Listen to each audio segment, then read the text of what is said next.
娘子，不好了！门被推开，婢女慌张跑进来。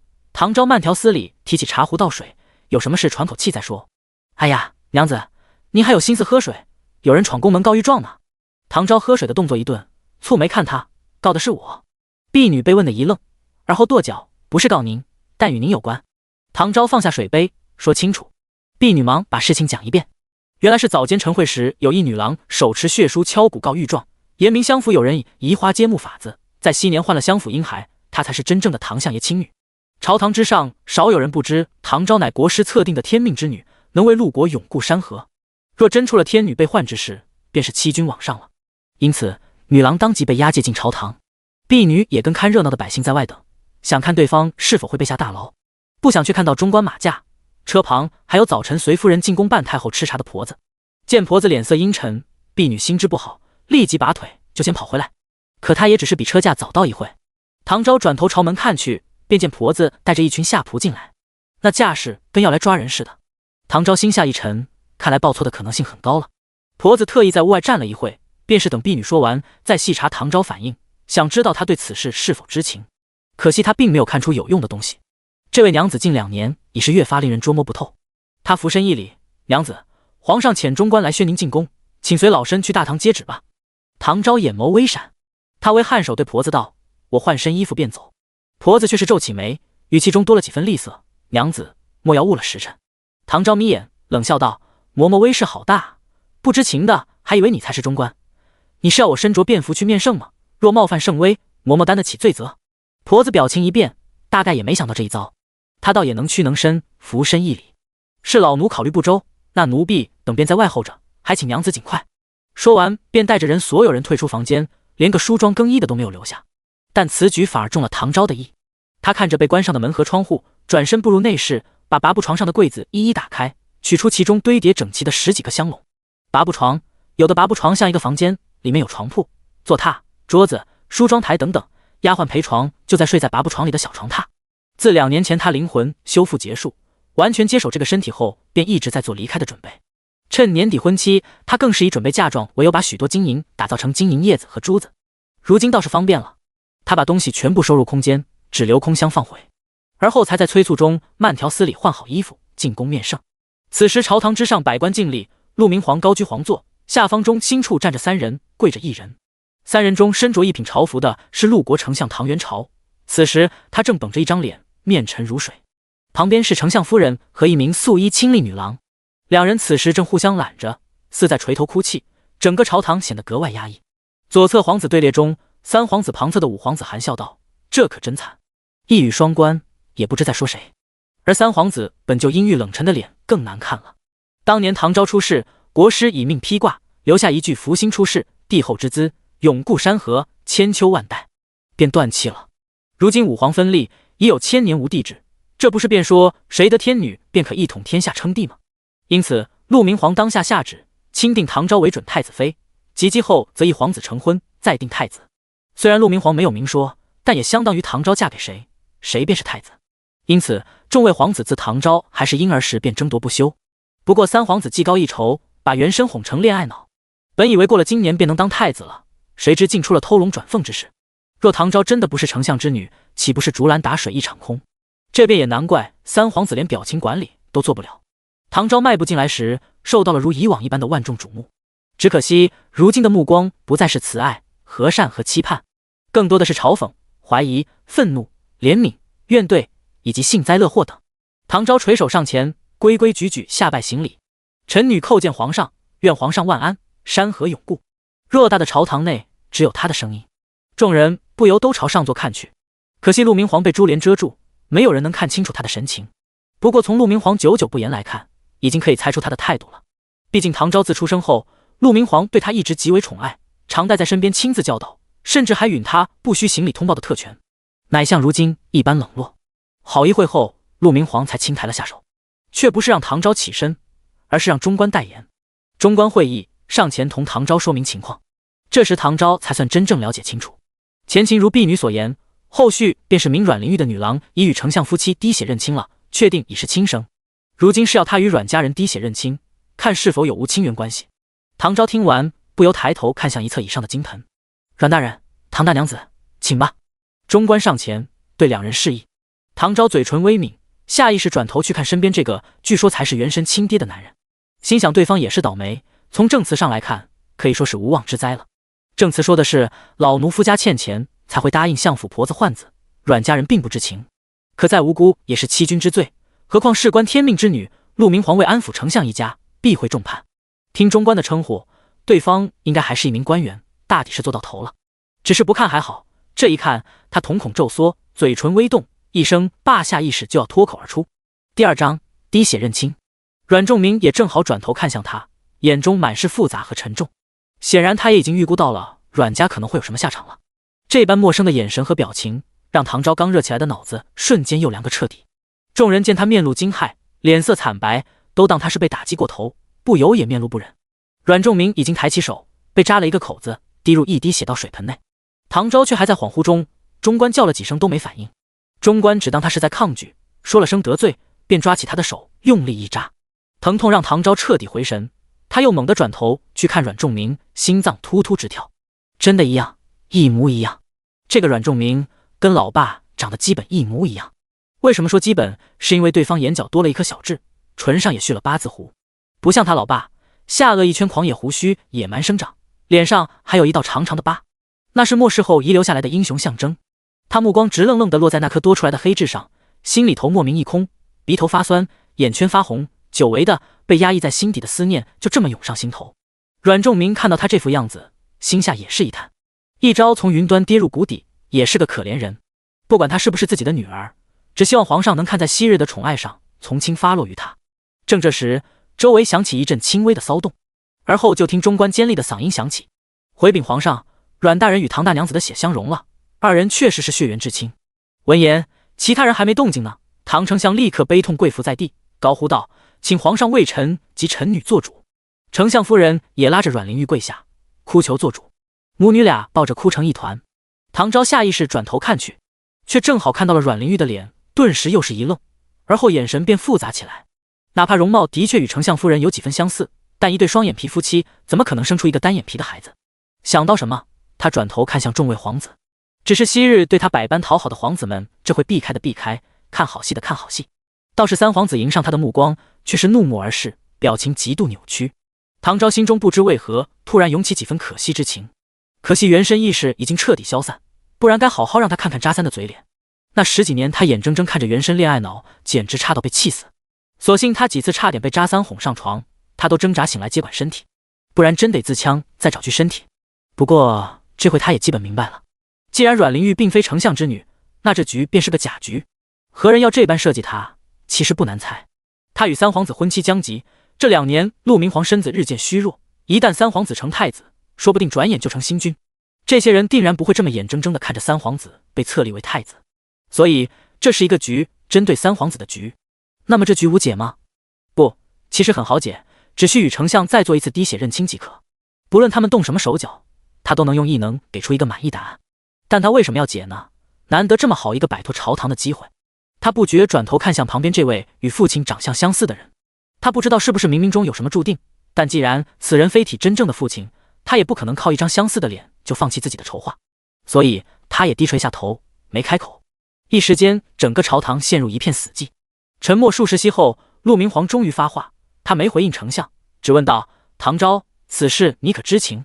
唐昭俯首一拜：“今日之前，民女并不知情。”陆明皇点点头，然后开始宣布结果。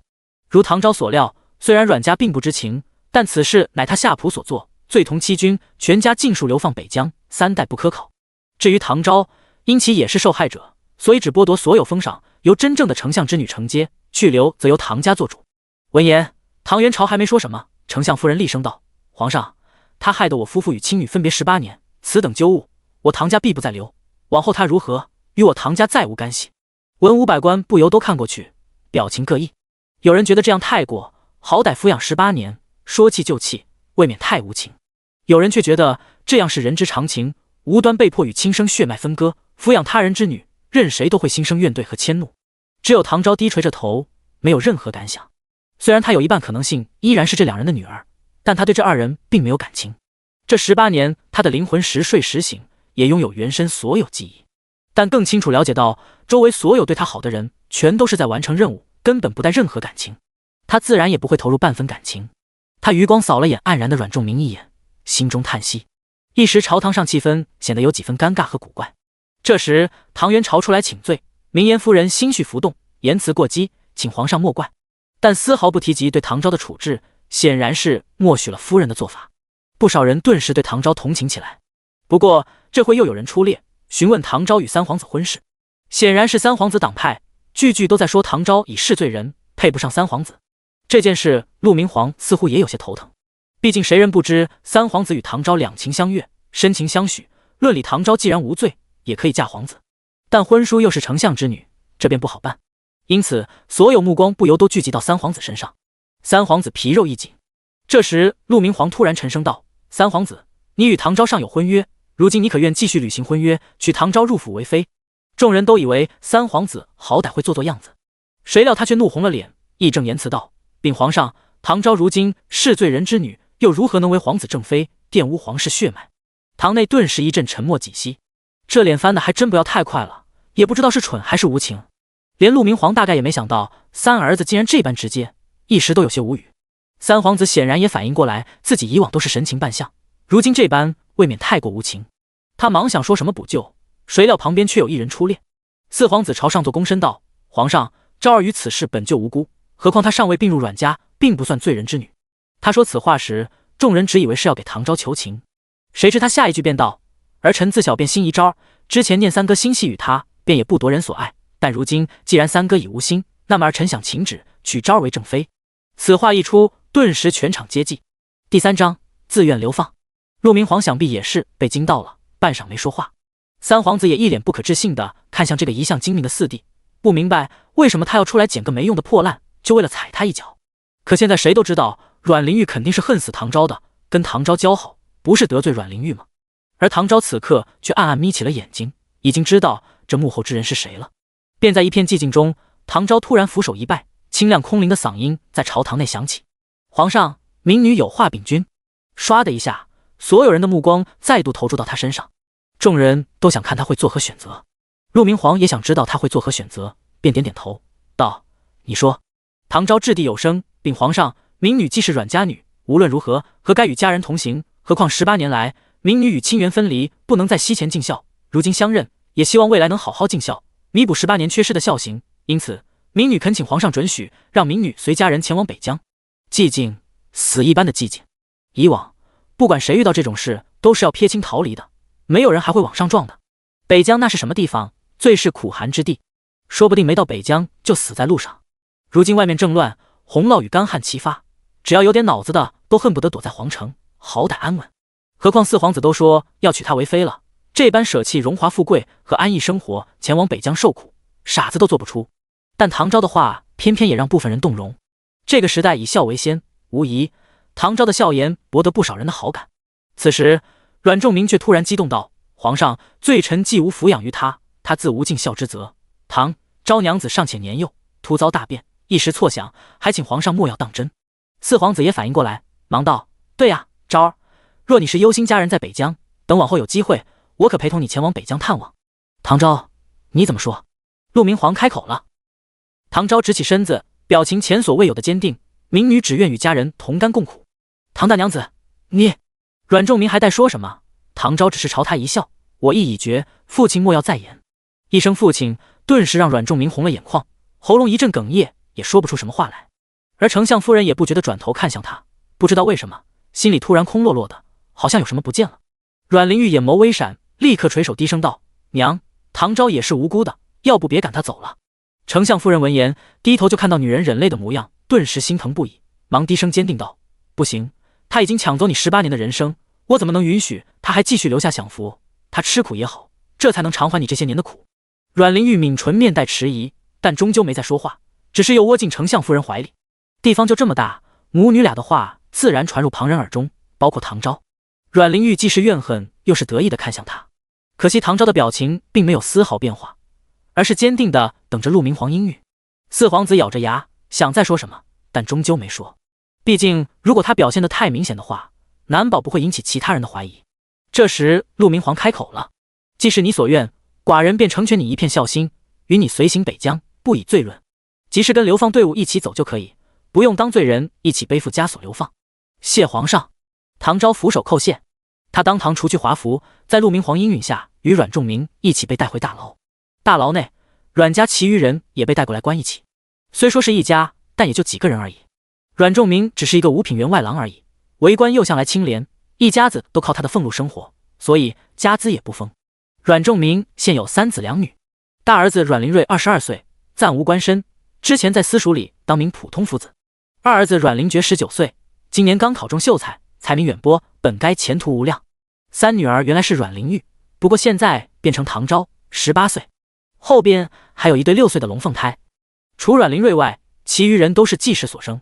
不过季氏在生下一对龙凤胎就去世了。阮林瑞还有一个妻子阮李氏，名清雅，是商贾之女。阮林觉也有一位未婚妻子，原本也是今年年底成婚。当几人被押进大牢时，还都是猛的。2个小豆丁一见到父亲，当下就扑过来，抱腿吓得直哭。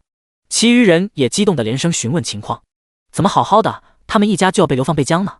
阮仲明也是一个头2个大，不过好歹也是解释清楚了。听完，所有人都是一脸如遭雷击，呆呆的转头看一直站在角落的唐昭。第4章，阮家的态度。唐昭很尴尬，唐昭很后悔。他尽孝的话说得好听，但原本只是想着等护送阮仲明到北疆就离开，毕竟对方有张和老爸一样的脸，他也不能这么看他去死。但他忽略了阮家其他人。他自请进大牢待着，原本是想避开外面捧高踩低的风波，却忘记进来麻烦其实也不少，比如要应对阮家人。那三妹呢？突然，阮林瑞迟疑询问，气氛骤然一滞。众人自然知道他指的是谁，都看向阮仲明。阮仲明抿紧唇，直接走到唐昭身边，对众人道：“以后昭就是你们三妹和三姐。”阮玲玉从认亲后就没看过他一眼，更不存在帮忙说话。虽然他理解阮玲玉的心情，但不免对他的无情感到心冷。阮仲明虽是严父，但对女儿是比较宠爱的。阮玲玉打小就是娇气包，他宠得更多。结果，阮仲明越想，表情越黯然，众人心下也越发沉重，大概猜到什么了。尤其是李清雅，根本没抱希望。这小姑子平时就好吃懒做，又待人刻薄，以往在家都是薄情寡义，现在一朝飞上枝头变凤凰，哪里还会记挂他们？众人目光不由再度投注到唐昭身上，神情复杂。不过复杂是复杂，却没有半分的怨怼和迁怒。众人的态度也让唐昭对他们观感好一些。来，昭，我给你介绍，这是你大哥阮林瑞，还有你大嫂李清雅。唐昭朝2人点头，从善如流。大哥大嫂。2人神色都有些僵，勉强扯了扯嘴角回应。三妹，毕竟突遭此难，未来还不知道怎么样，这回真没寒暄的心思。这是你2哥阮林觉，还有4弟阮林轩，5妹阮林兰。对比前面2人，这3人的回应就显得有些沉默。阮林觉从得知情况后，就一直抱膝靠坐在墙边，失魂落魄的，此时也没有任何反应。阮仲明眼底闪过一丝歉疚和痛惜，毕竟流放了，也就意味着他失去考取功名的资格。他是明白这个儿子有多重视考取功名的事，但考虑到女儿的心情，阮仲明还欲要开口唤他。唐昭却拦住他，轻轻摇头。阮仲明顿时明白他的意思，一时间为女儿的贴心和善良感到窝心，又有些内疚。他以前没有亲眼见过这位传说的准太子妃，但也听过他不少传言。听闻这位未来太子妃骄横又任性，如今看来传言果然不可信。他就说，被陆明皇带在身边教养的孩子，怎么可能会养成那样的性子？却不知这正是陆明皇刻意的。国师告诉他，唐昭是天命之人，将能辅助君皇一统天下，重创帝制。陆明皇既想利用他的命数完成陆国大一统，又怕江山会被他把控，所以故意把他养成骄纵蠢笨的性子，好拿捏掌控。阮仲明见女儿如此懂事，却也更不愿她受委屈，所以直接跳过2儿子，轻轻推2个孩子，轩儿、兰儿，这是唐。阮仲明说了一个字，突然看了唐昭一眼，抿了抿唇，试探道：“这是阮昭，是你们3姐，快喊人。”说完，他还小心地看了唐昭一眼。唐昭本姓唐，这是和上辈子唯一的联系了，他其实也不想改，但看着这张熟悉的脸，凄凄爱爱地看着他，满是小心翼翼时，又不免心软。2个孩子虽小，但也算早会，虽然理解费力，也能从大人的只言片语中明白很多事情。虽然对3姐变了一个陌生人而感到无所适从，但也乖乖喊人，奶声奶气，还带着点哭腔的声音，让唐昭不对，以后就是阮昭了。他心下一软，朝2人招招手。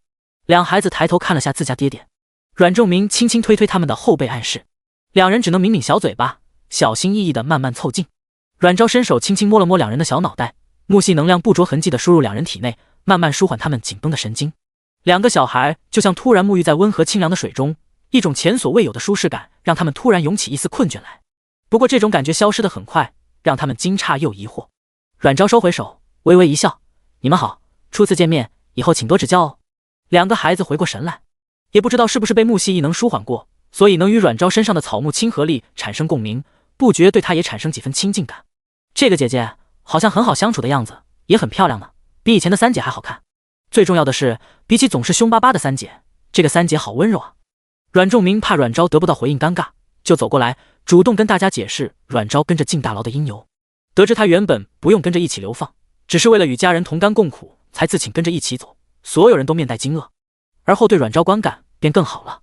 都说患难才能见真情，大家原本没有任何感情基础，却因一丝血脉而愿意舍弃所有荣华一起受苦，这样的举动在此情此景很难不让人感动。连一直跟丢魂似的阮灵觉也不觉得抬头看他，神色复杂。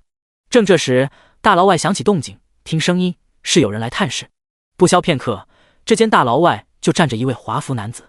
得知对方身份，牢内一阵古怪的安静，所有人都退到墙角，给他们留下说话的空间。昭儿，现在改口还来得及，只要你应下，我立刻就去求父皇赐婚。北疆苦寒，断不是你能承受的，何况路途凶险，你一个弱女子如何受得住？唐昭看着他深情的模样，就有点犯恶心。不愧是兄弟，这一家子演技是真不错。第5章又被恶心到了。阮昭侧眸看了眼站在后方的阮家众人，轻声叹息：“四哥，我最后再唤你这一声，往后前缘尽散吧。你是皇子，有属于你的职责与未来，我也有我的责任与期许。如今我并非天命之女，与你一起也无所注意，便如此各自安好吧。希望未来我们还有机会再见。”“呸，再也不见。”四皇子也没想到他不答应与他成婚，原来也是为他着想，不想牵连他，心中顿时竟也浮起一丝莫名的酸涩。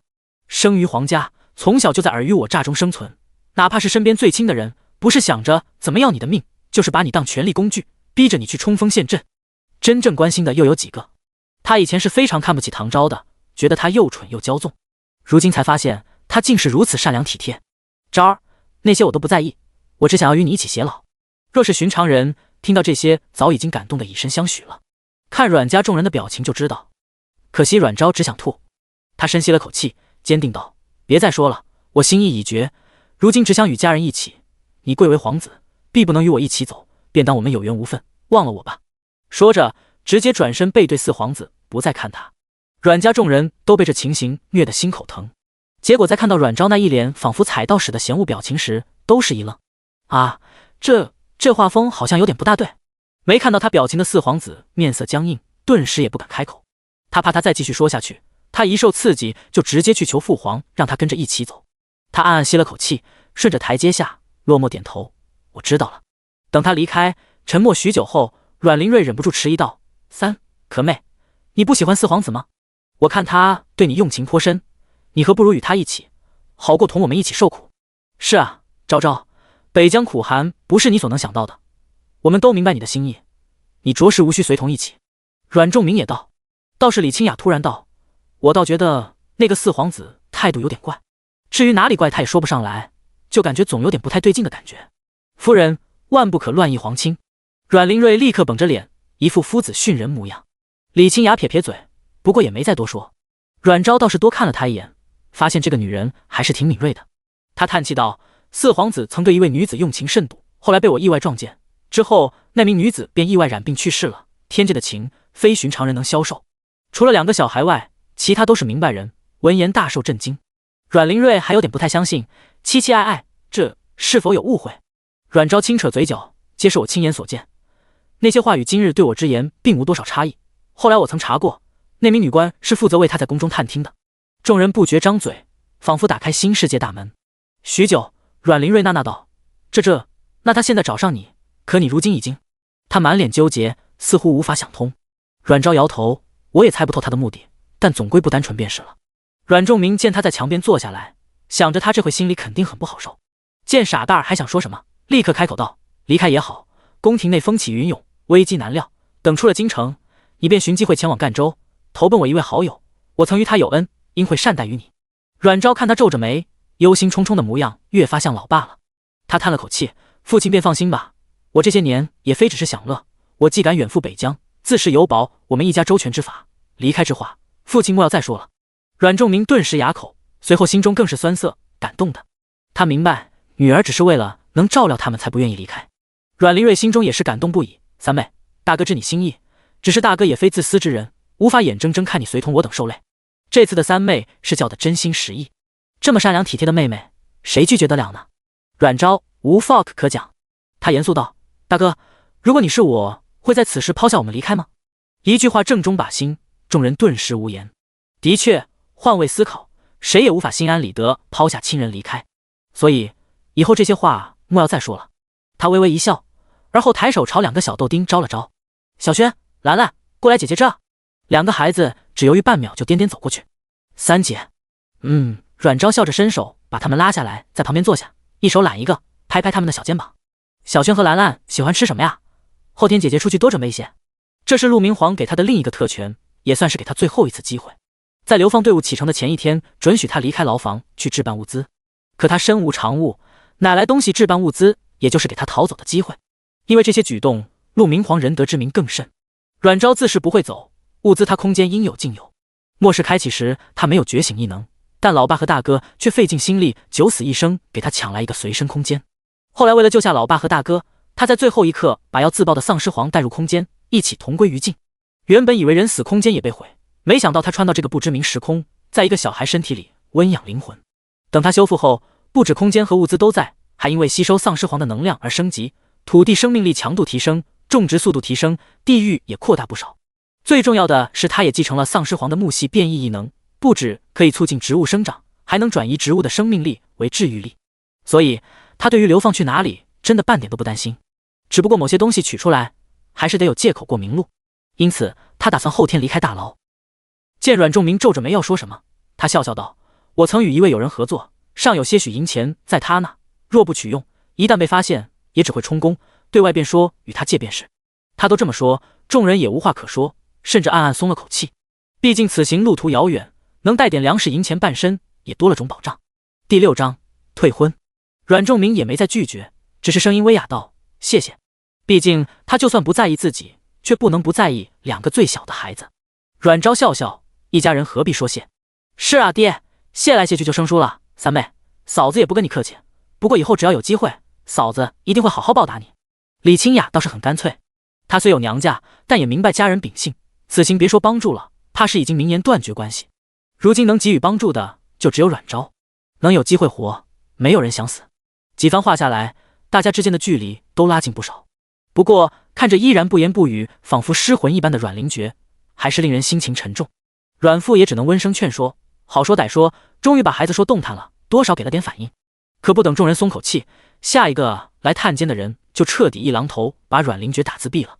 这次来探监的人是与阮灵觉有婚约的许家之人，只不过来的是许家的贱仆，也不是来探望，而是退婚。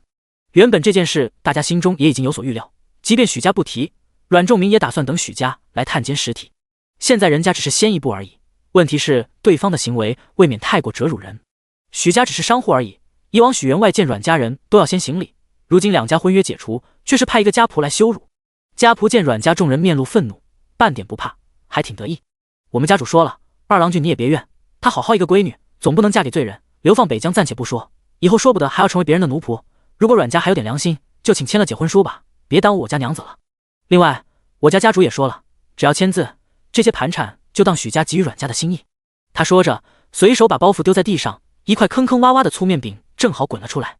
看着滚在地上沾了一层土灰，又被家丁随意踢回包袱边的粗面饼，阮家众人既是愤怒，又感到浓浓的悲哀。这就是墙倒众人推。阮仲明阴沉着脸，拉着还要说什么的大儿子，扫了眼一直低垂着头不言不语的二儿子，绷着脸上前。他目光沉沉地看向家仆，伸手解婚书拿来。毕竟为官多年，即便一遭落魄，但依然威势不减。家仆被他一射，气势不觉也弱了一分。反应过来后，难免有些恼羞成怒，立刻从怀中掏出解婚书，直接丢在阮仲明脚边，色厉内荏道：赶紧的，签了吧，别敬酒不吃吃罚酒。阮仲明努力压制怒火，弯腰便要去捡，不想一只纤长白皙的手却快他一秒，捡起地上的解婚书。众人不由都朝他看去，才想起这里还有一个阮昭，顿时面上更显难堪。相认的第一天，却被对方看到如此狼狈的一幕，让他们恨不得挖个洞钻进去。阮昭展开婚书，简单看了一眼，却没有递给阮父，而是抬手把丝帛直接撕成2半。昭昭，你做什么？众人都是一惊。那名家仆回过神来后，更是怒不可遏。不过好歹他还没失去理智，他敢对阮家肆无忌惮折辱，对这位可不敢。人家虽也落魄了，但陆明皇依然疼爱于他，谁知道哪一天就又把他召回身边呢？就算不提陆明皇，可还有一位对他情根深重的四皇子呢，哪位都不是他们这些小奴可以得罪的。阮昭拿着丝帛朝牢门走去，家仆看着他，忍不住退后了一步，莫名的从对方身上感觉到一种压迫，不愧是从小被当准太子妃培养的人。阮昭抬手把丝帛递过去，淡声道：“拿着。”家仆一顿，犹豫了2秒，迟疑的伸手接过，边道：“就啊！”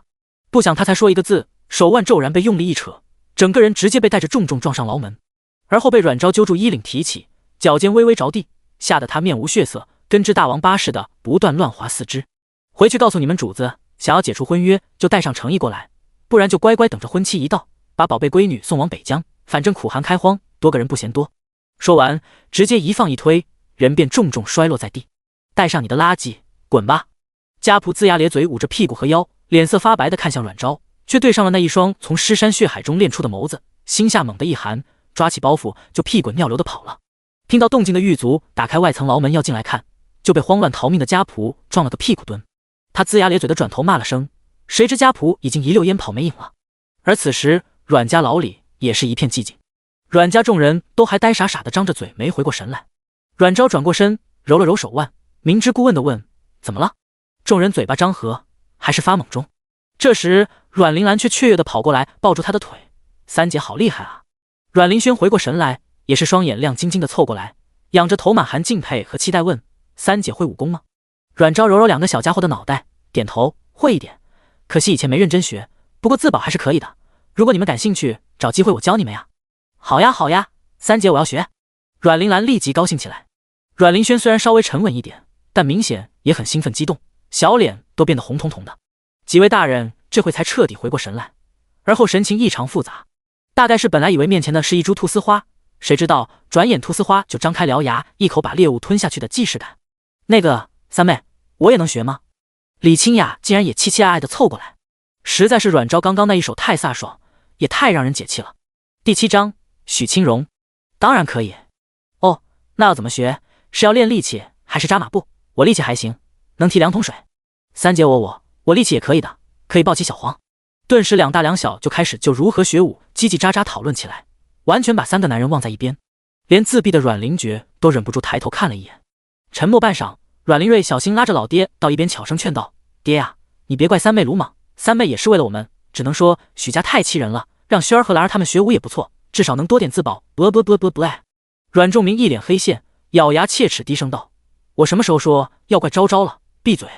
说着把傻大儿推到一边，转头看向又缩在墙角沉默的自闭二，深深叹了口气，又看向那边和乐融融的几个，脸上又多了一抹欣慰。许家家仆离开没多久，又有探监的人过来了，阮家众人顿时又支棱起来，就怕是又来找麻烦的。所幸这次来的人终于让众人松口气。家主、大公子、大少夫人、二公子、三娘子、四公子、五娘子，你们可好？年迈的老管家拎着篮子站在牢房外，老泪纵横。阮家众人看到他也是泪目。阮仲明忙问家里情况怎么样，都已经抄家了，还能怎么样？自然都没了。但管家怕他们听后更伤心，就只说好的宽慰。下人我都遣散了，各自离开。阮仲明为官清廉，府里也只有包括管家在内的4个下人，其中1个厨娘还是管家的妻子，阮灵觉的伴读是他儿子，剩下1个粗使婆子是李清雅有身子时买的，虽然后来孩子没了，身子也坏了，但这个婆子还是留下。家主，我带了些饭菜，早上都没来得及吃，现在肯定饿了，来，快吃饭。老管家边说边擦拭眼角，弯腰用袖子把地面擦干净，把菜一碗碗端出来，香味顿时让阮家众人不觉咽口水。不过他们并没真的立刻上前吃，而是转头看向与老管家一同来的2名女子。前头一位约莫双10年华的女子，身着茶褐色襦裙，简约的飞仙髻织着几朵绢花和一只步摇，后边应是随行侍女，手中提着一个沉甸甸的篮子。这位是许氏娘子，多亏许娘子带老奴进来，管家才想起好心带他进来的贵人，忙介绍道。许清荣朝众人颔首道：“只是举手之劳而已。”说着看向唐昭，垂眸略微打量了他一眼，轻声叹息：“唐娘子，月前一别，不想再见，却在此处，你真的决心离开吗？”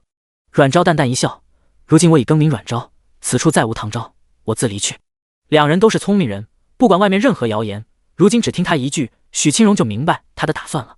他也不再多说什么，从婢女手中提过篮子，我也没带什么，只取些许吃食，你自个注意着些，后日我再来接你。好，谢了。阮昭也没拒绝，接过篮子放下。许清荣也利索，没再说什么，便带着婢女转身离开了。两人仿若打哑谜的模样，看得众人一愣一愣。等人离开了，阮昭一边蹲下，隔着栏杆把篮子里一个又一个的油纸包拿进来，边招呼两个小的帮忙，顺便解释一句，这位许娘子便是我之前说过的合作之人。除管家外，几人闻言都一脸恍然。管家目光复杂的低头看着和两个小的似乎相处的还不错的阮昭，之前他还担心这位传说中任性骄纵的娘子不好相处，如今看来倒是他多想了。才半天时间而已，在大牢内都能如此和乐融融，可见传言不实了。现在外边什么传言都有，基本都是关于唐昭的，甚至不少人都在讨论大牢这回是不是已经在大牢发疯，还有不少人同情阮家，这回流放北疆还得带个祖宗伺候着，可是倒霉到家了。哇，好漂亮的糕点！阮铃兰突然发出一声惊呼，众人看去，原是阮昭正打开一包点心，里边整整齐齐码放着20多块比铜板之大一点的桃花状点心，做工非常的精致精巧，栩栩如生。这里的酥酪是桃花形状的，比较像椰冻或马蹄糕那种比较硬实点的。哎，这不是那个据说千金难求的桃花酥酪吗？李清雅也诧异道，而后他才终于反应过来，姓许，他不会就是真点阁的老板许清荣吧？阮昭点头，是他。李清雅闻言顿时睁大眼睛，满脸诧异，三妹你竟与他有合作？听闻真点阁可是日进斗金。阮昭一笑，倒也不算合作，就是我曾给他提过一些主意被采纳了，他本人又不喜欠人情，便折为红利。想到阮昭以前的身份，李清雅也反应过来，想着他以前身份那般高，与许清荣有交往也不出奇。随后又不觉看向阮昭，心想这位三妹的心态是真的好，一朝从凤凰变成无家可归的落魄山鸡，近似也没是人一样。他有些好奇，他不在意的吗？还有四皇子的事，即便对方可能有所图，但终究也是荣华富贵不愁了。他是想不明白阮昭为什么能这般轻易放下。阮昭拿出一个布包，取出2只干净的银签子，各扎了一块桃花酥酪，递给2个已经垂涎3尺的小孩。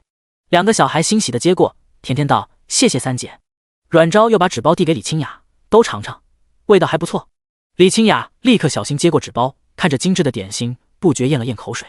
乃是不错呀，听说都是仙宫之食，妙不可言，没想我今日竟也能尝到。哎，说着，他转身走向阮仲明他们。几个男人自然是不愿意吃，都想留给他们。这里还有许多，都只能存1日，吃不完的。待阮昭说完，阮仲明和阮灵瑞才拿了一块尝尝。阮灵觉还在自闭中，大家便让他继续静静，没去打扰他。连管家都分到几块点心，篮子看着不大，里边东西着实不少，整整20包点心，都是皇亲贵族想吃都要提前3天预定的名点，吃的众人心情都放松不少。李清雅边吃还边感慨，这个真点阁难怪能做得那么火，果然贵有贵的道理，真是太好吃了，这辈子能有这一口也是值了。真不知道这位点心师傅是什么妙人，竟能做出这么多美味珍点，听说连皇上都想请他入宫，不过好像没成。阮昭只是笑笑，没说话。当然没成，因为这位师傅也是真点阁真正的大老板，怎么可能会进宫当御厨？是钱太多阁手吗？第8章把真点阁卖了。众人吃完点心，气氛又缓和了不少，除了被阮父逼着吃了几口点心后依然自闭的阮灵觉。不过接下来的2天，这种轻松就被打破了。原身以前树敌还是不少了，虽然有四皇子的求亲在前，让不少人掂量起来，但依然担不住一些人向来看好戏顺便奚落的心，所以大牢还是迎来了一波又一波的探监人。虽然都到这个时候，这些人也无法对阮昭做什么事，但光凭那些一句比一句戳心窝的话，就足够令寻常人心理防线崩塌了。可惜阮昭不是寻常人，所以他对于所有挑衅都是置之不理，全部不管不顾。他向来不喜欢在嘴上逞威风，都是直接下手。这些人倒是洋洋得意的离开，却没有想到很快就也要沦为笑柄了。倒是阮家人被触怒，几天下来，除了阮灵觉外，其他阮家人基本都和来人吵过架。连2个小孩都会含着泪泡喊一句：“你们讨厌，坏人。”虽然阮家大部分都是读书人，不会吵架，但有个彪悍的李清雅，这回也不用在公公面前掩饰自己，叉着腰就开启狂对模式。那妙语连珠听得阮昭叹为观止，只感慨这位口才之强。来挑衅的基本都是贵女，哪扛得住李清雅的不雅之言，慢慢也不再来了，倒是落得个清静。不过因为这些人的几次挑衅，倒是让阮家众人跟阮昭的距离感缩减了不少。转眼到了第3天，许清荣一早就派人来接阮昭离开，马车就停在廷尉府前。阮昭换上下仆的衣服，提着篮子垂头上了马车。现在陆明皇急于阮昭流放前1天出狱的事已经人尽皆知，不少人都在好奇今天阮昭会不会离开大牢逃跑，或者去找四皇子。甚至为此，京城最大的赌坊还开了赌局。今天皇城都不知道有多少人翘首以盼，等着看他的笑话，顺便踩一脚。可惜众人都等了个寂寞。许清荣隔一段时间就派1辆马车前往廷尉府探监，而后这些马车都往各处走。等候在廷尉府外的探子们没见阮昭出来，也不在意那些马车，毕竟现在都笃定阮昭在皇城除四皇子外没人愿意帮忙，谁会想到有人能为他费这么多功夫？至于四皇子，人家根本没必要弄那么多虚头巴脑的东西。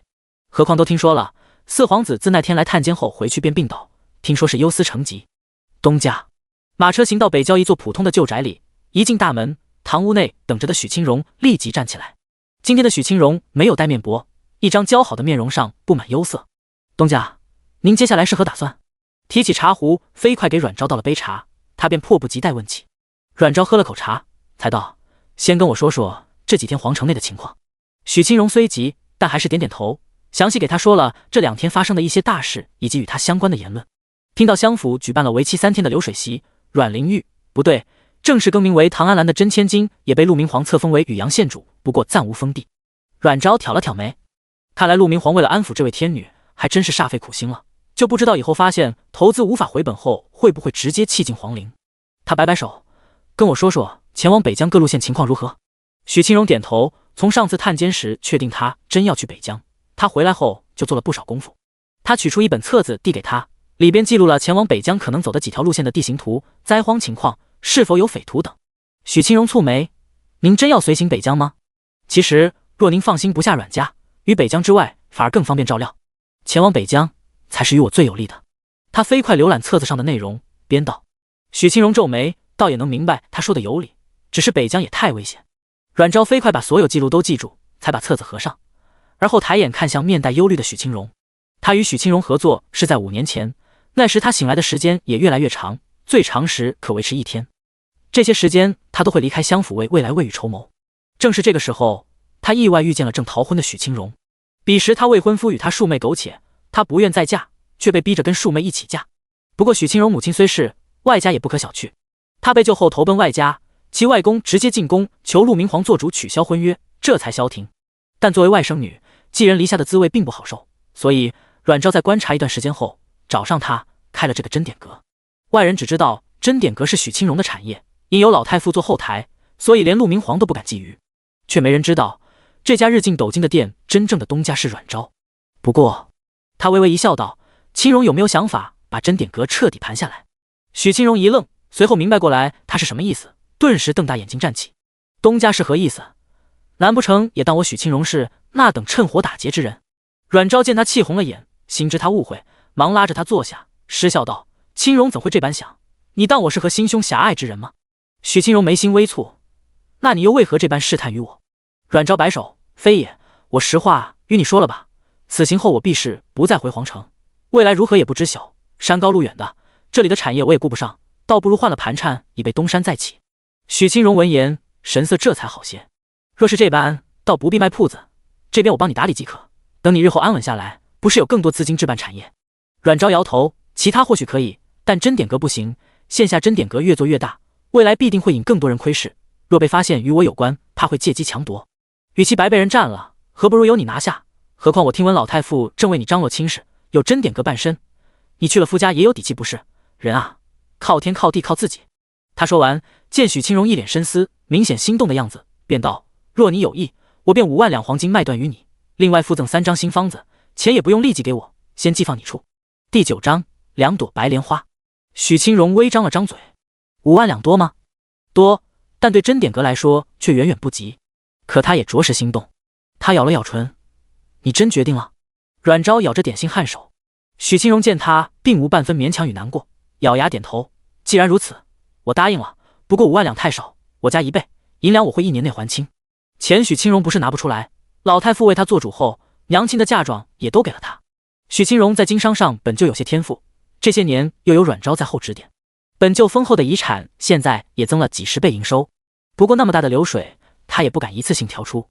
不急，阮昭满意的笑了。而后他又让许清荣帮他处理掉其他产业，一直到傍晚才赶着驮马拉着1板车的物资，随意在城门口寻了个客栈先住下。翌日鸡鸣2声时，众人就在狱卒嘈杂的脚步声以及铁链铿锵声中醒来。起来起来，该上路了。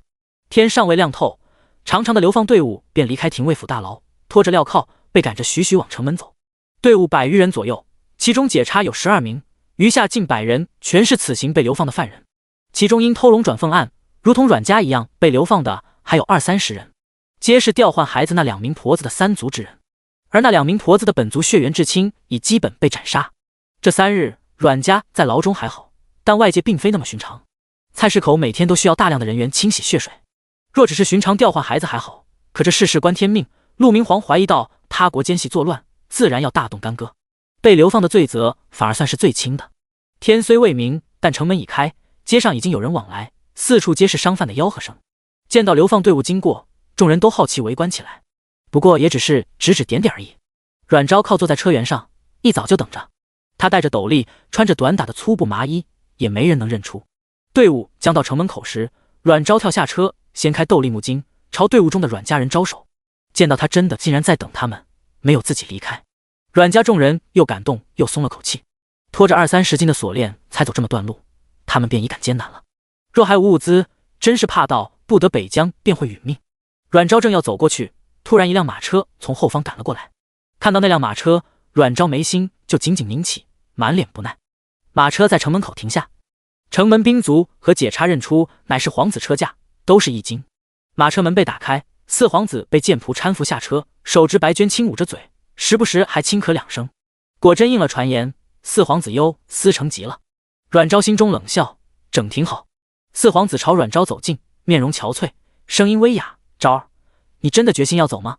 那模样仿若被渣女负了，正苦苦哀求他回心转意的痴心人一般。阮昭隔夜饭都要吐出来了，扫了眼周围看热闹并被感动得稀里哗啦的群众，他眼眸微闪，也垂下眸子，佯装黯然：“我必不可能眼见家人受苦而自享荣华，更不可能自私的要求四皇子与我前往北疆苦寒之地，您金贵身体怎受得住？所以家人与四皇子招只得负您了。”闻言，围观人群都是一愣，而后也感慨不已。之前就有传言他为了尽孝才一起流放，不过信的人很少，都以为他是在欲擒故纵。毕竟没有哪个傻子会放着高床软枕不睡，要去苦寒之地受罪。如今一看，发现或许还真有这样的傻子，但这样的傻子无疑也是可敬的。然后就有人反过来觉得四皇子太过矫情了，你既然舍不得，要么就帮忙说话救下阮家，要么就陪着一起过去呗。反正你一个皇子去哪也不会受苦，还能就近照料人不是？四皇子也没想到他又提起一起前往的事，顿时表情僵硬，心想这女人不会真的想他跟着一起去北疆吧？众人见四皇子表情僵硬，久久不回应，顿时都觉得有些索然无味了。看来你四皇子也不是那么喜欢嘛。昭儿隐约已经听到叫他也去北疆的议论声了，四皇子脸色更僵，他张口想说什么。这时又一辆马车疾驰而来，看到马车上相府的家徽，围观众人表情顿时意味深长起来。不知是故意还是凑巧，马车在四皇子车架边停下，从马车上下来2名女子，其中一名身着华服，戴着木巾，头上钗环叮咚相撞，不用猜都知道是谁。阮昭扫了眼唐安澜那恨不得把所有空隙都填满的头，嘴角不着痕迹地抽了一下。四皇子看到来人，脸色也黑了一瞬。唐安澜还自以为倾城绝艳，享受此刻万众瞩目的视线，摇曳生姿地朝四皇子走去，当然还不忘暗暗狠瞪了阮昭一眼。四哥哥，你病体未愈，怎的出来吹风？四皇子咬牙忍着脾气低声道：“兰妹怎么来了？”唐安澜佯装委屈：“我来送阮家之人，毕竟阮仲明与我也有养育之恩，虽不曾善待，但我此番相送，也算全了这18年的恩情。”听到他轻描淡写的叫出阮仲明3个字时，阮家众人心中是酸楚难当。怎么说也是相处18年的手足女儿，自是不可能那么容易切断感情。只是当听到后面一句不曾善待时，所有人都露出不可置信来。阮家众人在那边。四皇子双目沉沉，给他指了方向。唐安兰委屈道：“家父及家母上有话让我带与阮娘子。”说着，他转头看向阮昭，眼底的恶意几乎要喷薄而出。3天的荣华和权力加身，皇子公主相伴奉承，已经彻底迷了他的眼和心。现在他有多幸福，就有多恨阮昭，所以只要是阮昭的，他都要抢。这也是他会主动缠上四皇子的原因：一是敢于他的深情，二是要跟阮昭抢。家父及家母让我向你带句话，往后双方再无干系，也请你离开后莫要再提及与相府相关的事，相府便当你不曾存在。他说完，嘴角微翘，心情很好的等着看阮昭心伤的模样。第10章离开皇城。可惜事实并没有如他所愿，阮昭只是淡淡应了句：“放心吧。”四皇子脸色更难看了。他并不希望唐昭和相府的关系坏了，毕竟他总要认回来，他还需要相府支持呢。话带完了，阮家人还在等着。他侧眸看向唐安兰，眼眸阴冷。唐安兰笑容一僵，他以前毕竟只是个小民而已，也不敢真的醉皇子，只能咬唇委屈离开。而此刻，除2个被大人按在身边护着的孩子，其余人面上已经没有多少情绪。阮玲玉还是那个阮玲玉，但也不是阮玲玉了。唐安兰有些踌躇地走到阮家众人2米处，似在努力做出伤感的表情。听说阮昭在牢里和阮家人相处得不错，这怎么可以呢？这些年多谢阮家照料，怎么说我们也相处这么多年，圣上垂怒，我也帮不了什么。这是我为大家准备的盘缠，希望大家能安全抵达北疆，好好过日子。我们日后有机会再见吧。身边的婢女已经利索地提着包袱小跑过去，一把塞给李清雅，接着转身就跑，那模样似乎怕碰着什么不干净的东西一样。李清雅脸色一黑，阮玲玉是当他们瞎呢？那表情里的嫌恶都快压不住了，还说的那么好听。她很想把包袱扔回去，不过还是先转头看向面无表情却明显有些心伤的公爹与丈夫。阮仲明淡淡点了下头，面无表情道：“多谢唐娘子。”既然他想要彻底斩断关系，他便成全他，就算全了这18年的父女之情。不料婢女却娇喝一声：“大胆！我家主子可是皇上亲封的宇阳县主，你们该尊县主封号。”小莲，唐安兰轻唤一声，看似责怪，可惜她尚不知掩藏，眼底清晰明了的得意与喜悦全映入阮家众人眼中。阮玲瑞不觉握紧拳头，连阮灵觉眼神都冷了几分。阮仲明张了张口，想再次开口。阮昭不知道什么时候已经走过来，伸手抓起李清雅怀里的包袱。县主情谊，我替家父心领了，至于东西，还请县主带回。他边说边走过来，拉过婢女的手，把包袱袋子塞她手中。婢女一愣，然而对方已经退开。他提起包袱要还回去，哪知包袱的袋子突然松了，顷刻里边的东西掉落一地。看着滚落一地的麦壳饼，周围瞬间一片寂静。说是麦壳饼，其实就是麦条磨碎和麦麸揉杂一起做成饼子，这是末世中期普通人常用的粮食。那会唐昭还在流浪，也弄了不少，后来吃不完也舍不得丢，就一直放在空间。其实这种饼子在古代也很常见，但所谓的常见也只限于穷得无法温饱的人。堂堂相府千金，一县之主，口口声声说报恩情，却用这种东西送人，这根本不是报恩，是侮辱吧。毕竟稍微富足一些的家庭，这种东西也只会给畜生吃。阮家众人脸色更难看了，唐安兰也很快从周围的议论指点中反应过来，瞬间脸色爆红。随后他抬手就狠狠一巴掌打在婢女脸上，尖声怒骂：“本县主让你们精细着，你们就给弄出这些，一群贪奴！”意思就是下人贪了钱，故意弄这些。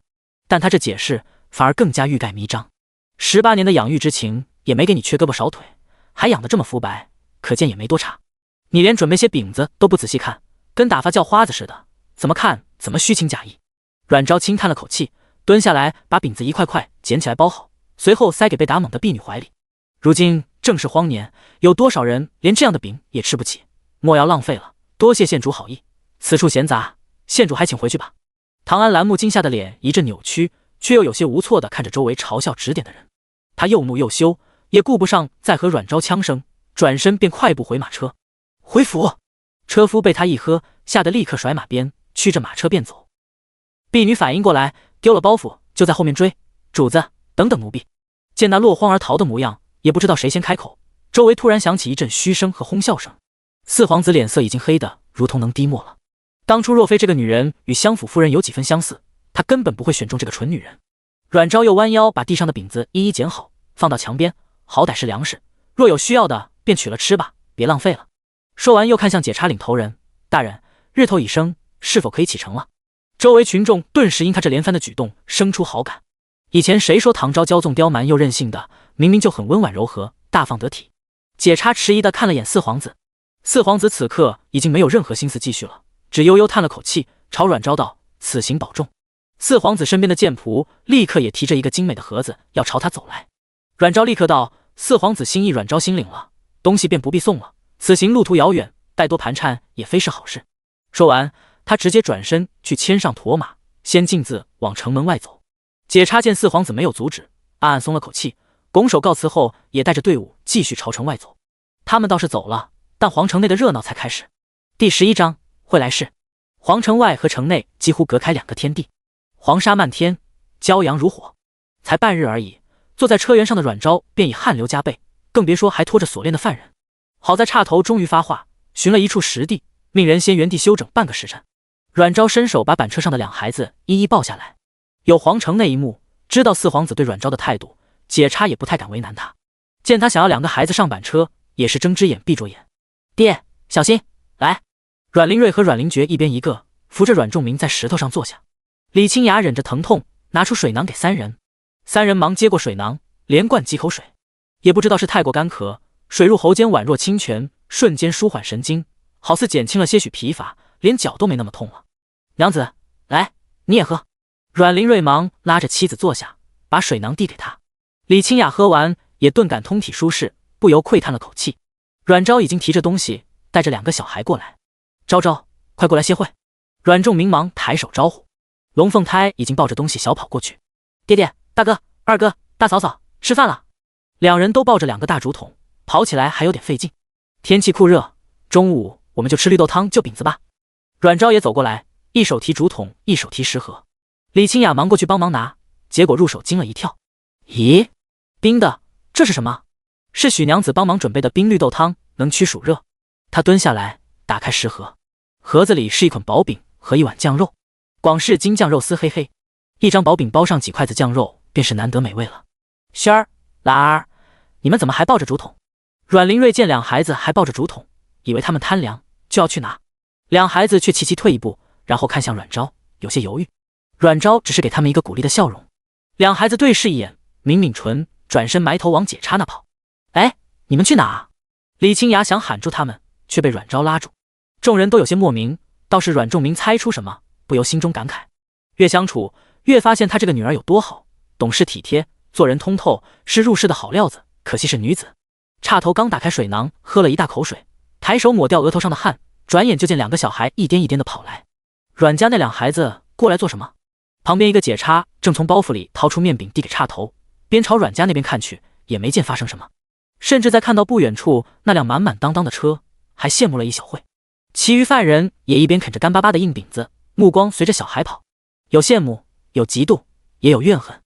你们有什么事？见两个小孩跑到近处就踌躇不前，岔头便问。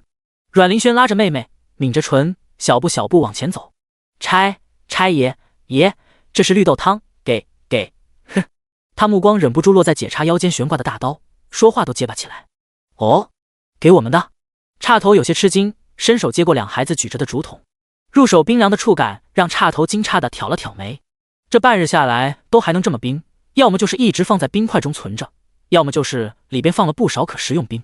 如今正是7月酷暑，冰价可比冬季冰炭还贵，而且还不是有钱就能买得到的。他往阮家那边看了眼，心里感慨，果然是瘦死的骆驼也比马大。不过因为这手上冰凉的物食，又见两个娃可爱单纯的模样，岔头对阮家众人多了些好感。是的，姐姐说差爷们辛苦了，喝点绿豆汤降降暑气。阮灵兰见岔头脸上带着笑，似乎也没有那么可怕，不由胆子也大了些。是你们姐姐让送来的呀？岔头眼睛微眯，眼底划过一丝意外。原本以为这位会难伺候，还怕他路上捣什么乱子，现在看来还挺会做事的。看来传言不可信。是。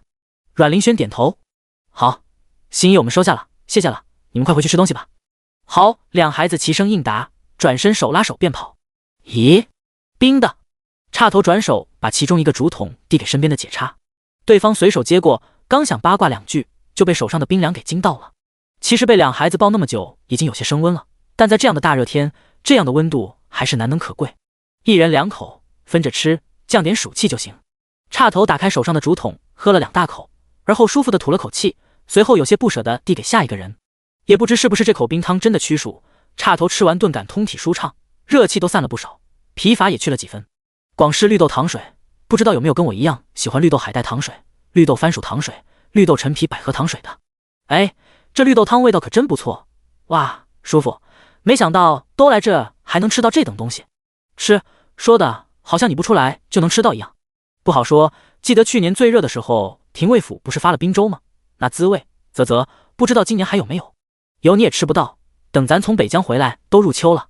众位解差开始边吃边热闹的聊起来，那精神头可比之前要好许多。倒是啃着刮嗓子粗饼的犯人精神萎靡，仰望日头，一脸绝望。阮家这边却好像跟众人隔开2个天地一般，呼，太好吃了，感觉像活过来。李清雅一口饼子一口汤，舒服的快冒泡。其余人虽没说话，但表情也差不多。阮玲瑞咳了声，娘子可别乱说话了。李清雅白他一眼，我就是比喻。阮昭失笑，把剩下半桶绿豆汤递过去，喜欢就多吃点，这东西留不住，别省下。你吃，你多吃些。阮仲明赶紧推回去。阮昭抬抬碗，我哪能吃那么多？正在他们互相推拒时，一妇人牵着一名女娃走过来，听到锁链声，众人都看去，便见妇人舔着脸，把女孩推到前面，目光一直落在他们手上的食物，满脸渴望。见众人看来，她舔了舔干裂的唇，讨好道：“那个，你们如果吃不完，能不能给点我家丫头吃？”阮昭眉心不着痕迹皱了一下，这妇人眼底的贪婪和孩子眼中的怯弱，他看得一清二楚。这种情况在末世时遇到的不要太多，只要在末世走过一遭的，基本不会随便发善心。第12章，刮目相看。不过阮昭并没有回应，而是继续低头喝汤，直接交给阮家人处理。阮仲明眉头也是一皱，目光落在瘦弱的小女孩身上，眼底闪过一丝怜悯。不过他当官多年，善于察言观色，自然也看出这个妇人的秉性，怕是东西到孩子手里，他也吃不上。倒是阮玲瑞有些心软，见他们可怜，叹了口气，便想把自己手上的半碗给他。只是他才稍有动作，有人却速度比他快。抱歉，东西都是按人分配，没有多余。有些清冷的声音带着几分冷漠和不近人情。众人都诧异看去，出声的是阮灵觉。阮昭也有些诧异的看向他。阮玲瑞皱眉，张口想说什么，胳膊却被旁边的李清雅掐了一下。他疑惑转过头看他，不满皱眉。这时妇人从僵硬中回神，看着阮仲明手上剩下的半桶绿豆汤，那不是还有吗？而且你们刚刚也给差爷送去，说明备了不少。这理所当然的语气让阮玲瑞也皱起眉来。阮灵觉神色淡漠，那又怎么样？东西是我们自家的，与你何干？你……妇人被说的脸色一阵青一阵红，很想转身就走，但看着那清爽的绿豆汤，实在挪不动步。他眼珠一转，突然暗暗拧了女儿的手臂一下。女孩吃痛的一缩身子，似想起什么，便低头开始双手抹眼哭起来。妇人忙安抚：“丫头，算了，人家不给，咱不吃了好不好？大不了中暑，早死也能少受点罪。”说着也低头抹眼泪。这场面着实有些令人倒胃口。阮玲兰捧着饼子，看着小姐姐，有些不忍。不过她还是懂得做事要先问大人，就凑过去小声问阮昭，她能不能把汤分一半给小姐姐。只是阮昭还没开口，阮灵觉严厉的声音就响起：“兰儿，你若吃不下，便给爹吃，下午路长，饿了可没得吃。”阮玲兰瞬间像只受惊的小松鼠，抱着饼子低头啃，不敢说话了。阮家中一家子小辈最怕的不是大家主阮仲明，而是老二阮灵觉。他平时看起来斯文秀气、儒雅随和的样子，但严厉起来叫人害怕，连一向骄纵的阮玲玉都不敢朝他发脾气。妇人见阮灵觉真是铁了心不给吃的，其他人也没动静，最后只能停下假哭，恨恨地呸了声：“狼心狗肺、自私自利的玩意，我们会流放，还不是因为你们阮家偷别人孩子？你们不赎罪就算了，连口绿豆汤都不愿意给，什么玩意？还以为我们多稀罕？你是打算来掰扯谁欠谁吗？到底偷孩子的是谁？你们亲戚没偷孩子，你们会在这里？要掰扯起来，我们阮家才是因为你们这些贪心鬼受牵连的。李清雅也不是好惹的。你做什么？做什么？给你们时间休息，还嫌弃是不？嫌弃现在就走？”叉头走过来，呼喝一声。妇人见到叉头，面色一变，也不敢再说什么了，连连点头哈腰道歉，便扯着女儿走，边走还边打骂：“都是你，没事闹着喝什么绿豆汤？是少了你吃，还是少了你喝？”差爷，阮仲明忙站起来，其余人也跟着站起。叉头摆摆手：“赶紧吃饭吧，再有半炷香就要启程了。”“好的，谢谢差爷。”阮仲明笑着答谢。叉头微微一笑，看了阮昭一眼，道了句多谢阮娘子的绿豆汤。不用客气。阮昭也回以浅浅一笑。岔头看着阮昭这副模样，即便粗布短衣，不施粉黛也清丽脱俗。这般好模样，一旦到了北疆，没人护着，怕是要吃不少苦头。不过想到四皇子对他痴心一片，估计人家早打点好关系了吧。他面容稍缓，摆摆手便背着手晃悠回去了。众人重新坐下来，这会阮玲瑞才彻底反应过来，顿时怒道：那妇人怎么说话呢？着实着实。他着实半天也没着实个什么，倒把自己气得脸红脖子粗的。李清雅翻了个白眼，行了，快点吃吧，以后少出头了。你看你个烂好心，差点就惹事了。阮玲瑞闻言就不满了，虽然妇人的想法和言论着实可恶，但为人向善总没问题吧。阮仲明也叹了口气，清雅说的没错，你只看到眼前，却没有想到后果。你可曾想过这么多人都盯着你，如果你给一个人了，其他人怎么办？就是生米恩斗米仇，你现在给了，那下次呢？给不给？这阮玲瑞哑口无言，他还真没想那么多。李清雅又道，再说这些东西都是三妹给我们特意准备的活命之物，哪是给你拿来做人情的？阮玲瑞这才彻底顿悟过来，随后满脸懊恼和歉疚，尤其看到远处许多犯人频频朝他们看来的模样，心底顿生寒意。他忙承知道，三妹对不住，是我这厢了，大哥以后不会了。阮昭只是笑笑，阮家众人能这样想，他也稍微松了口气。如果他们真的到处乱发善心拎不清，他才要考虑要不要脱离队伍。阮玲瑞又一脸不好意思地看向阮灵觉，二弟，幸好你先阻止我，不然我就犯错了。阮灵觉只是绷着脸淡淡道，与人为善没有错，但如今我们皆是犯人，未来如何都不知，能不能活着到北疆更不知，我们而今的任务便是尽量活下去，其余的等真正有能耐再做吧。就算我们不为自己这乡，也得为三妹、四弟和五妹着想。阮灵瑞满脸愧疚，虚心认错，大哥知晓了。阮灵觉轻轻摆手，叹了口气，似乎此事便接过了。阮昭有些诧异地看向阮灵觉，没想到阮家中活得最通透的是他，之前还以为就是一个只会知乎者也的书生而已，现在着实刮目相看了。感受到他的打量，阮灵觉绷着的表情差点维持不住，他佯装镇静的侧身继续吃东西，只是如玉似的耳垂已经悄悄红了。阮昭见此差点没笑出来，这阮灵觉其实还挺可爱，不过细想下来也不过是个19岁的少年。第13章救人和买命。7月酷暑，地表温度约莫已经在40度左右，上百人的队伍才6天过去，已经有10多人永远留在这片荒凉酷热的土地上。砰的一声，人群中又骚乱起来，所有人急忙躲开，只余下原地2人，一个躺倒，一个跪坐。阿弟，阿弟，你醒醒，别睡，千万别睡，快醒醒，救命，求求你们救救我阿弟，求求你们！喊话的是一个约莫14、15岁的小姑娘，地上已经昏迷不醒的孩子大约10岁左右，应是她的弟弟。可惜这样的事情这些天发生太多次了，众人都冷漠着脸，甚至还有人默然道：没用的，放弃吧，让他早些入土为安也好，省得多受些苦楚。其余人也纷纷应和起来，连续的搓磨已经磨掉了许多人为数不多的怜悯之心，因为都知道也许下一个就是自己。差爷，差爷，求求你们给我阿弟一口水，就一口也好，求求你们，我给你们磕头，只要谁能救我阿弟，我苏景生愿意终生为奴为婢。聚集过来的众位解差，有的皱眉，也有的有些心动。这样的事流放路上也出过不少，多的是为了口吃的用身体换的女子。何况这个姑娘看着虽然瘦弱，面色蜡黄，但也能看出原本相貌是很不错的。大概知道手下人的秉性，岔头轻咳了一声，淡声道：他已经没救了，就算喝再多谁也没用，放弃吧。这话便也否决了用身体换粮食的做法。倒不是他不赞同，而是现在队伍里可还有其他人。只要四皇子重视阮昭，阮家又不是什么特殊重罪，那么早晚会负起。谁知道以后他们会不会再来清算？据说阮仲明为官不止清廉，还特别严正，眼底揉不得沙子，他可不想冒这个险。几天下来，他也算多少了解阮家众人的为人，特别是阮昭这样八面玲珑的人，相信只要给他一个机会，他一定能负起。不少解差都有些失望，但也不敢违抗长官的命令。苏景生眼底顿时盈满绝望，把人安置了吧，继续上路，别耽误时间，再过2里路就能到驿站了。岔头示意属下过去把孩子处理掉，属下点点头，走过去，人群立刻让开一条路。阮家众人站在远处，看着这一幕，也沉沉叹了几口气。心肠最为软的阮灵瑞只能转过头去不看，阮昭和李清雅则一左一右捂住2个孩子的耳朵，不让他们看。就在解差要接近时，跪伏在地上的苏景生突然猛地窜起来，伸手精准地抽出解差腰上的刀，刀光闪烁间，众人都被惊了一跳，所有解差也惊得纷纷拔刀，怒喝：“你要作甚？”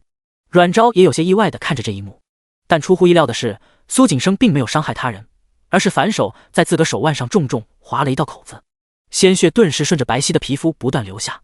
他却不管不顾，扔下刀子就跑回去，抱起弟弟，把伤口凑到他嘴边，不断地诱哄他喝。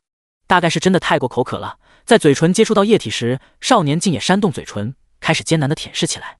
看到这一幕的所有人都惊呆了，而看到这一幕的阮昭却微微眯起眼。这时岔头也回过神来，立刻怒斥苏景生以下犯上，让人赶紧把两人一起处置了。这个时候但凡受点伤，都已经相当于一只脚迈入阎王殿了，岔头也不想留着他拖累队伍。两个解差走过去，伸手就要去把苏景生提起来，这时却听到一声清亮的女音响起：“慢着！”众人都是一愣，转头看去，就见阮昭走了过来，后面还跟着有些茫然却也不放心的阮仲明和阮灵觉。人群瞬间议论纷纷，惊诧不已，都想着他们来干嘛。毕竟之前在开始有人撑不住的时候，第一个求的就是阮家，可惜阮家心硬如铁。虽然之后在阮昭送出一些银珠子后，岔头终于同意所有人都除掉铁链，但那也是为了阮家自个，他们不过顺带的，以至于现在有人出事都不会想到阮家，自然也不认为阮家这回过来是为了做好事。阮姑娘，这是……岔头转头看他，阮昭歉意一笑：“不好意思，陆大人，我有点小事情，可能要耽误一点时间。”岔头对阮昭是格外宽容的，毕竟谁也不会得罪一位出手大方、未来可期的大人物，最多半刻钟。够了，多谢陆大人。阮昭谢完，边走入人群，在苏景生旁边站定。此刻的苏景生失血过多，已经有些摇摇欲坠了，只是依然抱紧弟弟，嘴里念念叨叨着什么，像得了失心疯一眼。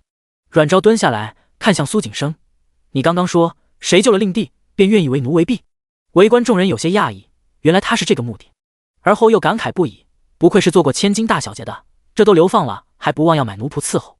苏景生茫然地抬起头，好一会才看清面前是谁，顿时本是交的眼眸骤然一亮：“我愿意，只要救我阿弟，我什么都愿意。我可以救你们，但我要你们两个都卖身于我，契书可等你们安然再补上，如何？”苏景生闻言面色微变，面露挣扎。虽然他们被流放了，但良机还在，一旦卖身，那便永远成为低下的奴隶了。他自己如何无妨，可阿弟，你再犹豫几息，我便不要了，毕竟我可不要死人。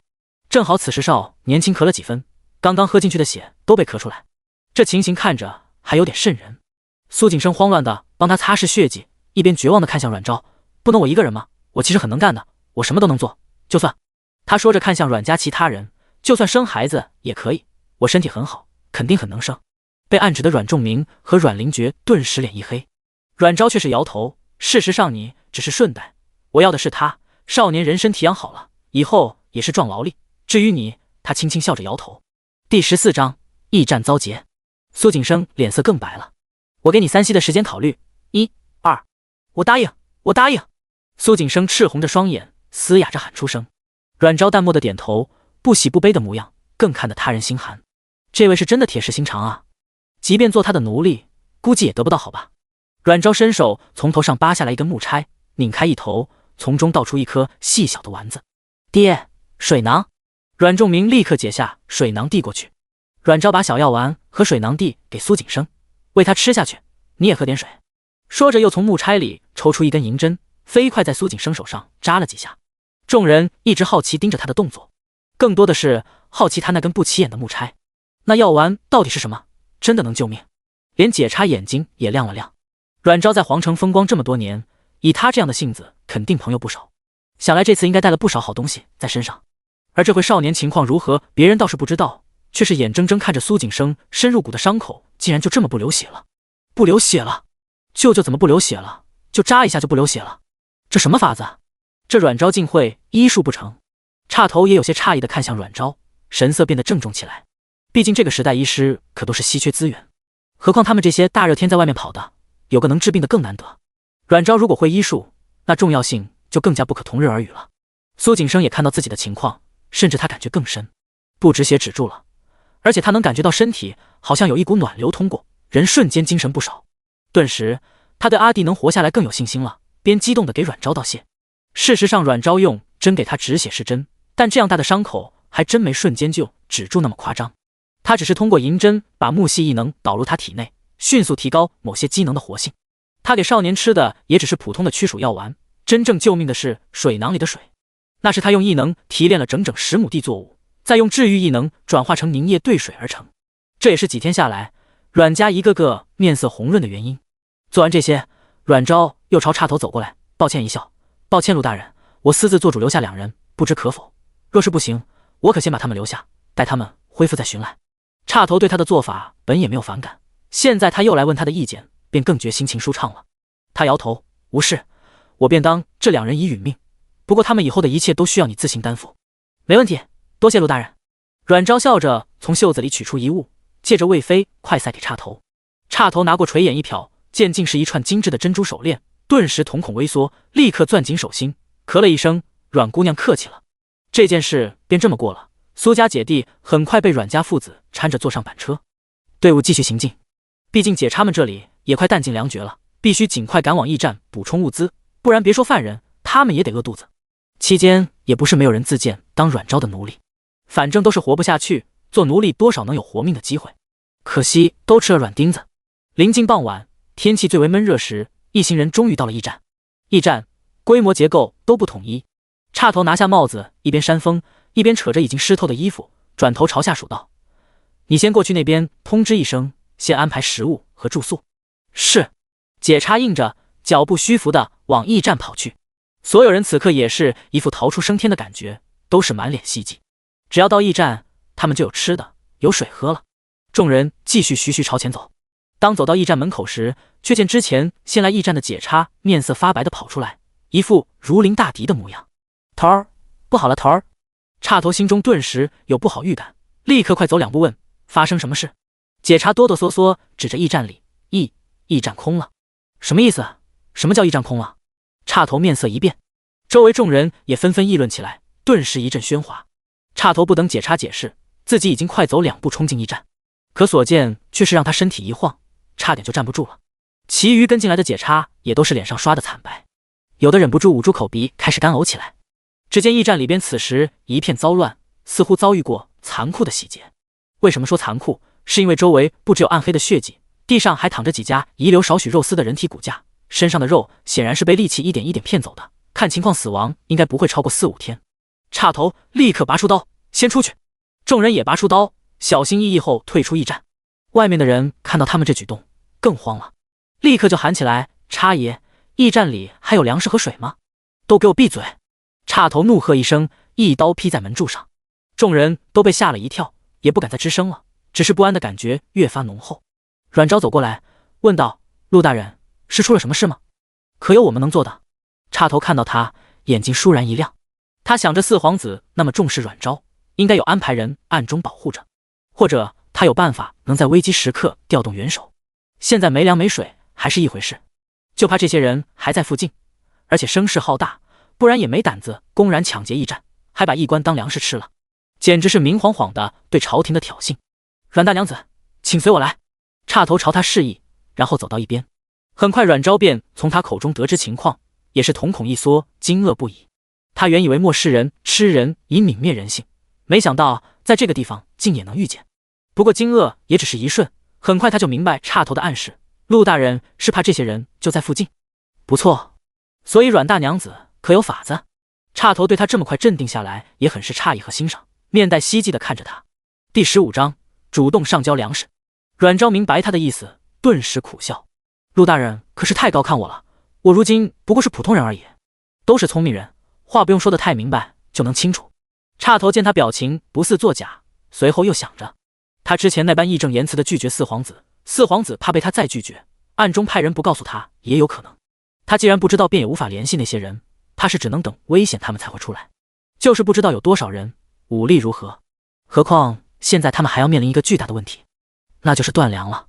这时却听阮昭道：“至于粮食和水，我现在这里倒是有一些米面，省着点用，足够一起吃10天左右，水却是只能支持3天左右。如果我们3天内无法赶往下一个驿站，或者找到水源，依然会陷入困局。”虽然依然没有完全解决危机，但阮昭的话却仿若天籁一般。岔头激动的直道：“好好好，大娘子果然大气，那我在此就先谢过大娘子了。若能到驿站，定然帮你补上新物资。大家同舟共济，陆大人何必客气，他倒是可以直接带着阮家众人逃北疆去，不去都无所谓。但按照岔头的猜测，如果那个队伍只是10人左右还好，他勉强应该能对付。可若真的是上百人的10人狂徒，要在不暴露异能的情况下护住阮家，可能性太低了。好歹这10几位解差还有兵器和武力，更有这些犯人。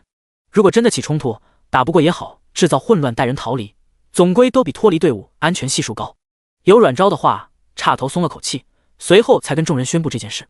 这次也没有隐瞒他们关于有人被吃的事，至少要让他们保留危机意识。众人得知情况，那是又喜又惧。阮昭走回车边，看到阮家众人苍白的脸和忧心忡忡的模样，也只得道：接下来大家都精心点。众人也只能神思部署的点头。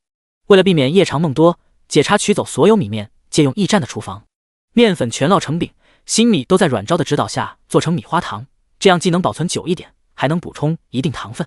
解差们也没想到阮昭连这个都懂，果然读过书见过大世面的就是不一样。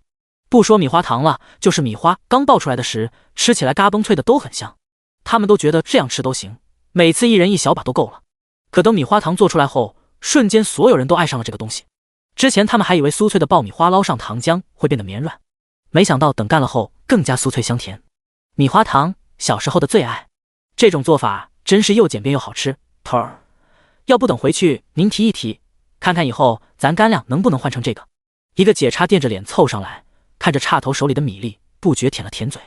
去，就你拿点俸禄1月能换几两糖？做梦呢！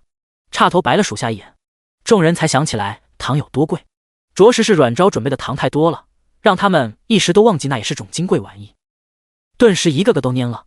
正这时，一个解差跑进来，满头大汗：头儿，不好了！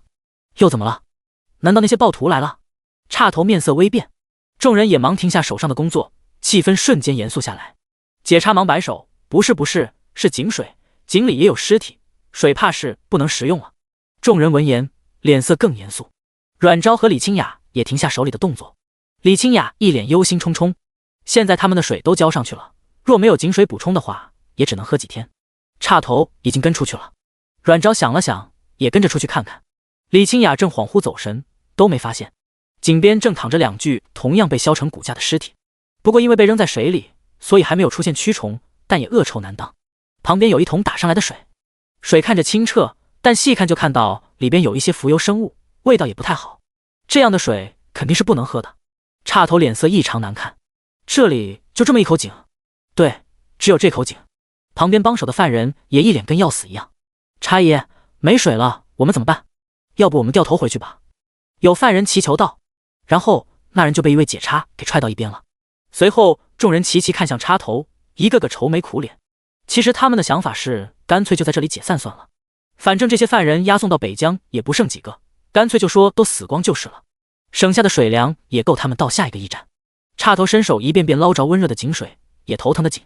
这时候身边有人蹲下来，随后他便见有一只白皙秀手也往里捞了点水。岔头抬头就见阮昭正捞着水，凑近观察嗅闻。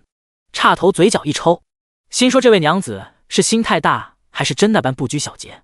旁边就放着尸体呢，他还没事人一样玩水，他是真的有些佩服这位的胆量了。当然他自不会真认为他是来玩水的，见他来回观察，还是忍不住问：大娘子可有法子？阮昭动作一顿，抬眼瞧他。岔头也有些不好意思的摸摸鼻子，他这不也是没办法吗？总觉得阮昭见多识广，应该会比他更能想到办法。不过他这点也的确没想错。正在他准备叹气时，阮昭点点头，站起来：我倒是有办法把这些水中的杂质除了，就不知道大家还敢不敢吃，毕竟是泡过的。闻言，岔头猛地站起来，牛眼惊喜圆睁，其余人也一脸震惊地看着他，有些不大相信：你真能把这里边的杂质去了？岔头急声问道。阮昭点点头：不难，完全去除那种。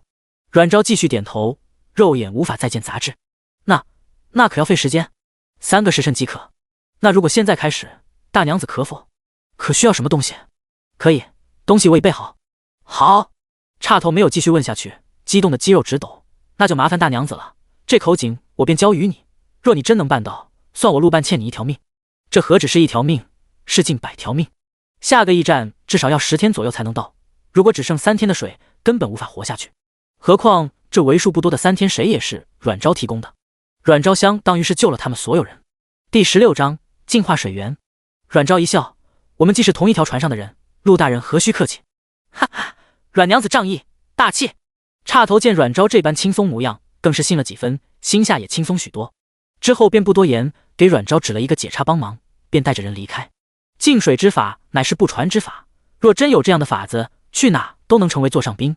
不过岔头也是个知感恩的人，自不会在此时趁火打劫。阮昭让解差带着人尽可能的把水打上来，能打多少就多少，而后便自己去驮车上取东西。驮车上的粮食基本都被带走了，只剩一些现成的小吃食和衣物被褥等。车辕上只有苏景生和苏景晨姐弟俩，两人已经不是犯人，所以也不需要听从解差的安排干活。他们原本也想帮着阮家人干活，不过被阮昭安排在这边看物资。主子，两人见他过来，忙下车恭敬道。不过显然他们还有些不太适应这种，声音和表情都很僵硬。阮昭也没纠正过他们，我拿点东西，不用管我。他摆摆手，便上了敞篷里。说是在车里取东西，其实是从空间取。末世后期水源虽然被净化，但谁也很不干净，各大基地没法派人一一去过滤提炼净化，便成批制作民用净化包。这种净化包每包巴掌大，每包里边有20个银币大小的小压缩包，有点像压缩面膜，一颗丢进去可以净化至少20升水。因为材料有限，也为了方便过滤，所以外层是用了纱布包裹，这样倒是方便了他，直接拿出去说是自己做的便可。他取了20粒放到小荷包里，而后转身回驿站里。阮家众人跟着其余犯人正在外面收拾打扫屋子，便听到有犯人在讨论水的事情。听闻女儿竟然还会净水之法，阮仲明都惊了。他第一时间就想着，如果女儿净不成怎么办，要怎么带她逃走。他从未听过有什么法子能一下子把水中杂质去掉的法子，哪怕用最细密的布衣便过滤水，也依然会有杂质。现在如他一般想的不少，便有犯人上前来讽刺阮昭自大，没有那个金刚钻，偏要揽瓷器活。阮仲明还没说什么，阮灵觉就凉丝丝道：见你如此高兴，怕是也不需要水，可要我与大人说一声，把你的水分与他人。那人闻言面色微变，想说你以为你是谁？然后才想起好像他们现在的水和粮食都是阮昭提供的，顿时哑声，最后只能灰溜溜跑了。只是人跑了，阮家众人也开心不起来，都忧心忡忡地往后院看。而这回后院里，阮昭已经按照配比分别朝缸、桶、盆等容器里丢了一定配比的净水包。这便可以吗？解差看他把一个个铜板大小的东西丢进去，便不动作了，有些疑惑。阮昭点点头，这些净水包都是实验室研究出来的，里边的成分可以灭杀水中所有存在的生物和病菌，可以说能起到强效杀毒的作用。就是经过这种净水包过滤后，水的口感会更索然无味而已。制作方法倒也不难，就是寻找材料有些麻烦。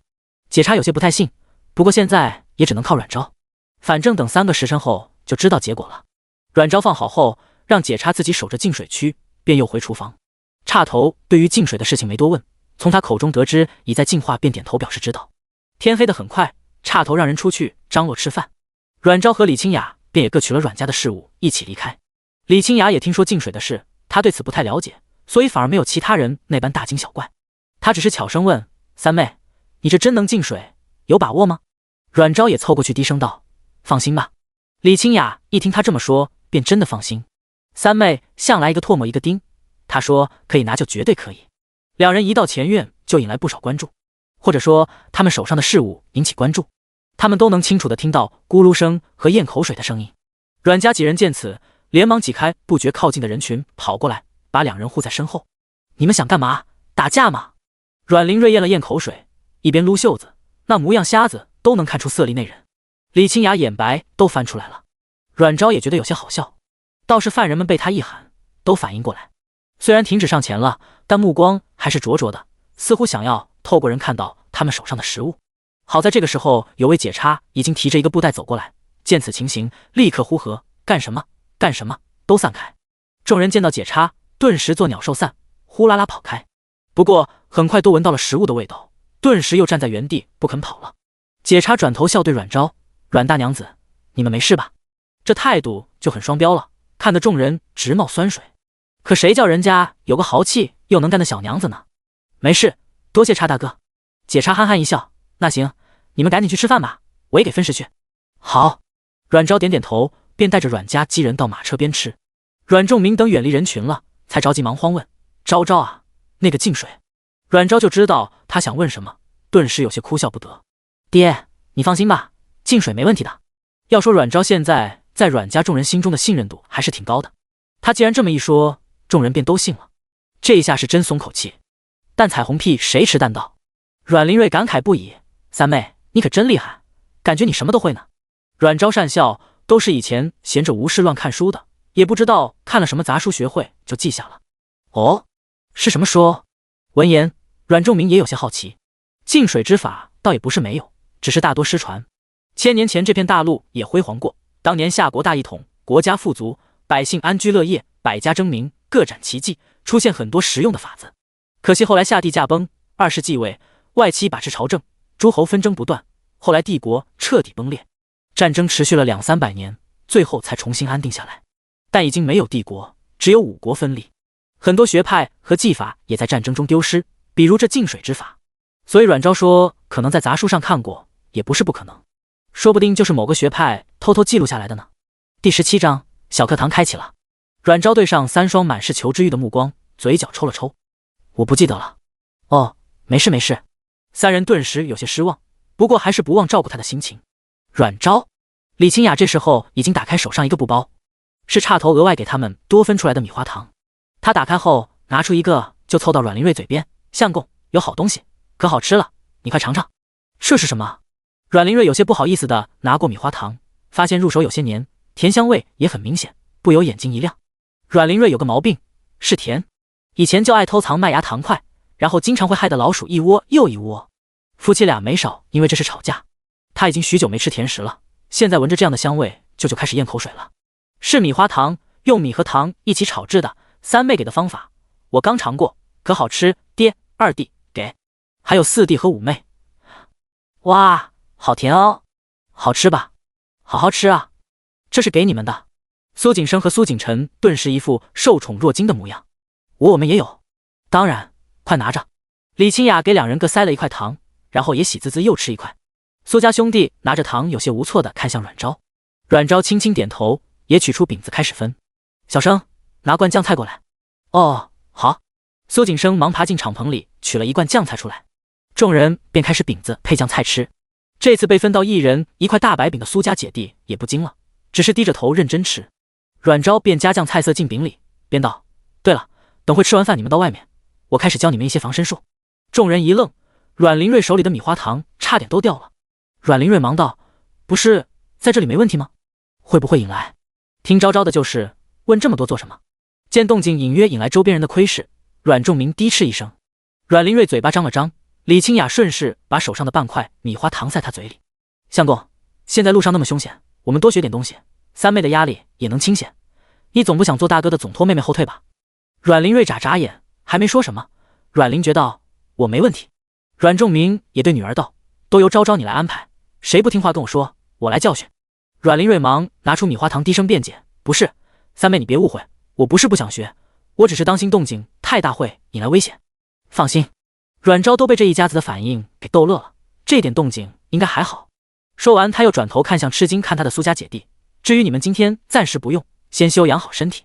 ”2人闻言都瞪大眼睛，再度猫猫震惊状：“您的意思，我和阿弟也能跟您学武吗？”“对。”阮昭把夹好酱菜的饼子递给旁边的阮玲兰：“谢谢三姐。”兰兰和萱儿怕吗？他笑着摸摸2个孩子的小脑袋，能感觉到2个小家伙身子一直是僵硬的。阮玲轩小胸脯一挺：“不怕，萱儿是男子汉，不可以怕。萱儿会好好学武功，保护三姐、爹爹、大哥、二哥、大嫂嫂、妹妹。”“兰兰也是。”阮玲兰小鸡啄米似的重重点头。众人顿时都被逗笑了，气氛也为之一松。阮昭清笑着拍拍2个小家伙的肩膀，有志气，三姐等着。好了，先吃饭，我去外面找差爷问情况。阮昭拿起自己的饼子便要往外走。“哎，昭昭，我跟你一起去。”阮仲明忙要起身，阮昭赶紧摆手：“不用，人多眼杂，你们吃着。”说完便快步出门了。阮家众人扫了眼四处正朝这边看的人，也只能听话。阮昭刚走出驿站，就见到门前巡逻的解差。“阮大娘子，怎么出来了？可有何事？”解差好奇问道。自从阮昭主动提出把粮食都上交后，所有解差对他那已经不是好感，而是感恩了。“出来透透气，辛苦差大哥了。”阮昭笑笑，把手上小包米花糖递给他：“这是后厨刚做出来的，几位大哥先尝尝先。”“好，谢谢阮娘子了。”解差也没拒绝，笑着接过。阮昭顺口跟他问情况。解差也把情况跟他简单说了下。目前驿站四周的确存在有大批人群活动的痕迹，人数不会低于20人。目前方圆2里内都没有发现问题。按照活动痕迹来看，这些人很可能是朝南方走的，但也无法保证是否会转回来。阮昭点点头，别过解差，便在周边随意走走。走到一处时，他蹲下来，伸出手指轻轻撩动地上已经枯黄的草叶，余光扫了眼周围，随后迅速往草叶中输入异能，瞬间草叶恢复生机，变得翠绿起来。这一幕若被人看见的话，怕是会以为神迹。可阮昭眉心却皱得更紧，眼底闪过一抹失望。这些植物太低等太普通了，别说记忆碎片，连情绪都没有。思索片刻，他从空间中取出一颗地根种，直接埋到土里。异能释放的顷刻，土表依然没有任何变化，但土下纷乱的根系突然疯狂地向四面八方伸展。三妹，你在做什么？阮灵瑞的声音突兀响起。阮昭早就听到脚步声，他慢条斯理地拍手，站起来，没什么，你们怎么这么快？不歇息会？不用，也不是很累，不然你现在就开始教我们吧。阮仲明道，他主要是担心女儿在外面不安全。众人纷纷点头应和。阮昭点点头，也行，趁着天黑能多学点。那开始吧，都过来这边站好。他要教给他们的是一套军体拳，这套军体拳是末世时改编出来的，更适合普通人学习，杀伤力也提高许多，防护性更强。他一边比划，一边简单给他们讲解要护住哪些地方，哪些又是人体死穴，必要时可以专攻反击。他们的动静不大，但还是引来巡逻解差的关注。然后听着听着，解差们眼睛也跟着亮了。阮昭教的这些和他们练的军拳有点相似，不过没有他这么多说道。如今经他这么一说，他们对一些招式的作用倒是更明白一些。而且看阮昭比划的几个招式和反击手法，虽然只是教学比划而已，但他们觉得如果真上手的话，应该不会比他们的差。正好这时有解差带着饼子出来给同僚，也见到这一幕，回去时便跟众人提了一嘴。第18章赠礼。差头有些诧异，便也好奇地跟出来看。他是从狱卒口中听说过阮昭在牢里的情况，所以也知道他会点武。这个时代学武不拘男女，尤其是有条件的人家，更愿意重金请武师教导闺中女娘学一些防身之法，免得以后被欺。7月的天黑得很快，阮昭这一堂课时间并不长，不过他讲解的知识点不少，众人听得都差点忘记时间。好了，今天就到这里，大家先熟悉熟悉我讲的这些穴位和招式，没事可以练一练。好，众人忙应下，一边不觉地比划起来。啪啪，阮娘子还真是无所不能啊！差头笑着抚掌，他突然有些明白对方为何会拒绝四皇子了。之前他也与很多人的想法一样，大抵是欲擒故纵，毕竟太容易得到的总很难被珍惜。可现在看来，以他这样的气魄、性格及本事，说不得还真能在北疆有所建树。陆大人谬赞了，不过是随武师学了几招自保功夫，上不得台面。你这若叫上不得台面，那我们可没眼见人了。差头一笑，想想又道：我观阮娘子此法甚是精妙，少了许多繁琐招式，反而更显效果。不知下次传授时，我这边可否也一起学？外行看热闹，内行看门道。阮昭这套拳法干净利落，而且招招直击要害。如果练得好的话，别说自保了，以一敌十都可以。他也不想总占阮昭便宜，只是他跟弟兄们这个差事，就注定要经常在外面跑，能多一分自保能力，也相当于能多一条命了。所以他也只能厚着脸皮上。当然，我们也不白学，可以拿东西换。阮昭一笑，这有什么？这拳法也非我所创，只要大人不嫌我学浅便好。不会不会，多谢阮娘子，我身无长物，便以此物赠予阮娘子，望阮娘子不弃。差头伸手从钱巾内袋里取出一个有些陈旧的小木牌。阮昭一见，立刻婉拒：陆大人可千万别和我客气，我教一个也是教，两个也是教，不必如此。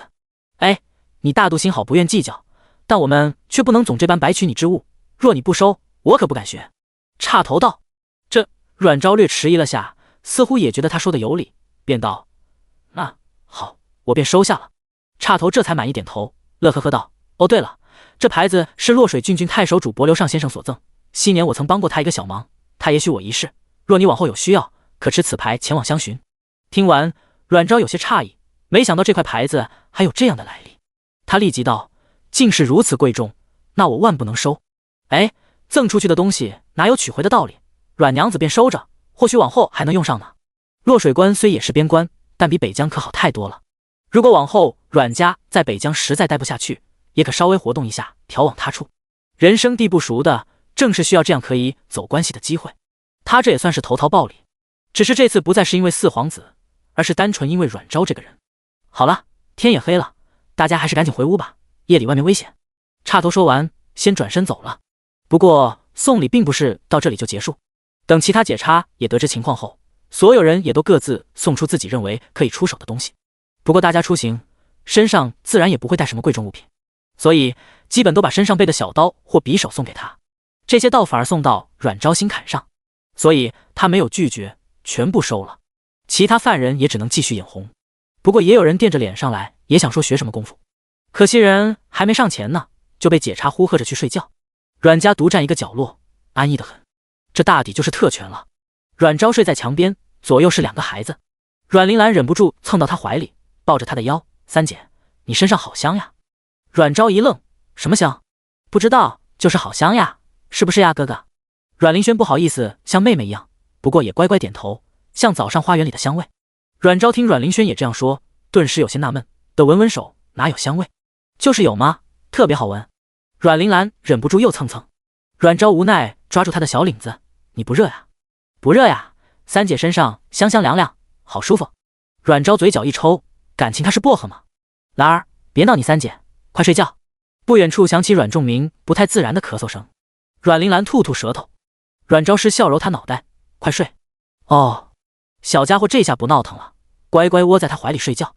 夜渐渐深了，怕引起注意，所以屋内也没有点火，只有屋外巡逻和守夜的人点了一堆小篝火。这个驿站正好是建在郊外路边，这会正值酷暑，草叶枯黄，树木枯枝，周围显得非常的空旷，以至于半夜远方有星星点点的火光都能被瞧见。枯树林内正有一个人影鬼鬼祟祟的接近，他凑近一棵稍大些的枯树，趴着探头往外看。这次他靠得相对比较近了，所以能看清楚篝火旁的人。他阴森森地笑起来，希望耗子速度快点，竟还有不少小嫩羊。他忍不住吸溜一口，贼贼笑道，填饱肚子前还能爽一爽。他正嘀咕着，却没有发现脚边的土地下边似有什么在蠕动。一截灰褐色婴儿手指粗细的树根悄无声息地从土壤里探出来，然后一点一点地顺着树干往上爬。另一边又钻出2条树根，不着痕迹地圈住这个人的脚踝。正在此人想着等大哥带人赶回来后，他能得到多少肉食。挂在树枝上的树根突然猛地一窜，直接勒住他的脖子。他瞳孔骤然一缩，立即伸手要去扯脖子，下一刻整个人却直接被树根扯进土里。什么声音？驿站外正巡逻的解叉突然转头朝林里看去。怎么了？我刚好像听到什么动静。第19章净水成功。不会是什么鸟雀之类的吧？要不要去看看？两人商量着，还是让一个人拿了火把去看看情况。很快查探的人就回来，摇头道，没发现什么情况，应该是我听错了。别太紧张，我看今晚应该没什么事，快到换班时间了，等会好好休息。另一个人道。而后两人便继续巡逻起来。驿站内，阮昭侧身躺着，被子下的手轻轻握着一截从土里探出来的树根，正通过树根读取那个人的记忆。可惜那个人死前太过惊恐，记忆受到影响有些破碎，不过还是能从中得到不少有效的消息，比如对方已经有同伙去通知那些人了。想到记忆中了解到的东西，他眉心紧拧了起来。而此时距离驿站30里的一处营地里正在发生激烈的战斗，或者说战斗已经进入尾声了。此时地上躺倒了一具具尸体，随着最后一名偷袭者倒下，战斗正式结束。杀死最后一名偷袭者的壮汉甩掉弯刀上的血水，呸了一口，你爷爷的队也敢劫，找死！头领，查到了。这时一个矫健的青年飞掠过来，怎么样，匪还是兵？壮汉蹲在地上，随手扯过尸体的袖子擦刀。青年也有些嫌恶地看了眼地上的尸体，道，都不是，这是一些食人狂徒，大部队就在西边20里处，这些应该是打前锋探路的。壮汉闻言立刻呸了一声，又是这些渣子。那头领，我们要不要顺便把那些人也给宰了？青年跃跃欲试。壮汉摆手，这都是陆国的事，我们少生事端，别坏了太公子的事。可有些时候不是你不找，麻烦就不会上门。这么多人有去无回，那边肯定要派人来查探。死那么多的人，冲天的血腥怎么可能轻易消除？因此很快这个营地又迎来第2次激战。天蒙蒙亮时，所有人都被从睡梦中唤醒，然后便一起迎接惊喜。放在后院的那些水竟然真的全部都变清澈了，一点杂质都没有。叉头拿着水瓢一遍遍地舀起倒下，只能看到非常干净的纯净水，比山泉还干净。嘿，这真神了。虽然他决定相信阮昭，但也没想到他竟真能办到，还办得那么好。他忙问：“大娘子，你这法子是否对什么水都适用？”阮昭知道他的意思，无奈一笑，只对有此类小生物的水有用，对泥沙之类没有效果。陆国每年到这个季节都要死很多人，一边旱季一边洪涝，如果能把一边多出来的水调往另一边，就能减少死亡。只是水涝的水基本都是沙土，根本不能食用，哪怕用不过滤后，依然还是沙土。岔头闻言也不知道信没信，只是遗憾地叹了口气，之后便没再多问什么，迅速把这个消息通告出去，而后便让解差带着犯人们拆木板做拖车。毕竟这么多水，没那么多水囊装着，部分只能拖着走。阮昭都付出那么多，总不能还征用人家的马车。不过现在有水了，大家又希望满满，也没有意见，反而干劲十足。天彻底亮时，队伍终于整装好，又开始上路了。因为阮昭做出的贡献，所以现在阮家都全部上马车，也没人说什么。毕竟谁知道路上还会发生什么事？别的不说，就是这个水，说不定还得靠阮昭净化呢。不过接下来队伍运气都不错，一路上并没有遇到什么危险。路上虽然也遇到几支逃荒队伍，不过都是零散的人，也没什么杀伤力。甚至在见到他们中有官兵，还远远避开，不敢靠近。只是令人心情沉重的是，随着遇到的逃荒人越来越多，路上遇见的尸体也越来越多。除了阮昭外，众人都看得有些堵心。爹，怎么会这么严重？地方官不管的吗？又见到一具瘦骨嶙峋的孩子尸体，几乎都成干尸了。阮灵瑞有些难受。阮仲明深叹了口气，他是京官，这些年少有离开皇城的，单知道闹灾荒时百姓都不好过，但也没想到会到这般惨绝人寰的地步。想到皇城中世家大族、商贾富户奢靡的生活，再看看此刻路边的情景，便觉得心中悲凉。千年轮回旱雨灾，贫穷百姓百事哀，不过皆是蝼蚁，无名无利，谁会为蝼蚁尽心尽力？阮昭的声音很平和，却平和的让人心凉，仿佛看透了一切。阮父都不觉得垂下脑袋，一脸歉疚。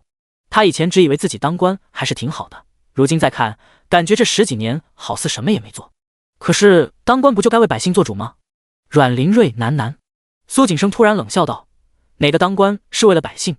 要么就是为了光耀门楣，要么就是为了荣华富贵。”一直沉默的阮灵觉嘴唇不觉一抿。阮灵瑞张口想要反驳，却似又无法反驳。阮昭看了3个彻底蔫了的男人一眼，叹了口气。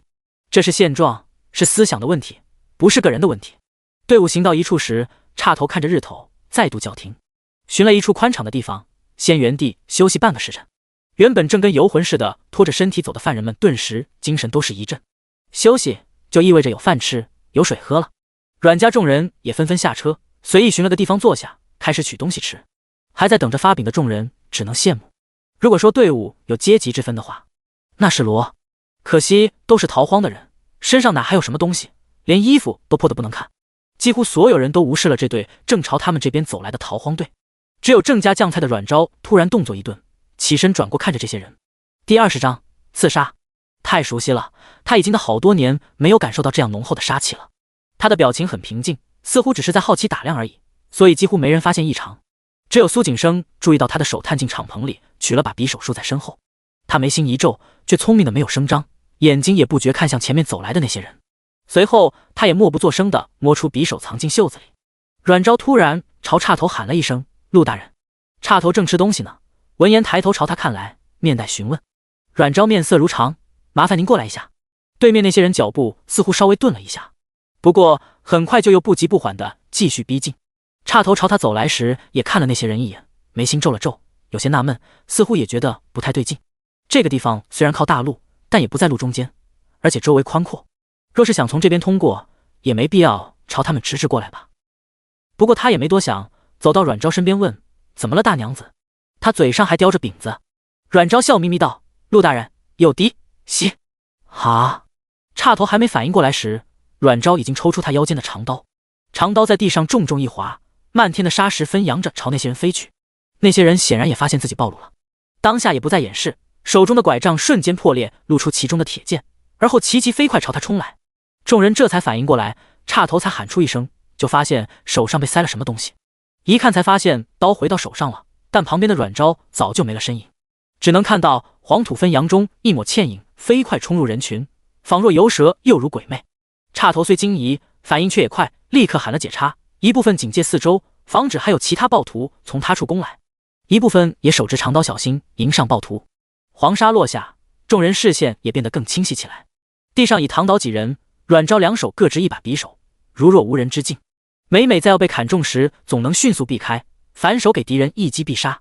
但这些人显然也不寻常，他们并非寻常逃荒暴徒，每个人手执武器都各有章法，更像是训练有素的武师。苏景生匕首横于胸前，一手抬起拦在阮家众人跟前，而此刻周围的犯人已经被惊得四散奔逃。阮家众人又惊又担心，也抓着匕首或小刀想要去救人。苏景生为武师之女，也习过武，自然能看出阮昭此时看似凶险，实则游刃有余。若阮家众人插手，说不得还会拖累于他，自是不肯让他们过去。好在此时外围观看的解差们终于在阮昭连续丢出几个人后找到空子，在差头的指挥下，也分开围住漏网之鱼，开始清剿起来。眼看10多人已经不存5余，偏这时候远方黄沙高扬，竟从四面八方再次冲来许多执刀剑之徒。这下就算是解差们也察觉到不对劲了。若是逃荒暴徒，哪可能有这么齐整的兵器？但既非逃荒暴徒，这些人又为何要劫掠于他们？看这些人此行，显然是有所预谋的。谁会大费周折对付一些已经失去价值的犯人？队中也无有利可图之人啊！不对，或许还真有。差头猛地看向正在往阮家那边退的阮昭，心下猛地一沉。之前没注意，现在他是看出来，这些人似乎都是朝他去的。阮昭看着新出现的几十个人，也心知不好。都上车！他一边退一边朝后方喊。阮家几人已经推开苏景生和苏景琛的阻拦，正要过来，闻言脚步都是一顿。苏景生动作却很麻利，立刻一手一个就把2个已经吓懵的孩子放上车，一边喊道：“你们别去给主子扯后腿，快上车，莫要害了主子。”阮家众人倒也不是都托大没脑子，又见阮昭已经接近，阮仲明立刻推着2个儿子上车。阮灵觉直接把阮灵瑞拽上车，又转手把阮父拽上去，刚好李清雅也被苏景生推上去。阮昭已经跑上近前，飞快在地上抓了把土，在苏家姐弟把阮灵觉拽上车后，也跃上去走。驼马被鞭打，吃痛的嘶鸣一声，立刻踩着蹄子往前飞奔。只是前头也有人正冲过来，阮昭直接跨坐到马上，手中石子伴随种子迎风飞出，落在那些人身上。种子落到他们身上，立刻悄然生长成荆棘尖刺，直接刺入皮肉。古怪的疼痛让那些人势头稍缓，也让驼马成功穿过围堵。抓紧点！苏景生伸手抓住差点被颠下去的阮灵瑞，看着后方留下的歪扭车轮印，焦急喊道：“主子，车快撑不住了！”这架板车本来就是运送重物，又颠簸那么多天，本就有些松动，如今又带着那么多人快马狂奔，根本维持不了多久。阮昭眼见那些人还在后边紧追不舍，他咬咬牙，谨声带他们往南走，别回头，我先截住，到时候会去寻你们。他说完，也不等其他人反应，直接纵身跃下马。昭昭，不可！三妹，三姐姐！众人惊呼一声，都想要抓他。苏景生顾不得了，直接一甩鞭子，让马继续跑，一边让苏景琛拦住众人。但苏景琛也只是个小孩，哪能拦得住？阮灵觉推开他，直接跳下车。李清雅紧紧抱着2个孩子，防止他们滚落。见此情景，也是面无人色。停车，快停下！苏景生只能咬牙，用力鞭笞马匹，尽量把他们送远一些。等马跑出一段距离，他又重重狠甩几下，而后也跳下车。阿弟护着他们离开。阿姐！阮昭落下时便已经迎上跑在最前头的几人，这么稍微一耽误，后边的10几人也追了上来。这些人都是有功夫底子，他一人对多人，在不动用异能的情况下还是很吃力的。本想着等阮家人离得远些便动用异能，谁知竟落下一个阮灵觉。阮灵觉倒也是勇，拿着匕首就往前冲。虽说这些日子在阮昭教导下至少不是毫无章法，但也就3脚猫功夫而已，对上普通人或能自保，但在这里就是送菜的。阮昭还得分心保护他，急得脑门子汗。第21章暴露异能。你快走！他用力把他甩出，但阮灵觉根本不知道他还藏着真正的杀招。他只以为三妹是想用自己的命拖住这些人，这怎么可以？所以他想让阮昭走，自己挡住这些人。2人拉扯，反而让那些杀手有可乘之机。阮昭差点路了空被砍了一刀，他只能抓着阮灵觉转身就跑。小心！这时一柄剑朝他们掷来，阮灵觉眼瞳一缩，只来得及推开阮昭。阮昭本是想扯着他避开，也不知道阮灵觉哪来的力气。等他站稳，阮灵觉已经被伤了左胸。二哥！阮昭瞳孔一缩，这下也顾不上掩饰了，又抓了把荆棘种子朝那些人投掷过去。荆棘种子在虚空便飞快生长，直接刺入那些人的血肉之中。那些人也被这诡异的一幕惊了一跳，这下都顾不上去抓阮昭了，连后边没中标的也惊恐地往后退。阮昭趁此时机一手按住他受伤的地方输入异能，一手扶着他便要走。只是此时后边有更多人也终于追了上来。这些人没有看见刚刚出现的荆棘，见到阮昭立刻就往前冲。主子，二公子，快！苏景生终于跑过来，见此情景也顾不上多话，立刻帮着扶起阮灵觉，带他走。阮昭把阮灵觉交给苏景生，重新抓起匕首便要迎战。不行！阮灵觉脸色有些苍白，但还是咬着牙拒绝。苏景生都要被他气死了。打晕，拖走！阮昭大喝一声，便朝杀手冲过去。你敢！阮灵觉想要伸手推开苏景生，别管我，帮我三妹。苏景生一个头两个大，正想抬手打晕他，却听一阵呼喝之声响起。他心下一咯噔，转头看去，就见后方竟有黄沙滚滚，似有大批人正狂奔而来。难道也是那些人？他脸猛地一白，但很快却发现最前方的正是他们那辆马车。昭昭，觉儿快过来！马车上，阮仲明朝着他们高声呼喊。苏景生这才发现好像不是敌人，而此时几十汉子已经冲入战斗圈，直接跟杀手对干起来。尤其是为首一个大汉，手上轮着弯刀，一手一个，宛如坦克似的，一路直接碾压过去。走！阮昭虽不知情况，但见这些人拖住杀手，便抓着阮灵觉一起跃上车。他们一上车，阮仲明也顾不上看儿子，立刻驾着马车掉头就跑。后边的杀手完全被那几十个人给封住去路，根本无法追逐。爹，怎么回事啊？阮昭这才得空问。说来话长，觉儿怎么了？受了刀伤，幸而没有伤及要害。阮昭已经给他止住血，虽然看着恐怖，但只是皮外伤。阮仲明这才轻吐口气，语速飞快地跟他说明情况。马车跑出一段路后，被他勉强给扯住了。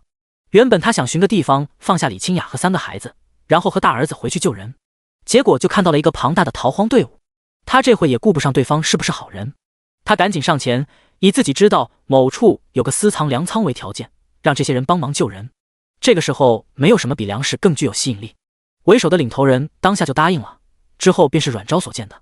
至于那个粮仓，阮仲明也不是胡诌，这是他这些日子与解差交好攀谈时听说的。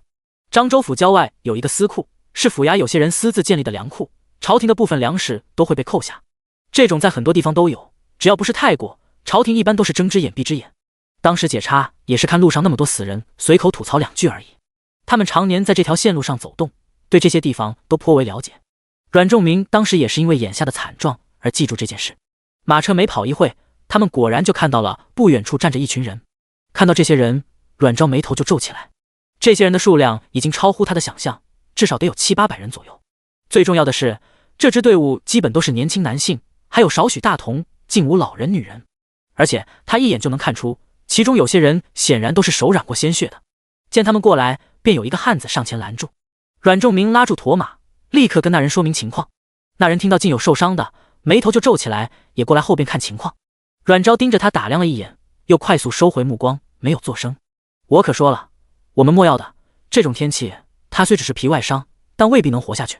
汉子瞅了眼阮灵觉的伤口，对阮仲明道。阮仲明面上虽带忧虑，不过既然女儿已经那样说，他自是相信女儿。何况他亲眼见着苏景生那样的伤口都能好，没可能一个大男人连个女娃都比不上，所以他只是点点头。汉子见他没有把人撇下的打算，只是撇撇嘴，倒没继续说什么，而是打量起阮昭和苏景生。爹！这时李清雅和阮灵瑞带着3个孩子也跑过来，一看到躺在板车上半边都被染红的阮灵觉，顿时脸都白了。包袱给我！阮昭见阮灵瑞提着包袱，立刻伸手。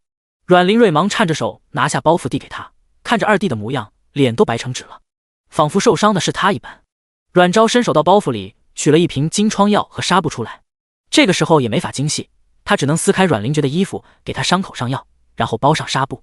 汉子只是靠在一边，嘴里叼着草看着，也不知道是在看什么，看得阮仲明一脸如临大敌。这时不远处传来动静，众人转头看去，就见一群人正扛着武器走来。阮家众人顿时警觉起来，却听后方那些人中有不少人惊喜地喊着首领他们回来了，太好了，首领果然厉害之类的话，其中不乏小少年的声音。阮昭不觉侧头看向那些人，见他们脸上多是惊喜和放松，他又转头看向那些凯旋而归的人，现在这般看，倒是能让他看出些门道来。这些人虽然举止随性豪放，但脚步沉稳，行动间似有章法，看着倒不似一般逃荒者，更像，他眯了眯眼，更像是行军打仗的军兵。第22章尴尬乌龙。哇，这么多刀剑，首领你们这是对上官兵不成？靠在车边的汉子见一群人手上多出来的刀剑，不由眼睛一亮。阮昭眼中闪过一抹深思，这些人对官兵的态度也稀松平常，没有敬畏，没有忌惮，没有反感，没有排斥，也没有任何仇恨或者不满，就好像只是碰见一些陌生人一样的平常。首领撸了把脸上的热汗，嗤笑一声，不过是一群见不得光的鼹鼠。说着，虎目意味深长地扫了阮家众人一眼。阮昭心下一动，但首领却没再说什么，只是抬抬下巴对阮仲明道：“哎，你人已经救了，轮到你兑现诺言，快点带我们过去。如果你胆敢骗我们，老子就把你一家都蒸着吃了。”阮仲明脸色一白，他忙道：“各位壮士，我绝对没有骗诸位，我可以立即带大家过去，但还请放过我的家人。”“那不行，一起走，反正没有粮，就拿你们顶上。”首领摆摆手。漳州府司粮库没有在府城内，而是在郊外一处小庄子里。大概为了不引起注意，所以这里并没有安排多少人守着，只有一家子看护常年住在此处。若寻常人见着，也只会觉得这就是一个普通人家而已。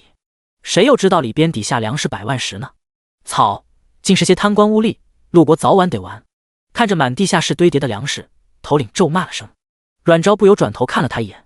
阮仲明看着被一袋袋往外搬的粮食，也沉声叹气。若这些粮食能放出去，不知道能保下多少人的命。可这些人宁愿囤积粮食用来趁机敛财，都不愿意开仓放粮。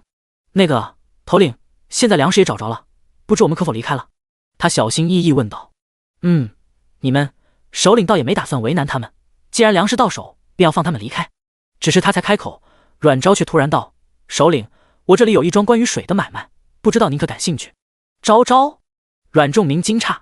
阮昭朝他安抚一笑，而后继续看向首领。首领挑眉：“关于水，怎么说？”阮昭一笑，做出个请的手势，还请首领一步，此事不便泄露。听他这般说，首领顿时也来了兴趣。他眯起虎目，打量了阮昭几息，而后点点头：“行，就去那屋里。”这回看护的人全被绑起来丢一个屋里，小庄子里除了搬运粮食的人外，也没其他闲杂人。“哎，首领，要不我跟你一起去？”一个青年忙拉住他，警惕地看了眼阮昭。他们去救人时，阮昭已经杀了不少人，那些人的情况他们都见过，基本都是一招毙命。所以即便是个年轻的小娘子，他们也不敢对她掉以轻心。首领却摆摆手：“去，你当老子是什么？赶紧搬粮去，天黑之前必须走。”首领说完，率先往屋走。青年无法，只得警告对阮昭道：“最好别动什么心思，不然你们今天一个都别想活。”阮昭只是笑笑，又朝阮家众人招手示意，便也跟着进屋子。两人这一进屋，便待了差不多半盏茶的时间，还没动静。外边等的阮家人和首领身边的人都有些焦急。“爹爹，三姐姐不会有危险吧？”阮林轩忍不住问，小脸上都是担忧。这段日子两个孩子见得多了，胆子倒也大一些，但在这样的环境下依然会心惊胆战。阮仲明无法给他答案，只能揉揉两个孩子的头，继续眺望屋子。所幸这时屋子的门被打开，首领面上带笑的大摇大摆走出来，看起来似乎心情很不错。走到一半，还转头跟后边的人说什么。后边走出的是阮昭，他面上同样带着浅淡的笑意。对于首领的话，他只是微微颔首。阮家众人赶忙跑过来，阮仲明几人连忙把他打量一遍，又警惕地看向首领。首领见此，哈哈一笑：“别怕，以后就是一家人了，放心吧。”谁知一听他这话，阮仲明脸就白了，整个人都摇摇欲坠，转头看着阮昭，一脸痛心又愧疚。见首领要离开，他忙急声喊道：“不行，首领，我女儿还小，请您放过她吧。我这把骨头还能做点事，只要您放过我的家人，我阮仲明愿意为您做牛做马。”他说着就跪下来，老泪纵横的哀求。阮家众人也挡在阮昭面前，满脸气愤与难过。首领还一脸懵逼，他旁边的青年立即道：“你们这是何意？我告诉你老头，你女儿若能跟了我们首领，那才是高攀的，给我起来，别一副要死要活的样子。”阮昭这时也明白他们是误会，连忙推开众人，跑过来扶起阮仲明：“爹，你误会了，我只是跟首领有合作，我们暂时会加入队伍，首领的意思是以后我们就是一队的人。”阮仲明一愣，懵懵地转头看他。首领经他这么一说，也反应过来阮仲明刚刚是什么意思，顿时也是脸一黑：“嘿，你这老头什么意思？老子看起来像那种欺男霸女的恶人吗？”阮仲明被他喝得身子一僵，心说：“你看起来就是那种欺男霸女的人。”当然他不敢说，现在他也明白自己刚刚是误会了，只是还是不太放心，以至于被阮昭扶起来时，还凑到他耳边低声确认：“昭，你真没为了我们做傻事，委身于他？”“当然没有，只是我们现在自己行动不安全，所以我用净水之法与他做交易，暂时留在队伍里，详细的稍后再和您说。确定不是自己所想的那般，阮仲明才彻底松口气。抬眼见首领一脸不满的看着他们，阮仲明顿时面露尴尬，忙讪笑赔罪道歉。首领也懒得跟他一般见识，重重哼了声便转身走了。道士青年看了阮昭一眼，有些遗憾，跟上去时还巧声问：“首领，您真没把人收了呀？我看这小娘子也不错，不像那些娇滴滴的小娘子，收了说不定还能跟您身边并肩作战。”去，你个光棍操心你自己去，老子还犯不着你操心。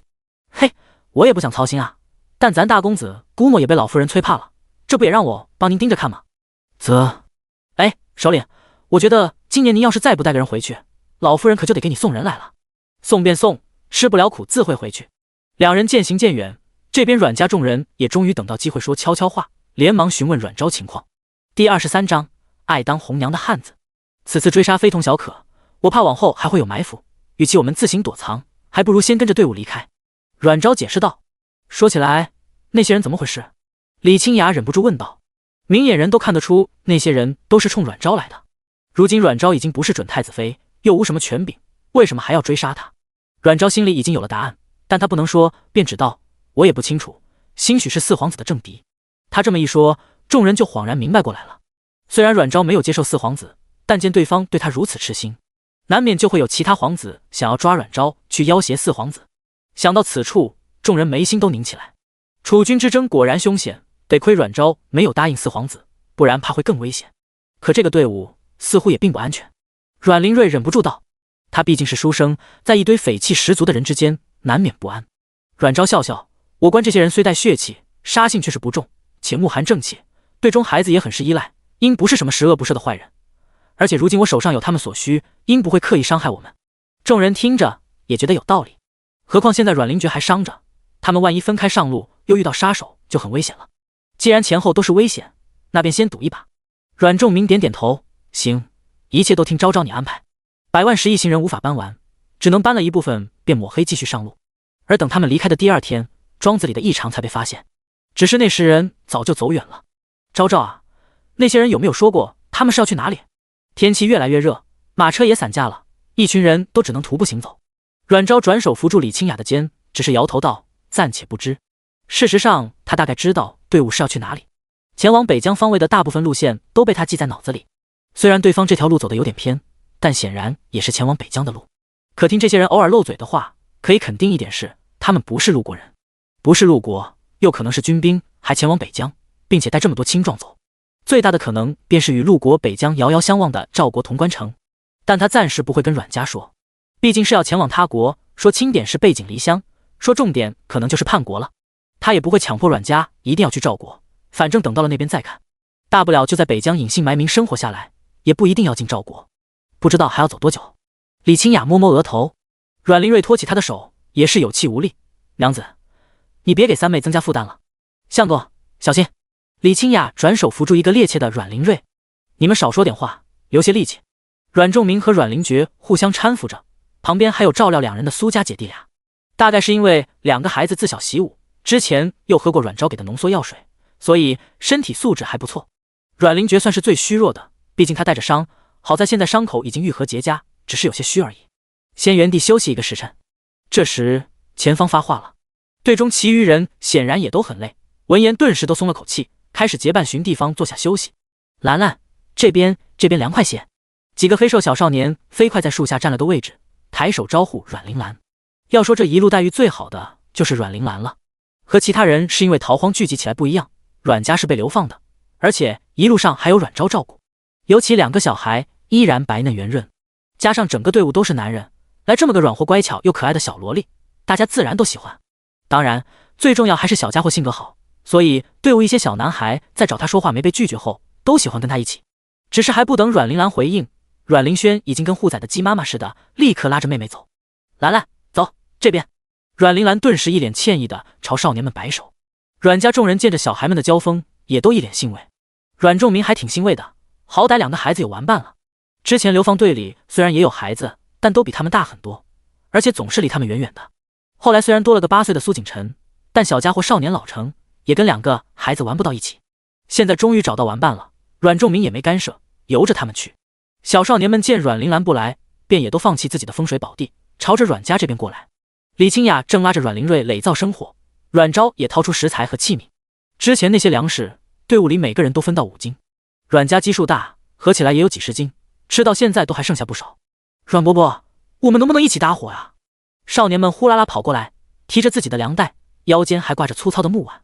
阮仲明对这些孩子一直都是和颜悦色，点点头道：“可以。”少年们欢呼一声，立刻四散开去找石头和木柴，又飞快搭了个火灶。兰兰，你别动，我们来就可以，你在这坐着。兰兰要喝水不？兰兰饿不饿？我这还有一点饼子。小少年们一边欢快忙碌，一边围着阮玲兰献殷勤。不甘吃白饭，也乖乖去捡柴火的阮玲轩嘴巴都气歪了，立刻挤过去扒拉开众人，都让开！你们要闷死我妹妹啊！哦，兰兰热吗？我给你扇扇风。小轩，你挡到兰兰的风了。看着人群里被气红了脸的阮玲轩，大人们都无良的笑了。李清雅道：“没想到我们家兰兰还挺受欢迎。”阮昭也是一笑。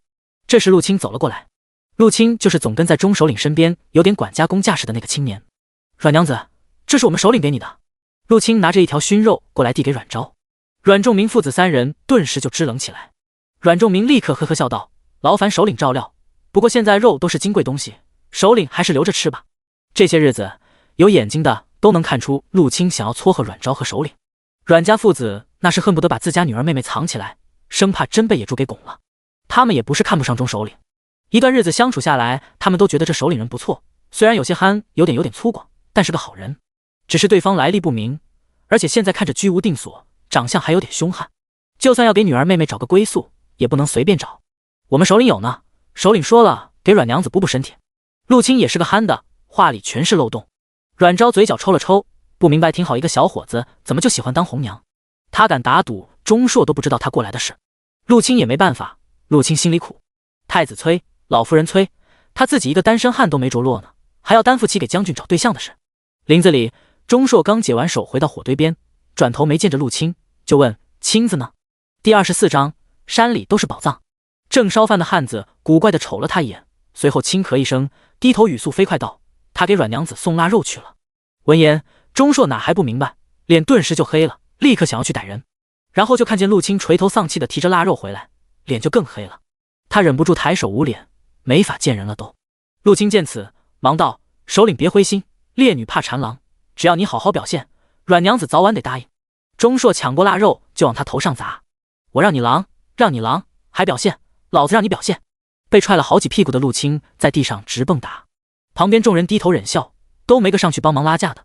钟硕叉腰狠喘几口气：“我看你是太闲了，今天开始你带人当前锋探路去，省得碍眼，我看你就闲的。”陆青一脸委屈的被扶起来，瞅了眼转身回座位去的钟硕，嘀咕道：“自个被嫌弃，拿我泄什么气？我招谁惹谁了我？你就闭嘴吧。”扶他起来的汉子忍不住翻了个白眼。钟硕虎目一瞪，指着2人：“你们嘀咕什么？不用吃饭了是不是？”阮家远眺那边的骚动，隐约只听到些动静。阮仲明看着周围投注过来的各种目光，忧心忡忡，唉声叹气。李清雅也忍不住发愁：“三妹，你觉得这个首领怎么样？”阮昭哭笑不得：“行了，你们就别瞎操心了。”阮玲瑞叹气：“三妹，如果你没那个心思的话，我看咱还是得找首领那边说清楚，不然任由大家这样讨论，对你名声也有碍。”阮仲明重重点头：“不错，须得说清楚。”阮昭无奈道：“都是萍水相逢而已，说不得再过段日子便会分别，又有何影响？”可是见众人依然忧心忡忡的模样，阮昭叹道：“如果钟首领没有那个意思，等他发现了，自然会管束身边的人。若他有这个意思，贸然提及，徒惹尴尬。”这几人对视一眼，也觉得阮昭的话有道理，但他们又不愿意这些人直接把阮昭当成钟首领的所有物。那如果对方主动提及呢？我看他身边的人这么殷勤，无风不起浪，就怕。阮昭面露无奈：“怕什么？除非钟首领想来的强抢民女，不然有什么可怕呢？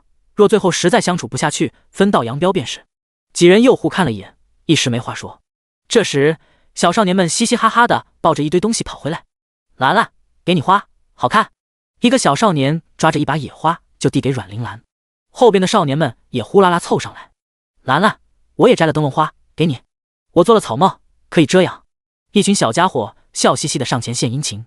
阮玲兰脸颊红扑扑的，有些害羞的接过花，乖巧的一一道谢。阮玲轩在旁边防止这些家伙动手动脚，忙得慌。阮昭失笑摇头，抱过小少年们挖来的各种野菜挑拣。自从之前吃过阮昭做的野菜餐后，小家伙们都习惯挖野菜，给他看看能否食用。李清雅也蹲下来帮忙处理，一边好奇，我发现越往这边走野菜越多，只是为何逃荒往此处的人反而少，真奇怪。大约是这边多山脉吧，荒山野岭猛兽多，虽然野物丰富，但危险也大。阮灵觉转头看着四周连绵的山脉，眼底闪过一丝隐忧。看这些人走的路线，显然是打算穿行过这片山脉。猛兽？有大虫吗？阮灵瑞惊愕道，顿时看着周围的山林都有点发怵。这种山林怕不只有大虫，还有狼群。苏景生也道，我们有这么多人，看中首领他们武功都很强，应该能对付得了野兽吧。李清雅一脸惴惴不安。阮昭无奈道，应该只会走外围，这个时候猛兽一般都在深山里，而且我们人多，就算猛兽真的出来，也会避着我们，不用担心。他说着突然动作一顿。李清雅见他拿着一根枯黄的小藤翻来覆去看着，不由疑惑，怎么了？阮昭眼珠微转，突然朝正献殷勤的小少年们喊道，这个东西是谁摘的？众人听到声音都转头看他，而后面面相觑。一个少年突然举手，我摘来绑野菜的，怎么了？是不是有毒？阮昭一笑，站起来，没有。你还记得是在哪摘的吗？有多少？记得，挺多的，一大片。行，你带我过去看看。阮昭点头，弯腰拿过匕首，转头对几人道，我去看看，很快回来。哎，等等，这是什么东西啊？我也去吧。李清雅站起来，我陪你去。阮灵觉也站起来。阮昭想了想，道，也行，大哥和大嫂留下看灶火，其余人都来帮忙。我们也可以去吗？小少年们立刻道，虽然不知道怎么回事，但勾起他们的好奇心了。三姐姐，我也去可以吗？阮灵兰也一脸期待。可以，走吧，带一些空袋子。立刻，一行人便呼啦啦的带着各式工具往山林边走，引来周围不少人的好奇。远处正吃饭的钟硕等人也见到，不由疑惑。钟硕想了想，喊了个人过去看着。虽然只是林子外围而已，但还是得小心为上。别人无所谓，在阮昭还没交出净水之法前，绝对不能出事。阮昭跟着少年们走到树林边一片小滑坡。8月对北方来说已经即将入秋的状态，树林里植物正是茂密时，这是一个收获的季节。看到满满当当的各种花草树木时，阮昭眼睛都亮了。除却在皇城时所见的各种观赏植物外，他已经许久没有看到那么自然无害的普通植物。他才恍然想起，古代原始森林可是覆盖率最广的，而且不像末世一样到处都变异了，这可是天然宝库。阮姐姐，这里就是这些。小少年跑到一整片枯黄的叶藤边，朝阮昭喊。阮昭却是蹲下，抓着一束灯笼花就开始挖。要移植吗？现在怕是不好养活。阮灵觉也蹲下来，想帮着一起挖。别，我来。阮昭赶紧制止。倒是苏景生看出他对这株植物的重视，好奇问，主子，这是什么？第25章大丰收。阮昭用刀柄小心划拉，周围已经蹲了一圈看热闹的。这叫玉竹。玉竹？是那种药店卖的玉竹？阮仲明诧异。对。阮昭点点头。这时候玉竹根茎也终于被挖出来。这个玉竹还挺大，超过一个巴掌长，没有分支，比成年人拇指直径大一些。玉竹，我喜欢用来炖鸡汤。他直接掰开，声音清脆，汁水饱满，呈白色，带着一股清香，品相相当不错。哎，昭昭，你做什么？别乱吃。见他要咬，众人都是一惊。阮仲明赶紧伸手拦住。阮昭笑笑，没事，这个东西可以吃。我当然知道，清热润肺是不是？但毕竟是药啊，是药3分毒。阮崇明绷着脸说教。他觉得这个女儿什么都好，就是有时候胆子是着实太大了些。还能生津止渴，不只能用作药，也能当茶泡，还能用来煮汤，正好有山药，等会煮给你们尝尝。他说完，对苏景生姐弟道，你们帮我把其他玉竹挖出来，像我刚刚那样，能挖多少就挖多少。好，我也来吧。阮仲明和阮灵觉撸起袖子，见女儿三妹那么喜欢，便也打算帮着多弄些走。阮昭却朝他们招手，你们得来帮我挖山药。山药？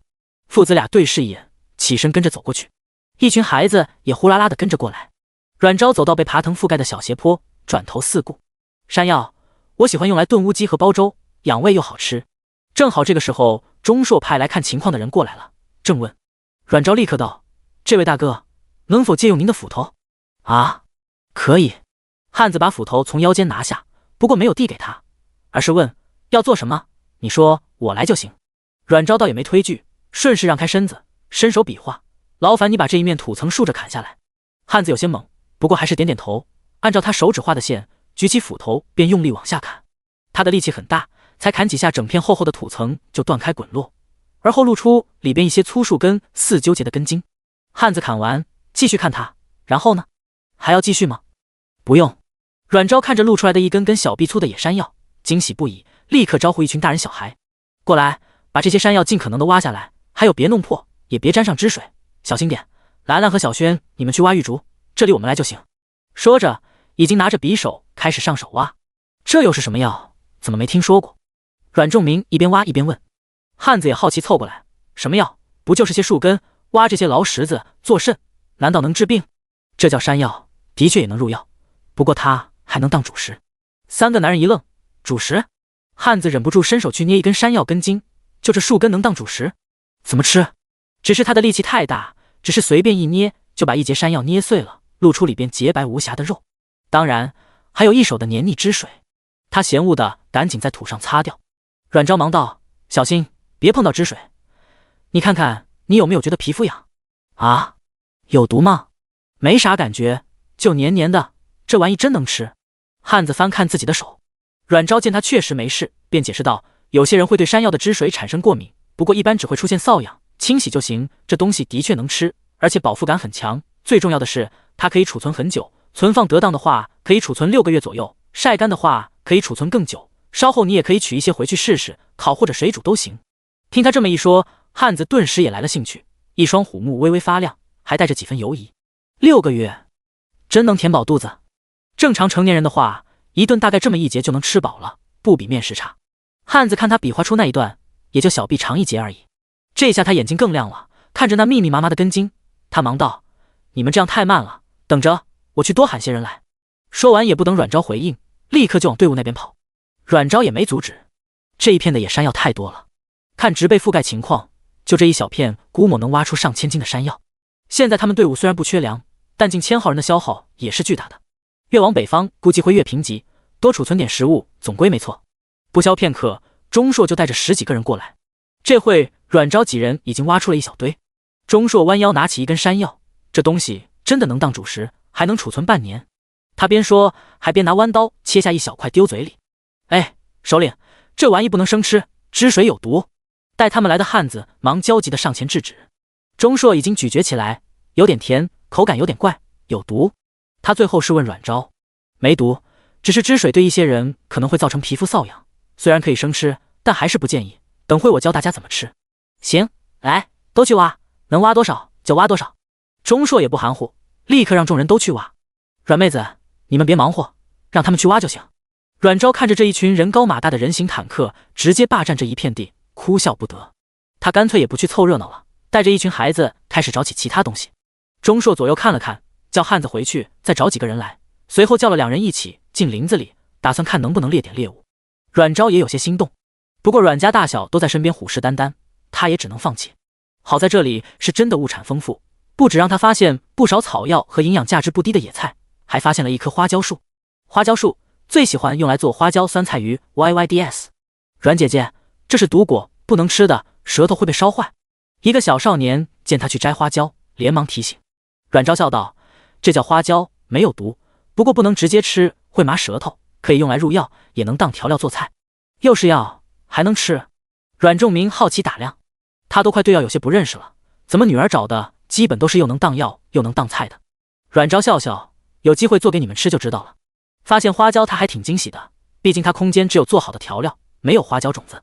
好，我来摘，我最会爬树。小少年拍拍胸脯，便要爬上树。正这时，树下草丛里突然有动静。阮昭眼疾手快地拉住身边的孩子，小心点，都别动。他生怕有蛇，匕首直接投掷出去。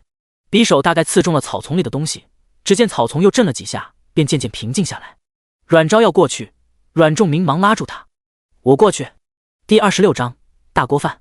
半个时辰后，当钟硕几人扛着狍子和野猪下山时，就看到了装了满满3大竹筐的野兔和野鸡。这哪来这么多野兔野鸡？3大筐少说的有200-300斤，还大小参差不齐，最小的大概半斤左右，最大的至少得有5斤。三娘子他们发现了一片叫什么花椒林，里边都快成兔子窝。三娘子说应该是花椒的味道驱逐了野兽，让这些野兔没了天敌，所以可劲繁殖。陆青满脸感慨，这还只是抓的一部分，现在我让人都去里边找兔子了。对了，三娘子他们还发现一条小溪，我们正要拿猎物去处理。手里你这猎物，我们一起带过去吧。钟硕听得一愣一愣的，边点头边问：现在他们人呢？哦，在南面那边挖什么葛根的，我也不认得。不过阮娘子说可以吃。钟硕转头看去，点点头，边挥手边往南面走。行，你赶紧去处理。山脚下，阮昭带着一群小孩正在挖葛根。山里大概少有人来，这里的葛根都不知道长了多少个年头。最小的一段葛根都1米长，壮汉手臂粗，而且品相特别好，还都是粉葛。陆青听说这种跟山药一样能做主食，还能储存，便也喊了10几个人在这边帮着挖。挖好的葛根都会被送到小溪那边去清洗，而后统一送回营地，等钟硕做安排。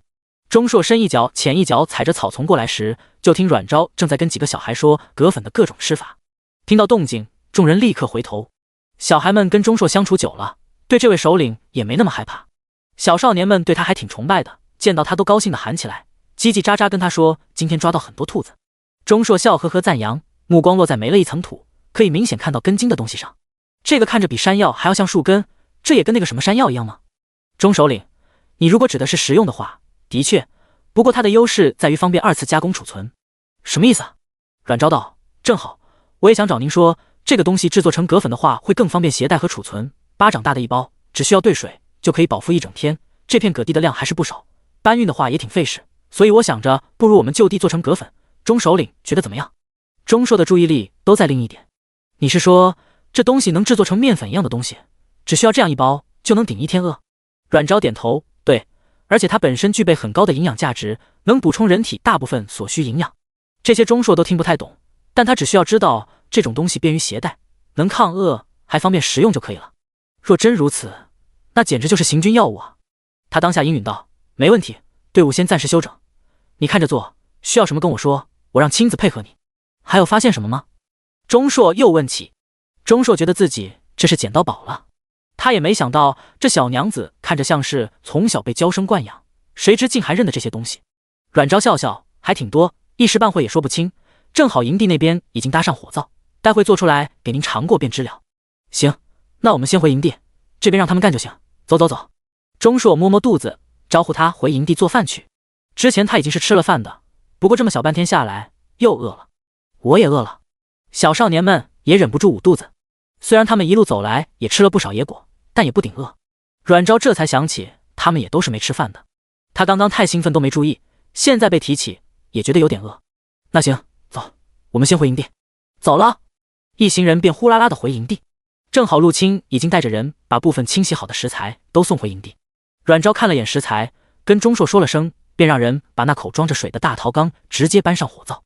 近30斤的山药全部切成块丢进去，还有处理好的5只野鸡，约莫也有20多斤，加10几根玉竹，几段野山姜根茎，一小筐草菇、树菇和花菇，全炖成一缸。三娘子，三娘子，这些石头怎么样？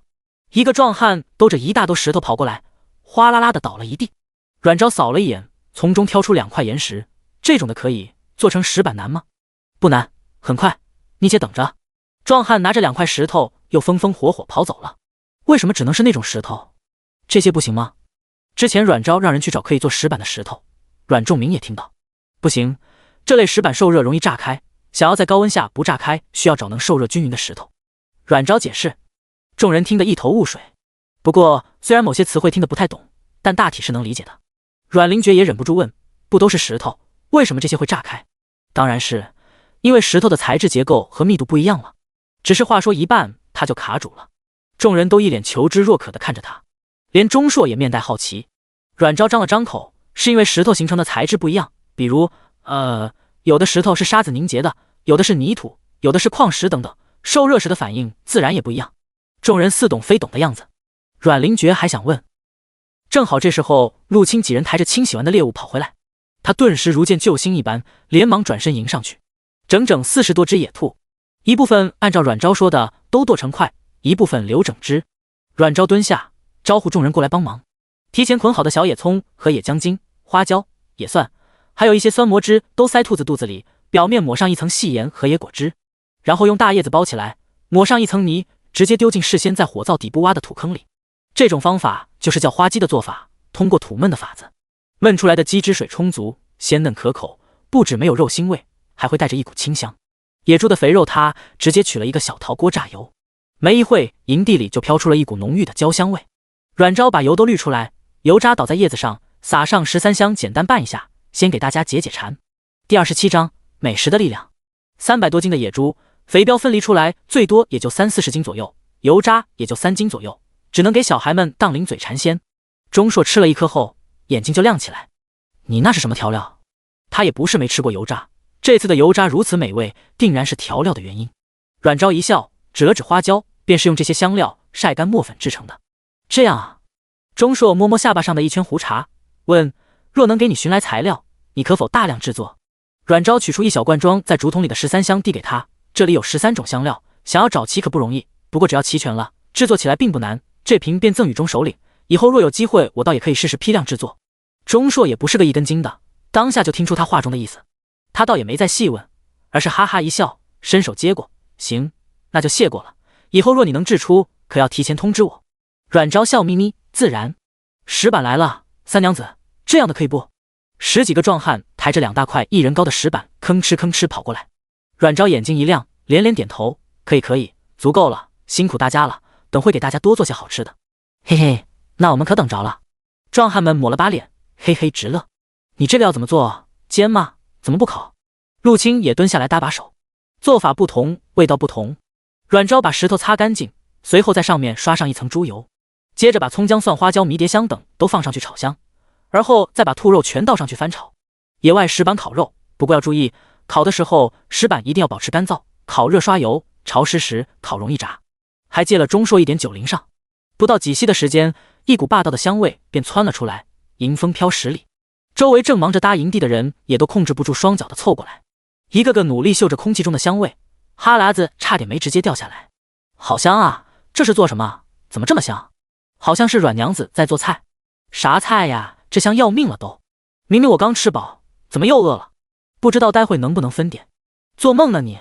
那是阮家娘子给首领他们做的，有你啥事？没想到阮娘子还有这手艺。是啊，这是不是就那啥，上的厅堂，下的厨房？难怪首领会看上。听说身手还贼了得。这不能吧？看着娇滴滴的模样，不像会武功。怎么不会？这么个娇俏娘子，如果没点半身的功夫，哪能到现在还全虚全矣？这有什么奇怪？阮家那么多人，总能护着个小娘子吧？周围众人稀稀拉拉的开始议论起来。钟硕已经忍不住了，蹲下去拿了个木棍，也不管肉熟没熟，插了一块就丢嘴里。他也不怕烫，舌头一卷就嚼嚼嚼。这麻麻辣辣的啥味道？得劲儿，爽！阮昭笑着指旁边翠绿的花椒，这个。钟硕伸手摘下一颗丢嘴里，而后直点头。这玩意不错，好保存不？这片多吗？首领，这里有一大片，林子都是，很茂密。陆青蹲在另一边帮着翻炒，一边忍不住吞口水。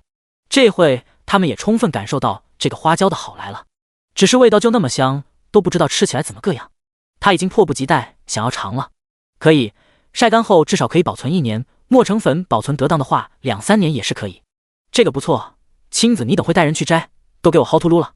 钟硕立刻道。陆青忙点头，得嘞。阮昭忙道，摘果子就行，别伤了树，这些花椒树都有一定年份，毁了可惜。钟硕点点头，朝陆青道，听见没？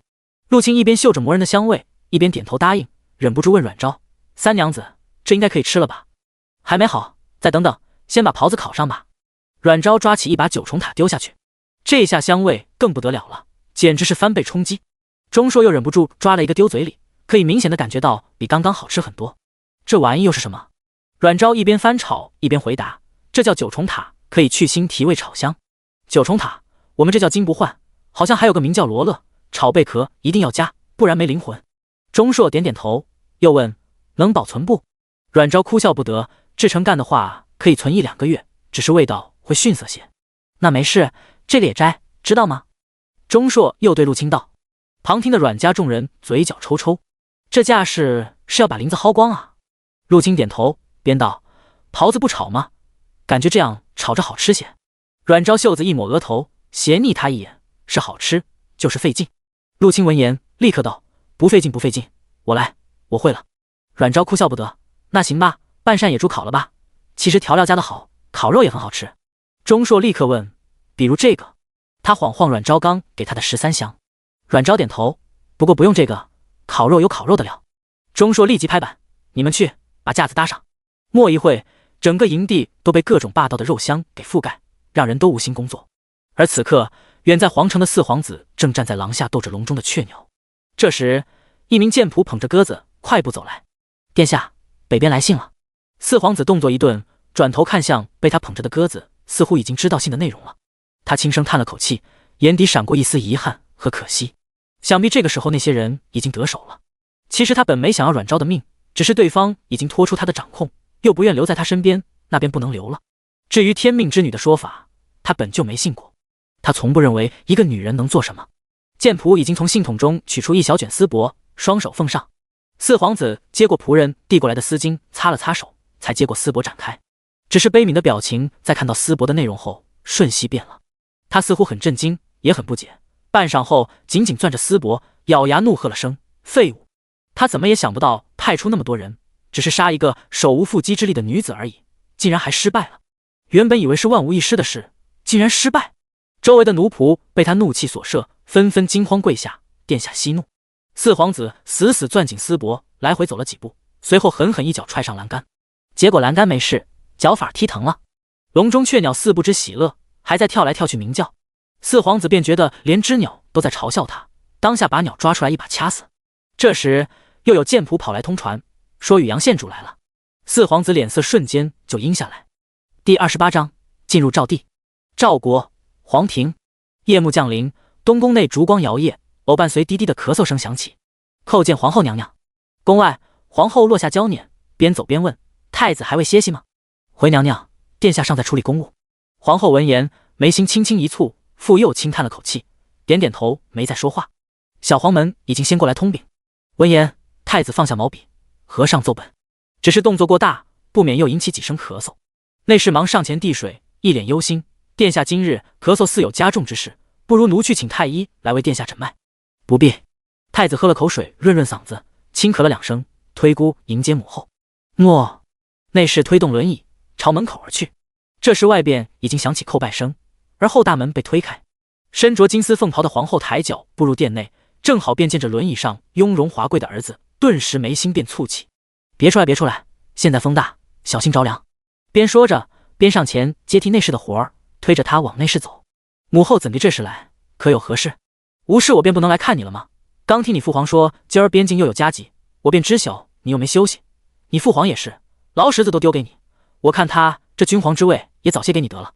皇后气哼哼道，显然是刚刚才与丈夫闹了个不愉快。太子闻言无奈道：母后慎言。慎什么言？反正朝臣不瞒我这个妖后也不是1-2天，要挑刺儿的，任你怎么做都是错的。至于你父皇，哼，他有种便把我休了，咱娘3一起寻遍田园归隐了，也好过在这危机四伏的困笼里。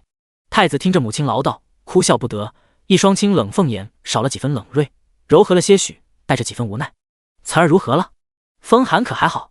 好了好了，已经能上蹿下跳，爬树掏鸟了，皮得很，也不知随谁了。你还是操心操心自己吧。我听说你这些日子又没好生歇着。皇后把他推到案桌边，伸手接过宫女递过来的食盒，打开，取出一个汤盅。日前你外祖送家书归时附带一副方子，说是你小舅在外得能人所赠，还送来些药材，言有清热解毒、温养脏腑之效。我与太医看过，言此方甚妙，今儿给你熬煮了一盅试试。太子露出无奈之色，接过汤盅，有劳小舅了。唉。皇后落座，看着面带病态的儿子，忍不住轻叹了口气，趁热喝吧，若有效果，我日日给你熬煮。太子动作微顿，而后无奈摇头，喝了2口后才放下勺子。外祖可好？知他是在故意转开话题，皇后朝他翻了个白眼。好不好，你不是最清楚，我看你是奏报一封不落。我上力能从心，身为太子，自当为父皇分忧，母后不该过于怪责父皇，此乃谨之责。皇后怎么不知道这个理？但她就是心疼儿子。她有时候都在想，这是否便是当年没阻止君皇遣散后宫的报应？若如今能多出几位皇子，也不需要他儿子每天拖着病体劳心劳力。你就护着他吧，看你都把他惯成什么样了。堂堂一国之君，整日醉心那几亩薄田，我看不如也解甲归田算了。父皇也是忧心百姓温饱，如今灾荒日重，收成无几，若再寻不到方法，长此以往，怕百姓都不堪受负。是，就你们父子惺惺相惜，互相理解。皇后轻哼一声，不说这些了，你快些把汤喝了，早些歇息。余下的奏本我拿给你父皇处理，不准再言其他哦。太子见他坚决，无奈一笑，轻轻点头，好。9月中旬，北疆地区已进入霜降阶段。站在巍峨的城门下，阮昭抬头看着门上笔锋苍劲的潼关城3个大字，转头最后再问一遍：你们真决定了？阮仲明父子3人也抬头看着牌匾，心绪复杂，眼底带着几分伤感，倒是没有半分挣扎之色。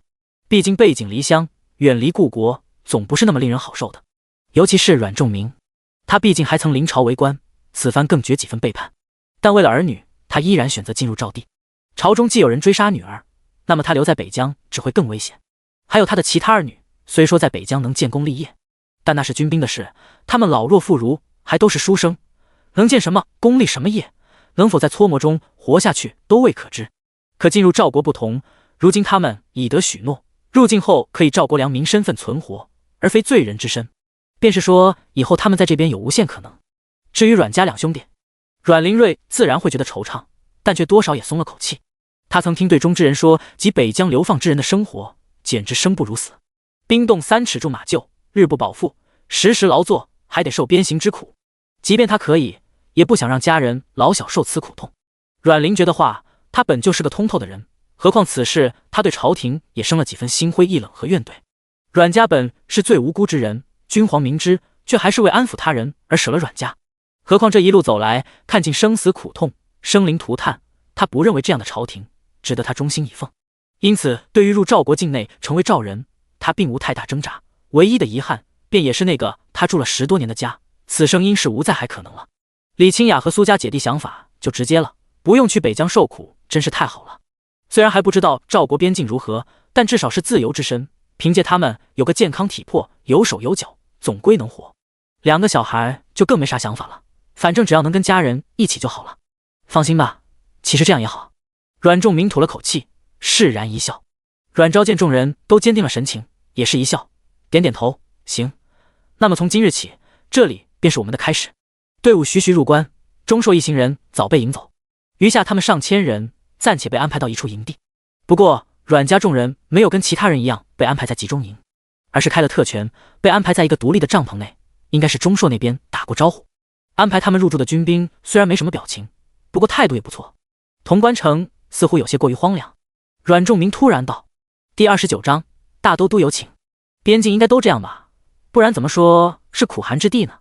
阮灵瑞道：不知道钟首领会怎么安排我们。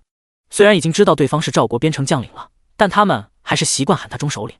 我们是不是只能在边城住下呀？李清雅有点愁。苏景生铺好被子道：好像听说的1年2级才能通关，既来之则安之吧。而且我看周围四处都是山林野地，应该能储存些食物。阮昭取出之前做的艾条，然后开始四处熏。哎，这还有个小灶堂呢，有点冷，我去捡点柴火。李清雅掀开一角的木板，发现竟然还有个土灶。说是灶，其实也就是用土块垒起的4方灶坑。娘子，外面冷，你先歇着，我去。阮灵瑞上前拦住他，抓起草绳和匕首就出去。我也去。阮灵觉跟上去帮忙。阮仲明扯过麻袋，开始解绳子，从里边掏食材。我看这天气，估计很快就要下雪，边地入冬早，我们还得尽早想办法挣些银钱备过冬之物。他沉沉叹了口气，发现当下想要安稳下来，还得解决不少问题。我刚问过，等户籍下来，我们便能进内城，到时候我们弄些山货什么，看能不能进内城倒卖。我这里还有不少药材，应该也能卖些银钱。阮昭道，他空间倒是有不少金银财宝，只是一路上出现不少状况，现在身上的东西基本都是路上收集的。他有什么东西大家也都知道，这个时候贸然取出恐惹怀疑，只能往后再想办法把这些东西过上明路。先别，我之前听说此处山里猛兽多，还常下山伤人，还是等能进内城先看看，兴许能找到其他营生。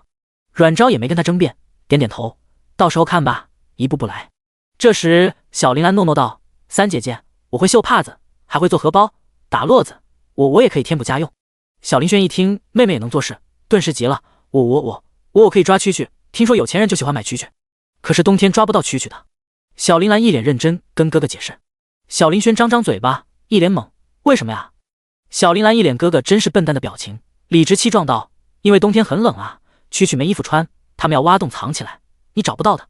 小林轩一听似乎也有些道理，他苦恼的挠挠头，我了半天都没想到能做什么，急得脑门都出汗了。阮昭和阮崇明都哭笑不得。阮昭也没阻止两个孩子帮家里分担的心，便道：“小轩不是会画画吗？”小林兰立刻高兴道：“对啊，哥哥会画画，哥哥可以给我画花样，我来绣，可以吗？我会画花、蝴蝶、小鸟。”小林轩闻言，眼睛噌地亮起来，开始数自己会画的花样。阮昭轻笑着揉揉他们的小脑袋：“我们兰兰和小轩都很能干。”李清雅也笑着道：“我也会绣点东西，到时候进城里看看能不能找到绣房做工。”阮灵觉提着树枝进来，得知他们在说什么，想了想也道：“我可以帮忙写信，边关军兵多，总需要写家书。”众人各抒己见，大大小小都想为这个家做贡献。当然，说话也没耽误吃饭。柴火烧起来，没一会，帐篷内就飘出了一股股肉食的香味。这一路下来，他们收集的物资也不少，尤其是阮昭发现了不少可食用的东西，钟硕带人采集后也会分给他一些。如今阮家现有的物资省着点，至少也能顶上1个月。刚入城第一天，阮昭决定做大餐庆贺一下，结果饭做到一半，大都督府就来人了，说是大都督要见阮昭。顿时帐篷内静了一瞬，都面露担忧，应该是和净水有关，我去就回，你们等会先吃饭。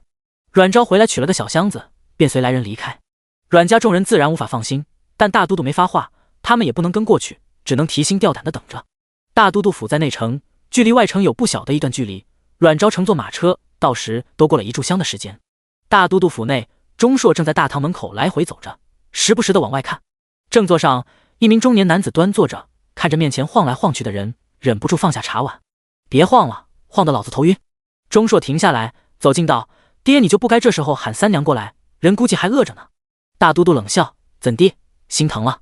钟硕立刻苦了一张脸：“爹你也别瞎起哄，听陆青瞎说，我就当三娘是妹子，真没旁的心思。”大都督斜睨他一眼，哼道：“看你这急的模样，还说没心思，我看你对你姐姐也没这般上心。”钟硕一听，顿时就不依：“爹你这么说，我可不同意，我对阿姐哪不上心了？有啥好东西，我可都是先往她手里送啊，还有锦屏呢，我这些年东奔西跑，不就为了给她找药？爹您说，哪有舅舅像我这样对外甥上心的？行行行，我就说一句，你还爬上了，我倒也希望你有这个心思。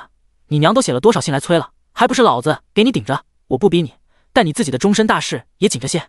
哎，爹呀，我可跟你说，您可千万别乱点鸳鸯谱，三娘跟一般娘子可不一样，丢脸的事你千万别拉上我。就你这护食的模样，还没心思，真没。”父子俩正斗嘴时，便有卫兵来通报。钟硕一听阮昭来了，立刻也不管他爹，忙让卫兵领人进来。卫兵可不敢真的听从，弓着身等大都督的指示。大都督斜睨了儿子一眼，淡声道：“把人请进来。”卫兵这才领命离开。钟硕忍不住搓搓手，其实他也很想知道阮昭要怎么把海水净化为可食用淡水。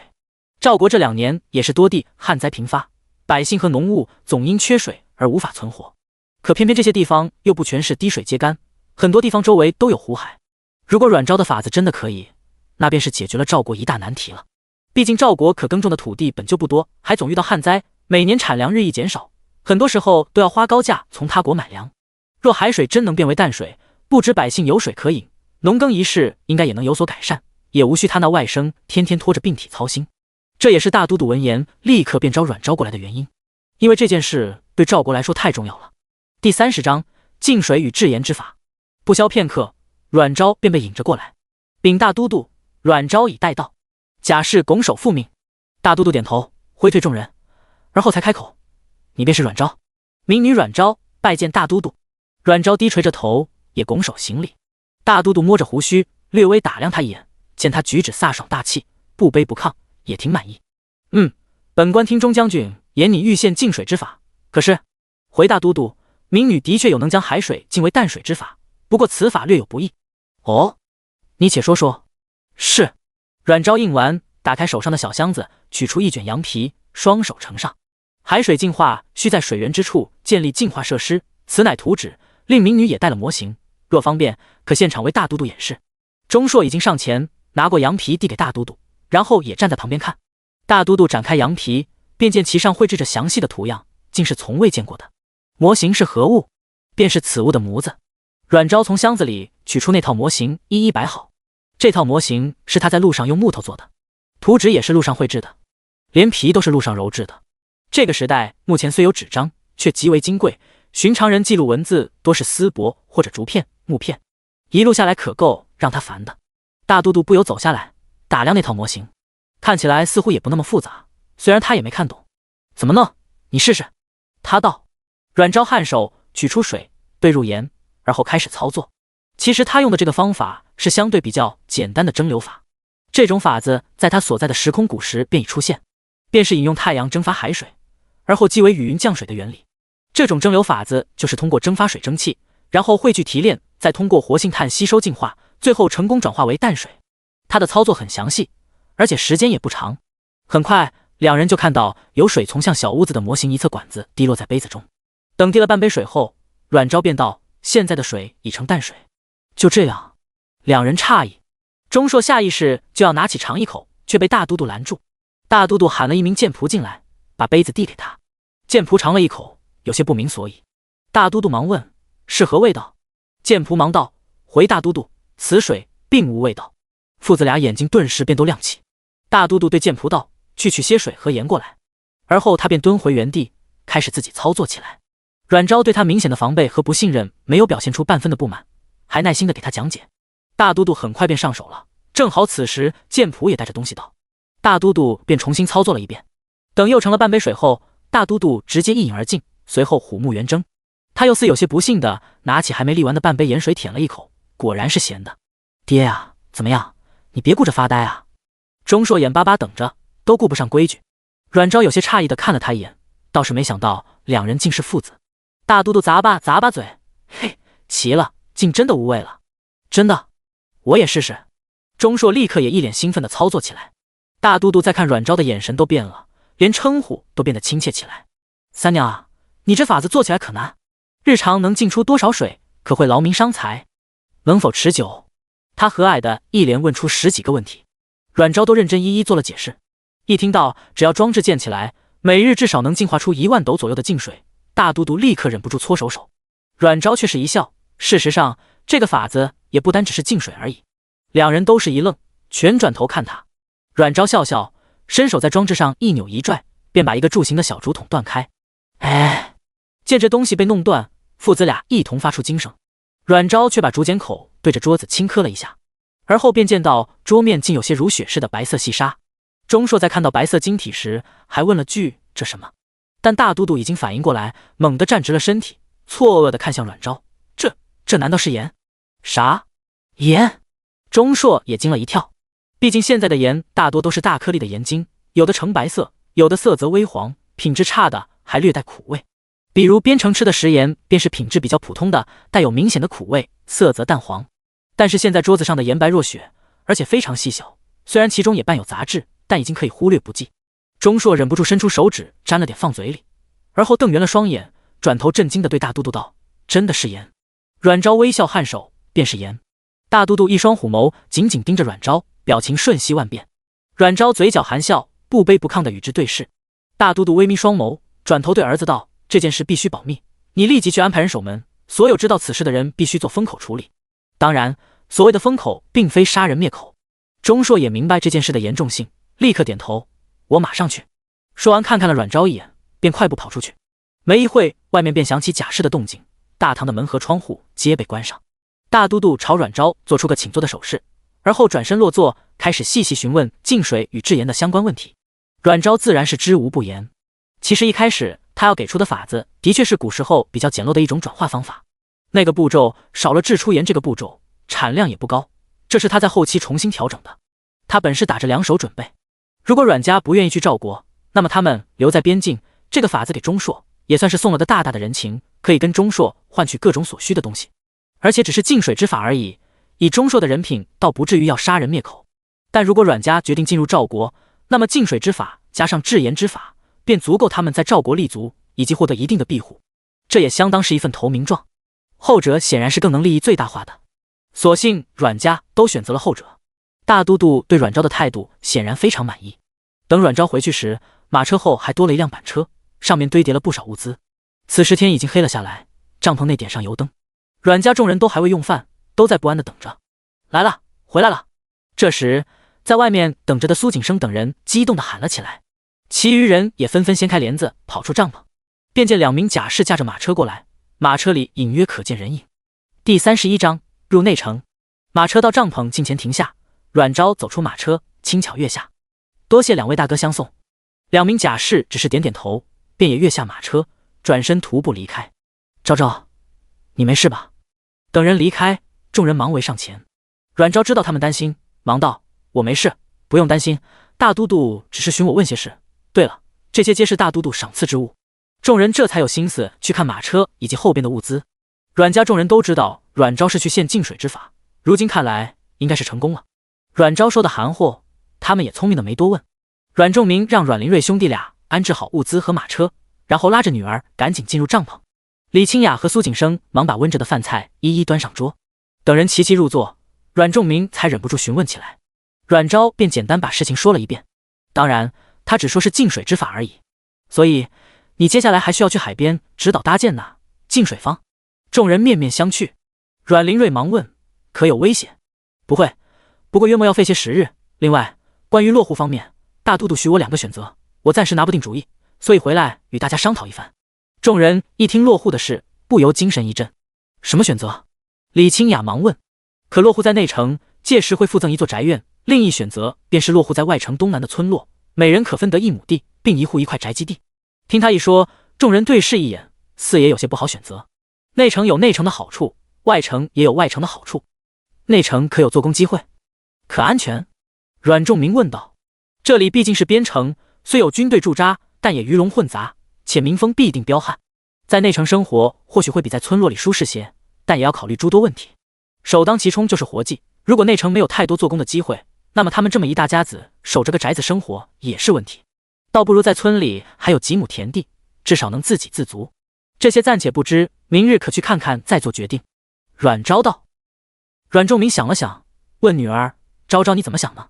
阮昭见众人都盯着他，便放下筷子，直接说出自己的想法。我会优选村落，有山有田，多少能安稳些，而且外城村落人不多，也安静自由些。主要是他想要搞种植，正好是他的长项。何况背靠那么多座大山，简直就是天然宝藏，他自然不会舍得放过。当然还有最重要一点，就是远离纷争。他即将会参与建造净水坊，难免就要与军中有所接触，加上有个豪爽的钟硕，肯定会对他们多加照料，难免会引起他人注意。时间久了，周遭都是目光，要做什么都不得劲。这也是末世后期老爸和大哥建造基地后，他开始深居简出，醉心种田和研究的原因。他不喜欢和太多不相干的人打交道，不过这也得看其他人的选择。城内也有城内的好处，至少要办什么事会更方便一些。他以后要做的一些事，势必还得跟府衙打交道，在城内这些会方便些。所以对于选哪种，他倒也没有特别强烈的偏向。我也觉得在村落里好，有田我们可以自己种粮食，至少不怕饿死，就是不知道这边的田地怎么样。阮林瑞道。阮林觉也跟着点头，我也偏向村落，清静些。他也是属于不喜欢和陌生人打交道的。我哪里都行。李清雅跟着应和，其余人也纷纷点头。那边村落吧，反正以后如果条件足够，应该也能进内城吧？阮仲明问。阮昭点头，随时可以，不过需要在内城置办屋舍才能定居。阮仲明一听，只需要在内城买房子而已，当下也没什么可犹豫，就村落。阮昭失笑，先吃饭吧，反正也不用现在决定，等进内城看看再做决定。行。众人连连点头，表示都听他安排。翌日一早，一大家子吃完早饭，便驾着马车，带上部分物资，直奔内城。其实内城外城只是城内与郊外的分别而已。城内以百姓居住及行商集市为主，衙门也设立在此处。外城多是军营驻地以及田地，这里居住的多是军兵及其家属，还有部分原村百姓。为了方便行军，城内通郊外的道路其实修得还不错，像他们从军营到城内，马车的话约莫半炷香到1炷香，若走路脚程快些的话，大约半个多时辰，也还好。马车行到城门口，众人递交临时通行牌，排队入内。内城环境也说不上好，毕竟他们都是从皇城出来的，潼关城与陆国皇城自是没得比。这里的屋舍基本都是黄土夯实而成，而且也没个规整，显得很是凌乱。道路坑坑洼洼，路边屋边多是杂草，甚至还有粪便之类的，也不知是人还是牲畜的。所幸边城广阔，四通八达，空气流通好，所以气味没那么明显，但也不是那么好闻就是了。如果说昨晚他们还有一丝犹豫，那么今天根本不需要任何考虑，肯定选村落。城内此时也相当热闹，不少商贩或立于道路两旁，或挑着货物走街串巷叫卖。众人逛了一会，便分两头行事。阮仲明和阮林瑞去衙门那边落户，左儿钟硕那边应该打过招呼，所以他们直接去办手续便可。阮昭一行人先找药店卖草药，只是内城道路混乱又过于宽阔，一行人走了好一会才寻到了药店。说是药店，其实就是一个小诊所，里边空间不大。大门左侧是一张原木长桌，上方摆放着各种器具，旁边是一张八仙桌，并有一张单人床，其实就是2张长灯上盖着一块木板，铺上一层麻布，看着有些脏，也不知多少年月了。后边是一面药柜，柜子上贴着药材名，两侧还有一对木刻对联，上面的字已经模糊不清。药店内只有一个约莫60左右的白须老人，正趴在长桌上看着什么。他的视力大约是不大好，脸几乎快贴到桌子上，不过听力倒是挺好。他们才进门，老者便抬起头，有些浑浊的眸子略微打量了众人，便问：问诊还是抓药？一个个来，排队。众人立刻看向阮昭，随后除阮昭和提着东西的苏景生外，其余人都在外边等着。着实是房间太小了，他们这么多人进去都能把房间填满。阮昭笑着上前：大夫，我这有些自家从山中采摘的药材，不知您可收？哦，都是些什么？拿来我看看。大夫佝偻着背走到八仙桌旁，苏景生立刻把篮子放上去，随后掀开上面的布。第32章卖药材。篮子是一些大小不同的原木木盒。老大夫抬眼看了两人一眼，阮昭抬手示意他可以自行查看。老大夫这才伸手取出最上面一个巴掌宽、小臂长的长条盒子，打开。当看到里边的东西时，他面上微露诧异。这是一整盒的玉竹，约莫有30根左右，每一根大小均匀，表面看着都是品相上乘。他取出一根仔细打量，又轻嗅了嗅，可否切开看？可以。阮昭颔首。老大夫把玉竹放在炸药刀下，切出一小片。在看到半透明的玉肉时，老大夫又转头看阮昭和苏景生：你们家中可是有擅长行医制药之人？阮昭没回答，只是问可有何问题。老大夫却摇头：你这玉竹品相不错，而且处理得很好，可以看出处理之人很擅长药理，看着应是先蒸后揉再晒，是不？阮昭一笑，也没藏着，老大夫好眼力。老大夫轻捻胡须，得意的笑笑：这些玉竹你带出何价？阮昭从容一笑：您觉得这些药物价值几何，便是何价吧。老大夫闻言挑眉：哦，你便不怕我压价？您出价，我看价，合则成，不合则了，有何怕？老大夫一听，反而爽朗一笑：你倒是爽快。行，这些玉竹品相实属上乘，且揉制手法极佳，更好的保存药性，我也不诓你，1两500钱，你看如何？苏景生闻言微露诧异，有些错愕的看向盒子里的玉竹。盒子虽然不大，但里边的玉竹至少也有3斤，1斤10两重，便是5000钱，即是5两银子。这一盒便至少能卖15两。想到家里还至少有10来斤，他心就砰砰直跳。怎么也没想到这玉竹竟然能卖这般高的价钱。他突然想到当时还留下许多玉竹没挖，路上更是吃了不知多少，心顿时就像在滴血。这哪是吃玉竹，那是在吞银钱啊！阮昭轻笑，老大夫厚道，莫急，还有他物，您且看看。老大夫见他同意了，便也满意点头，放下盒子，重新拿起一个巴掌大的方形盒子打开。在看到里边的东西时，老大夫再度面露诧异：这是牛蒡？看着应是采摘不久，晒制法子倒是精细，看来家中药师功力颇深啊。老大夫说着放下盒子，又取出一个，随后一个个看过去，越看越诧异。等看完所有盒子里的药材，他捻着胡须，面上多了一抹愉悦的笑容。娘子此般倒是让老夫大开眼界，不过遗憾的是老夫现银有限，怕是无法全部留下，不过老夫倒是认得一人，应是能拿下这些药材，不知娘子意下如何？阮昭略寻思了下，问：此人也是大夫吗？非也，他乃行商，常年在此收各种货物售至他处，若娘子介意，便当老夫没说过。他已经当阮昭是药师世家出身，一些医事还是很介意商贾之道。阮昭却是摇头，本就是售卖，还得老先生引荐了。娘子爽快，行，正好他现下便在城内，我遣人去寻，诸位稍待。劳烦老先生。老大夫去后院喊了个青年出来，让他快些去请人，而后把一行人都请至后院等待。众人跟着老大夫到后院，才一踏入，便闻到浓郁的药香。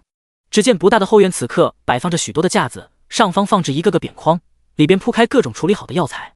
老大夫见还有3个小孩，便去后厨取了一碟炒豆子和水过来。诸位看着不像本地之人，应是方来不久吧？老大夫笑问。阮昭道：果真避不开老先生之眼，我等是从南方逃荒至此投奔亲友，只是家小颇多，不想累及亲友，好在路上采集了些药材，便想着变卖救急。原是如此。老大夫点头。几人正聊着，外面就响起青年的呼喊声，随后便见青年带着一位蓄着山羊胡的中年男人步入后院。此人身着直裾深衣，头裹青巾，这一精致玉簪，颧骨略高，脸颊瘦削，双目中透着一股明晃晃的精明与市侩，是个典型的商人。一路走来，路上看到的多是粗布短褐，此人一出便能看出身份上的差距了。对方一进来，视线先在院中众人身上掠过，而后笑对老大夫：“秦老，听三子说你这又有好货，我可且赶着来。”老大夫笑呵呵，指着阮昭众人：“的确都是好物，卖主便在此，你等可先商谈。”中年男人闻言，这才走向阮昭众人，拱手道：“在下廖英才，不知。”他说着，抬头看向其中唯一的成年男性阮灵觉，以为他便是主事人。阮灵觉下意识看向阮昭，阮昭朝他点了下头。阮灵觉才道：“设下姓阮，药材在此，廖先生可先看看。”廖英才何其精明，立刻就从他们的眼神交流中看出阮昭可能才是做主之人，但他也没表现出来，笑呵呵道：“原是阮郎君，既然秦老言是好物，那必定便是好物，不知秦老可有估价？”秦老自是点头，给他说了自己估的价格。听秦老细数药材名字时，廖英才也有些诧异，不觉走上前，一一打开盒子查看。总共15个盒子，15种药材，分别是玉竹、牛蒡、黄金、商鹿、七叶一枝花、地黄、沙参、柴胡、防风、何首乌、黄芪、决明、半夏、千金藤、五味子，其中有不少都是药店常用药材，甚至还有一株七叶一枝花这样的珍稀药材，虽然品相略有逊色，但也极为难得了。廖英才与秦老有合作，自然也没少和药材打交道，所以不用秦老说，他心中便已知道这些药材的价值，自然也很是欣喜。不过商人向来都是寻求利益最大化，即便秦老给出的价格并不算高，但他还是搓着手想要压价。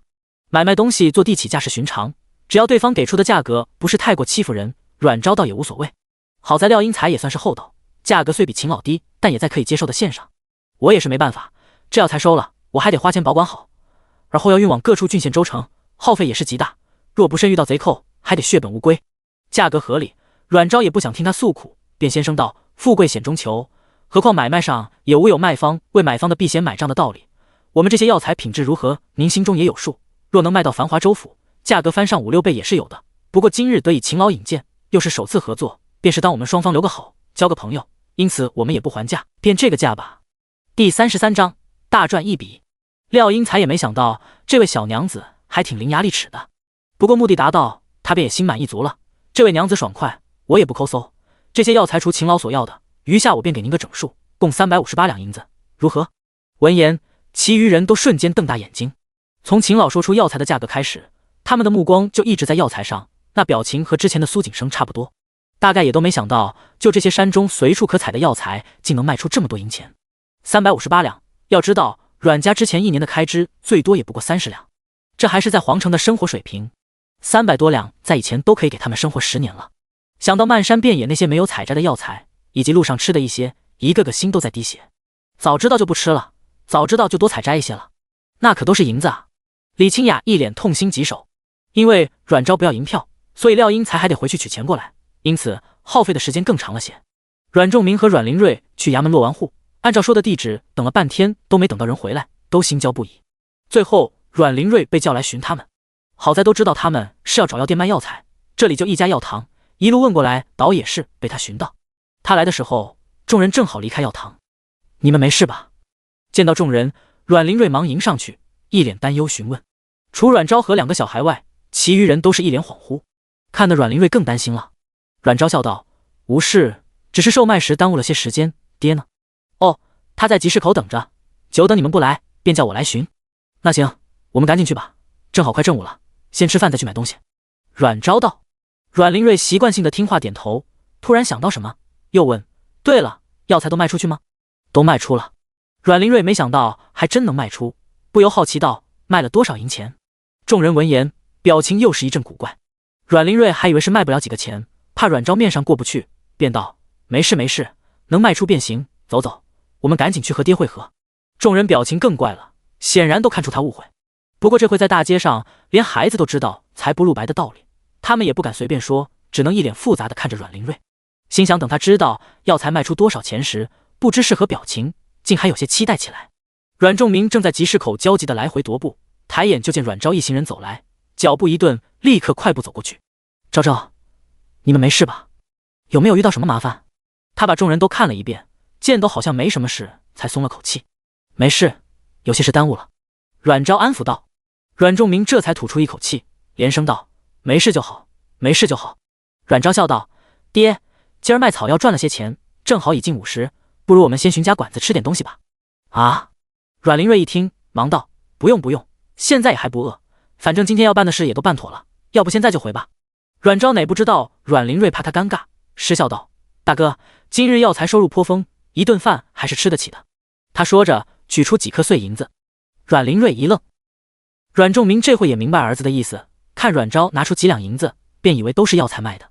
这些药材虽然都不用成本，但女儿晒制也费了不少功夫，女儿挣点钱不容易，他也不想就这么花了，便也道：“你大哥说的对，而且外面饭食说不定都没你做的好吃，我们回家吃便是，银子你收起来。”阮昭哭笑不得，直接伸手挽过阮仲明的胳膊：“走吧，难得出来一趟，下一次来都不知道什么时候，等会吃完饭还要去集市看看，补充点过冬的物资。”阮仲明一阵愣怔，都没能反应过来。第一次和女儿这么亲密接触，他都有些不好意思，又有点小惊喜。这样是不是代表女儿已经彻底接受他这个父亲了？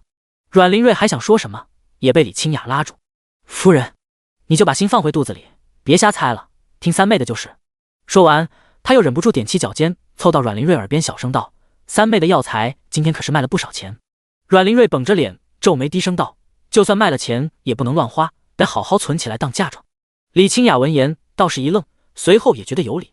不过这会阮昭已经带着阮崇明走进一家面馆了。小二见他们穿着还行，立即喜笑颜开的迎上前：“客官们是打尖还是住店呢？我们人多，能拼桌吗？”阮昭问。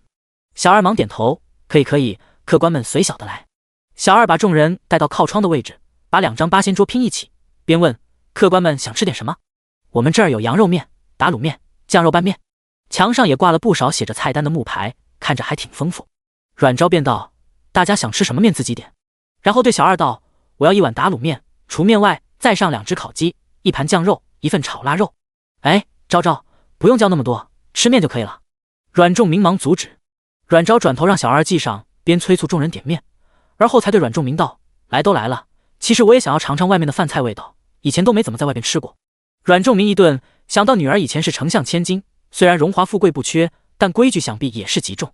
听说士族大家吃饭连一盘菜吃几口都有严格规定。想到此，他表情略微松动，面带纠结。阮昭无奈道：“爹呀，大家难得出来一次，放开点呀！您看，您不答应，孩子们也不敢说话。”阮仲明抬头看向都看着他的众人，而后叹气：“行，便听你的，我就来碗素面就行。”阮昭无奈叹气，转头跟小二道：“给他1碗酱肉拌面吧。”见阮仲明还想说什么，他严肃下脸：“听我的。”阮仲明哭笑不得，也知道这是女儿的孝心，虽然有些心疼钱，但心里还是有些喜悦的，便点头宠溺道：“好好好，听你的。”众人见他都答应了，顿时也欢喜的开始点面。第34章青山村落户选地。面和菜很快便都端上来，众人看着面前的饭菜，都是一脸欣喜。这2个月有阮昭在，虽然他们在外漂泊，但说实话，伙食方面也是不错的，只是总归是少了点什么。现在坐在这里，才真正感觉到一种心声。今天开始，他们就不用再居无定所，在荒山野地漂泊了。一行人高高兴兴地拿起筷子就开始吃，不过等吃了一口，表情便有些不对，只能说这段时间他们的嘴巴都被阮昭喂刁了，哪怕只是野菜粥、野菜汤，阮昭都能做得鲜美无比。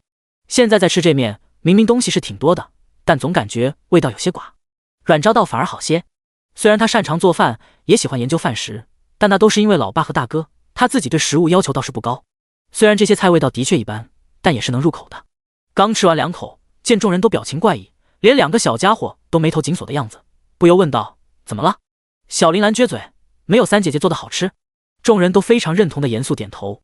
李清雅瞅瞅周围，低声道：“突然觉得在这里吃太浪费钱了，都没三妹你做的好吃。”“是啊，若是三妹来开个馆子，肯定能门庭若市。”阮林瑞也道。阮昭微一挑眉，突然道：“也不是不可以。”众人闻言动作都是一顿，纷纷抬头看他。连刚刚说这话的阮林瑞都诧异问道：“三妹打算开饭馆吗？”这个时代女性地位不算低，也没有什么女子就不能出来抛头露面的言论，所以对于阮昭想出来做生意也没觉得有什么不好，就是担心他会过于劳累。阮昭道：“现在暂时还说不准，还得等我们安顿下来再看。如果这门营生可以的话，不正好解决大哥和嫂子的活计吗？”他这话说得明白，众人也听得清楚。李清雅顿时瞪大眼睛，略带惊喜道：“三妹的意思是要让我们开馆子？”阮玲瑞也反应过来，忙道：“不行，这怎可以？做菜手艺和食谱都是三妹的，我们怎能占用？”李清雅张了张口，看看阮昭，又看看公公和自家相公，最后还是没说什么。倒是阮昭道：“我自个还有其他事要做，肯定是兼顾不来。若是这样，这些东西放着也是浪费，何况我们是一家人，大哥大嫂有营生，家里也能多一份进项，不是挺好吗？”见阮仲明皱着眉想说什么，他忙道：“这事现在也只是说说，具体还得看我们安顿下来的情况，现在就先不说了，面快坨了，赶紧吃。”众人闻言对视一眼，也只能点点头，专注吃饭了。吃完饭，一行人又进入集市。不过现在他们的住所暂时还没定下，所以只是买了一些日常所需的东西而已。等回到军营，阮家父子才知道阮昭的药材竟卖了几百两银子。两人在看角落里堆积的药材时，都懵掉了，竟能卖这般多。阮玲瑞一脸难以置信，他虽知道草药能卖钱，但也只以为最多就卖个几百钱而已，谁知竟是这般多。显然大家第一时间的想法都是一样的，只要想到之前他们吃掉那么多，顿时就觉得肉痛。那三妹，这些不卖吗？阮玲瑞看着剩下的几十斤玉竹，还有其他药材，忍不住问。阮昭道：“物以稀为贵，若全售卖了，定然拿不到这般价格。”几人恍然，那以后都不卖吗？看着余下的药材，都觉得可惜。阮昭一笑：“当然不是，只要有需求，就必定有市场。我们只需要控制粮，便可做成长远生意。”阮仲明听明白了，不由蹙眉：“昭，你想做药材生意？可是这样太冒险了，毕竟药材是要进山采集的。之前有钟硕带的队伍，比较安全，但是现在就只有他们几个，若遇上野兽，怕了危险。”阮昭却道：“想要药材，也不是只能进山采集，我们自己也可以种啊。”众人皆是一愣，而后眼睛微亮。李清雅一拍手掌：“对啊，我们还可以种啊！”但转念一想，他又苦了脸：“但是这个要怎么种啊？我倒是会种菜，不知药材是否一样的种法？”阮玲瑞道：“自然是不同了，若那般简单，怎么没见他人种？”阮昭无奈道：“我会。”众人立刻转头看他。李清雅一脸崇拜：“三妹，你怎么好像什么都会？太厉害了！”阮仲明也蹙眉，却不说怀疑他什么，而是心疼他以前表面光鲜，实则过得不好，不然也不会学那么多东西。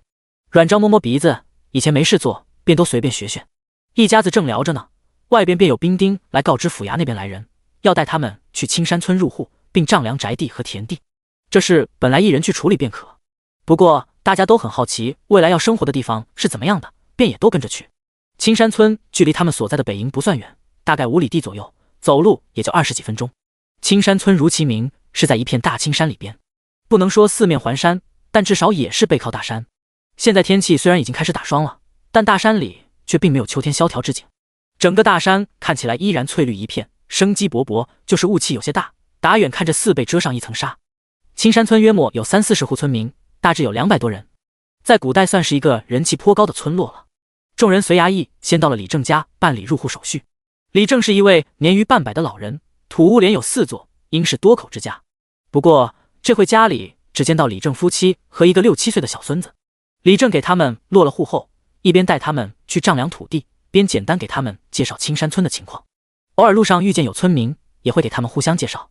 阮昭两手牵着2个孩子，听着李正讲青山村的情况，再看周围的环境，也觉得很满意。李正见一行人斯文有礼，举止得体，脾气也好，也甚是满意。谁都不希望自己村子来一些捣乱分子。青山村算在所有村落中民风最好的一处，所以阮崇明当时才会选择这里。如今诸位自成一户，按照人头可得净身3间，面阔6间。李正对众人解释道：“第35章盖房子喽。”阮昭眉心微蹙，按照古代算法，也就是160平左右。160平听起来似乎不小，但9口人住下来便不算大了，何况这其中还包括一进即是院子，这样算下来，大约只能建5间卧室，一个堂屋。他还想要个厨房和厕所，便只能在院子的面积上画出来。他忍不住问道：“可能建高层？”众人都看向他。李正道：“可，但不能高于2丈。”阮昭眉头再次皱起，楼高只能在7米内，但按照屋舍规格，一般单层高已经有4米多了。屋舍层高可需要统一规格。他是知道有些房子外形大小都必须统一，不过在山村的话，或许没那么严格。只是村里的住房都是统一的土夯红瓦房，他也不确定。李正却是给了他一个惊喜，并无规定，只要大小合规便可。阮昭一喜，这样他可以自己设计住房，2层的话那便够了。那不知这边若要建房，是找外人还是村人？这便由你等做主，可入城寻工匠，也可寻村人帮忙。若村人的话，只需要提供每日2食便可。好，我明白了，多谢李正。宅基地和田地众人看了一圈，最后宅基地选在靠北进入口的一片土地，这里距离大青山不近不远，距离刚刚好，而且比较僻静，也不会太过远离人群。因为苏家姐弟也以阮仲明的一子一女落户，所以现在他们总共有9亩地。阮昭选了4亩水田、3亩旱田和2亩沙地，等丈量完10天已黑下。阮昭给了衙役半两银子，算是辛苦费，又送了礼正一包今儿买的糖糕，一行人才回军营。一行人回了军营后，便开始商量建房的事。现在大家都已经习惯商量事情前先问阮昭的意见。阮昭也不含糊，直接把自己的想法和众人说了一遍。众人听着他的描述，虽略显新奇一些，但也是面面俱到，便都没有意见。阮昭便直接取了纸，开始画起房屋的结构图。当然，他只是大致画了轮廓和平面图，以及里边的部分结构，余下的还得交给工匠发挥。屋顶以4方平面灰瓦为主，也是这里大部分屋顶的风格。中间2层共6个房间，1间堂屋。左边也是一座2层，共2间屋子。右边1层做厨房，连着澡间。中间房子与左边房子折角处搭建一个厕所。其他地方还好，但在厕所上阮昭着重设计。厕所是1层半，下边密封，只留一个小门，里边放置一个大粪桶，这样每天来收粪的人可以通过小门取粪桶。而上1层弄个蹲厕，里边设有小开关，需要方便时就拉开蹲厕下方的板子，方便完便合上，这样可以防止气味散发出来。旁边设有拉环，可以从下方拉水上来洗手。毕竟现在还没有厕纸，有条件的富户用布帛擦，没有条件的普通人只能用竹片或桑麻叶刮。这一点是阮昭最受不了的。虽然他可以用空间存的纸巾，但每次处理起来也很麻烦。所以等安定下来，他要做的第一件事必定是造厕纸。右边厨房和中间屋子的折角弄一个杂物房，旁边圈出一片的做鸡舍。等图纸出来，众人更没意见。这样一设计，住房便多一些。这样除阮林瑞夫妻外，其余人都可以独自1间房。至于以后，等到恰当的时机，便可以也把周围的宅地买下来，继续扩建。届时定然是要推翻重造的，所以现在就低调点，房子还是以土砖为主，以后再换青砖。确定房子样式后，众人也不含糊，很快便分工明确起来。阮仲明带着阮灵觉负责找工匠和购买建材，其余人便先去宅地清理。毕竟现在这块地方还是荒地，四处都是半人高的荒草和石土垃圾等。宅地后方还有一片小林子，因为林子遮阳，若在他处还好，但边城夏季短，1年差不多有7、8个月气温都偏低。林子里边又没什么东西，村里人觉得有些阴森，便不喜欢在此处建房子。阮昭却很喜欢这片林子，一半背阴，略显潮湿，可是菌类和各类植物的天然培养皿。最重要的是，其中还有一片南竹林啊！一想到估计再过2月就能有冬笋吃，他就有点流口水。三姐姐，这个好像狗尾巴草呀，是不是也能吃？小林兰小手抓着一只粉白色的花穗，兴致勃勃跑过来。阮昭是在末世生存过的，习惯物尽其用，所以即便手上不差物资不差钱，对于有用的东西他也不想浪费。因此现在处理杂草不是一刀切，而是先捡着可以食用或入药的采集，便也有了现在时不时就有人抓着一把野草跑来询问能不能吃的一幕。好在这里也没什么毒草，阮昭便由着几个孩子玩。这个叫清香，不过这个季节茎叶已经老了，不适合吃。这些小花穗倒是能入药，采花穗就行。好找到草药了，小林兰葡萄似的大眼睛都多了一层光。自从药堂走一遭后，现在大小都知道能入药的都是好东西。哥哥，陈哥哥，三姐姐说可以入药哦，要采这个穗穗。哦，叶子不要吗？三姐姐说老了不能吃。哦，好吧。听着似乎还有些遗憾的样子，阮昭忍不住笑。三姐，那边有一小片坚果，有红有绿的，不知道是不是你说的辣椒。苏景生小跑过来，手上还抓着一只小拇指长的红色坚果。阮昭一看，顿时就来精神了，竟是小米椒。小米椒不算特别辣，家里就种了一颗，对我这个南方孩子来说，辣度可以接受。是辣椒，你在哪发现的？带我去看看。这里。苏景生带他过去，两人拨开杂草一看，便见到好几株藏在杂草丛，几乎被覆盖的小米椒。不过这些小米椒看着不太健康，很多叶子都是虫洞，且已经黄了。三姐姐，这就是辣椒呀，好吃吗？小林兰几人也凑过来，他们没少听阮昭念叨辣椒，尤其每次做兔肉时，他就总说如果有辣椒就好了，可以给你们做麻辣兔丁。念叨的多了，大家也都上心，经常在路上采集，都会刻意去找有没有煎红果。只可惜他们翻山越岭，却都没遇见。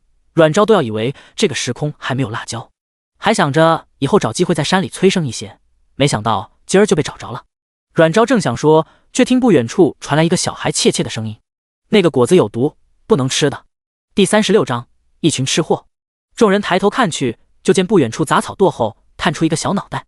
见他们都看来，便像受惊的小兽，赶紧把头缩回去，只露出一个圆圆的总角。小铃兰便脆生生地问：“你是谁啊？为什么说辣椒有毒？三姐姐说辣椒可好吃的。”小男孩大概第一次看到这么漂亮的小孩，对方还跟他说话了，虽然有些怕，但还是怯生生道：“不能吃的，真的有毒，吃了舌头会很痛，还咳嗽。”这话听着有点熟悉，不正是摘花椒时听过吗？阮昭便笑道：“小孩，你吃过这个果子吗？”见漂亮的大姐姐问话，小家伙似乎有些害羞：“我没有，但有别人吃了，后来找大夫说是吃了毒果。”这样，谢谢你提醒。小孩，你叫什么名字？是哪家的？阮昭笑问。小孩抿抿唇，迟疑道：“我叫小石头，我娘找我，我回去了。那个果子真有毒哦，不能吃的。”小家伙显然是个特别腼腆怕生的人，说完一溜烟就跑了。小铃兰一脸迷茫抬头：“三姐姐，这个真不能吃吗？”阮昭摸摸她的头：“没毒，可以吃，不过不能生吃，只适合用来做调料，就像花椒一样。”哦，那我们晚上可以吃吗？小家伙顿时双眼亮晶晶。小林轩也不觉咽口水，忍不住小声提醒：“麻辣兔丁。”其余人也都一脸期待看阮昭，都忍不住的咽口水。阮昭被逗笑了：“现在我们也没兔子啊，等过些日子咱去集市看看有没有兔子或者鸡卖，宫保鸡丁也很好吃哦。”“好。你们在说什么呢？刚刚听你们在跟谁喊话？”李清雅走过来，小铃兰便赶紧把发现辣椒以及三姐姐答应要做兔丁和鸡丁的事跟她说。李清雅听完，第一时间也是先咽口水，然后一脸期盼看阮昭：“腊肉不可以吗？他们还有不少腊肉来着。”阮昭哭笑不得：“晚上可以试试。你们那边怎么样了？”“哦，差点忘了，那边有一棵挺大的槐树，相公说得砍掉，所以我来跟你说下，我们要去李正家借斧子。”阮昭诧异：“槐树？等等，我去看看。”走没几步，便看到的确有一棵4、5米高的大树，不过树叶已经开始枯黄掉落，树枝上都缠着枯黄的爬藤，不细看会以为是一棵没什么用处的枯树，但走近看，阮昭顿时就被那一束悬挂着的满满当当的槐角给引起注意力。槐角这么没用过，也还没见过，查资料见到。三妹，你们怎么都来了？阮灵瑞正在树下清理杂草，见众人都过来，不由疑惑。阮昭转头看了看，发现这棵槐树并不在宅地范围内，便问道：“这树非在宅内，应是不影响吧？为何要去除？”阮灵瑞眨眨眼，可这是槐树啊，进屋有槐，不吉利。阮昭没想到是这样的原因，骤然哭笑不得。他摆手道：“这只是传言，做不得真，这棵树可除不得。”“为什么？”李清雅也一脸茫然，显然他也听说过家里不能种槐，据说槐树属阴，容易藏鬼物。阮昭无奈道：“槐树通身可都是宝，槐花、槐叶、槐米，还有现在的槐角，都是难得的药材。”一听药材，众人立即就来了精神。但阮灵瑞还是有些犹豫，可传言也不能不尽信。阮昭挑眉：“要这么说的话，那我还在书中看过一句流传许久的俗语，便是门前有槐，不是招宝，便是进财。这便是说明槐树的难能可贵。”夫妻俩被说得一愣一愣的，顿时也有些不确定起来。“是这样吗？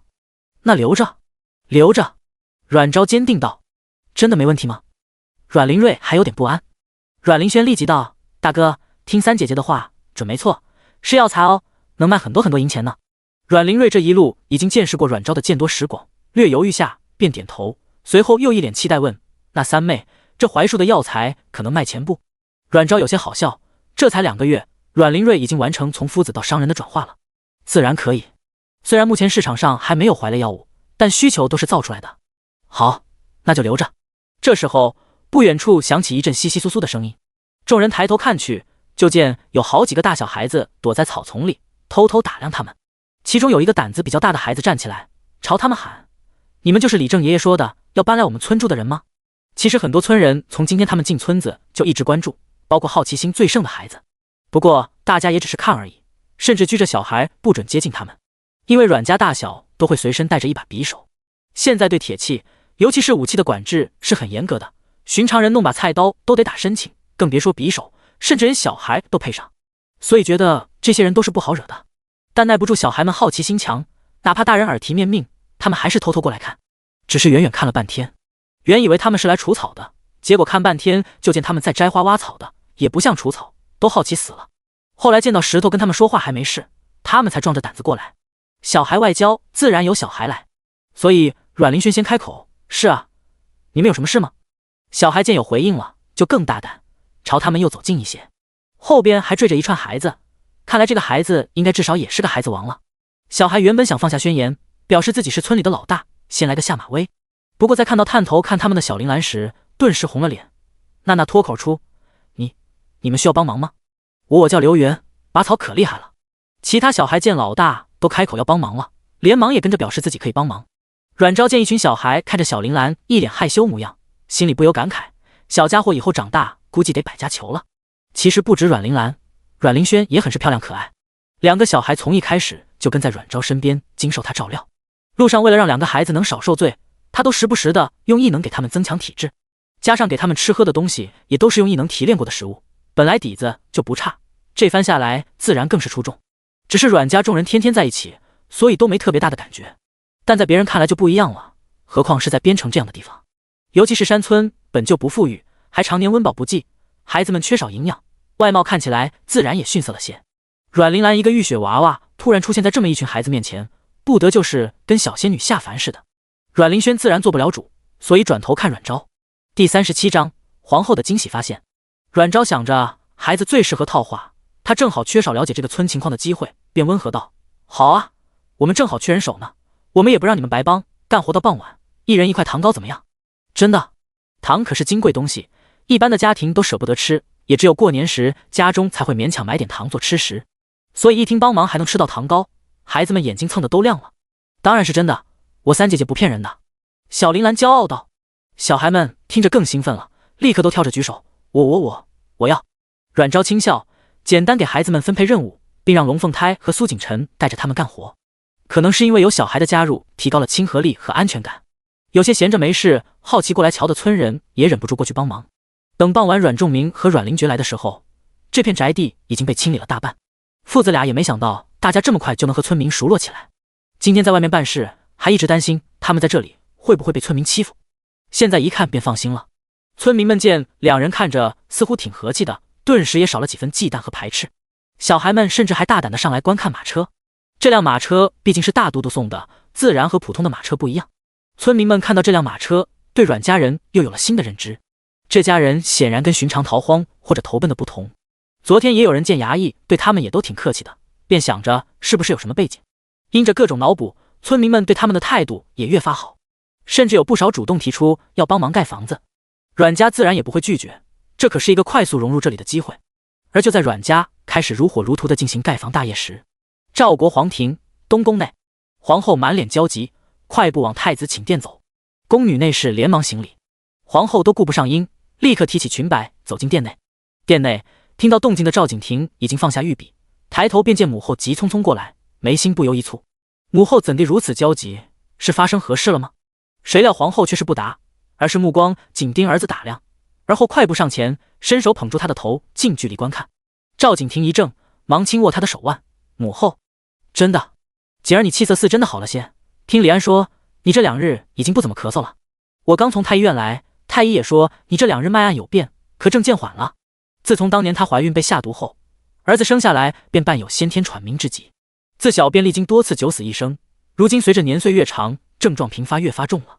这些年夫妻俩遍寻名医，却也只能吊着命，并不见有何起色。皇后多少个日夜都是以泪洗面，生怕哪天醒来便要与儿子天人永隔。这段时间天气转凉，正是咳症开始之时，夫妻俩以及文武百官都每日提心吊胆，就怕太子出什么事。对夫妻俩来说，那是他们的骨肉；对百官来说，那就是难得的雄韬伟略、才智双绝的未来明君。若太子有什么意外，绝对是赵国最大的损失。因此这些年百官也没少寻找名医或者珍稀药材，就希望能保住太子的命。只可惜约莫是天妒英才，眼见太子情况一年比一年重，众人都有些心灰意冷，只能寄希望于小皇子。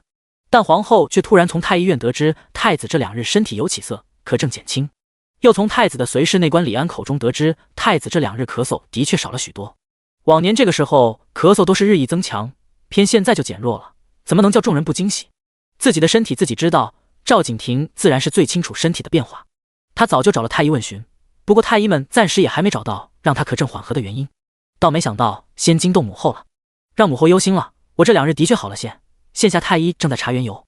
皇后却激动道：不用查了，肯定是那张方子，竟真有用，我立刻就写信，让你小舅把那位能人请过来给你医治。赵景亭微愣，而后才明白他说的是钟硕从民间收来的那张药方。时间那么凑巧，他自然也有想过，只是太医已经研究过药方，虽然方子的确不错，有一定的止咳效果，但对他来说并不显，因为太医已经配了几副药，寻了有咳症的人尝试，但并没有他这般立竿见影的效果。皇后听完儿子的话，激动的心情也略微冷却下来。可这也太巧了，而且你这2日除此外，余下也并无他意。对了，难道问题不是在药方上，是在药材上？赵景亭表情也是一顿，他倒是忽略这一点。皇后已经遣人赶紧去他寝宫取药材，一边又让人请太医过来。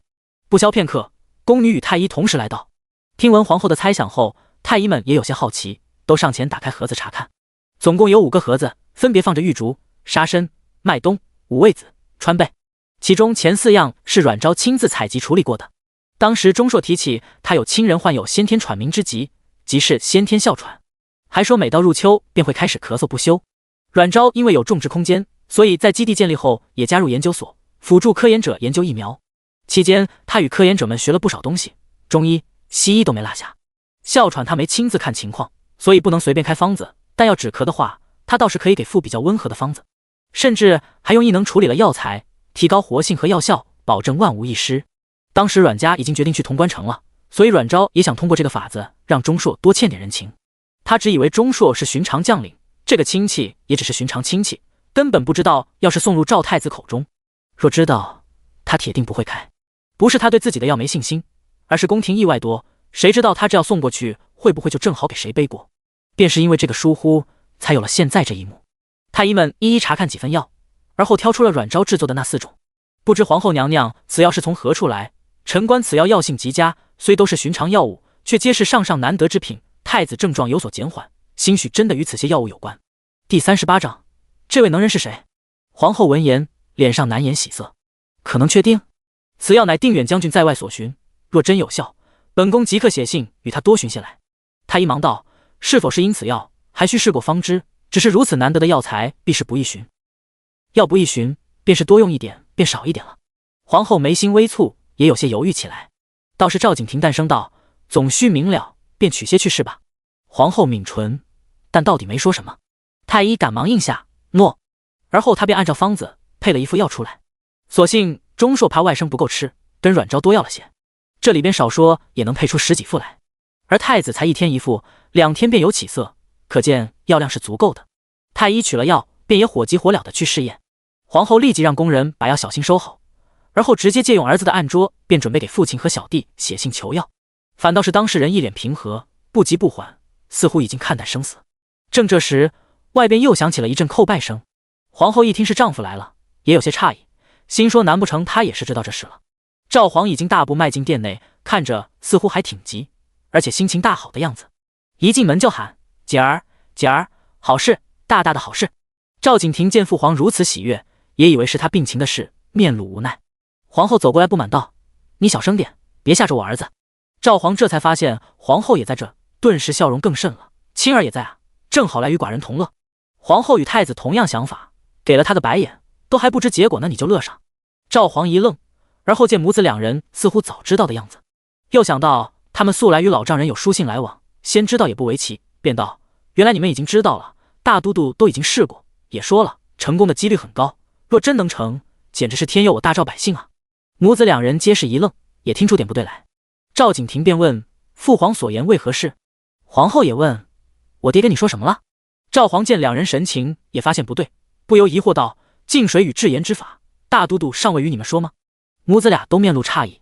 赵景亭立刻严肃下表情：什么净水与制盐之法，父皇可否详说？这2种法子一听便是至关重要的，连皇后都知道其重要性，忙拉着丈夫落座。赵皇这才确定他们还不知道，便拿出大都督的奏折和密信递给他们看。赵皇是刚刚从朝堂下来的，因为前2天甩工作给儿子被皇后罚睡书房后，他这2天又兢兢业业起来，还不准儿子办公。赵景亭这段时间没上朝，也没看奏折，自然是不知道这件事。等他一目十行看完奏折和密信，表情更是严肃。父皇，外祖父信中言有模子一同送来，父皇可见了？哦，有，不过寡人尚未看。刘荣，把东西拿来。他一下朝就风风火火地跑来，跟儿子分享喜悦，都顾不上按照老丈人的说法去试验，连模型都被随侍中官捧在手上。中官连忙上前，把盒子小心放下。赵皇伸手打开，见里边模子制的简陋，眉心微蹙了下。赵景亭却已经伸手一一取出，边看图纸边组装，边吩咐内侍去取盐水和海水来。赵皇在一边看儿子灵活的组装模子，突然想到什么。对了，你们刚刚说什么还没出结果，可是也有什么好事？他说着看向皇后，皇后这也才想起儿子的病情，他应该还不知道，便把事情跟他说了一遍。听完赵皇便蹭地站起来，下意识伸手抓儿子的手腕。真的？锦儿，你身体真有起色了？修长的手指正小心按着接口拼装着，被这么一握，差点前功尽弃。赵景亭无奈按住父皇的手，尚不知结果，还需太医确认才是。赵皇此刻却已经激动无比，转头对中官道：“去找中书令传旨，命。”说到一半他顿住，而后转头问皇后和太子：“献药的能人是为何人？”皇后伸手把他拉着坐下，道：“先别急，我先写信问小弟，当时父亲家书中言小弟是……可……”他说到这里轻咳了一声，看了丈夫一眼：“是如陆国境内遇见的能人，所以我们暂且还不知此人情况，还是先问小弟为先。”赵皇闻言眉头也皱起。皇后以为他是要怪罪小弟私自进入他国，忙道：“小弟入陆国也是为了寻兵源，自行更令后，参军者日益减少，父亲和小弟又不愿抢征农夫壮丁，便只能试图从他国寻人了。”这是赵皇自然也是知道的，他皱眉也不是介意这件事，知道皇后是误会了，忙道：“此事寡人知，大都督和定远将军也是为我大赵边境安宁着想，寡人忧心的是若人在陆国，怕不好寻，所以只能先行问小弟情况了，若能把人寻来自是最好。”夫妻俩为儿子的病情长吁短叹，当事人却还在专注组装设备。这套设备看起来简单，事实上新手组装起来并不易。赵景亭即便巧手，也是组装了2遍才成。而在组装过程中，他竟也能从一些部件中发现妙处，甚至还能举一反三的把某个部件设想到他处。等组装完，再看这个有些怪异的模子，赵景亭便有些爱不释手起来。正好这时内侍把2种水都取来，赵景亭立刻按照步骤开始试验。赵皇和皇后挥退他人后，也好奇围观。模型组装虽然繁琐，但操作起来却很简单。很快，在大都督府发生的一幕，在此刻也出现了。而当看到从小管子里倒出来的雪白细盐后，赵皇激动得手抖个不停。听到和亲眼见到总归不同，当他品尝到细盐醇厚又单一的味道时，眼角不觉也沁出一滴泪。即便是一向沉稳从容的赵太子，此刻捏着图纸的力道也不觉重了些。他想到什么，突然又取出密信复读一遍，而后眉心紧拧。大都督在信中对阮昭只是简单以能人替代，并且表示对方只愿归隐乡野，至于对方的身份尚且还在调查中，便表示此人或许不会接受朝廷的招贤，但此等能人若错失了，也得赵国的一大损失。想罢，赵景亭眉头不由紧锁。第39章，来自村民的感激。青山村几天下来，阮家已经和村里大半人都混熟了，现在房子也开始建起来。正好这时尚未到秋收时，所以村里大多数壮丁都来帮忙建房子，加上从城内聘请的工匠几百人一起动手，房子的进度是一日千里。这种情况下，阮昭也不含糊，他让人帮忙在旁边空地先搭个棚子，建了个临时厨房，给众人提供每日3餐。原本只需要早中2餐，不过阮昭还是多加了晚餐。虽然傍晚时大家已经收工，但每人依然能带走1份晚餐。然后阮昭的名气在村里很快也传开，一是因为他的做饭手艺明明都是很普通的食材，却总能给他做出五花八门，味道还特别好，吃着可比下馆子好吃多了。现在家里有去帮忙建屋的家人，每天都眼巴巴的等着自家男人晚上带回来的吃食。二是因为阮昭的大方，他有一门好厨艺，却没藏着掖着，去帮厨的女人都能从他那里学到不少东西，至少一个个回家后做饭的手艺都见长了。三是他见多识广，地里一茬又一茬的，原本让人厌烦的不行的杂草，他偏偏能挑出可食用的。这不只丰富了村人的饮食，还多了一条囤粮的路子。边城土地虽然不算差，但天气是相当恶劣。每年4月开始采雪绒，5月算入春，能开始播种了。但进入9月就打霜，天气好的话，10月中旬能顺利秋收，便算是一年大丰收了。可往往都是10月开始就会飘雪，这时候很多庄稼来不及秋收，便只能烂掉。因此边城屯田量不低，但收成却远远要低于其他地方。偏偏每年就这么点粮食，还得交税粮，很多人留下的粮食往往都无法支撑到来年秋收。这也是为什么村民一个个面黄肌瘦。夏季物产丰富倒还好，经常冬天结束一出来，基本都成麻杆。现在阮昭告诉他们，地上很多野菜都可以吃，趁着现在野菜还没枯黄，他们都能先存一批，也能给冬天多增点口粮。所以阮家建房子这段时间，青山村特别热闹。没有参与盖房子的人，大小每天都到处去挖野菜，挖到不认识的，就会特意带来问阮昭能不能吃。只要阮昭点头，很快这种野菜就能被扒拉光。没多久，原本还遍地杂草的青山村，差点没连地皮都给扒干净，说蝗虫过境都不为过。愿意挖野菜吃的，基本都收获颇丰，对教他们辨别野菜和做野菜餐的阮昭也很是感激。连李正都打发家里的儿子和婆娘过来这边帮忙。之前他还担心阮家的出现会不会给村里带来什么变数，如今看来变数是有，却是好的。又见这些人应该不简单，便也起了交好的心思。进山？哎呦，这个季节山上野兽可凶了，最好还是别进。李正娘子听阮昭要进山，当下便急忙劝起，就怕他们初来乍到，不知危险到处闯，白丢了命。一段时间相处下来，李正娘子对阮家还是挺有好感的，家庭和睦，手足相亲，而且一家子都温文之理。尤其是阮昭，他就可惜自己3个儿子都已经成家了，不然这样优秀的儿媳人选，怎么也得想办法迎进家门。我只是想在外围看看，能不能再寻点冬粮，毕竟我们初来乍到，盖完房子后也没剩多少积蓄，寒冬漫长，总得先准备着，若吃食上能省点花销，便是最好。李正娘子闻言搅汤的动作一顿，也觉得他此话有理。最重要的是，阮昭辨别野菜的本事，大家已经都见识到了。开始还有人不相信那些东西真能吃，也是吃了阮家准备的工作餐，才确定这些遍地乱生的玩意能吃。大家过冬粮食都不富足，每年这个时候是最愁的，愁秋收冬粮不够，又着实不知道怎么增加粮食，每年这会都只能缩衣节食的挨饿。若阮昭能寻到更多能食用的野物，他们总也能多个存粮路子，所以这会也是有些心动。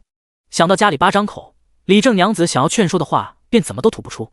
阮昭哪能看不出他的心思，便又加了把火。我观山里物产丰富，定然有不少能食用的，若能多寻一些，这个冬天大家也能过得舒坦些。李正娘子听他这意思是在山里寻到有可食用的，也愿意继续告诉村人，便更动心了。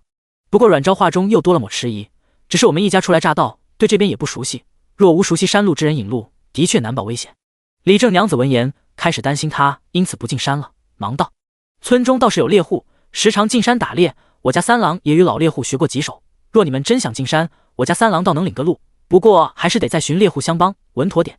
阮昭立刻露出惊喜表情，那便太好了，不知猎户是哪家呢？可方便引荐？李正娘子摆手，嗨，引荐什么，都是一个村的，同在盖房的萧庆和铁头都是，还有村东的张屠户也是，我帮你去说便是，看谁得空带带。你们待要何时进山？阮昭感激一笑，若方便的话，便明日清早。行，你且等着，我现在就去问。李正娘子也是个利索的，把锅铲放下，在围裙上擦擦手，就往外走。三妹，我也去可以吗？李清雅忍不住凑过来小声道。之前跟着阮昭到处采集，他也对随时能发现惊喜有点上瘾，他就想看看能不能在大青山里再挖到什么好东西。苏景生也看过来，显然也想去。至于其他也听到阮昭和李正娘子说话的女人们却没表示，不是他们不想，而是不敢。他们在这里住了这么久，都知道山里有多危险。阮昭这次却没有满足李清雅的想法，明日进山也不知能否中午赶回，厨房这边还得大扫主事才行，何况此次情况不明，估计也就是探探路而已，届时我与景生前去便可。苏景生听他也可以去，连忙答应。李清雅有些失望，但也知道阮昭的安排是对的。她是长嫂，婆婆不在了，她便需挑起女主人的大梁。虽觉得有些遗憾，倒也没有特别失望，反正总有机会去的，青山又不会跑。不过听说只有他们2个小娘子去，她便立刻反对，不行，如何只能你们2个小娘子去？第40章进山了。他说着，小心瞥了眼其他竖着耳朵听的女人，道：让你大哥和2哥一起去吧，不然爹肯定不放心。虽然现在他们和村里人关系还行，但总归还是不保险，又是2个未婚小娘子，万一出什么意外就糟了。阮昭立刻意会对方的意思，倒也没觉得李清雅想太多。他总习惯用自己的角度来想事情，但往往却忽略了环境的问题。这里毕竟是古代，2个未婚娘子随一群大男人出行，的确不合适。知错便改，他道：是我考虑不周，便稍后我便问问大哥和2哥。李清雅闻言微松口气，爽利的摆手，问啥？他们俩肯定没问题，啥事都没你重要。他最喜欢的就是阮昭这一点，有主见有能力，自强不息，但却也能听得人劝。越是相处，他越是不明白，这么好的女儿，丞相家是怎么舍得说不要就不要的？在他看来，完全是捡了芝麻丢西瓜。若实在看重血缘，也可当养女继续养着，又不差这一个人的饭。不过这般也好，若非丞相府做的绝，也没他们这一路的福。这一路若没阮昭，他们都不敢想能不能活到现在了。不消片刻，李正娘子便回来了，说已经帮着约好铁头和萧庆，还有他家三郎，明儿三人会带他们进山。晚些时，阮昭把进山的事和家人说了，阮灵瑞和阮灵觉自然连口答应。倒是阮仲明有些不放心，也想去，不过还是让阮昭一居盖房，需要主事人给安抚下来。几个小孩也想去，只是这次只是探路，阮昭不许。他们虽是遗憾，倒也懂事的没闹。翌日天蒙蒙亮的时候，几人便背着背篓整装待发。李清雅生怕他们不能早些回来饿着了，特意早起做了不少野菜肉饼给带着。相公药包我也给你放着，路上谨慎点，一定要护好三妹和景生，可别粗心大意。还有竹筒和饼子，你放怀里吧，凉得慢些，你可不能偷偷吃掉。还没出发呢，阮灵瑞的背篓和身上都被李清雅几乎塞满。棉服里鼓鼓囊囊的，也得亏阮灵瑞又高又瘦，不然这回看着真成球了。阮灵瑞还没觉得有什么问题，都认真的应下。铁头三人看得直感慨，心想阮家是真和气。阮昭也看得频频失笑，却没有阻止李清雅和阮仲明的絮叨与关心。谁会嫌弃有人时刻关心你呢？准备好后，众人便上路了。大青山离阮家并不远，也就是10几分钟的路程。山脚下有一片林子，这会已经开始落叶了，林子显得有些荒凉，地上堆叠着落叶。这片林子现在相对比较安全，除非深冬时有野兽找不到吃的冲下山，平时不会有什么危险野兽出没。不过夏季的时候时常有蛇，这边也无什么可食用的东西或草药，所以少有人来。铁头几人边走边给他们讲解这边的情况。我看远处还是一片绿，怎么这边却已是落叶纷纷？阮灵瑞四处张望，三人顿时被问到了。陈峰抓抓头发道：按照老人的说法，是青山深处有山神，神力温养周身万物，所以越是深处植被越是茂密青翠，即便是深雪覆盖也常年青翠。真有山神？苏景生也听得一阵好奇，那有人遇见过吗？铁头哭笑不得，神仙哪可能那么容易遇见，何况深山里也没人敢进去，进去的一般都回不来。萧庆也趁机加了一句，所以你们千万别进深山，如果是雪融后可以在山脚林里活动，夏季时蛇虫较多也危险，这个时节便还好，不过也没什么东西了，若是深冬时更不能来，随时会有野兽下来寻食。那野兽寻不到食物，会不会入村？阮灵觉也忍不住问。这里距离阮家可不远，有时候会，不过除非野兽成群结队，不然的话只需紧闭门窗便可，不是太难对付的，村人便可处理了，也当冬日加粮。若难处理，村里有个烟塔，在上面燃烟，北营见着会立即派人来帮忙。阮昭听着几人聊天，没有发表自己的想法，目光只专注的四处搜寻自己想要的。秋天的落叶林在别人看来是什么都没有，在他眼中却是满地是宝。比如现在，哎，三妹，你去哪啊？见阮昭突然转身往旁边一棵树走去，阮灵瑞忙跟上，众人脚步一顿，也转身跟过去。阮昭已经掀开树下的一层落叶，露出里边的东西。苏景生一看，立刻喜道：是蘑菇。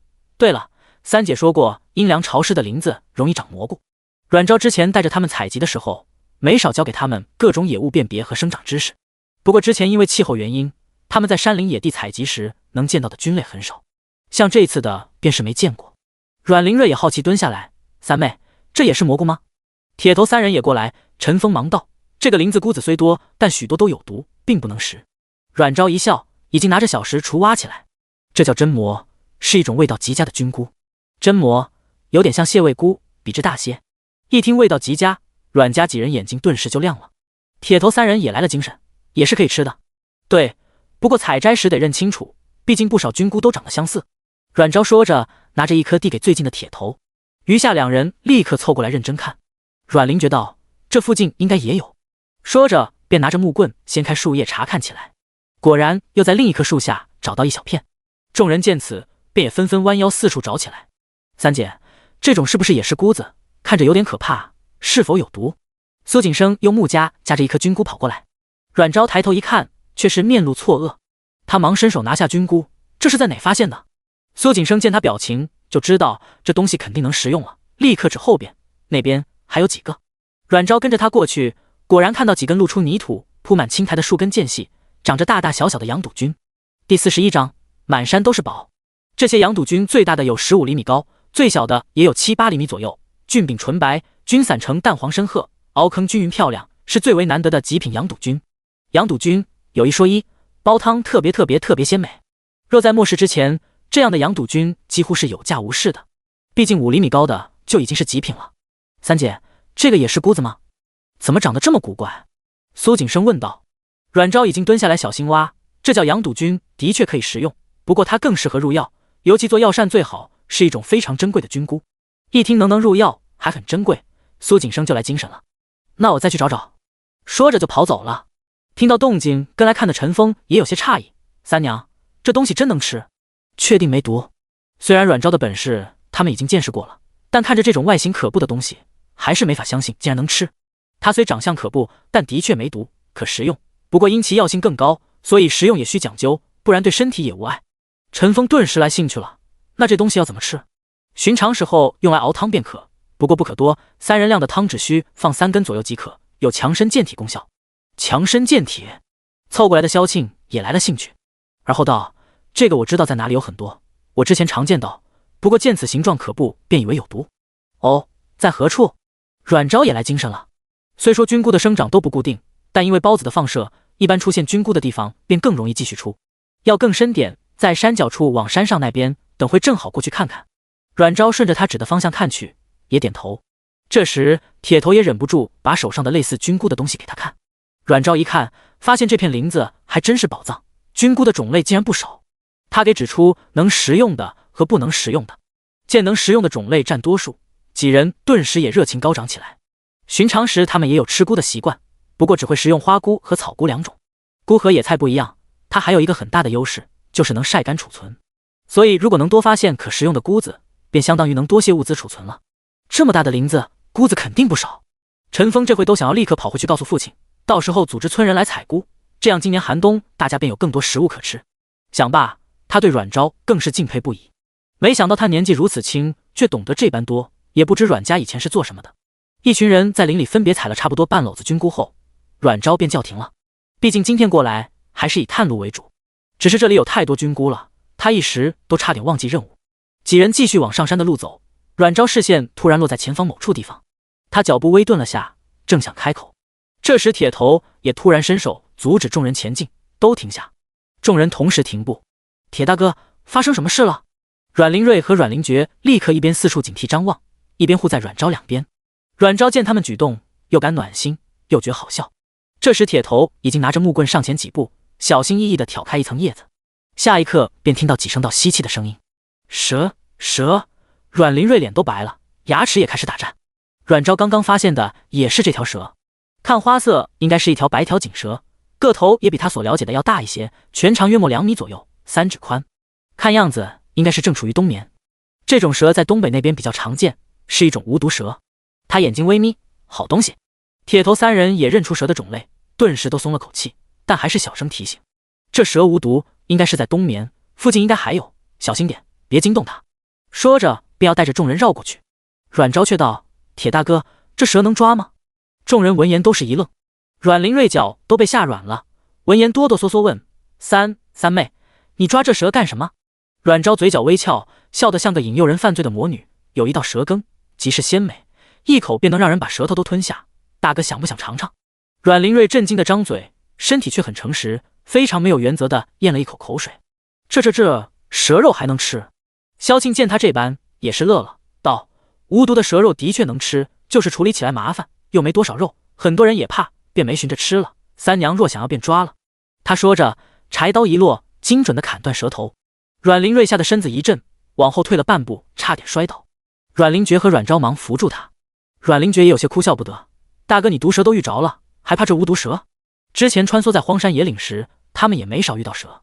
阮灵觉起初也有些怕，后来便渐渐不怕了。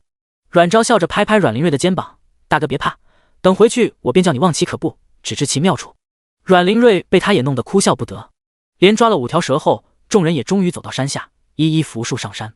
山上的植被相对比较茂密，也更显生机。阮昭发现山上的土和山下的土不一样，山上的土看起来有点像黑土，不过黑中似又带点红。通过异能，他能感觉到这黑土的活性很高。若这座山都是这种土，便也难怪能这么茂密生机了。一路上，阮昭也发现不少草药，还有满地的松子。这玩意要怎么吃？听阮昭说，这松子可以食用，众人都有些难以理解。因而拳头大的松子拿在手上兜个手，掰开就像木材，怎么看都不像能吃。松子，个人不太喜欢，味道一般般，不过母上大人挺钟爱。萧庆上嘴咬了一口，牙都磕着了。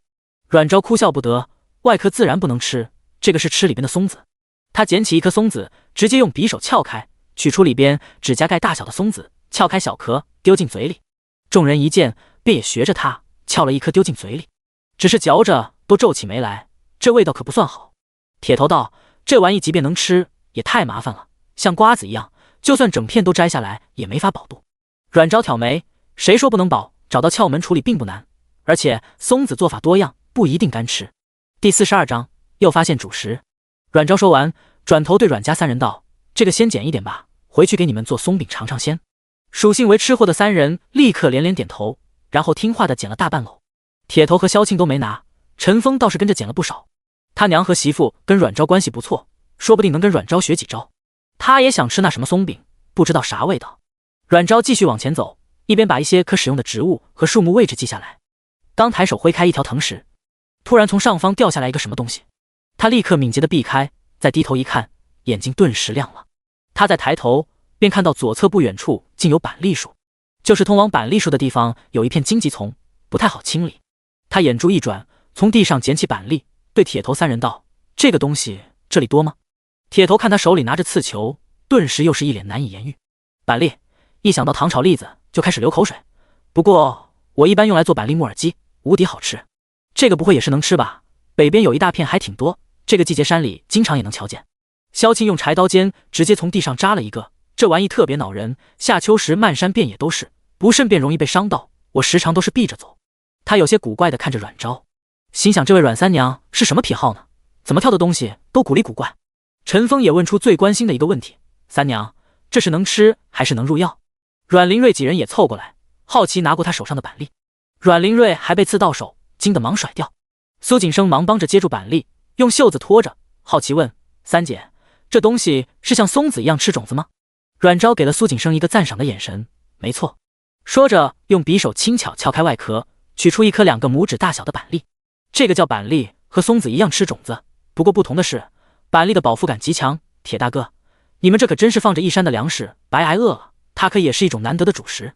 听到饱腹感极强，三人顿时也来劲儿了。铁头有些不太相信，这玩意要吃多少才能饱？像这么大的个头，寻常成年人一顿20多个就能饱腹半天，加水熬的话还能当粥饭吃。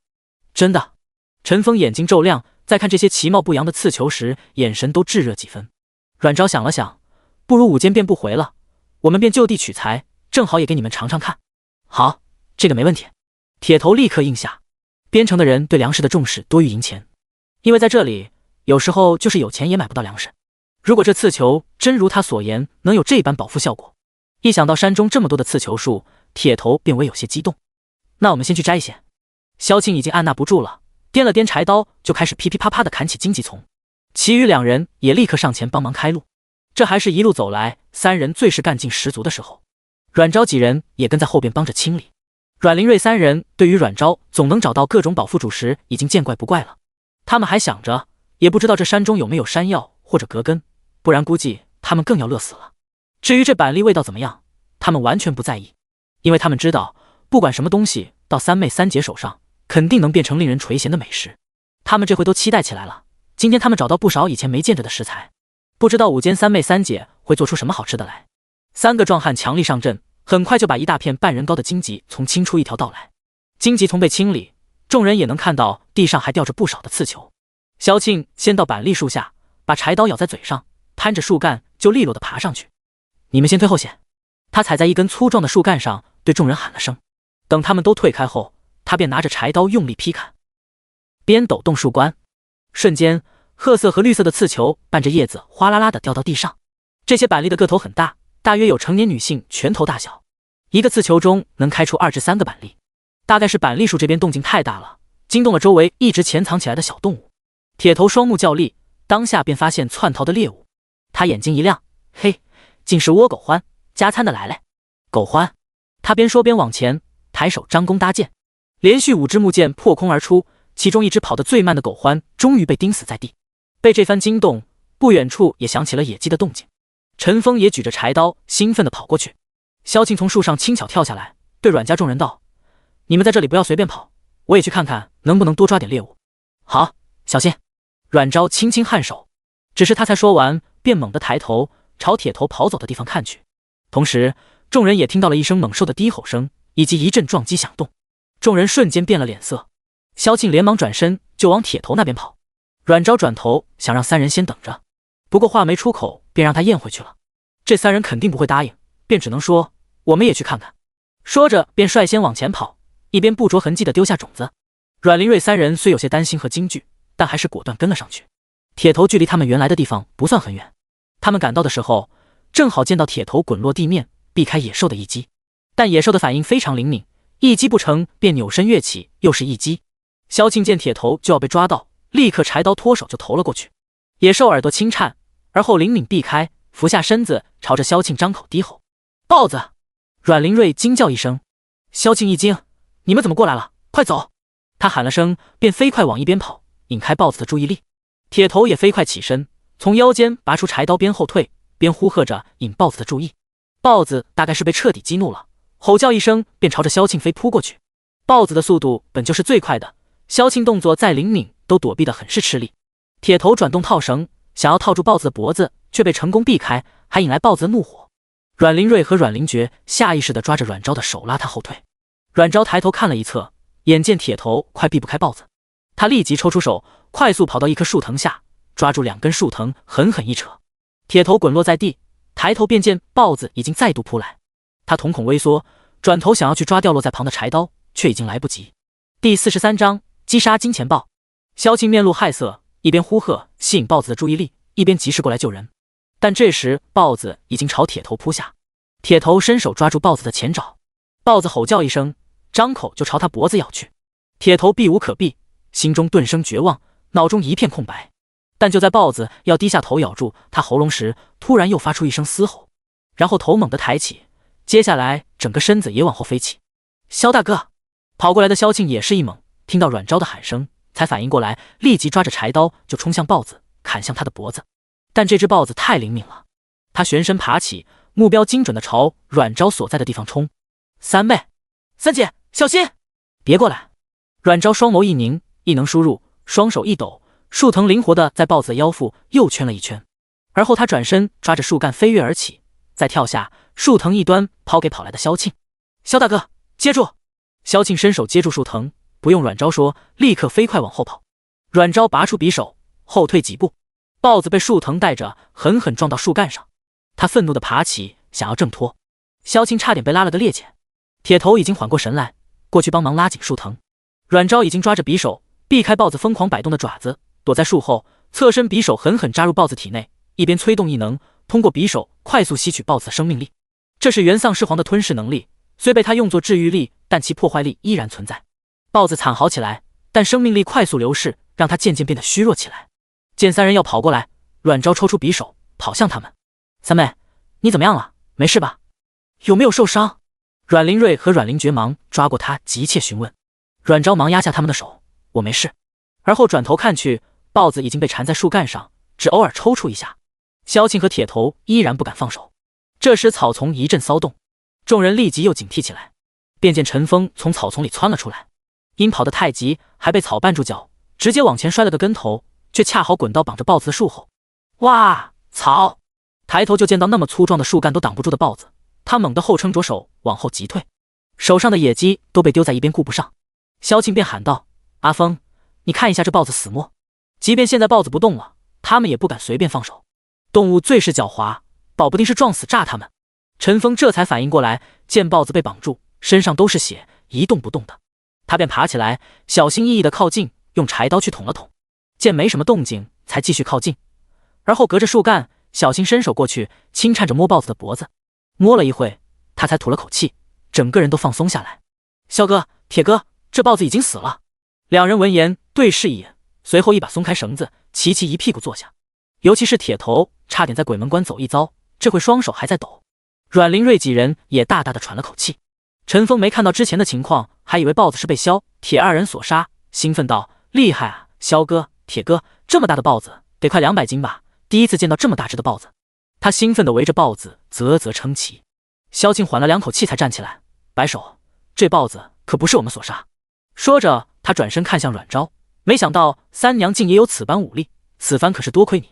铁头也爬起来，撑着旁边的树干道：“救命之恩无以为报，以后三娘有什么需要帮忙，尽管喊我。”阮昭道：“若你们出事，我们也不能独善其身，大家互相帮忙而已，无需如此。现在危机已解除，你们还是先处理伤口吧。”两人身上虽没有重伤，但也有不少擦伤。铁头的肩膀还被豹子的牙齿刮出一道伤口，手臂、脸上都是擦伤。陈峰这会也听明白过来，又看到了豹子身上的刀伤，明显是匕首直接捅出来，而不是柴刀所伤，顿时错愕地看向阮昭：“三娘竟也会武吗？还这般厉害？”阮昭摆手：“这边不安全，我们还是得尽快处理这豹子，一般是如何处置的？”萧庆接过阮林瑞递过来的药瓶，道：“这金钱豹肉虽一般，但皮毛还是能卖些银钱。既然这豹子是三娘所杀，便归你所有。”金钱豹，陈峰已经利落的剥皮，这张皮还是挺完整的，应该至少能卖10几两银子，肉应该也能卖上几百文。阮昭忙道：“这豹子是大家一起杀的，又如何能我独占？这样吧，豹肉中午正好给我们加餐，皮等回去卖了均分。”见两人还想说什么，阮昭抬手阻止：“何况你们还因此受伤，我更无法安心占了这份钱。若你们不同意，那这皮子我断然也不会要。”阮灵觉正帮铁头上药，也道：“萧大哥、铁大哥，就别推拒了。你们此番陪同我们进山却受了伤，若我们还独占了好处，更是无法交代。”萧庆和铁头对视一眼，略犹豫了下。萧庆拱手：“既然如此，那我便厚着脸皮收下了。这个皮子便由我送去城内售卖吧，正好我有认识的人在收皮子。”“好，那便麻烦萧大哥了。”阮昭笑道。两人又客气了2句，对阮家的感官更好了。等上完药，便一起去帮忙处理豹子。豹子骨别丢。阮昭走过去，让他们把豹子的大骨剔出来。众所周知，虎骨有祛风活血、壮骨强筋的作用，其实豹骨也差不多。尤其是金钱豹骨最佳，它这段时间空间里一直在循环种植和提炼生命精华液注入活泉里，等活泉彻底被改造成生命泉水后，它便可以运用到现实来。到时候吃食和种田都能直接用生命泉水，不只能强身健体，还能增强土地以及作物的活性，进一步激发作物本身潜能。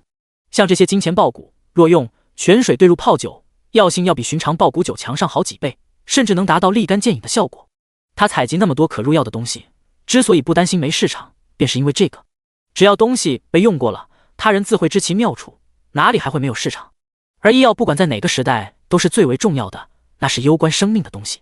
最重要的是，这个东西更容易捏住上层圈子的人，发展人脉圈，而且也不会轻易因怀璧其罪而被害。这便是他对药材这么重视的原因，因为这也将是他未来的立身之本。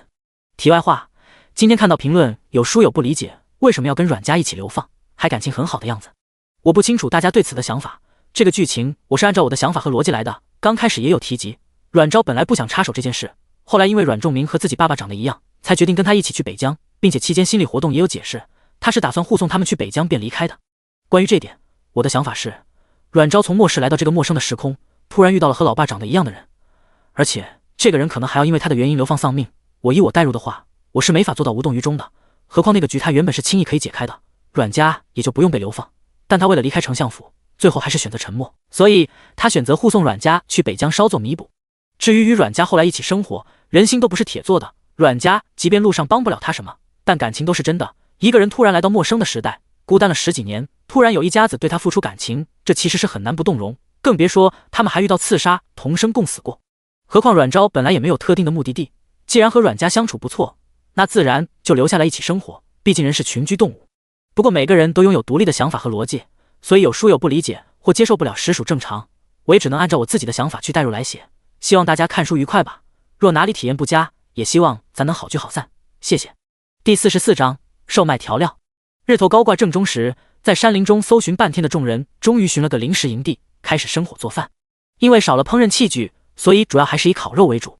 豹子肉口感类比牛肉，但略带酸味，所以阮提取去了酸磨的汁液，用桂木穿起熏烤，再抹上稀释的糖浆和新制的辣椒面，烤一层片一层，肉质口感醇厚，肌理分明，淡淡的酸中带着特殊的清香，嚼劲十足，也不失柔嫩。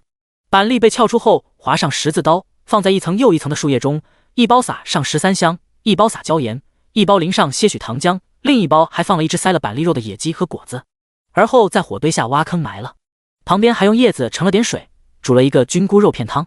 随着火焰跳跃，香味开始飘荡开来，让众人都是精神一振。萧庆拿着匕首切下一片爆肉丢嘴里，咀嚼几下后，眼睛便亮了几分。三娘，你这烤肉手艺真不错，可比我以前吃凯旋宴上的烤肉好吃多了。萧庆以前也是当兵的，还是一名别部司马，只是后来他跟随的那名将军战败获罪被处置，他也遭连累，被流放在潼关城。后来在军中立了功，他便选择消去罪疾，直接落户在青山村当一名普通村民。如今10多年过去，他也已经在这里成家立业，成为一名真正的边民。现在偶尔提起从前，倒也坦然许多。不过这里的都是聪明人，即便别人主动提起，也不会随便去问。毕竟在边城，原住民其实很少，如今这边的百姓不是曾经流放过来的罪人或后代，便是逃难的，多数都有个风光的过往，但也只是过往罢了。其余人也纷纷下刀，吃完都是眯眼陶醉状。烤肉是最容易腻的，但这肉却带着淡淡的酸，还不是肉本身的酸，加上辣椒粉微微的辣，刺激了味蕾，反而让人胃口大开。铁头伸手拿过瓶子，倒了点辣椒面，舔了口。这就是你说的那个毒，那个辣椒做的。阮昭带人到处采辣椒的事，村人自然知道。虽然他说这个果子没有毒，但众人还是不敢相信。毕竟之前有人已经中毒过，大夫也说食用果子会得热毒。为了避免麻烦，后边做大锅菜阮昭也没有用辣椒，所以至今除了阮家外，还没人食用过辣椒。做烤肉时，阮昭也问他们介不介意。若是之前，三人定然是不愿意尝试的。不过才欠阮昭的人情，这回便没拒绝。只是没想到这毒果烤肉竟如此好吃。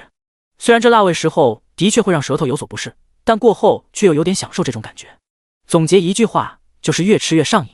阮昭舀了一煮碱菌菇汤递给阮灵瑞，对，不过里边还加了其他香料磨制而成，不单只是辣椒。萧庆也是着实喜欢这种味道，便忍不住问道，不知三娘此物可愿售卖？这味道着实对我口味，今日之后怕是要念念不忘了。北边天寒之地，在这里生活的人相对都是比较重口的，也更能适应辣口。这辣椒吃完还能感觉身体温热，可不比闷一口烧刀子逊色。何况酒水稀缺，也不是随人都能喝得上。这位还在军营待过的边城汉子最能看出此物的妙处。他这话也不是单纯想要买，更是变相提醒阮昭这个东西可以卖。若阮昭有做买卖的意向，他先开口，便算给他一个合理的梯子，也不会落人口舌。若他没有这个意向，这句话也只是个人一句兴起之言罢了，后边还能再用话圆回去。铁头和陈峰也都转头看向阮昭，显然也很是异动。阮灵瑞闻言便想说两句客气话，毕竟初来乍到就跟当地人谈买卖，就担心三妹会被误会为贪钱之人。不过不等他开口，阮灵觉就伸手拿过他手上的竹筒，又接过苏景生递过来的竹筒塞他手里。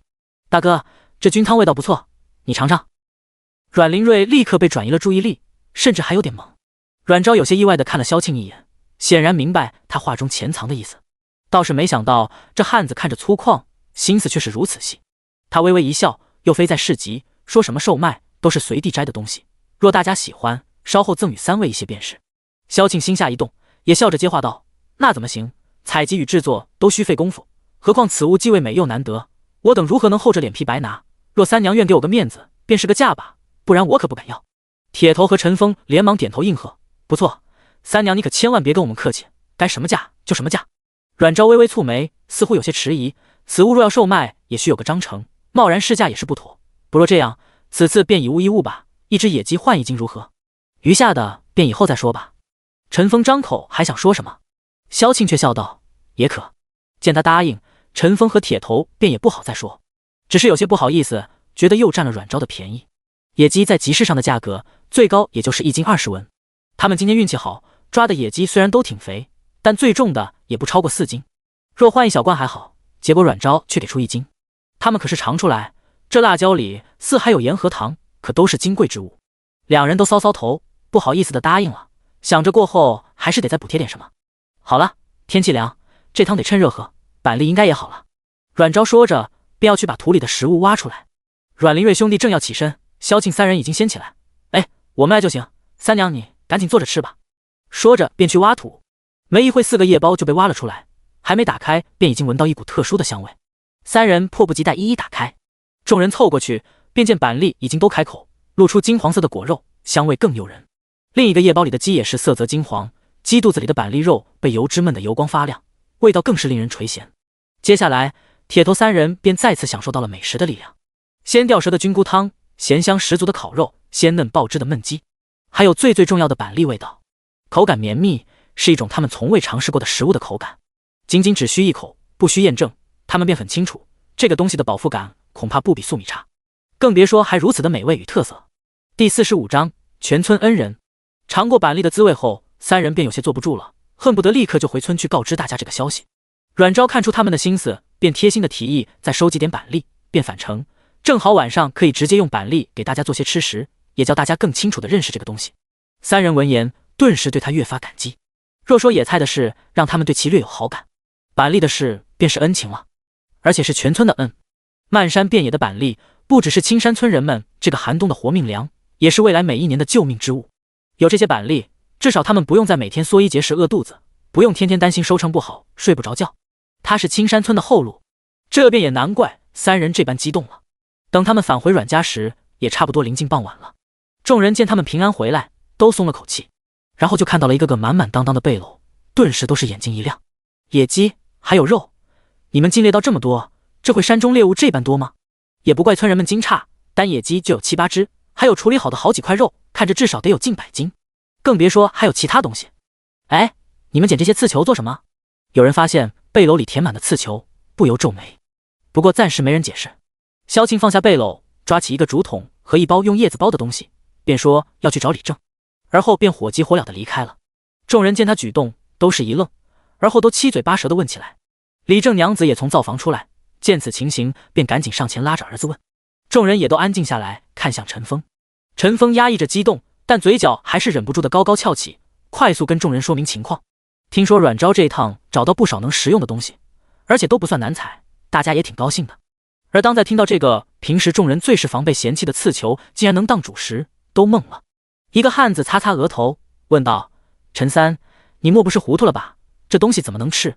李正娘子也有些糊涂，拍拍儿子的手臂：三儿，你赶紧说清楚，怎么回事？粮食可是最重要的东西，开不得玩笑。有人也赶紧拉过铁头问起来。陈峰直接从背篓里拿过一包东西，众人就看到和之前萧庆带走的差不多的用叶子包的东西，然后就见陈峰扬着下巴打开叶子，露出里边金黄色的板栗肉。他似很得意很自傲：我糊不糊涂？大家伙试试就知道了，这就是从刺球里取出来的东西。来，娘你尝尝，这个板栗很好吃。李正娘子虽然还有些迷惑，但为了不下儿子的面子，还是拿过，试探的放到嘴边，轻轻咬了一口。其余人也都看向他。李正娘子一口咬下后就愣住了。有汉子叫急，便催促道：金娘子，啥味道？你可赶紧说，真能吃。李正娘子也回过神来，眼眸微微睁大，看着自家儿子，边慢慢咀嚼。越咀嚼他眼睛越亮，低头吃惊地看着手上的板栗。有人见此，已经等不及他回应了，干脆上前也拿过一颗板栗就丢嘴里，飞快咀嚼起来。然后他也惊住了。怎么样，大柱你也别发呆啊！有人忍不住推他。大柱回过神来，惊道：好吃，此物竟然真能食用，味道……他说到这里有些卡壳，似乎不知道怎么形容，只能推推身边的人：你们自己试试。众人见此也等不及了，都纷纷上前去拿板栗。只是这包板栗也就20-30个而已，手伸得慢的便没能分到，只能好奇地看着其他吃到的人。而那些吃到的，一个个表情跟大柱和李正娘子差不多，先是惊讶，随后是震惊，最后是惊喜。这些人跟萧庆他们一样，只需一口，感受到口腔中绵密，便能清楚地确定这个东西的妙处。这时候阮林瑞也详细地把今儿发生的一些事情跟阮家众人说了一遍，当然暂时略过猎豹子的事。在尝过板栗的味道后，众人便激动地全朝陈峰围过去，询问他板栗的情况。得知这板栗也是阮昭寻到，连现在吃的板栗都是他做的后，更是惊讶。而没能吃到的却是又激动又好奇的要命，也纷纷上前询问阮昭。阮昭抬手势意大家别激动，道：今儿我们特意多摘了不少，晚间便给大家做板栗粥和焖板栗，大家届时尝过便知了。众人一听，眼睛便亮起，连连点头。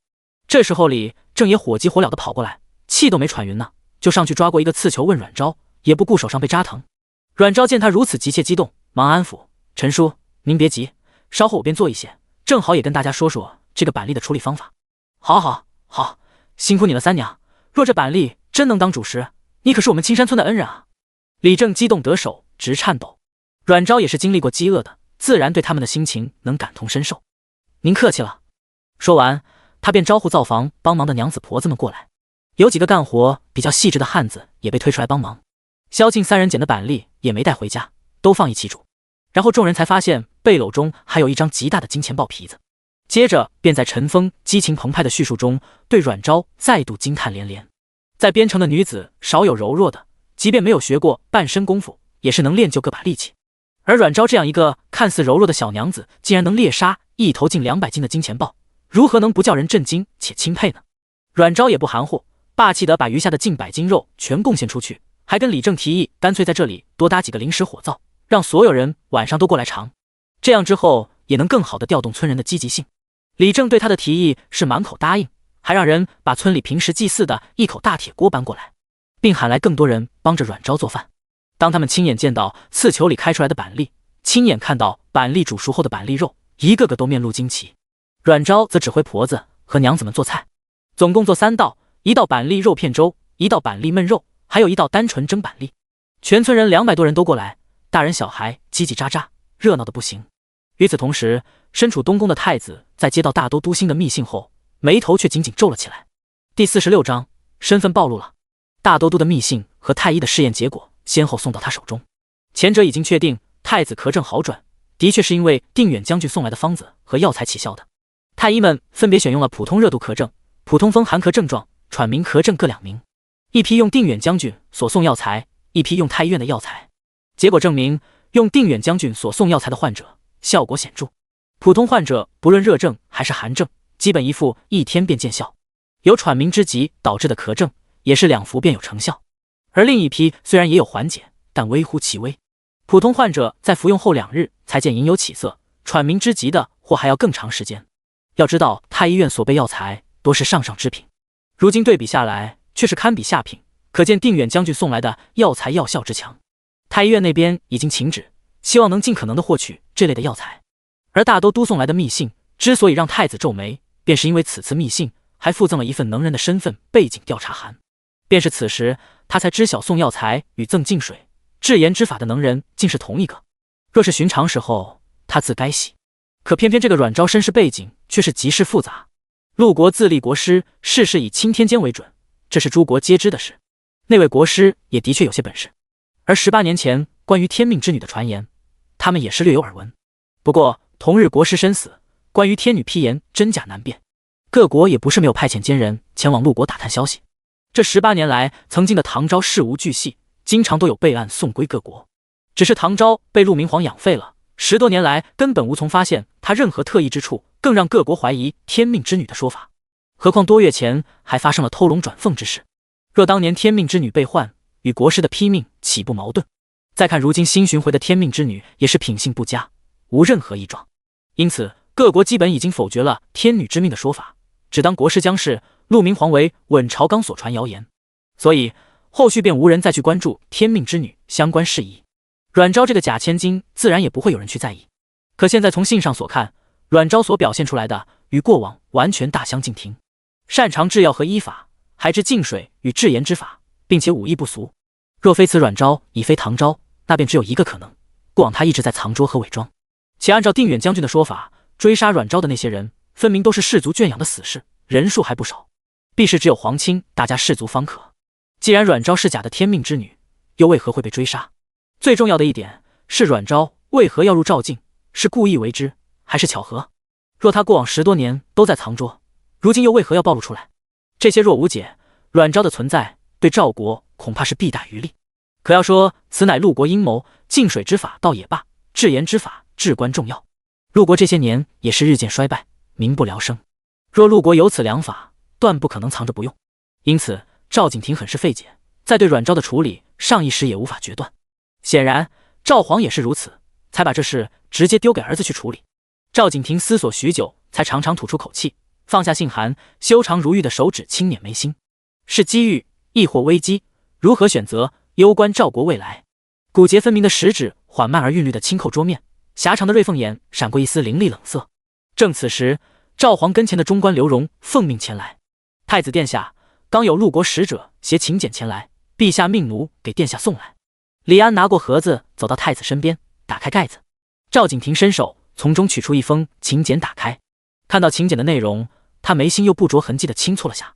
上述主要是说，陆国四皇子即将成婚，并将在成婚当天册立为太子，举行册封大典，特邀各国同乐。最重要的是，这位四皇子要成婚的对象正是之前被寻回的所谓真正的天命之女。想到阮昭的本事以及被追杀的情况，赵景亭眸子微眯，墨色的眸子中闪过一丝深沉。他合上请柬，看向刘荣：“父皇可有口谕？”刘荣立即躬身道：“陛下言，陆国与大赵互为比邻，却多有误会，与卧丛生。如此喜事，何该派遣使者前往送贺，借此缓和两国关系？人选方面便由殿下来安排。”赵景亭眼皮微抬，复又垂下眼帘，大致意会了赵皇潜藏的意思，轻轻颔首：“知道了，你去复命吧，告知父皇此事，孤定会安排好。”等人都离开，太子思索片刻，扑上信纸，提笔开始书写。青山村，奔驰而来的健壮宝马在村口停下，马蹄轻踏地面，激起层层泥土。将军，要不属下去把三娘请出来？陆青瞅了瞅村里道。钟硕翻身下马：“不必。”随后牵着马往村里走。两人虽身着长服，但气势显著，腰佩长刀，手牵剑马，一看便知非寻常之人。边民眼睛也利，当下便从他们的气质和举止猜出可能是军兵，顿时都有些紧张起来。钟硕见到田旁有村人，便伸手招呼：“这位大叔，不知阮家在村中何处，如何寻？”被喊住的中年汉子正扛着锄头从田里上来，没想到就遇见这两位一看就不好惹的。原本还想返回田里避一下，不料就被叫住。他正战战兢兢上前，却没想对方竟是问阮家。青山村姓阮的便也只有阮三娘一家了。他骤然防备起来，目光隐带警惕，大着胆子问道：“不知二位与阮家是何关系？”自从阮昭寻到板栗，并已经在家家户户食用开后，现在村人早把阮家当成自己人，对阮昭也是感恩的。更别说阮昭竟还会医术，这段日子已经医了不少人，重要性自是更大。不管是他寻食物的本事，还是医人的本事，都是青山村所需要的。难得来这么个人，大家自然不愿意他们出什么事。钟硕可不知道，这位大叔短短几息的时间，内心戏就已经这么活跃。不过他也看出对方的防备，便道：“我与阮家为友，此次听闻阮家新居落户，特前来拜访。”中年汉子闻言微愣，而后重新打量起两人，见另一个人手上还提着一个大盒子，看着的确也不像寻仇之类。第47章，钟硕来求药。他这才缓了神色，原是阮家有人冒犯了。阮家便在那边，顺着这条路往前走，两落屋舍，远眺一片林子，便是阮家所在。钟硕闻言，立即拱手道谢，多谢大叔指路。而后两人便按照中年汉子所说，果然没一会便寻到阮家。大约因为人多效率高，虽然阮家的房子尚未建好，但已经有了雏形。如今只余下工匠进行内部修建，其余村人不用来帮忙，便都忙着去采板栗。这几天板栗已经一跃成为青山村所有人最钟爱的食物，尤其是老人和小孩，对板栗香糯的口感简直无以抗拒。阮灵觉和阮灵瑞兄弟俩正在院外削木做置物架。一段时日下来，兄弟俩手执匕首做工事越发利索。原本一双只执笔的手已经布满茧子，不过两人倒是乐在其中。这种一点一点把家重新建起来的感觉，让他们觉得分外有成就感。阮灵觉正抬手擦汗，便看到了牵马过来的钟硕两人。从分别到现在，至少也有半月有余了，没想竟还能再次见到。阮灵觉轻扯了下自家大哥的手，待他抬头便朝他示意。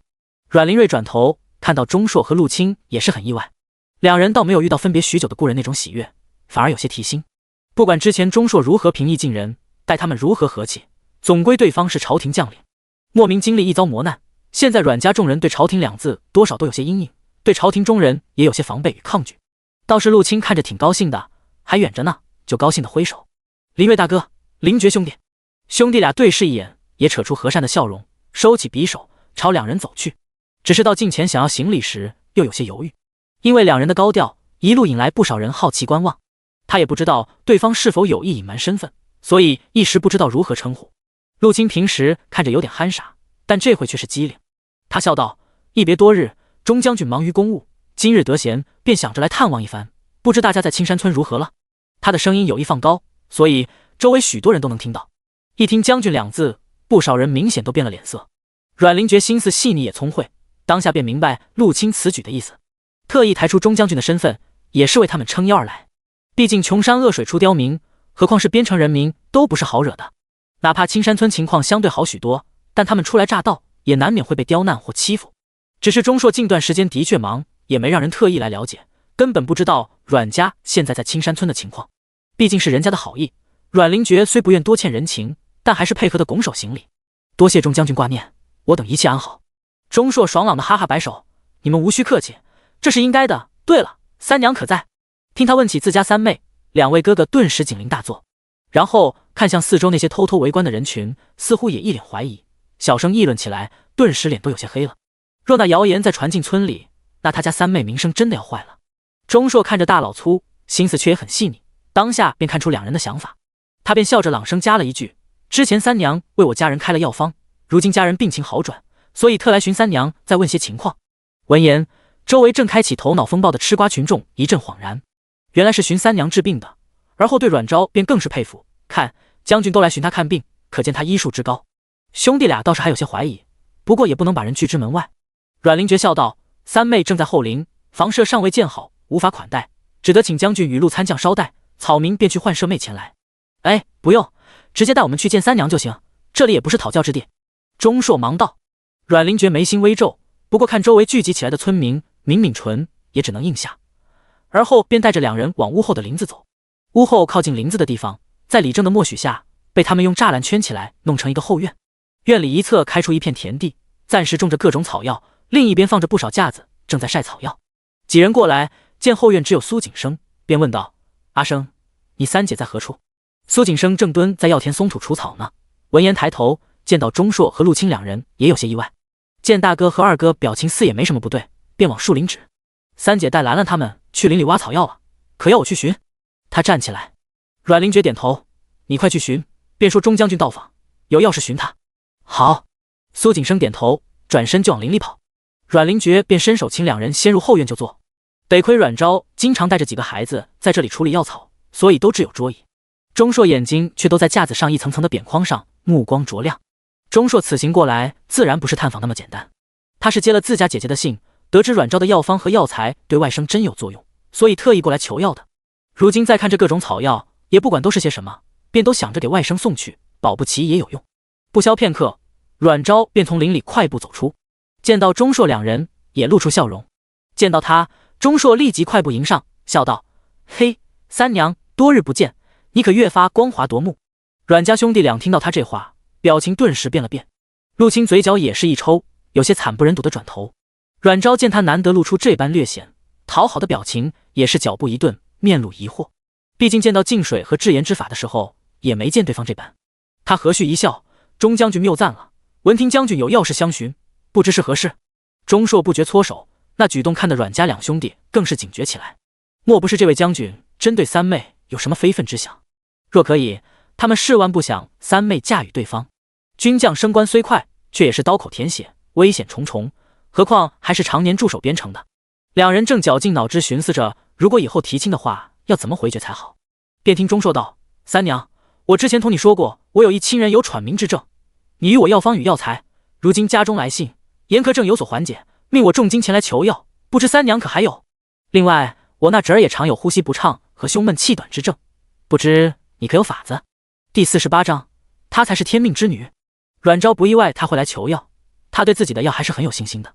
药材倒还剩一些，不过不多，且这服药量也差不多，多用反而不好。至于其他症状的方子，喘鸣之疾多有病症，需根据身体情况来配药，攸关心期不得马虎，我是开不得方子，除非能知其身体详细情况。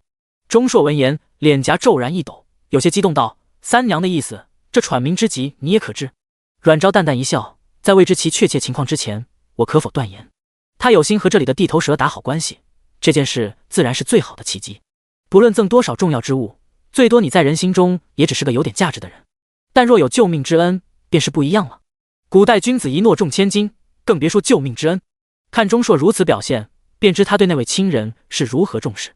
何况对方后边还有个大都督，如果他能治好此人，往后一家子在边城这边，至少在内也能安定无忧。钟硕闻言，不止没有失望，反而眼睛更亮了。便是说，如果你能得知他的病情，便可治。阮昭摇头，却没说死。喘鸣之症却有治疗之法，但也需要看个人情况，还是那句话，得看过才知。钟硕半点不介意他的语焉不详，这20多年来，哪一次机会出现，对他们来说都像救命稻草。不过他激动到一半，表情突然顿住，随后有些迟疑。那不知三娘可方便前往皇城帮忙诊治？我定派兵护送，这边也会多加照料。一听到皇城2个字，阮家兄弟俩脸色更不好看了。这会也顾不上钟硕，阮灵觉皱眉道：山高路远，恐有不便，何况我三妹一个娘子，贸然入府医治，不说他人信不信的问题，皇城复杂之地，便怕卷入是非。钟硕背景显赫，既然是他的亲戚，那自也是大家氏族。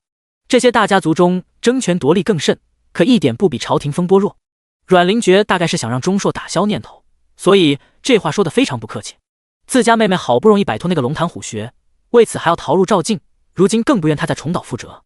钟硕眉心皱起，阮昭歉意道：抱歉，钟将军，我二哥直言无忌，若有得罪，还请恕罪。只是我二哥的话也有理，何况如今我也暂且走不开，不若这般，我现在开些缓解病症的方子，您这边方面的话，把其病症情况都送来，我先参详一二如何？钟硕其实倒也没怪阮灵觉，因为他知道对方说的对，不说外甥的真正身份，阮昭一个小娘子贸然过去，恐会遭人匪议和防备，他们又不能私自跟随返皇城，安排再细致，总也有照顾不到的。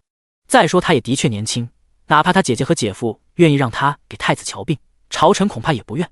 所以这回他也明白自己的不妥，他有些泄气的叹了口气：是我想差了，三娘的提议也可，余下带我回去再看吧。好，那钟将军稍待，我这便去开方取药。阮昭颔首，这边正围着太子的病情在说着。东宫里，皇后与太子也就病情一事在谈阮昭。从得知太医们的试验结果，又知道那人就在边城后，皇后便一门心思的想要写信让自家父亲立刻把人送过来。既然对方能随手制出这般神药，还能开出有疗效的方子，便证明此人能力。对于儿子的病，他是只要有一线希望都不愿意放过。不过太子却阻止他的做法，并告知正对阮昭的种种猜测。皇后虽忧心儿子，却也是个重大局的人。最重要的是，如果这个阮昭真的可能包藏祸心，刻意来接近儿子怎么办？可要看机会就这么错过，皇后也很不甘心，她都恨不得现在就亲自去边关瞅瞅那人到底有没有问题。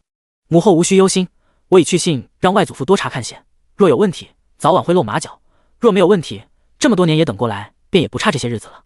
我怎能不忧心呢？若他是个好的，便是皆大欢喜；若是……皇后轻拍桌子，长长叹了口气。太子伸手轻拍他的手，按如今他的举动来看，是陆国所遣的可能性倒是不大。皇后拧着眉，突然道：锦儿，你说这阮昭会不会才是那什么天命之女？太子微愣，母后为何会如此想？你想啊，她若过往一直藏拙，便是不愿效忠陆国朝廷，更不可能嫁给一国储君。你不觉身份互换之事在婚前被揭发很巧合吗？皇后道：若他真以此法脱身的话，那么后续被追杀的事倒也于情理之中，或是陆明皇发觉了，既觉他不愿效忠，自是不能留了。太子颔首，母后所言也有理，所以此次派遣使者前往庆贺，便主要查明唐安兰是否真为唐家女，以及陆国君是否知情。如果一切真如他们所想，都是阮昭的金蝉脱壳之计，便说明他与陆国的确决裂，而他入赵境后的嗜好，也可说明他选择了赵国。除非还有第三种可能，就是其他国家派的，那便赶紧吧。我已写信让你小舅再求些药和方子，天气渐冷，若顺利，你这个冬天也能少受些罪。皇后轻声叹气，等查明后，便可直接召此人入宫为你诊治，希望一切都能好。太子转头看向自家母亲，眼帘微垂。他自己其实有另一种打算，不过母后定然不许，所以他也没打算说。青山村，阮昭又给了钟硕几盒药，以及一张新的方子。这是一张药膳方子，可以暂时通过调养身体，减缓喘鸣并发之症。钟硕没想到竟然是一张药食方子，不过他现在对阮昭是比较相信的，因此也不有怀疑，感激的收下。而后他伸手拿过陆青手上的盒子，双手捧着递给阮昭。不管是药材还是药方，都极为珍贵，之前已经厚着脸皮白占一回，此次却是不能再白要，1000两黄金不值要价，若三娘还有所需，尽可提。阮昭目光微垂，落在那小盒子上，随后抬眼微笑，却没有去接。本是举手之劳而已，不过钟将军若真想给报酬，我倒也真有一事相求，将军可以此相抵，这便收回吧。钟硕闻言，顿时来了精神，有所求好，他就怕阮昭没有所求。有这等本事的人，他以后可还想继续维系关系？你说。第49章，阮家背后的大靠山。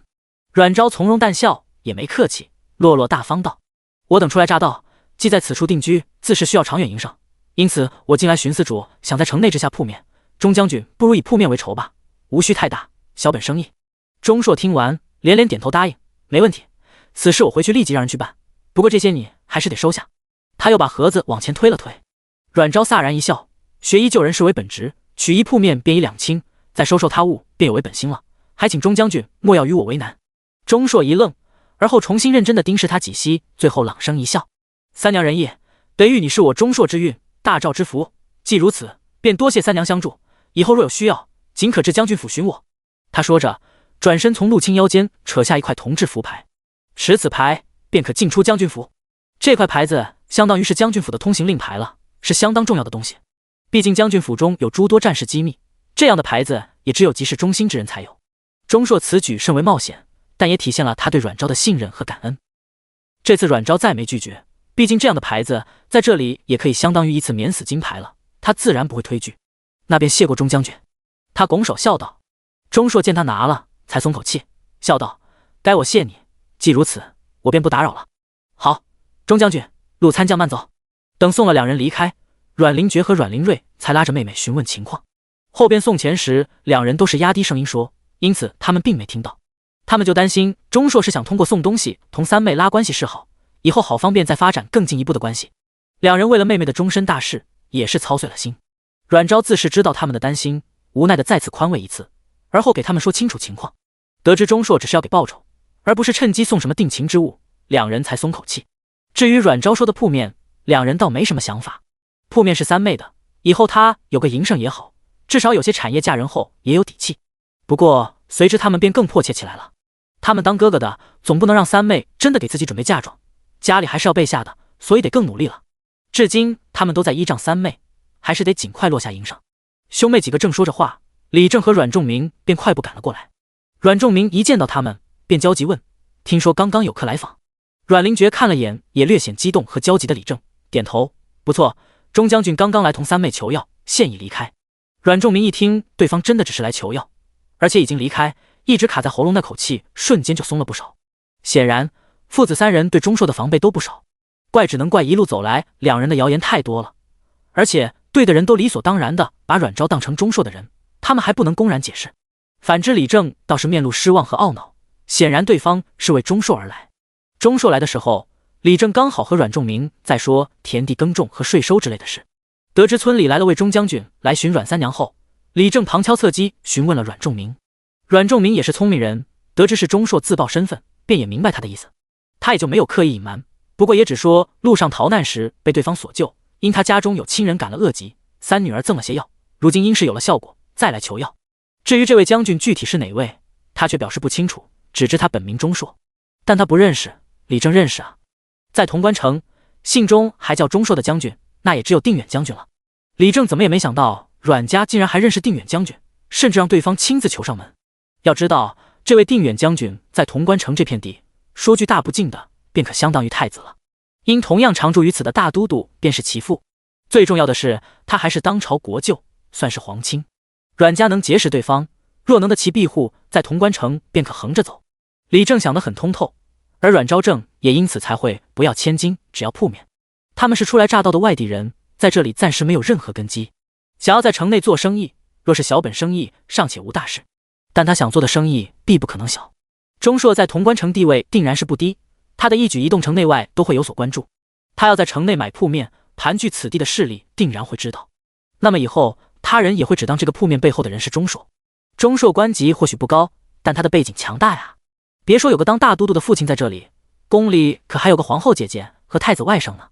传言赵皇对皇后倾尽所爱，散尽后宫独宠一人，对太子也极为重视。据说太子自生下便身中剧毒，命不过弱冠。如今太子已过弱冠，不过每一年的命都是吊着的，随时都会送命。至于给太子解毒，阮昭想都没想。皇后后宫专宠，太子身中剧毒命不久矣，谁又知道其中是否有什么诡计阴谋？他既摆脱陆国皇权，自不会傻傻再掉进另一个。至于他治疗钟硕侄子后是否会被叫去医治太子，那便再说。反正这些年赵国也没少寻医，到时便说无法便可。阮昭是想得很好，可却如何都没想到钟硕的侄子其实是外甥，他也完全没联想到太子身上去。毕竟当年赵皇后临产中毒后生下太子，太子出生就身负剧毒的事，很多人都知道。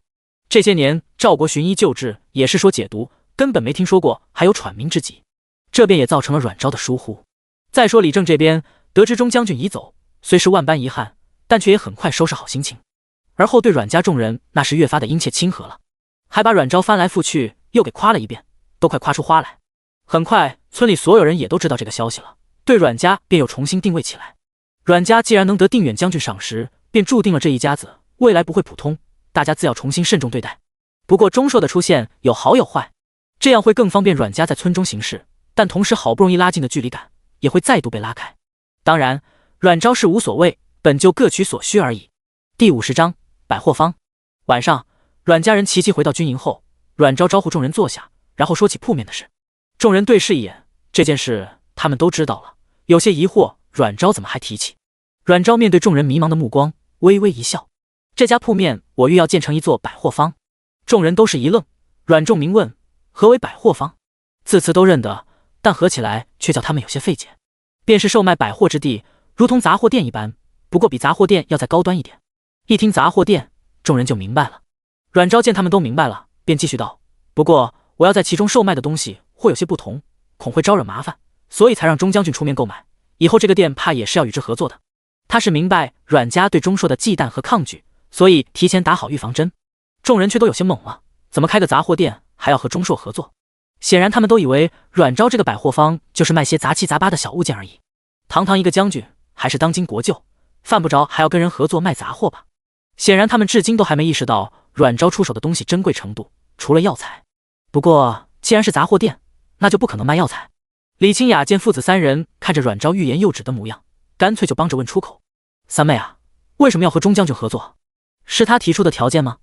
他们就担心是阮昭对钟硕有意，或者是钟硕哄骗，亦或者要挟的。虽然嫁给钟硕也能享荣华富贵，但也更可能会陷入守活寡，甚至直接当寡妇的境地。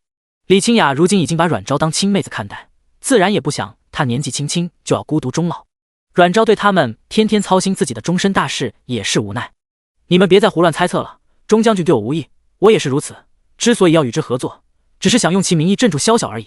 你们等等。他说着，起身走到角落，打开一个箱子，从中取出一个巴掌大的小盒子。大哥，帮我把泥炉取来。阮林瑞点点头，去角落把一个煮水的小泥炉抱过来，放桌面。阮昭说着，提起中间托盘上的水壶放上去，而后拿起火折子点火。很快，泥炉里的炭火便燃了起来。众人都好奇地看着他的举动，对盒子里的东西也多了几分期待。阮昭又把倒扣的竹筒杯一一掀开放好，而后才打开盖子。众人伸头一看，顿时面露讶异，是茶叶。阮仲明诧异道：“阮仲明以前时任祠部员外郎，负责陆国礼制事宜，包括宫中举办庆典等，因此时常能见到诸多珍贵物品，甚至贡品，所以他也可算见多识广。阮昭之前出手的一些东西，他少有见识，所以也不知价值如何。但如今他拿出来的茶叶，他却瞬间就能从外观和味道分辨出是好茶，而且还可能是品级极高的好茶。”阮仲明不觉咽了下口水，只因他还是个老茶缸子，之前没有条件，所以他一直忍着，后来渐渐的茶瘾也没那么大了。他还以为真的成功戒断，如今才知道并非戒断，只是暂时被压制而已。此刻闻着弥漫开来的淡淡茶香，他手指都开始颤动了。阮昭还真不知道这一点，所以也没多想，只当阮仲明能辨认出此茶的优处。相比于阮仲明，其余人就好些，毕竟都是普通出身，哪喝过什么好茶，所以在他们认知中，茶便是那样的味道。至于富贵人家形容的如琼浆玉液的好茶，反正他们没接触过，所以也不知道该是如何的。倒是阮灵觉以前读书时常与同窗论学品茗，还参加过一些茶话会，皇城多贵胄，难免便能被他碰见哪家请茶或开茶话会，他便也有幸喝过一些不错的好茶，因此多少也有几分分辨力。但也只能看出阮昭这茶应是不错，而且他取出的这种茶他也未有见过。茶叶通体银白，状若月牙，又似针状，带有光泽。若非那古茶香着实浓郁，不然他也辨别不出那是茶。阮昭点点头，是茶，这是我近日在林中偶然寻见的几株茶树，采摘嫩芽后炒制而成。你制的？阮仲明震惊地抬头看他，一脸不可置信。他还以为是阮昭离开时购买的，或者是那位许姑娘所赠，没想到竟然是他自己制作的，还是近期。这段时间他们各自都有事情忙，便也不能天天跟着他进山林了，所以对他每日所做也是了解不多。平时他在后院制作各种采摘植物，他们也只当是在晒制干货和草药，没想到竟然还有茶。阮昭从盒子一侧取出小木架，每个竹筒加了5根茶叶放入，连2个小孩都没省过。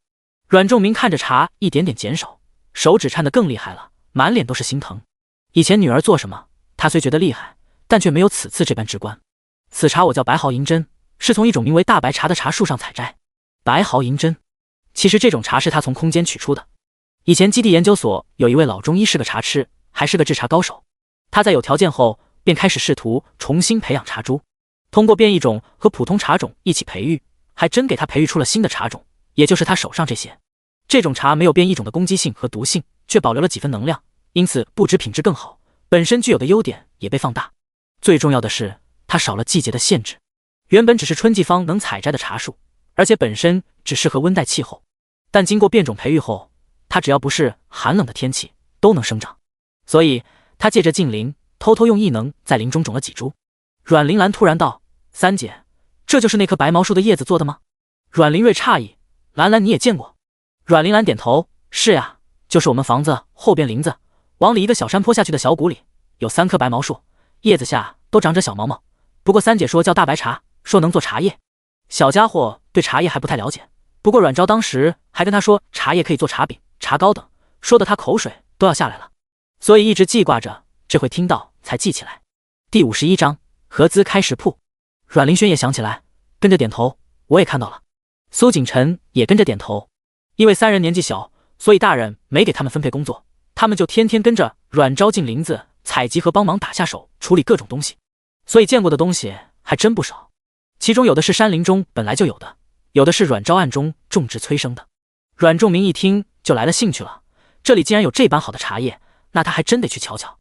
说话间，水已经烧滚了，阮昭提起茶壶，慢慢一个杯一个杯的注入热水。随着开水注入，茶叶翻卷间，茶香更是四溢，比刚刚要浓厚多。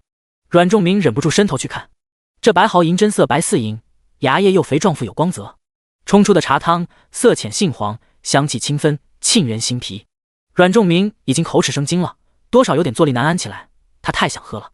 阮昭笑着把第一杯推给他：“爹，你先品品，小心烫。”阮仲明这回倒是没客气，立刻伸手小心捧起杯子，看着杏黄的茶汤中穿梭舞动的茶叶，觉得秀美非常。他轻轻吹了吹，然后有些迫不及待地抬手浅饮了一小口，接着他眼眸爆亮，惊诧又惊喜地看向女儿。汤色清亮，香气高扬，如兰香清正，滋味醇厚甘鲜，回甘生津持久，好茶，着实是好茶呀！我从未品过如此极品之茶。其余人听他这般说，顿时也都来了兴致，好奇地一一捧过茶杯，眯眼轻嗅茶香，面露享受。即便他们可能都不懂茶，但此刻光闻茶香，也轻易被吸引，沉迷在此香味中。阮灵觉也轻抿了一口，丹凤眼也亮了亮，又忍不住品了一口，而后闭上眼睛细细回味，半晌才道：“的确是好茶。”这时大家也都一一品尝过，全都是称赞连连。他们不知道怎么算是好茶，但却知道这茶的真的好喝，尤其喝完嘴巴里还有一种甘甜的味道，吐气还能闻到那股淡淡的清香，让他们一品就爱上了这个味道。即便是2个喜甜味的孩子，对茶水也是赞不绝口。阮昭坐下来也轻抿了一口，随后笑着看向阮仲明：“爹觉得这样的茶价值几何？”阮仲明正沉浸在茶的唇齿回甘之中，闻言睁眼微愣，而后反应过来他问的什么，立刻表情严肃，轻拍桌面，略带激动道：“此茶实为茶中极品，在我看来是无以为价。此部也得过宫内赏的好茶，虽非传说中的极品，但也都是上上之品。但如今对比下来，那些瞬间都可贬为下下之品了。”所以他的回答也半点没有夸大，这样的好茶在他心中真的没有什么价格能配得上。阮昭忍不住轻笑：“那我若售卖此茶，爹觉得可有生意？”阮仲明从他问价开始就明白他的意思，这会也点头，怕是千金裘一茶等不知凡几了。阮昭颔首：“对，但是我们在此处没有背景，手握此等之物，无疑似小孩提宝刀，所以才需与钟将军合作，有他坐镇会安稳些。”众人闻言也终于明白他为什么要和钟硕合作了，更明白他所谓的百货房并非他们理解的杂货店。阮灵觉反应较快，想到手中的茶，他立刻问：“既为百货方，那除此茶外，三妹还欲售卖何物？既然能卖这样级别的茶，其他总不会太差。只是他们想不到除了药材外还有什么。”阮昭轻笑：“届时我会按照中低高来分级，可卖寻常之物，也会卖极品之宝，为所有人提供所需，方是百货。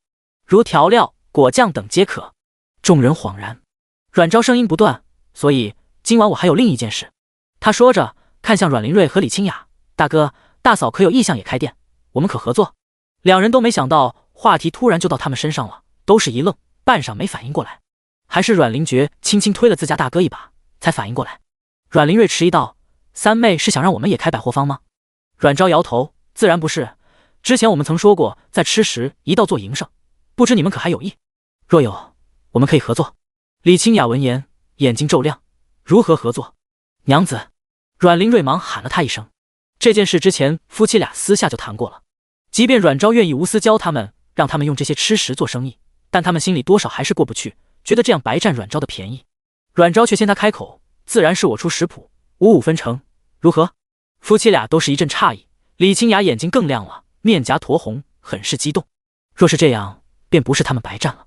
他想立刻就答应，但还是理智在线，在脱口而出时及时止住，然后轻轻拉了下自家相公的袖子，示意他表态。阮灵瑞虽有些心动，却还是犹豫起来。即便55分，他还是觉得占太大便宜了。阮仲明轻捻胡须，坐着品茶没开口。兄弟姐妹之间的事，便由他们自己去处理。阮灵瑞寻思几息，道：“55分不行，28分吧。若没三妹你的食谱，我们哪有赢胜的机会？”阮昭却是坚定摇头，便55分。店我除指导烹饪和上新品外，我是不会多插手，后续工作都需你们自行负责，其中还包括投入、人工费、店面费、食材费、装修费、器具费等等，这些皆是你们出。何况我的百货坊要售卖调料之类，也需借助你们的食铺做宣传和引流。55分我已是占了便宜。这阮灵瑞还有些迟疑，李清雅又忍不住暗搓搓地轻扯他的衣服。李清雅毕竟是商户出身，未出阁时也帮家里打理过产业，又是从小耳濡目染，所以他对生意一道还是比较了解，洞察力也比较强。即便被阮昭这么一说，他们这边的投入似乎要更多，但他却清楚有多值。阮昭做的那些菜多有特色，多好吃，他们是清楚的。他相信馆子开起来的话，绝对不会没生意。即便编程地段有所限制，但应该也不会太差。阮灵瑞终没抵住诱惑，他轻轻点头。不过我们如今暂无积蓄，恐要等些时日。阮昭一笑，银子我可先借你们，后续在盈利中扣除便可。第52章分工明确干事业。这不可，我们怎么能拿三妹你的银钱？阮灵瑞当下便直接拒绝。李清雅也道：对呀，三妹，你帮我们已经很多了，若初期只是租个铺面的话，倒不用太多，反正现在房子也差不多，不如接下来我和相公便入城寻些营生，应该很快便能筹到。阮昭不意外他们的拒绝，摇头道：大哥大嫂想差了，银子你们只是借，又不是不还，既然如此，用何种方式还不一样呢？再说店早开一天就多赚一天，我便也能多挣一些钱，何必拘于其他？夫妻俩被他说的一愣一愣，互相对视，虽还是觉得有点不妥，但好像又很有道理。反正挣了就立刻还，还能早点帮三妹多挣些钱，似乎也没毛病。阮灵觉见连一向比较精明的大嫂都被三妹给绕进去了，不由垂头抿笑。阮仲明则是一脸慈爱又感慨地看着为这个家操碎心的女儿。他阮仲明是何德何能，半路得这么个能耐又孝顺且善良体贴的女儿。想到女儿如今岁数，他不免又有些愁。女儿已经到了谈婚论嫁的年龄，女儿嫁了他不舍，女儿不嫁他担忧。大哥大嫂觉得如何？若你们这边没问题，明日便可以开始筹备起来了。李清雅有些激动地抓住丈夫的手腕，答应了。这便是他们离家后第一份营生，也可能是未来立足营生。阮灵瑞抿抿唇，好，三妹，大哥承你的情了。阮昭笑笑，一家人不说两家话，大家都过得好才是真的好。说完，他话锋一转，既然这样，那大哥明天便负责进城租赁铺子，暂且无需太大，能摆下10张桌椅即可。好，阮灵瑞郑重点头。阮昭又看向李清雅，大嫂，明天开始你先跟我学几种菜式和配料的制作方法。好，李清雅也忙重重点头。阮昭又看向阮仲明，爹，我想尽快把几亩田地也开起来，先种一茬蔬菜。阮仲明一愣，啊，现在都种蔬菜吗？可天气这么冷，不宜生长吧？他有些委婉提醒女儿，现在天气一天比一天冷，按照李正的说法，今年可能初雪又会提前，种子下去估计没出苗就要被冻死了。阮昭摇头，先种1亩菜，除沙田外其余几亩先活土，至于冬种，我知道一种可让菜冬天安然生长不受冻的法子，1亩的话应是没问题，就是前期要准备的事和物多些，期间也需多照料。众人闻言都震惊了，不管被震惊多少次，他们还是无法麻木接受这样的震惊洗礼，从未听过冬天能种活菜的。不过这么段时间下来，他们基本已经了解阮昭都是一个唾沫一颗钉，若没万全之法，他断不会说出。想罢，阮仲明立即点头，行，明天我跟你二哥就去开荒。哎，爹可顾村里人帮忙，顺便把此事传出去。阮昭道。阮仲明微怔，而后反应过来他的意思，诧异道：你想将法子公开？阮昭摇头，暂且不会公开，我打算投石问路，之后另说。知女儿也有打算。阮仲明点点头，没再多问。行，你拿主意便是。这时就听阮林轩举手，小嗓音认真道：三姐姐，我们呢？众人都转头看向几个也眼巴巴的小孩子。阮昭没忘几个小家伙也渴望为这个家做贡献，他笑道：不会忘记你们，等菜种下去后便需要你们去悉心照料了。咱们的14冬日还能不能赢上，可就看你们哦。我可以，我会好好照顾的。阮林轩立刻认真点头，阮林兰也忙点头，我也会。三姐姐，我会好好照顾菜菜。苏家姐弟对视一眼，也忙问：那我们呢？阮昭笑道：放心，总不会少了事做的。最后他看向阮灵觉，阮灵觉不觉地直了直腰身：二哥，不知你有没有意向同我合作一个调料工坊，同14一般，我出方子，余下由你负责，55分成，如何？阮灵瑞和李清雅都看向他，也有些高兴。两人兴奋后便有些担心阮灵觉的心情，毕竟按照阮昭的说法，铺子不是对公的。如今阮昭这般一提，他们倒是先松口气。而后两人心下对阮昭更是钦佩和感激，着实面面俱到。有大哥大嫂栗子在前，阮灵觉也明白这是阮昭在刻意帮扶，并且皆独立分开，也避免以后兄弟利益纠纷等麻烦，所以他没拒绝。二哥承你的情。阮昭眯眼轻笑：那二哥你要做好接下来忙活的准备。阮灵觉也是一笑，乐意之至。阮仲明也是满眼笑意。阮昭又看向阮仲明：接下来的事不该我说，便当我提个意见，爹看可不可？众人立即让他尽管说。阮昭道：我们生意既各自分开，那对公方面也得先分清楚，9亩田地每人既都占1亩，那么以后取用除家中食用外，皆按市价钱交入宫中，另接下来大哥二哥我都皆有营生，每月也可定额交宫中钱。众人闻言都是眼睛一亮，连连点头。这个主意好，可以可以。阮灵瑞忙道。阮灵觉也笑着颔首：三妹想得细致，此法甚好。阮昭看向阮仲明：爹觉得如何？此该由您来决定。阮仲明哈哈一笑，也很是高兴。就如你说，至于额数，便每月你们兄妹各500文，今年暂且罢，明年开始便可。我没意见。阮昭点头。阮灵瑞和阮灵觉自然也没意见。不过有人却有意见了。两个小家伙和苏家姐妹都急急开口：那我们呢？这次倒不用阮昭说了，阮仲明基本摸清女儿的一些想法和逻辑，便道：未及家冠者暂且不需交宫中，不过素日也需帮忙干活。4人中，苏景生即便年岁最长，但也只是14岁而已，还有1年才及笄。两个小家伙听到要帮忙干活，立刻连连点头表态，一定好好干。苏家姐弟虽觉得有些不合适，但也不知道该怎么说。如果开口说自己也能出去做营生添补家用，难免会让人觉得也是在和阮昭讨要法子，便只能沉默点头。而后想着以后一定要好好干活，多干活弥补。今晚算是来这里后开的最长时间的一次家庭会议了，但众人却不觉疲乏，反而都很兴奋。会议开完便各自洗漱睡觉，只是除了2个孩子和阮昭，其余基本都窝在被窝里睁着眼睛睡不着。第53章来自太医们的惊喜。翌日一早，几人便干劲满满的各自去完成自己今天的任务。阮灵瑞和阮灵觉一起驾着马车进城，一个租铺地，一个了解方式经营，顺便订购所需器具。阮昭已经给2人各列了一张清单，其中还包括大棚所需东西。不错，阮昭便是要种大棚蔬菜。其实古代也有暖房，像皇宫以及世家大族都有田庄，冬日皆在暖房中种植蔬菜。只是暖房耗费巨大，需要在密闭房间内日日燃炭。要知道，一到冬日炭价如盐，普通人家哪能耗得起，所以无法推行开来。阮昭的法子就相对接地气，只是成本也不算低。首先用油布和干草建一个大棚，棚底埋地笼，旁处还需造一个火炉，不需时刻烧火，每日只需烧1次火便可。不过蔬菜上的遮挡没有塑料薄膜或玻璃，就只能换一种。他想用油纸代替，所以在这之前他还需要制出纸来。正好他之前在山中有见到构树，构树皮纤维含量高，富有弹性，也是造纸的好材料。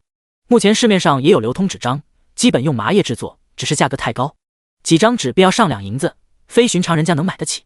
古代许多寒门子弟读书科考路上最大的绊脚石就是笔墨纸砚了，全是金贵东西，不然也不会总要家里倾家荡产才能供出一个读书人。所以今天阮昭一到村里，便带着几个小孩进山去削树皮。最近村里人都忙着进山里采摘板栗，因为人多，所以野兽也不敢轻易靠近，反而让山外围安全了些许。三娘来了。三娘，今儿是来摘板栗吗？三娘是来采菇子吗？三娘，这片菇子已经没了，估计要往那边去。我近些天采了不少，你们若想吃，我待会给你送去。呀，兰兰也来了。阮昭一出现，立刻就引来许多人的热情招呼。他虽然没有跟着一起凑热闹，但偶尔也会进山来。现在基本村里所有人对他都很熟悉，只能说有本事的人在哪里都会备受尊敬。当然，前提是不妨碍到别人的利益。因此，目前阮昭在村人中口碑很好。虽然难免还是有个别对他观感没那么好的，但也因为村人的原因，没有刻意暴露出来。不是，我进山弄点干树皮。阮昭笑道。哦，是要烧火还是遮顶？我家有些干草，你要我给你送去？阮昭忙道。不用不用，我们就整一点树皮就行。大家继续忙活，我们就先进山了。就你们几个啊？喊两汉子跟你们一起啊？阮昭摆手，山中人多，稍后让人搭把手就行了。哦，对，那你们快去，小心点啊！一路别过热情的人们，几人终于上山。为了方便采摘板栗，山上被清出一条土梯路，上山还挺方便。两个小家伙被苏家姐弟牵着，走得也很稳，嘿咻嘿咻的，还挺乐呵。上山过程中也能看到两边密林里有人影晃动，负责到山上采摘的基本都是壮实汉子，有见到阮昭的也会打招呼，询问是否需要帮忙。阮昭都是摇头婉拒。阮铃兰晃着脑袋四处看，突然道：我想吃糖炒栗子了，三姐姐回去我们做糖炒栗子吧。板栗都是里正动员村里的人一起来采，然后按劳分配。阮家没参加，所以也不参与分配。不过感激于阮昭寻到板栗，所以很多村人都会给阮家送些板栗，所以现在阮家堆积的板栗可不少。阮玲轩也一脸很想吃，但还是板着小脸认真道：不可以哦，爹爹说糖很贵，要省着吃。小铃兰也想起来了，顿时小脸一跨，有些失望，不过很快眼睛又明亮起来，那焖栗子也很好吃啊。阮昭失笑，抬手捏捏他的小总角，想吃糖炒栗子可以，今天我们能完成任务，回去就做，谁干的活多就分得多，怎么样？几人闻言，包括苏景生眼睛都亮起来。好，好爷，冲呀！赵国皇宫终于收到小弟的来信，还附带一盒东西，猜到送来的可能是什么，皇后喜不自胜，一边展信一边立刻着人去寻太医过来。等他看完信，几位负责太子脉案的太医也过来了。微臣参见皇后娘娘。曰：不用行礼，都起来。刚刚定远将军送来药物，还附带一张方子，说是可以宣肺平喘，你们快过来看看。皇后激动的不行，忙招呼太医们过来。太医们听到国舅爷又送药来时，就有些惊喜了，没想到竟然还多了一张新方子，还是宣肺平喘的，听名便知是对症喘鸣之疾。有上一张方子的功效在，太医们对这张方子便更是期待，连忙也顾不上失礼，纷纷上前告罪一声。刘院士便先伸手小心翼翼接过皇后递过来的方子，而后细细查看起来。阮昭写的这张方子便叫宣肺平喘方，由麻黄、桂枝、炙甘草和杏仁组成。刘院士看完微愣，除桂之外，其余组成单看药物功效倒是明白，只是组合起来便不甚明了。所幸药方中还有写明配比相减。待看完，刘院士忍不住一拍大腿，妙啊，竟是如此，着实配得妙。配方中的麻黄和桂枝能够宣肺平喘、散寒解表，而杏仁则是辅助麻黄降肺气而平喘，且能宣散外邪；炙甘草则用来调和药物的药性，使之相合，更显药性又不伤身。其余几位太医也忍不住围过来，看完都激动得胡须直抖，直喊妙。刘院士忍不住拱手问道：不知皇后娘娘可知开此方为何人，能否邀其进宫为太子殿下诊治？皇后看他们反应就知道这药方八成靠谱，闻言也是叹气。她倒是想，只是现在暂且还不行，这方子可能用？她没正面回答，而是问道。刘院士忙道：可用，不过安全起见，请容微臣先行试用。哦，对了，还有药物，不知微臣可一观？太医们也是人精，善于察言观色，见皇后神情，便猜到其中应有隐情，便没继续问。皇后颔首，可。太医们立即迫不及待地一个个盒子打开。第54章小皇子赵岑。药物有限，所以阮昭这次送来的总共是7种药，其中4种和上次一样，每盒约莫10两左右，余下3种就是新药方的，分别是麻黄、桂枝、甘草。太医们一一看去，闻着药香，再看品相，随后啧啧称奇，不断感慨此人制药功力之深，单支药材的处理竟已是高深。刘院士左手药材右手方子，若非不合适，着实想知道此人现在何处，恨不得立刻登门拜访求知。行了，既已确认药材，便赶紧去试验，好让太子尽快服用。皇后听着他们的感慨，又是高兴又是焦心。高兴儿子的病可能真的遇到转机了，焦心的是若此人包藏祸心，那么希望越大，失望也越大。太医们忙连声应诺，而后挑选了2剂药的量，便匆忙离开。等太医们离开，皇后叹了声，自己小心把余下的药材重新取玉盒收起来。正收着，便听到外面有叩拜声。她转头看去，就见一个老嬷嬷牵着个小孩走过来。见到来人，皇后嘴角稍微扬起一丝笑意。嬷嬷牵着小孩进来，奴才叩见皇后娘娘，愿皇后娘娘千秋永安。小孩也规矩行礼，儿臣拜见母后，愿母后身体安康。皇后抬手朝他招了招，婵儿怎么过来了？小孩立刻乖巧朝皇后走去，然后被拉着在旁边坐下。这个孩子便是皇后的小儿子，名为赵岑，今年6岁。不过他并非皇后的亲生儿子。太子出生便身中奇毒，并先天带疾。虽然后来毒被解了，但喘鸣之疾却无人能治。医士更是给出活不过弱冠的定语。即便朝臣对太子再满意，但眼见太子病情一年比一年重，还是担心赵国后继无人。因此有段时间天天逼着赵皇在开后宫纳妃，因为皇后当年中毒生子，伤了根本，已不能孕育子嗣。为此甚至还出过有朝臣雇佣杀手入宫刺杀皇后，想绝了赵皇念想。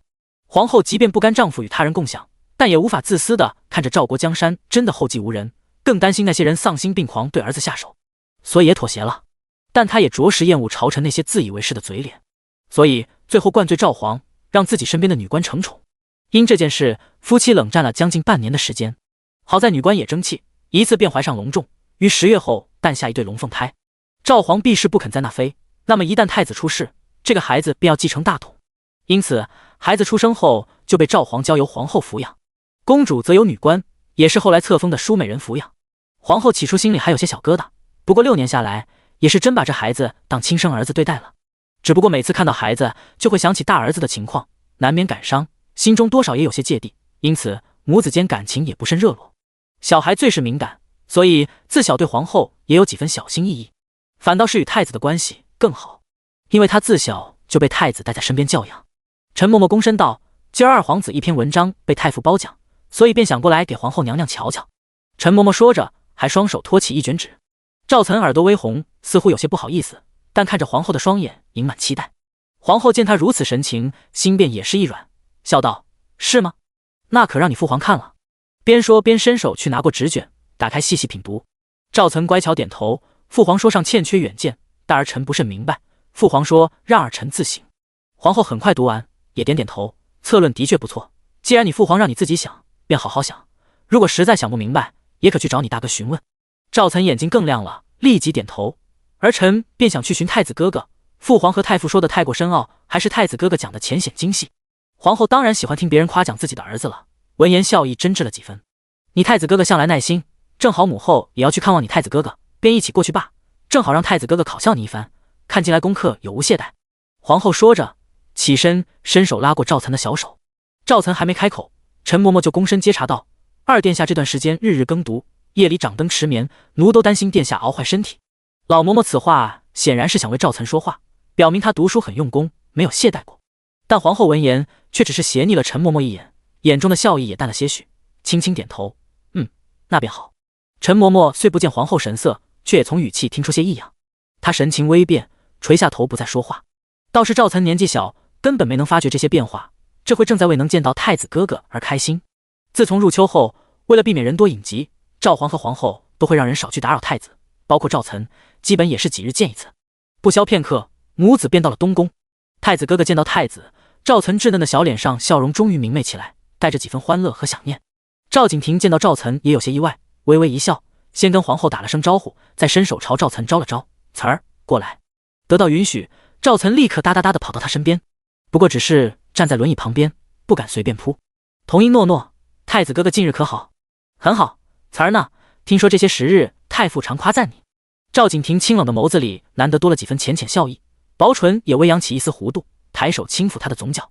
赵岑面对太子时比较放得开，立即如数家珍似的把近日的情况讲一遍。作为太子预备役，赵岑的童年生活其实很枯燥，除了上课读书就是功课。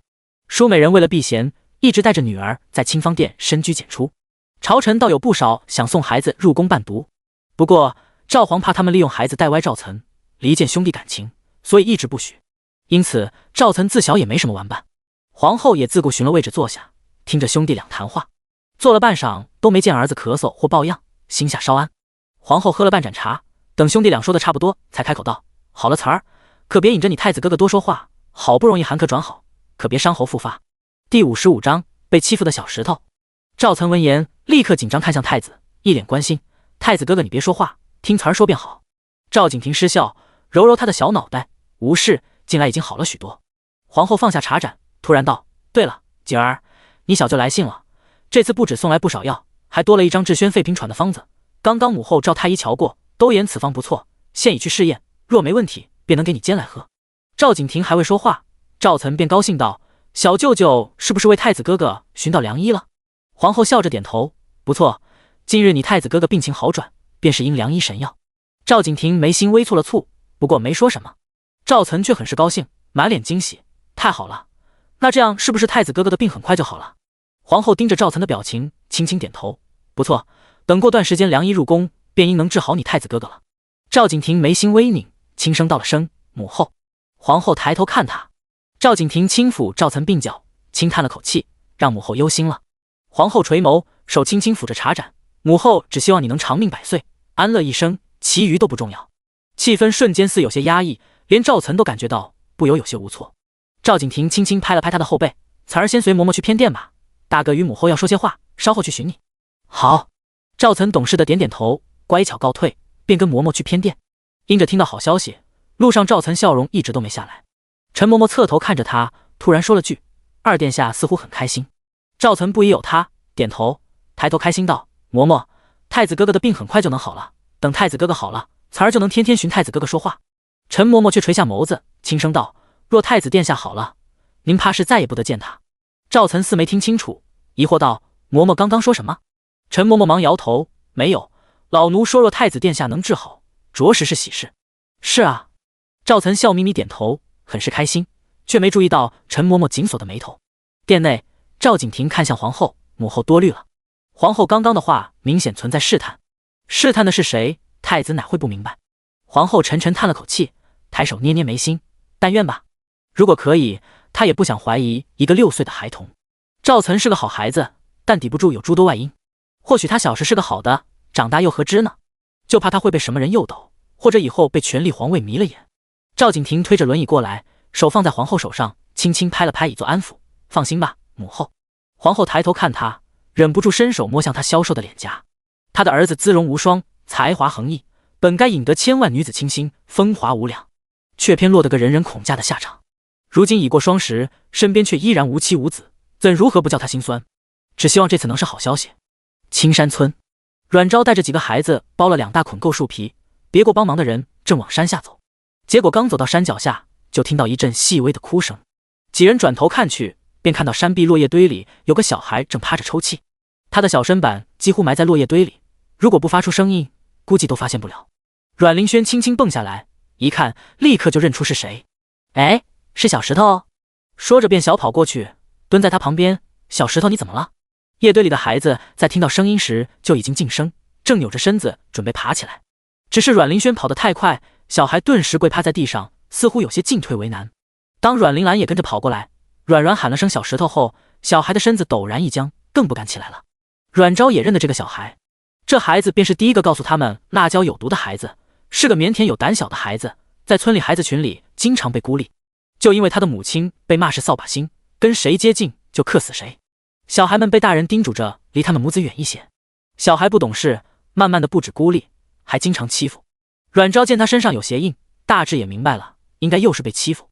苏景生正要过去把他扶起来，只是才接触到他，小孩猛地一缩身子，然后飞快往前爬了2步，接着挣扎着起来，然后一瘸一拐跑走了。2个孩子都是一愣，有些不明所以。“三姐姐，小石头为什么要跑？是以为我们要欺负他吗？”阮玲兰忍不住转头问阮昭。阮昭正要回答，正好有个汉子也背着背篓下山，见他们聚在这里，又看到不远处跑走的小身影，他便随口提一句：“哎，三娘，你们可得离那孩子和他娘远着些。”阮昭转身好奇道：“陈叔也信他们会克死人？”他这询问就是纯属好奇，所以陈叔也没介意，语重心长道：“不信也不行，是着实有些邪门。”他说到一半，似乎有什么顾忌，便摆摆手：“反正还是远着些吧。”说完便先走了。2个小家伙都有些懵懂：“苏姐姐，陈伯伯说的什么意思啊？”苏家姐弟倒是听得明白，也能理解，他们以前就生活在市井，也看过有女人因为死了丈夫或者亲人就被骂扫把星、克死人。苏景生是无法理解这种的。先回去吧。阮昭发话，小家伙们便只能乖乖听话，背着小背篓嘿咻嘿咻的回家。这会已经近午，林子里许多采谷子的妇人已经回去做饭，没什么人在。三娘，你们完事了？就弄这点树皮吗？还不如柴火。贵婶子提着一个大篮子，也正要回去，见到几人，立刻笑着上来打招呼。阮昭见他篮子里采了不少菌菇，最近这里菇子还很多吗？近来也没下雨，天气也还行，都采了这么些天，竟然都还没采完。嗨，我是走去南边那片采的，不过那边山势多，到处是青苔，刚差点滑了一跤，下次不去了。贵婶说着，想起什么，立刻抓起一把菇子，便要放到最近的苏景生背篓里。我今天采了不少，来，你们带些回去，熬个菌菇汤吃。苏景生连忙侧身避开，不用了，贵婶，您好不容易采摘的，我们怎么能要？怎么不能要？别跟婶子客气，这些天婶子家中可积了不少菇子，也多亏三娘你教我们分辨菇子，不然我们哪里有这些吃食？阮昭也推句，婶子您这才是跟我客气呢，您都送我多少东西了？再说我们家中这些日子，村人们送的菇子也没吃完呢。这样啊，东西没送出去，贵婶似乎还有些遗憾。对了，婶子，刚刚我们在那边看到小石头，好像受伤了，不过见我们就跑。陈叔让我们远着他，但也没说原因，不知是怎么回事。阮昭突然问起。第56章，大忽悠上线。贵婶一听，笑容也淡了几分，长长叹了口气，也是个可怜孩子。然后他转头四处看了看，才边走边小声跟阮昭说：小石头的娘打小就是出了名的白虎星，小时候生病，他爹未进山采草药，结果遇到野兽，人连骨头都没剩。他娘怀着身子，因照顾病重的他操劳过度，又闻噩耗，当下摔晕小产，然后人也没了。他是被2个哥姐抚养长大的，结果进城卖绣品时被刘子瞧上，大哥为护他，被刘子围殴，重伤不久后也去了。他二姐约莫是怕了，卷了家当寻个人嫁了，再也没回来。后来他跳河时被一位军兵救下，便嫁了他，结果怀身子时军兵战死了，对他好的都没好下场。几人听完也有些诧异，这女子未免太惨了些。阮昭又问，既然大家都如此惧怕他，又为何还容着他在此处定居？古代可没什么人权，尤其是山村野乡，动不动就举家驱逐多的是。贵婶又叹了口气，他家汉子是个心肠特别好，也有能耐的好人，曾护过青山村，对村里有恩，如今他战死，总不得人一走便忘恩负义的把他妻小赶走。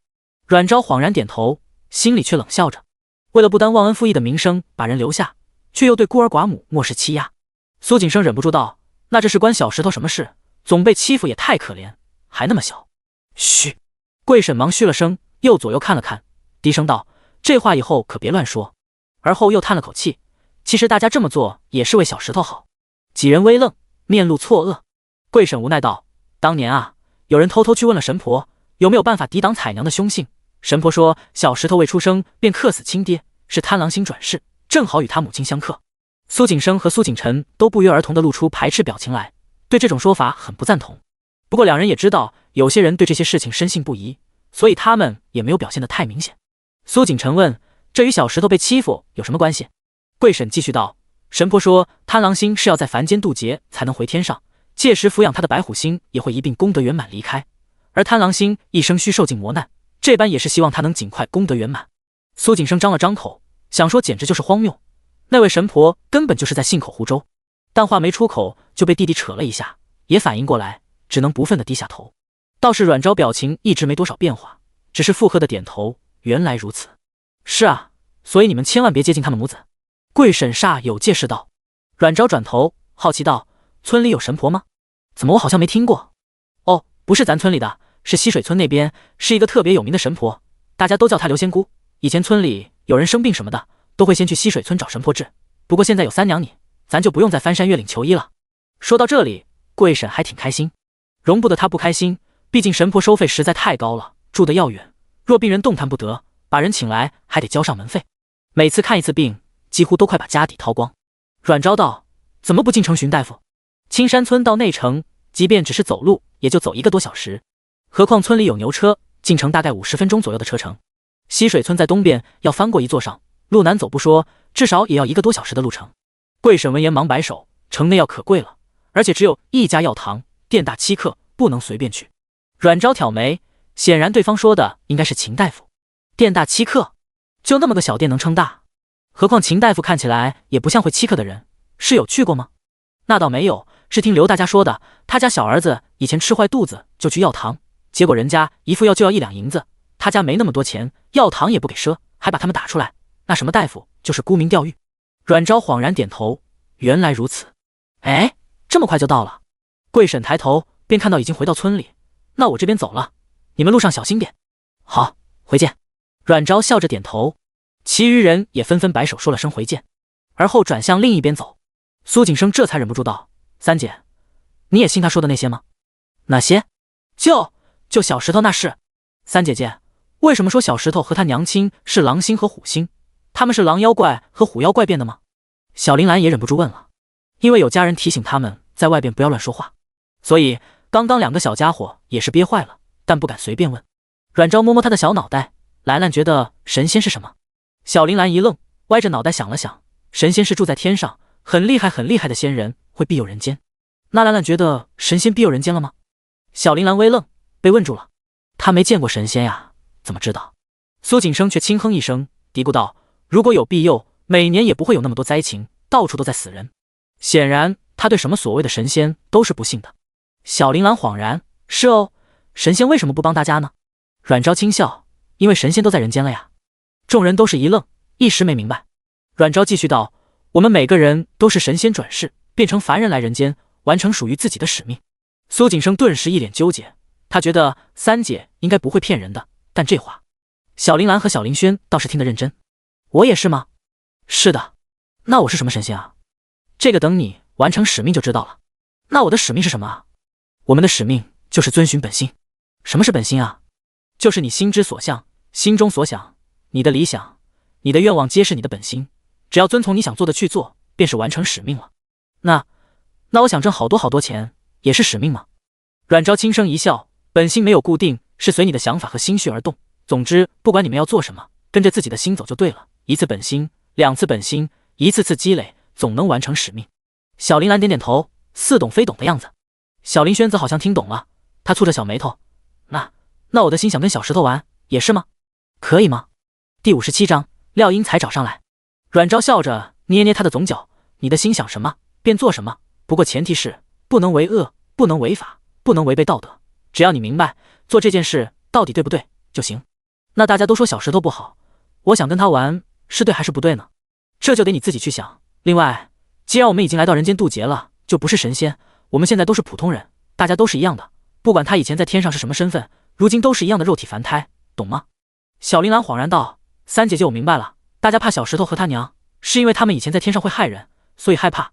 但是他们现在已经不是神仙了，是跟我们一样变成人了，所以不用害怕是吗？”“对，但前提是对方没有害人的心思和行为。”“那小石头和他娘有害人吗？”“那就得你们自己去了解，别人的话总归只是别人的话，想要知道真相，得需要自己亲自去寻找，而不能人云亦云，明白吗？”2个小孩立即认真点头，连苏景生和苏景晨也不觉跟着点头。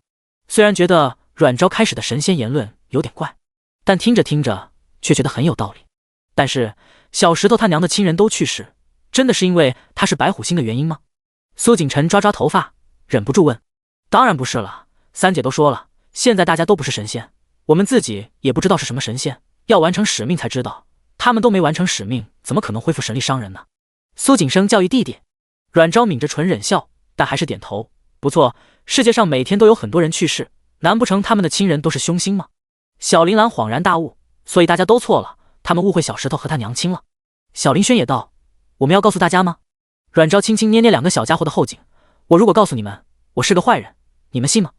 这次4人都是异口同声：“不信。”小铃兰脆声声道：“三姐姐是最好的人。”“对。”小林轩也点头：“三姐姐才不是坏人。”阮昭轻笑：“可是外人不会这么坚定的相信我是好人。”苏景生微愣，似乎明白些什么。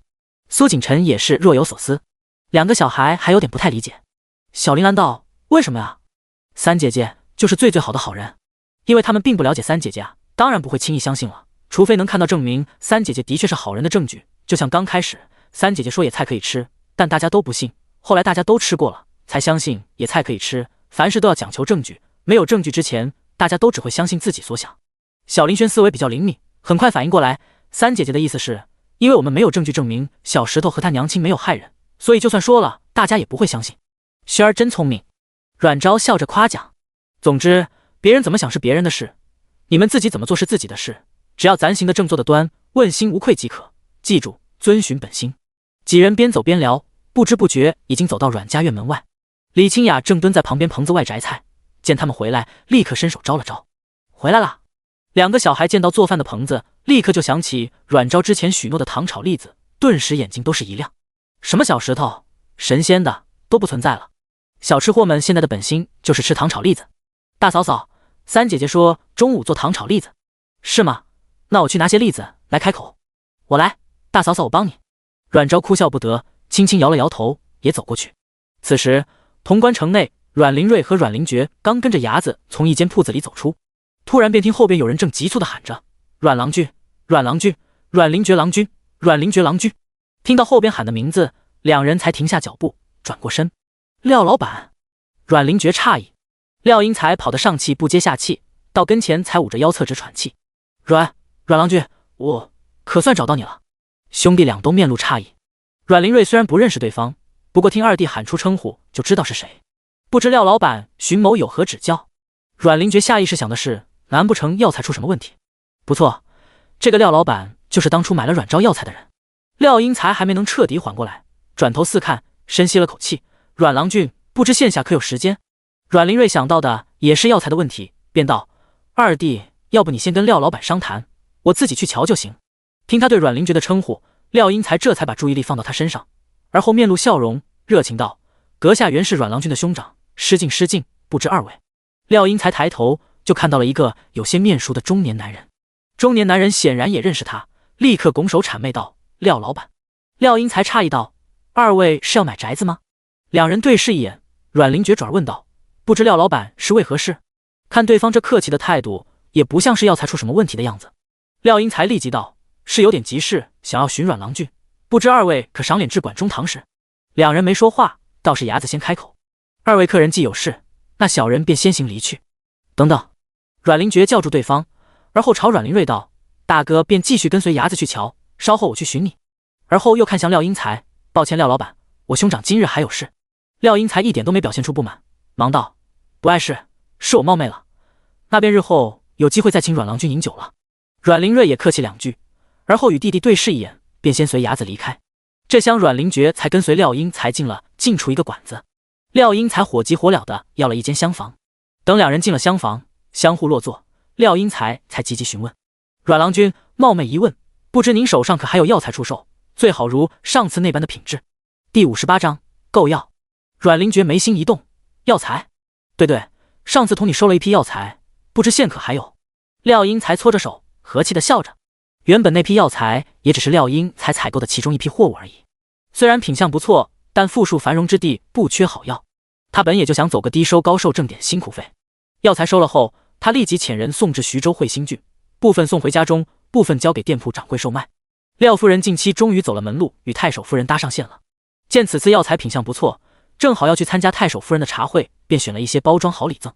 谁知近日太守又正好犯了热咳症，只是太守素日最是厌恶服药，只是小病便放着不愿就医服药。太守夫人无法，便寻了医士询问药膳之法，每日为他炖些对症的滋补汤。廖夫人送来的药中正好有可润燥的玉竹和益气补虚的沙参，见品相不错，寻了医士确定后，便给太守炖了一盅沙参玉竹老鸽汤。因太守厌药味，因此即便是炖汤也总很排斥。太守夫人每每都要费尽心思劝服，谁知这次太守开始虽也很不悦，还说了太守夫人几句，但在喝了炖汤后，却直言炖汤味美，下次可再备用。太守终于愿意喝汤了，太守夫人自是喜不自胜。而后的几天都是每日给太守炖一盅沙参玉竹老鸽汤，原本也只是希望这些滋补汤真能缓解太守的热咳之症，让其夜里能好些休息。谁知几天后，太守竟不咳了。医士查过脉象后，都直言太守体内燥气已退，热毒已消。太守的秋热之咳也是老毛病，往年费尽心思也要许久才能缓解，可如今却是直接消除了。太守夫人惊喜之余，自是要查明真相，以备下次可用。而后便发现大概是沙参玉竹老鸽汤的功劳。医士明言，因是药材药效较强，又通过特殊手法去除药本身存在的毒性，中和了药性，才会让药材服用后事半功倍。听完，太守夫人便去查询药物来处，得知是商户廖家所赠，便寻了廖夫人来询问。廖夫人虽然与太守夫人搭上线，但也仅仅只是能被带去参与太守夫人茶会而已。第一次被对方直接召见，他还以为是出什么事，谁知他战战兢兢过去，却得太守夫人热情招待，让他甚是受宠若惊。后来才知道，原来是相公送来的那些药材的功劳。廖夫人自是如实告知，可惜这些时日送至铺子的药材已经被掌柜分卖给各个药铺，太守夫人立即派人去各个药铺购买，却只能买到几根沙参、玉竹都已经被卖出。廖夫人得知情况，一边把家中余下不多的药材全数赠与太守夫人，一边赶紧给当家的去信。廖英才也没想到阮家的药材效果竟然这般好，何况这次还是难得的搭上太守，当下便坐不住了，立刻去找秦大夫询问阮家的行踪。无奈秦大夫也不知道阮家从何而来，当时他们只说是来投奔亲戚而已。廖英才无法，只能雇人四处打听，一边每日上街溜达，便是希望能遇见。只是10数日下来，一直没有任何音讯，他都快放弃了。没想到今日出来吃个茶，竟如此运好撞见。阮灵觉没说有没有，只是抱歉一笑，抱歉廖老板，药材之事皆由舍妹来管，具体情况恐怕还需舍下回去询问过舍妹才知，不知廖老板是想要什么药材，或可先告知。廖英才脑中立刻浮现当日那位话说行事皆飒爽的娘子，看来当日他还真没猜错，果然那位娘子才是主事人。他眼珠转了转，问道：冒昧问一句，不知令妹可是医师或制药师？他与秦大夫聊过，自然知道这些药材能如此优异，全因有绝佳的制药手法。他和秦大夫猜的差不多，都觉得阮家应该是有一位技术高超的医师或者制药大师，才能制出如此品相的药材。既然同为阮家人，阮灵觉不能做主，那是否阮娘子与那位大师关系较好，甚至可能是其弟子？这样的话，若他能与他打好关系，是否以后能更方便地进购大师的药材？毕竟大师都有古怪脾气，若与之谈这等商贾之道，怕是会得罪人。但年轻人便轻易许多，何况阮家还是初来乍到，肯定需要大量钱财做后盾。阮灵觉眼眸微眯，倒也没隐瞒，舍妹的确知晓岐黄之术。廖英才顿时来精神了，看阮郎君的表情，阮娘子因不是医师或制药师，却会医术，便说明是跟在大师身边学习了。看来的确如他所想，阮娘子应是大师的弟子。想罢，他对阮灵觉的态度更加热络了。如此，还望阮兄弟回去帮问一句，不管什么药材，我这边都收，价格可比市价再高1成，有多少收多少，若能长期更好。阮灵觉心中诧异，面上却不显分毫，宠辱不惊颔首，若有消息，必来告知。好好好，不知阮兄弟现居何处？闻听秦老言，诸位是刚入潼关，不知可有需要在下帮忙的？哦，对了，阮兄弟是要置办屋宅吗？我这边也有些门路。廖英才开始热络地攀谈起来，暗搓搓的想要套话。若是面对阮灵瑞的话，或许他还真能得逞。可惜他面对的是阮灵觉，最后自是什么都套不出。阮灵觉也要办完事情，早些回去帮忙询问为由，连饭也没吃，便离开了。廖英才虽然想留他再聊会，但也急药材的事，听他说是为了早些回去，便也没有多挽留，客客气气的送他离开。阮灵觉按照伢子之前说的地址，很快便寻到了阮灵瑞。为避免多生事端，两人很快便定下了一个铺面，约了签契时间，便驱车返程。回到青山村时，已近黄昏。阮昭正在院里教李清雅做店铺初期的招牌菜。潼关城10月便已入冬，天气寒冷，不说是否会有人天寒地冻下馆子的问题，就是寻常菜肴也是出锅极冷。因此他选的是麻辣烫和卤味火锅。第59章卤水火锅，两者都有一个共同点，那便是汤底底料。李清雅只需要学会配置且熬制汤底即可。至于食材，麻辣烫以肉菜搭配为主。现在山中还能采摘到不少野菜，村人缺食也缺钱，可直接雇佣人去采。至于肉，阮昭嘴角轻翘，边城缺粮缺菜，肉却相对比较富余。潼关城多是山野丛林，猎物丰富，边民悍勇，多是猎户，时常打猎售卖，价格也不高。而且军中也有畜场，养有群羊，虽然基本是养来供给军中自用，但走走关系，或许也可以买点。若实在不行，那便用异能驱些猎物授之。然而不管是羊肉还是山中野味，肉味不一，多腥膻，用卤的方式最为便利。而且卤肉火锅经香料刺激，会越吃越欲罢不能，保管一次便会念念不忘，最适合冬日。此刻阮家兄弟才接近，便闻到了一股霸道的卤香，让他们空了一天的腹又开始唱起空城计。两人不觉摸摸肚子，相视一笑，肯定是三妹又做什么好吃的了。阮灵瑞不觉咽口水，显然被香味勾住的不止两人，院门外还有不少小孩扒拉着不断咽口水。只是院墙太高，院门紧闭，他们也只能在外面闻香。见两兄弟驾着马车回来，孩子们也不怕，反而咽着口水，一脸期待，张口甜甜的喊人。两人笑着点头以作回应，伸手轻敲院门。房子现在已经建得差不多，只需把内部再修整一番就行。很快，苏锦辰就跑来开门：“大哥，二哥。”他手上还拿着10几串卤猪下水，打完招呼后就跑出去招呼小孩们过来。我家三姐说每人1串，拿了便赶紧回家吃饭，别叫家人担心。小孩们眼睛一亮，纷纷围过来。有小孩拿过签子就忍不住啊呜一口，而后就瞪圆眼睛，一边呼气一边喊：“哇，好好吃！”接着其余小孩也一连的惊叹声。阮玲瑞和阮灵觉已经赶着马车进院子。大哥，二哥，你们回来了。回来了，今天顺利吧？相公，三妹做了卤水火锅，太香了，就等你们呢。见到两人回来，众人七嘴八舌的招呼起来。李清雅边说边往旁边的炉子里打了热水兑了，给两人洗手净面。阮昭给两人各倒了碗驱寒茶，先喝碗暖暖胃。两人听话的咕咚仰头喝下驱寒茶，嘴一抹便寻了个位置坐下。卤水火锅是什么？好香！阮灵瑞接过媳妇递过来的碗筷，围着炉子口舌生津，便看到大铁锅里滚着沸腾的红褐色汤汁，旁边的小桌子上放着一个个碗，里边盛着许多卤味，有卤五花、卤蹄膀、卤排骨、卤酱骨等，这些是他们能认出来的。余下的他们隐约能认出好像是猪下水，却不知道分别是什么下水。阮灵瑞错愕，哪来的猪？李清雅一边拿过一碟卤大肠，边下边道：“三妹寻章屠户买了一扇猪肉，从下午就卤到这会，特别入味好吃，相公你快尝尝。”他说着夹起一个下去涮了一下的大肠给他。阮灵瑞顿时瞪大眼睛：“这是猪大肠？你三妹洗得很干净，你们俩都试试，很好吃。”阮仲明之前也被震惊了一回，这回怕儿子说出什么不合时宜的来，忙先解释。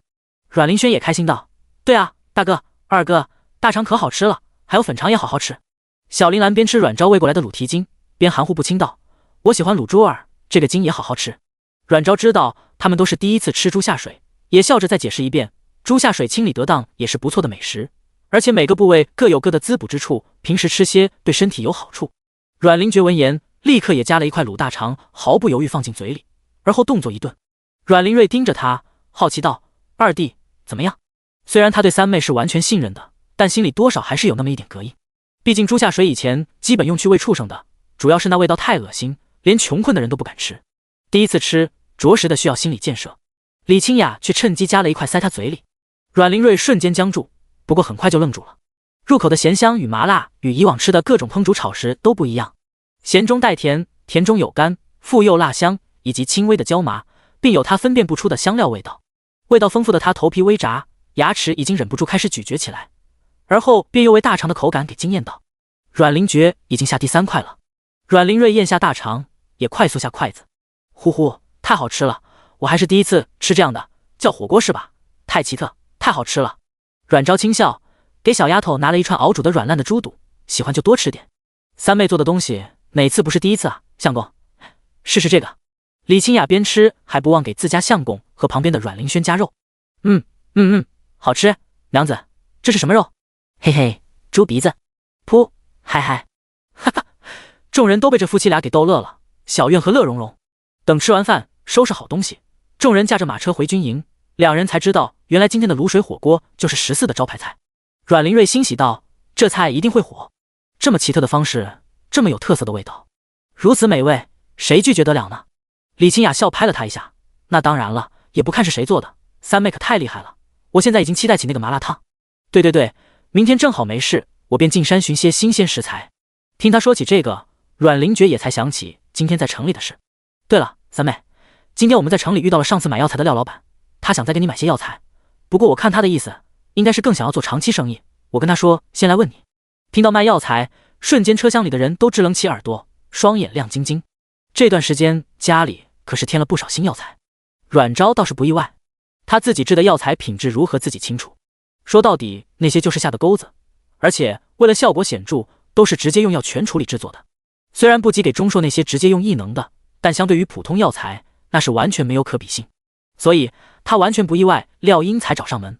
至于长期合作，这个廖老板靠谱吗？人怎么样？阮仲明先问。第60章入将军府，有些心眼，有些滑头，人品暂且还无法断定。阮灵觉道。阮仲明眉心微蹙，阮昭便道：“人是圆滑是快，不过只是初期合作，倒是不影响。”他说着看向阮灵觉：“他可有说约见？”阮灵觉摇头：“我先说回来询问你，若你同意了，明日我跟大哥进城签契书时，正好寻他。阮昭想了想，这样，明日我随你们进城，正好我也有点事要办。翌日一早，把其余人送到青山村后，兄妹三人便驾着马车进城。进城后，兄弟俩先驾车带着阮昭去看预定下的店铺。店铺坐落在城北，比较靠集市的地方，地段算区域中心，还是在大路边上，面积约莫有80平左右，一个50平方的店面带30平方左右的后院。除了格外老旧，需要做一番比较大的修整外，还算不错。而后他们再去寻了伢子，由伢子带他们到出租铺面的主人家。主人家是一个60多岁的老婆婆，家中有些穷困。按照伢子的话，这个铺面原来是一个汤粉铺子，开了有小30年。不过3年前潼关城发生一次比较严重的战祸，婆婆2个儿子儿媳带着孩子和家当都跑走了，留下一对年迈的老夫妻。后来战祸结束，2口子重操旧业，只是1年前老爷子劳累过度病逝，老婆婆身体也不大好，无法经营下去，便关了店铺，在衙行挂出租。伢子见兄弟俩和廖老板竟然是认识的，后边带看店面也不敢胡诌，包括婆婆的事都如实告知。毕竟有些人是很忌讳店内死过人的，觉得不吉利，但2兄弟却觉得这个店面不错，价格便宜，地段也可以，所以决定租下来。老婆婆家还挺大，有好几间房，不过大多被锁起来。她自己住在一间，听到动静便佝偻着身子，慢慢的从房间里走出来。阮昭打量了一眼，是一个极为沧桑又苍老的老人，说是80岁都有人信。老婆子昨天已经听了伢子的通知，见他们来便热情的邀请。不过几人见他身体似乎不太好，便没多打扰。双方迅速的看完租契，摁了手印，便算完成租赁。租赁暂且签了3年，1年6两银子，一次结清。等收起契书，3人别过婆子，便离开老宅。没想到才出门，就看到他们的马车旁边也停着一辆马车。见到他们出来，车夫立刻跳下来，朝他们快步走来，而后躬身一礼。不知3位可是阮大郎君、阮二郎君和阮三娘子？阮昭和阮灵觉对视一眼，已经猜到对方大概是谁派来的。阮灵瑞疑惑点头，正是，不知。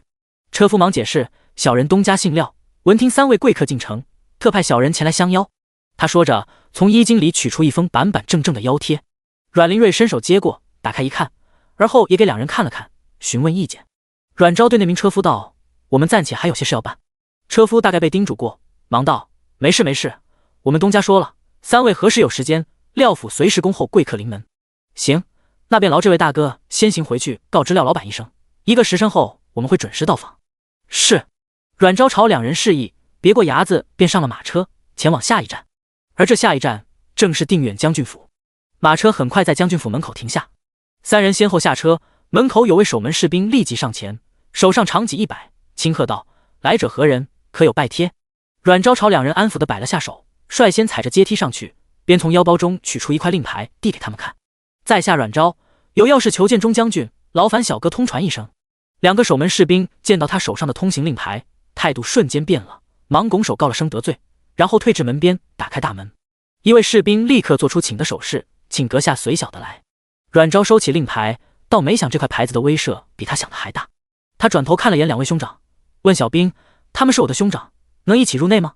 士兵摇头：“没有将军允许，只得持通行令牌者可入内。”好。阮昭点点头，转身下去跟2人简单说了2句。2人倒也没执意要和他进去，只叮嘱要小心。他们都知道阮昭今日找钟硕主要是做什么，所以也没过多干涉，只是目送妹妹进那看着就很森严肃穆的将军府，总归有些担忧。而不远处拐角一个小胡同口，一个男人探头探脑地瞧着这边，在见到阮昭竟然被客气地迎进将军府时，满脸惊愕。这个人便是廖英才派来的，大概是怕3人临时反悔又寻无所踪，所以让人暗中跟着，却没想到他们竟然来到将军府，而且还是定远将军府。潼关城有3座将军府，其中定远将军是最不好惹的。寻常百姓或许知道的不多，但只要有点地位的，多少都能打听到对方的身份。这可是真正的皇亲国戚，更何况定远将军的父亲大都督也在潼关城，没有谁长了阎王敢轻易去得罪。阮昭一路行进，被带到正堂，他前脚才迈进门槛，刚得到消息的陆清就焦急忙慌地跑过来。陆参将。士兵忙行礼。陆清点头，这里我来便可。是，属下告退。士兵应下，转身快步离开。三娘。见到阮昭，陆清立刻露出灿烂的笑容。陆参将。阮昭也含笑和对方打招呼。陆清一边吩咐仆人奉茶，一边引着阮昭落座。你来的倒是巧，原本今儿将军还打算给你送契书去呢。哦，铺面定下了。阮昭佯作惊诧，陆青忙点头，嘿嘿一笑，就在东街，地段为潼关城最是繁华之处。哦，对了，将军正在演武场，我已遣人去告知，应该很快便会来，劳三娘先等片刻了。阮昭忙摇头，是我未提前告知，贸然打扰了。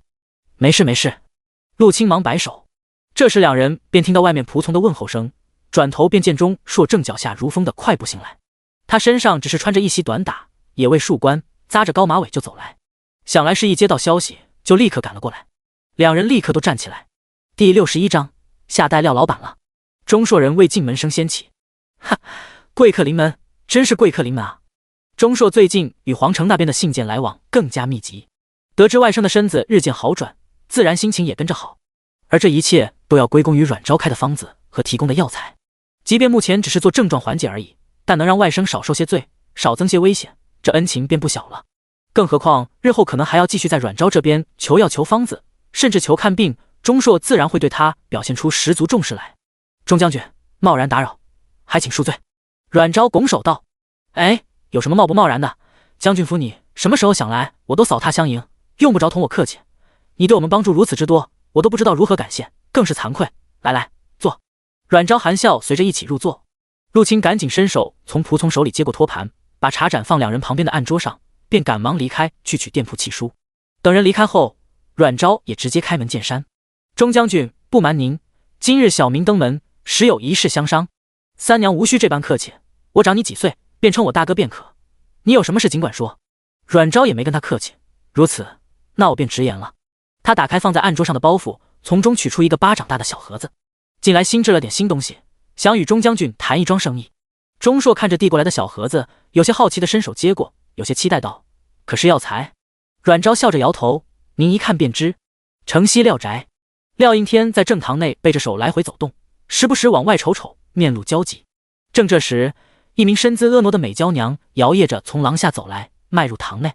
廖英才还以为是仆人来报，转过一看，顿时一脸失望，皱眉道：你怎么来了？女子见他神情不悦，知他焦心什么，便娇柔一笑：老爷可别急上火了，我去厨房给你炖了些清肺润燥的汤，您先坐下来喝汤，反正人也不会跑。廖英才被那娇软若无骨的手轻抚胸膛，心中焦躁倒也稍降了几分。他顺着搀扶坐下，轻叹了口气：若不会跑我的心，也不至于这般七上八下。女子从丫鬟手中端过汤盅，用勺子轻轻舀了舀，嚼哼了声：我说老爷就是待人太过人善了，这潼关城买卖上还不是您一句话的事，别说只是些逃难过来的落魄贱民，便是城内富门大户，也需给您几分薄面，何须您劳心劳力亲自去请？廖英才皱眉，似有不悦，把勺子扔回盅里：你个妇人懂什么？头发长见识短，阮家或许上不得台面，但又哪知他们背后的那位大师无从依靠呢？女子似有些不服气，撅嘴哼道：有依靠又何必逃来这个鸟不拉屎、危机四伏的边城？纵使他以前再是风光，如今也改变不了落魄失势的事实。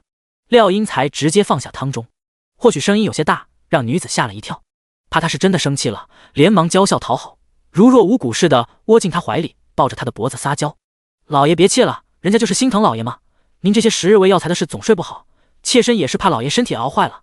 听着他的娇声软语，廖英才火气这才降了些。他长长叹了口气，揽着怀里的美娇娘：你不懂，有的人只要有一身本事，到那里都能备受尊崇，哪怕身陷泥潭也可能东山再起。尤其是医士和制药师，这两种是最不能轻易得罪，何况如今还没能摸清他们的底细。廖英才眼眸微眯了眯，眼底闪过几分精明和算计。女子脸贴着他的胸膛，一边乖巧应着，一边却暗暗撇嘴，明显很不服气。在他看来，只要是无权无势无钱的人，能耐再大，也不过是谁都能踩一脚的蝼蚁而已。正这时，一名剑仆快步走来，站在门口拱手行礼道：家主赖三求见。廖英才闻言眼睛一亮，立刻推开小妾站起身。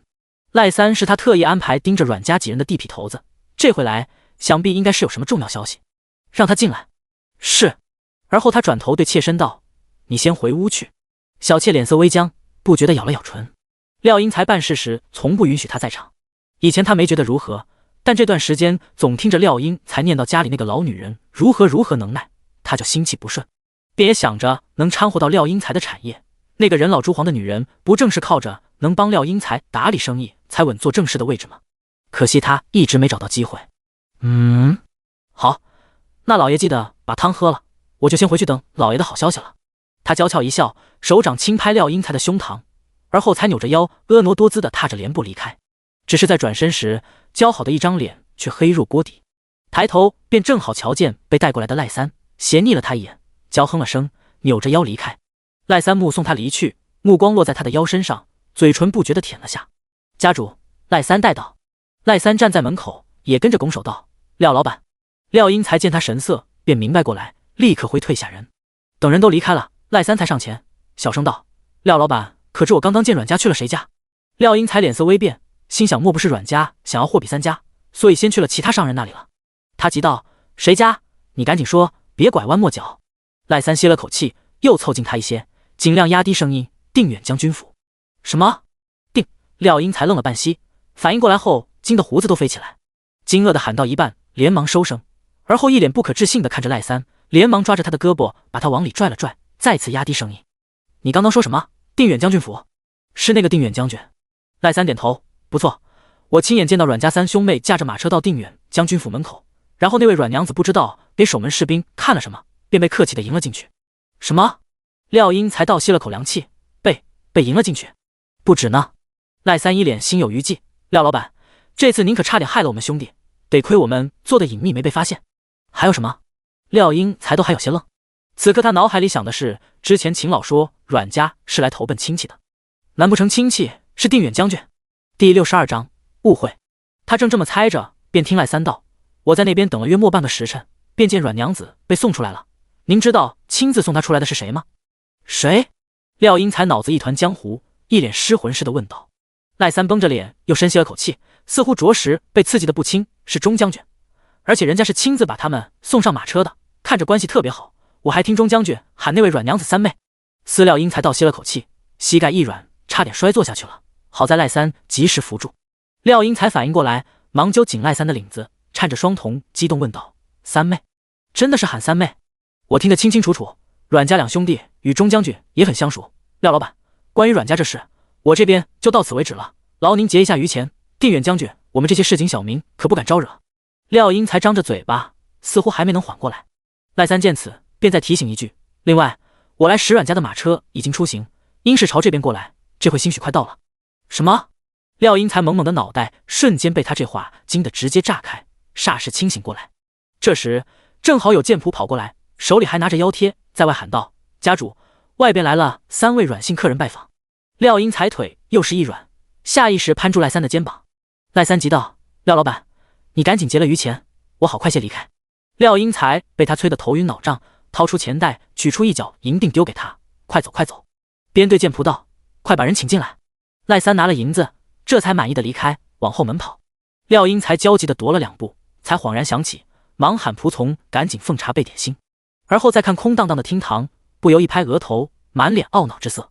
早知道他就该在酒楼置一桌席面的，他怎么也没想到阮家竟然有这般大的来头。随后他连忙详细回想起来，接着长长吐了口气，得亏他向来都喜欢先礼后兵，目前来说还没对阮家做出什么失礼或得罪的事来。万幸万幸啊！这时剑仆领着3兄妹走来，廖英才一见到，连忙提着衣摆小跑出去，热情迎接。哎呀，贵客临门，蓬荜生辉，蓬荜生辉啊！3位贵客快请。他直接拉开剑仆，代替了对方引路的工作。阮家兄弟对他的举动都有些诧异，虽然昨天对方也表现得很是热情和客气，可今天热情中似乎还多了几分谄媚似的。阮林瑞有些疑惑，不过他跟这个廖老板也没怎么接触过，所以不清楚他平时的性情。倒是阮林觉蹙眉略，寻思了一下，突然像想到什么，不由转头看向依然八风不动的妹妹，大概明白些什么。阮林瑞虽不明白，但作为大哥，便也主动应酬：“廖老板客气了，得廖老板邀约，方是我等之幸，多有耽误，还请见谅。”廖英才忙摆手：“无事无事，几位的要事要紧。”说完，他略弓着被讨好的看向阮昭。一别半月，阮娘子依然宛若孤夜神人，光彩耀人。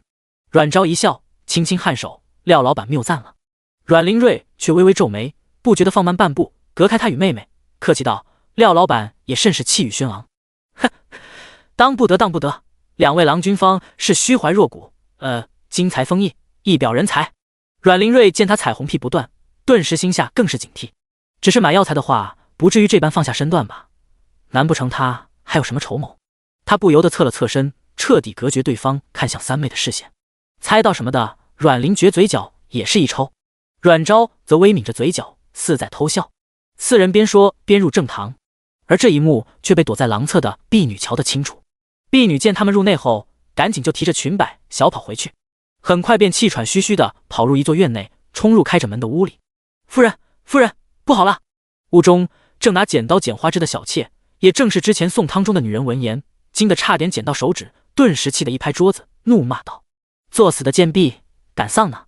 这小妾是廖英才在潼关成寻的相好，说是小妾，事实上连那妾礼都没有。她是一位富商当礼物送给廖英才的，甚至连正经名字都没有，叫如娘。原本不止她一个，不过这女人有点手段，又会来事，所以受到廖英才的独宠。夫人息怒，是奴婢的不是。婢女被吓得小脸一白，扑通一声赶紧跪下叩头请罪。如娘这才稍微气顺了些，继续剪花枝。什么事啊，这么慌慌张张？婢女这才战战兢兢道：“夫人不是让我去正堂那边瞧着点吗？奴婢正好瞧见阮家人进门。”然后说到这里，婢女似乎有些迟疑，或者说惧怕。如娘描画的精致的柳叶眉微微一挑，有些不满。然后什么？舌头掉了，说话这么拖拉，再磕磕巴巴就把你舌头剪掉。说着还拿着剪子在婢女面前比划。婢女顿时吓出一身冷汗，白着一张脸道：“然后奴婢便见家主亲自出门迎接，很是礼待。”如娘皱眉，这有什么可惊慌的？婢女急道：“阮家来人中有一名女子，长得……”一听到这个，如娘敏感的神经瞬间被扯动，咔嚓一声，花枝应声被剪断。她猛地转头，女子长得如何？那名女子长得跟狐狸精似的，家主对其甚为热情，甚至夸她宛若孤夜神人。如娘听完，顿时怒不可遏，赌的一下剪刀尖端与桌面相撞，结果没插入桌面，反而震疼了她的手。她吃痛一声丢开剪刀，而后表情越发狰狞，抱起花瓶狠狠往地上砸。好啊，我就说她这次怎这般小心翼翼，原是醉翁之意不在酒。她说着又过去扯起婢女的衣领。那女子可有何回应？丫鬟战战兢兢，那女子对家主笑得甚是好看啊！一句话没说完，便被一巴掌狠狠打落在地。好你个狐狸精，抢男人还敢抢到老娘头上！他说完便气势汹汹的想去抓奸，不过才走出门口又顿住了。如娘还是有几分脑子的，不然也不会斗败那么多女子备受宠爱。廖英才看似多情实无情，他最是重脸面和钱财，阮家的药材也是他的目的之一，若他贸然捣乱，铁定得不了好，届时反而给了那件女人上位的机会。第63章及时掏宝。寻思半晌，最后他只能气闷的回屋，让婢女继续去探，打算先静观其变。若这野狐狸今儿便留下，他便叫他好看；若不留下，如娘冷笑一声，一把捏碎开得灿烂的秋菊。等婢女离开后，他又遣人去寻了个护院过来。正堂内经过一番寒暄后，阮昭便与廖英才进入正题，开始谈起药材供应问题。对于药材合作，阮昭倒是应允了，不过需限量供应，且价格要比之前多3成。药材的容器也需要廖英才这边提供，且需是半年1000。若是在赖三来之前，别说3成了，即便是2成，廖英才都不可能答应。反正谈崩了，他也可以动用其他手段。可这回他可不敢，别说3成，就算阮昭提5成，他都只能咬牙答应。因此，即便心里疼得直滴血，廖英才也直夸阮昭仁义。不过这年限，半年是否短了些？他小心试探道。他现在已经有了另一个重中之重的打算，那便是与阮昭搞好关系。郡太守算什么？只要能扒上定远将军，他还怕什么？天下谁不知皇上对皇后珍爱如命，连带着对钟家也荣宠之至。只要能搭上钟家，别说在潼关城，哪怕去皇城都能横着走。所以不管阮家和将军府是什么关系，只要对方能帮他搭上线，他当祖宗供着都没问题。阮昭却是摇头。廖英才顿时有些失望，还不死心的想再说什么，却听阮昭又加了句：“对了，还有一条，便是暂不允许对外透露药材出处。”听到这句，廖英才立即连连应下，这点完全都不需要阮昭说。原本对药材货源保密和独家供应也是他列入契书的霸王条款，如今还要庆幸阮昭先开这个口。阮昭微笑站起来，如此便劳廖老板明日遣人至青山村寻阮家来签契书，并取首批药材。廖老板觉得如何？廖老板默念地址，眼睛微亮，连声应道：“没问题，没问题，明日某必当登门拜访。”那便扫榻等候廖老板莅临寒舍了。我与兄长还有事要办，便不多叨扰了，告辞。阮灵瑞和阮灵觉也拱手说了句告辞。廖老板见他们这就要走了，还想找借口多留，谁知阮昭先他开口，廖老板便不用相送了，以免惹人怀疑。廖老板一听，抬起的脚步顿时僵了僵。他这犹豫的功夫，三人已经走出正堂，往院门走。廖老板连忙追上去，把人客气送出院门，然后让剑仆好生礼送他们离开。等人离开了，他突然抬手用力地拍了下自己的额头。哎呀，我竟没备下厚礼，着实不该。哎呀呀！他懊恼地站在院门口直跺脚。这番表现被丫鬟瞧见，便误会了，连忙又回去报信。三人上了马车，驾车的阮玲瑞询问三妹：“接下来我们是不是回村啊？”阮昭摇头：“先去一趟集市吧。”哦，好的。三妹是要买什么吗？阮玲瑞一边驱车往集市走，边随口问。阮昭笑道：“按匠人的话来说，差不多尚有6日左右，房子便能落成。我们还需提前购置些物实，何况房子落成后还得摆上凉席，难得进城一趟，便先看看有什么可先购置。上凉席要如何做？”阮灵觉诧异，阮玲瑞也有些疑惑。显然两位大男子并不懂这些东西。阮灵觉顿觉懊恼，他应先去了解的，省得三妹还要操心如此多事。此事爹已同理正询问过，这上凉席也就是试匠，等落成后由匠人完成上梁和抛梁，而后我们备下上凉席款待匠人们。不过前些时候村中也有人帮忙，所以这席面需大些。阮灵瑞立即数起要宴请的人数，顿时就发愁了，至少得200人呢，何况若有人带家小过来，总不能赶走吧？那这得摆多少桌呀？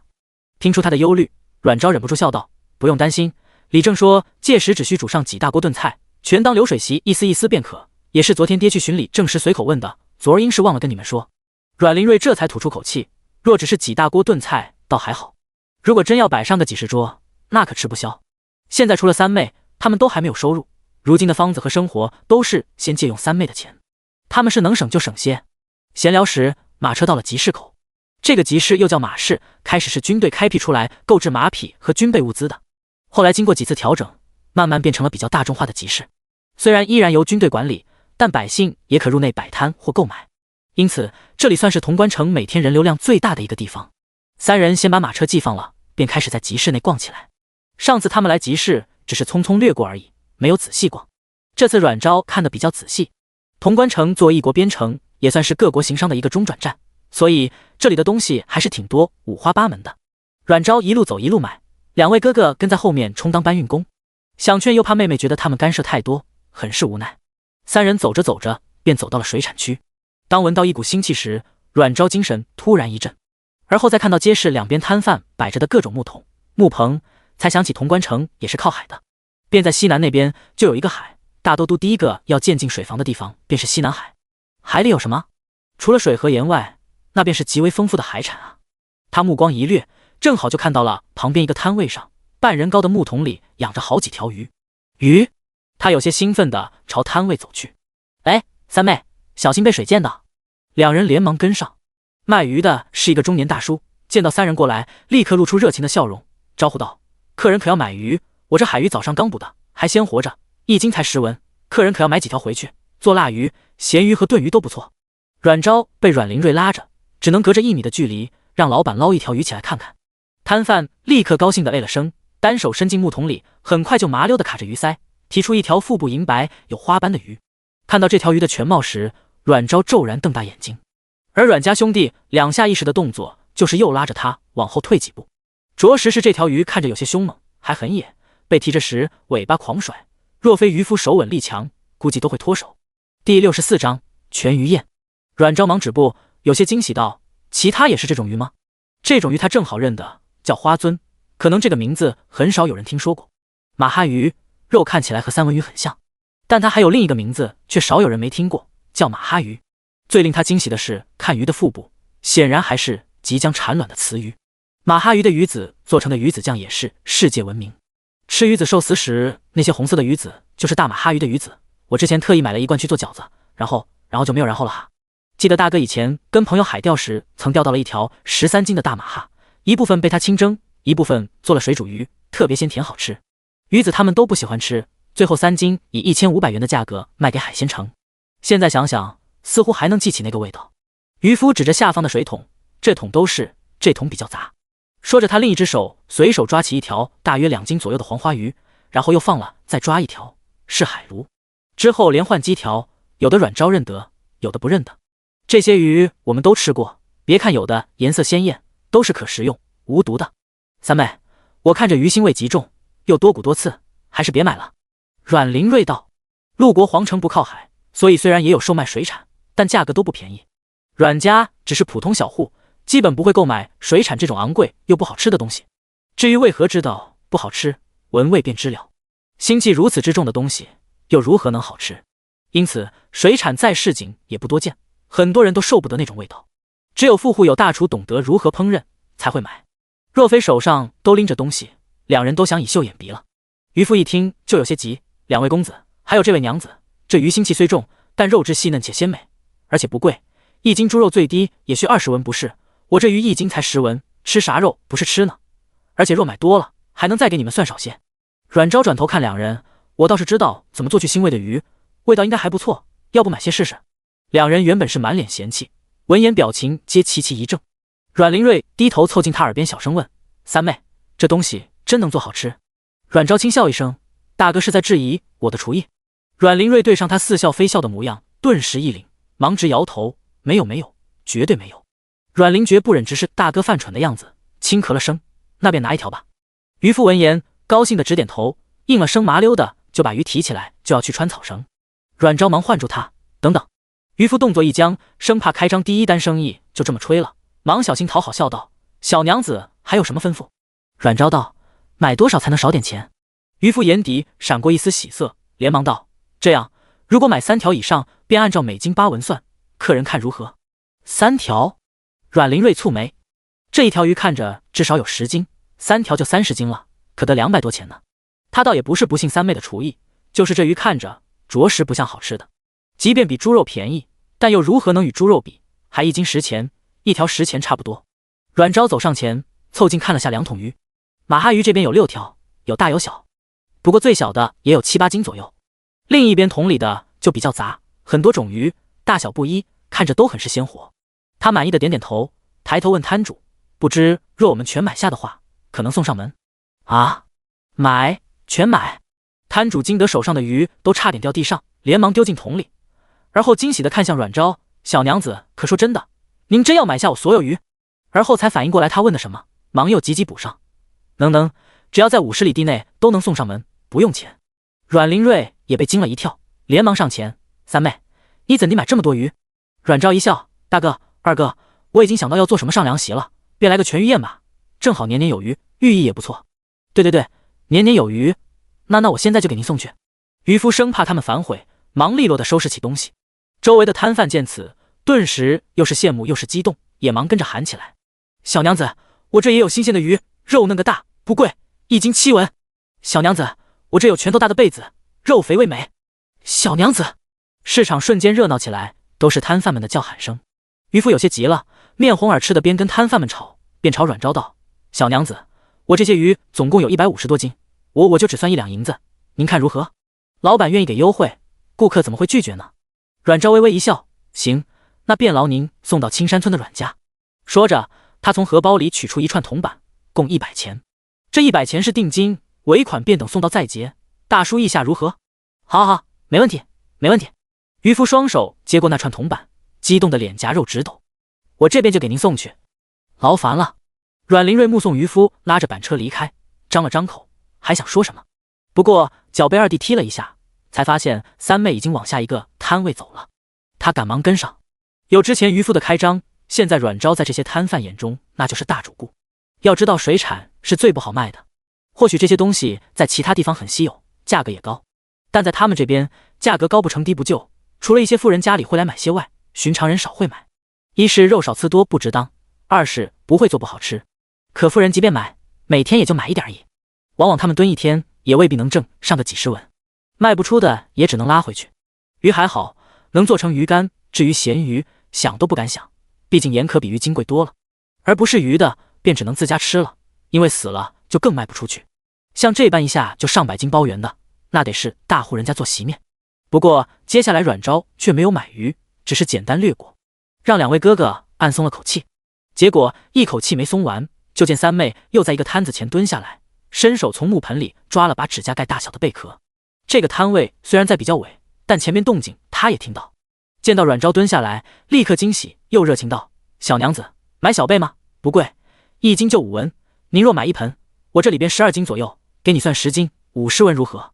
阮灵瑞跟个管家公似的，忙蹲下来道：“三妹，这贝壳看着就没肉，不好吃的。”第65章茶的诱惑力。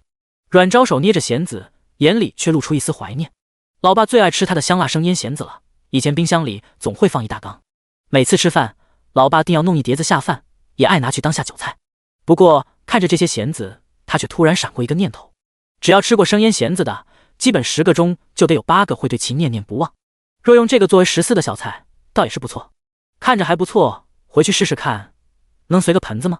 摊贩惊喜，忙不迭的点头：“可以，可以。好，劳您帮我们送去车上。”他立刻数了50个铜板递给摊贩，而后转头看欲言又止的阮玲瑞，笑道：“大哥，我看这也差不多，要不你先带这位大叔回马车那边。”阮玲瑞看摊贩已经喜滋滋的麻溜把铜板揣兜里，也只能无奈点头：“好。”一边给自家二弟暗暗递了个眼色，让他接下来多劝着点。阮灵觉淡淡一笑，把手上的东西也交给他，也不知道看没看懂他的暗示：“劳烦大哥，我和三妹走完这边就回去。”阮灵瑞只得无奈的带着人走了。阮昭便带着阮灵觉继续逛，不过这边已到尾部，的确也剩下不多的摊位，而且多是些小鱼或贝壳之类的。正在他以为估计遇不到什么好东西，却被最角落一个不怎么起眼的摊位给吸引了目光。“老板，你这个怎么卖？”摊贩大概习惯了没生意，所以正靠着竹筐打盹。听到声音，金得弹坐起来，见摊前有人，也没注意周围投来羡慕的目光，忙招呼道：“2位客人，我这海菜干可便宜了，1斤就5文，别看它现在看着没什么分量，回去后泡水，这一捆就能泡出这么一大盆，够10多个人食。”阮昭拿起一捆海带打量，不知道是不是古代泰国天然无污染，不管是山上长的还是海底游的，品相竟都不错。大哥以前做过一段时间的赶海生意，他耳濡目染下对海产也了解不少，至少能看出这些海带品质是真的好。如果在现代，估计这么一捆得几10块。没想到竟只卖5钱，跟白捡也差不多。要知道一个肉包都要5钱。他也没多犹豫，便道：“劳烦给我拿5捆。”说着利索地数了25个铜板过去。摊贩闻言一呆，等接过铜板才反应过来开张了，顿时满面喜色，忙连声道好，便利索地拿过绳子绑了5捆海带给他。周围摊贩都是一脸果然如此的神情，只要是这位小娘子留下来问价的，保准会买，而且都是大包大揽的。阮灵觉伸手主动拿过沉甸甸的海带，两人转身往来路回。阮昭打趣道：“二哥怎地没劝我？”一路上也就阮灵瑞一直喋喋不休地劝着，阮灵觉从开始的愚劝了一句，之后便没再劝过。阮灵觉面上也带着几分温和笑意：“三妹做的自有理由，信你便可。”阮昭微愣，而后也忍不住笑。逛完集市，塞了大半车厢的东西，三人终于打道回府了。一回到村里，免不得又被围观，毕竟他们今天是真的买了不少东西。放在马车上还好，一般下来都没个停歇的，看得不少瞅了一眼的人心里都有些发酸。同样在边城讨生活，看人家的再看自己的，简直没法比。马车回来没多久，渔夫拖着板车也送鱼来了，2大桶鱼引来一群小孩的围观。然后很快，阮家上梁当天要做全鱼宴试酱的消息便传来。今儿本就有不少人看着那堆东西眼红了，现在听到这个消息，一些人不免就扯几句闲话，说阮家这也太小气了，自个能买那么多好东西，结果上梁席面就弄些不好吃的海鱼。虽然海鱼对他们来说也不是随便都能吃得起的，但大家观念里吃肉还是得红肉才是，毕竟肉再怎么做总是能入口的。可这鱼腥味又重刺还多，也没什么肉，受不了那味道的估计都不会下筷子。这不就是想变相缩减席面，让别人自个少吃吗？不过这些酸言酸语阮家可不知。鱼送到的当天，阮昭就做了一大盆的水煮鱼和一大锅鱼片粥，一家子吃的头都忘记抬，连汤底都给扫了个精光。吃完，阮灵瑞还拍着肚子直感慨，果然信三妹便能尝遍美食。才吃完饭，他就开始打起弦子和海带的主意了。不过蚬子阮昭暂时没煮，而是拉了李清雅教他做生腌蚬子。李清雅倒是学得认真，就是第一次对阮昭的菜产生怀疑，生的贝壳真能吃吗？而且听阮昭说这以后还要放在店里卖，不由更担心了。赵国皇宫，皇后又收到了好弟弟从潼关城送来的礼物，不过这次不止他有，赵皇和太子也各得了一份。皇后在看到那半个巴掌大的小盒子时，还以为又是药材，结果打开才发现竟似茶叶。不过东西连信都是直接送到赵皇手中，所以皇后也不明白小弟为什么给他送茶，只是这茶品相也着实不错，当下便命公认取些去泡来试试。而后自然而然的被这茶的口感和味道给惊艳了。皇后对茶倒是没有什么特别的喜爱，以往极品好茶她倒也喝过不少，但从未有过如此茶这般让她喜爱，一口喝完，忍不住又一口。皇后都是如此，一向好茶且善于品茶的赵皇和太子更不必说了，父子俩着实为这茶所惊艳，甚至因为机缘巧合，这茶一入宫便火遍全城。信和茶都是直接送到赵皇手中。彼时赵皇正在昭华宫与丞相及三公商议国事，潼关城那边近来为太子送来不少药材，致使太子身体好转的事虽然对外保密，但这些一品重臣还是知道的。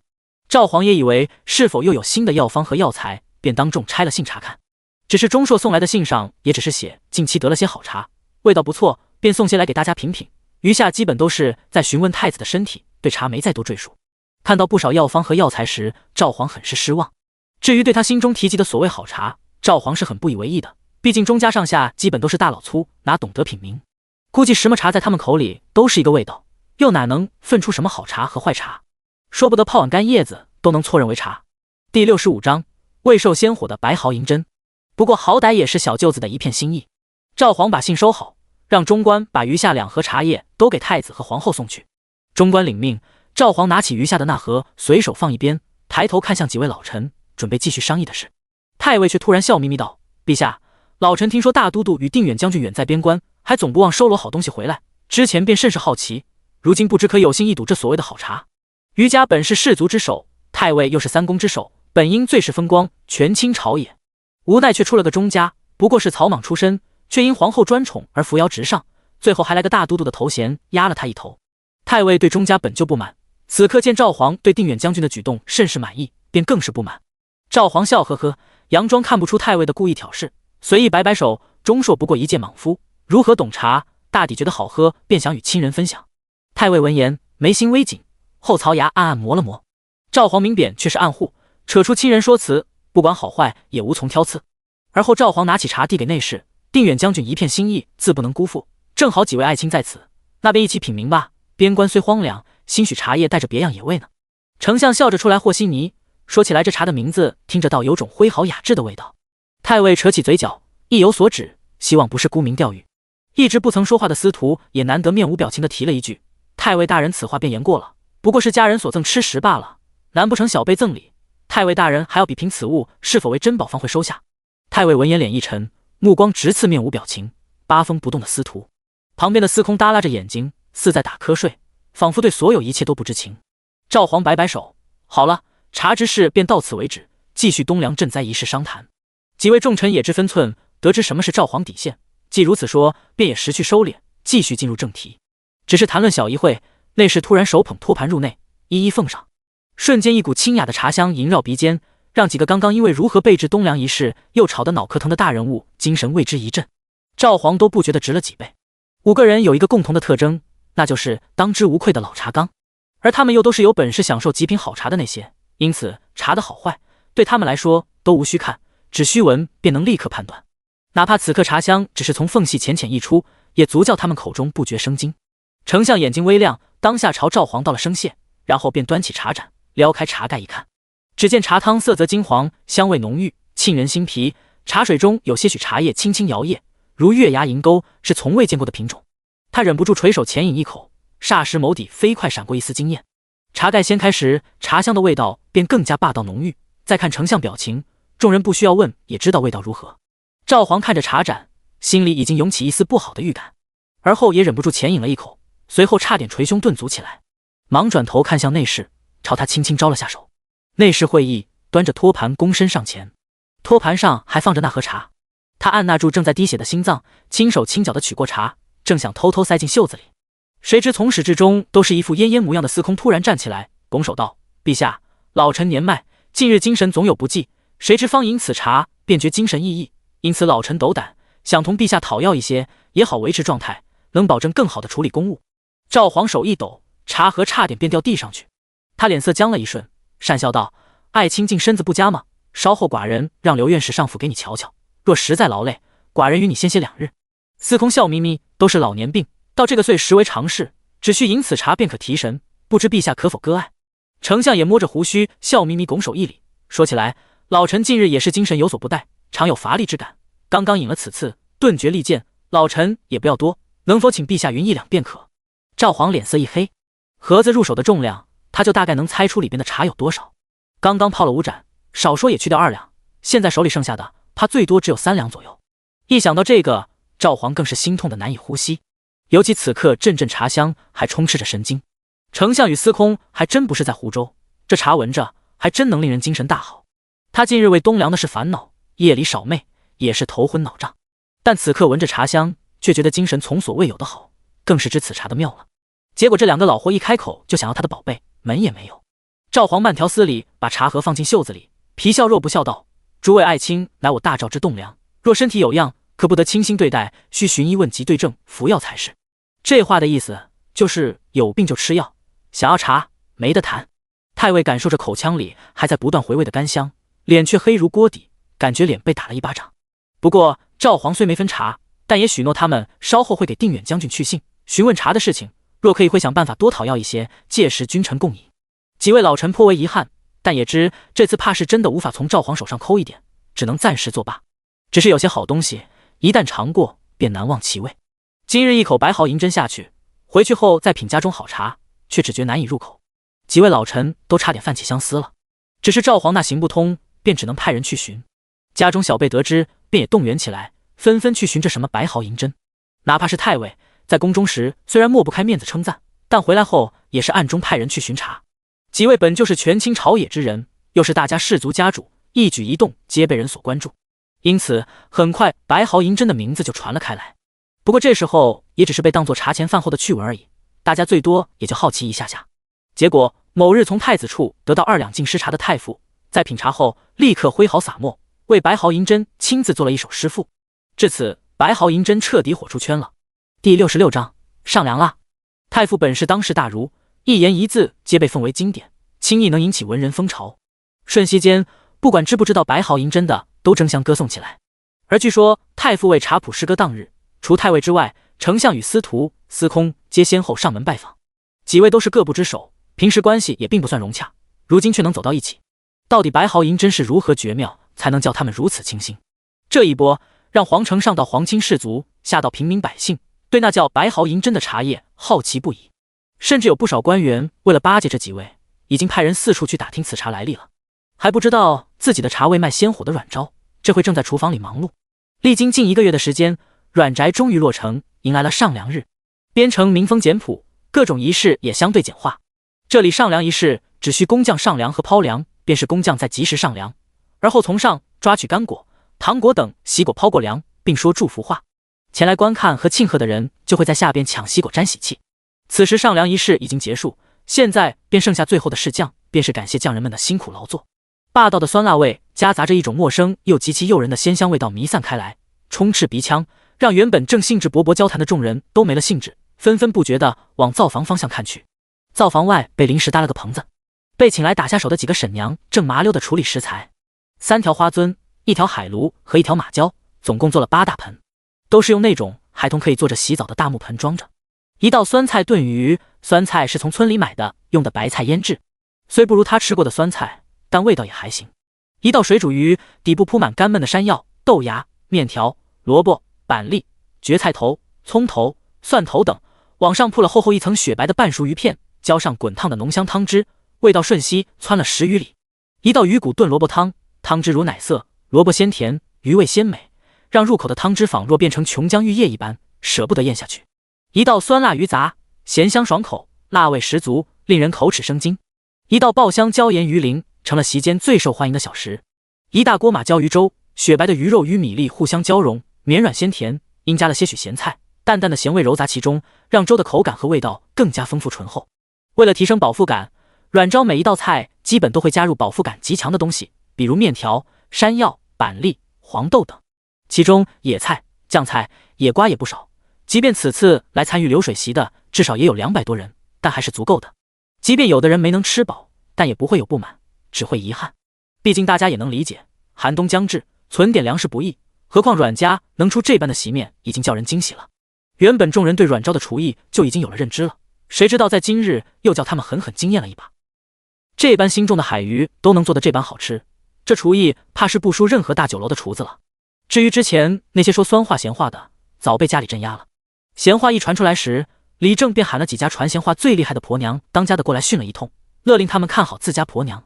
毕竟阮家能跟定远将军交好，无论这种好是到何种程度，都不是他们能得罪得起。不止不能得罪，还得尽可能的交好才行。边城危险，能背靠一座有权有势的大山，有时候便相当于是多了一条命。所以这些男人回去后便把家里的婆娘都镇压下来，警告他们不准随意编排阮家。不少人虽有不甘，但得知是李正的意思，他们也不敢真硬着头皮继续杠，也只能消停。所以如今村中氛围还是不错，至少上梁席上大家都和乐融融。众人正吃饭着，突然有人进来，慌慌张张喊道：有军兵来了，好多人！众人闻言都是一惊。军兵在边城虽然算是老百姓的保护伞，但有时也是伤人利器。也是现在换了大都督管辖，所以潼关城这边军民关系稍微好些。若在早年，驻军在边民看来跟土匪也差不多，经常变着法子抢百姓粮食，甚至强抢民女都有。所以对于军兵，老百姓总是习惯性的忌惮和惧怕。正如此刻，众人一听便纷纷骇然的失了笑容，惊惧的看向院门。阮昭听到动静，眉心微蹙，我去看看。他说着便起身往外走。阮仲明几人哪能放他一人，忙也放下筷子跟上。而这时，站在院中的人也能看到大敞开的院门外，一群腰间佩刀、身着铠甲的军兵正走来，在院门口站定。那些端着碗在院外吃饭的，早就被吓成人柱或吓跑了。而后便听为首一人高声道：“请问阮仲明先生可在？”刚好走出堂屋的几人便听到这声音，哎，是陆参将。阮灵瑞诧异道：“对于陆清的声音，他们可是万分熟悉的。”阮昭则是一挑眉，大概猜出是怎么回事了。当下一行人便往院外走出去。阮仲明见到果然是陆清，忙拱手行礼，见过陆参将。阮先生别客气，今日我前来是带将军送上粮礼来了，祝贺阮家新屋落成，以后安稳平顺。他边说边摆手，后边跟着的军兵立刻上前，把手上的东西一一送到阮家人手中。东西还挺丰富，而且也不是什么特别贵重的，其中有布匹，有铜器、铁器、陶器，多是生活用品，甚至还有活物。看到被牵过来的4头绑着大红花的山羊时，阮仲明终于回神，忙道：“这使不得，如何能叫将军如此破费？阮先生可别跟我们将军客气，将军说了，三娘所助他良多，只是一点心意都不足半分恩情。”阮仲明闻言，立刻明白对方说是来送礼，其实还是过来给他们当靠山的。之前定远将军亲自来求药，虽也让人知道阮家能与定远将军交上，但也只当是普通求药而已，毕竟郎中和病人虽有相交，却也只是钱货两清而已。虽然李正知道阮家与定远将军是什么情况，但也不可能大肆去说。可现在便不一样了，陆清亲自代替定远将军送礼来，便表明了他的交好之意。而后一句恩情，便把阮昭的地位再度给抬高了。古代最是讲求报恩，阮昭既然对定远将军有恩，听着似乎还是莫大恩情，那么他便相当于能紧紧地抱住这株大树了。阮家都是荣辱一体，有定远将军当靠山，即便他们不能在潼关城横着走，至少也真的如陆参将所说，安稳平顺了。此时众人不由对阮家再度衡量起来，尤其是那几个之前被李正特意叫去训斥，让他们管好家中婆娘的男人，更是后怕不已。第67章催婚虽迟但到。阮仲明含笑看了旁边的女儿一眼，胸脯不觉挺了挺，一副与有容焉的模样，却还是谦虚的客气着：“钟将军客气了。”阮昭也浅笑颔首道：“只是尽本职而已，钟将军着实无需挂怀。”陆清摆手：“你们才是太客气了，就怕你们不收，将军才特意选了些寻常礼物，这次可不能不收啊！喜庆日子哪有拒收赠福的？”这时李正终于从人群中挤出来，走到前头，忙正了正衣衫，恭敬行礼：“小人青山村里郑成浩拜见陆参将。”“哦，原来是李正，不用多礼。”李正谢过后，又乐呵呵朝阮仲明道：“都是钟将军的心意，阮老弟便不要推辞了。新居上梁贵人临门，可是大福。”阮仲明见女儿也轻点了下头，便也和煦朗笑道：“如此，便请陆参将代为谢过钟将军。”正好里间摆上凉席，陆参将与众位军爷不如一起入内共食。那香味他们都还没接近，就已经闻到了。自从入城后，陆清就再也没吃过阮三娘做的吃食，说实话，还真甚是想念。尤其此刻站在门口，那霸道的香味直往鼻腔里钻，让人不觉垂涎。若是寻常时候，他定然也是不客气，但现在他也明白，若真进去了，说不得整个场子都得冷，跟砸场子也没差别了。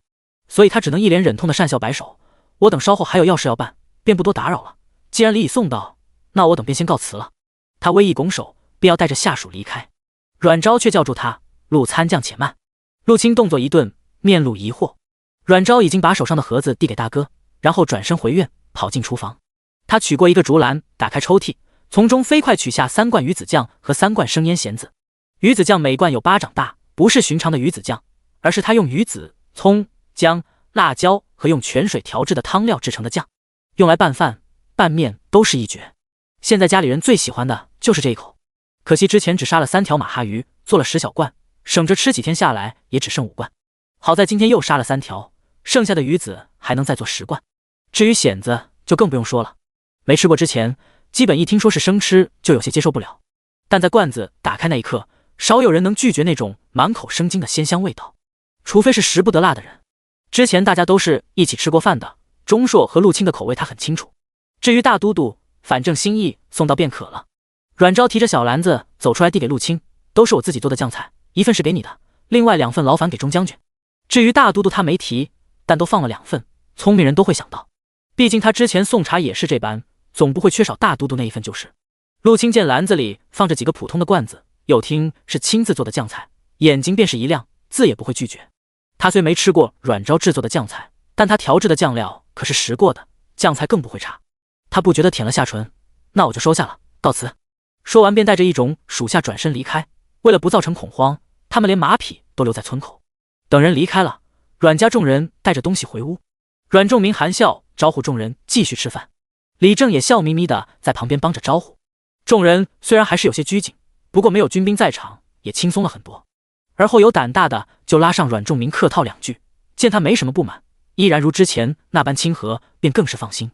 很快气氛便又活络起来，比之前更加热闹。灶房旁边和里边也摆了桌，被请来帮忙的女眷都在这边吃。都说3个女人一台戏，这回都有10多个，可不得热闹。众人都一致开启夸夸模式，夸阮昭心灵手巧有本事，夸李清雅贤惠能干，连苏景生都被跟着夸一通。但夸着夸着就突然提到了亲事上，毕竟阮家现在就阮昭到岁数了，还没结亲。之前他刚来那会，见他长得如此这般招人，便有不少女人动了心思，当然是防备的心思，甚至有些婆娘还警告自己的儿孙辈不准去招惹阮昭，觉得长得这般招人的，铁定不会是个安心过苦日子的，说不得还是个败家娘们搅家精。后来阮昭显露出本事来了，这些人更觉得这样厉害的娘子娶进门的话不好驾驭，说不得要捧进来个老祖宗。可现在不一样了，有本事还有那么大的靠山，就算当祖宗供着那也没问题啊。哪怕靠着跟将军府这个关系，也都能给自家带来不少好处。当下不免就动起心思来。对啊，李大娘子，你现在上头没有婆婆，家中女事也该由你操持。三娘岁数也不小，如今安顿下来，也需帮着操持下亲事了。不错，你们可真要上点心，这么本事的姑子，可千万不能留成仇。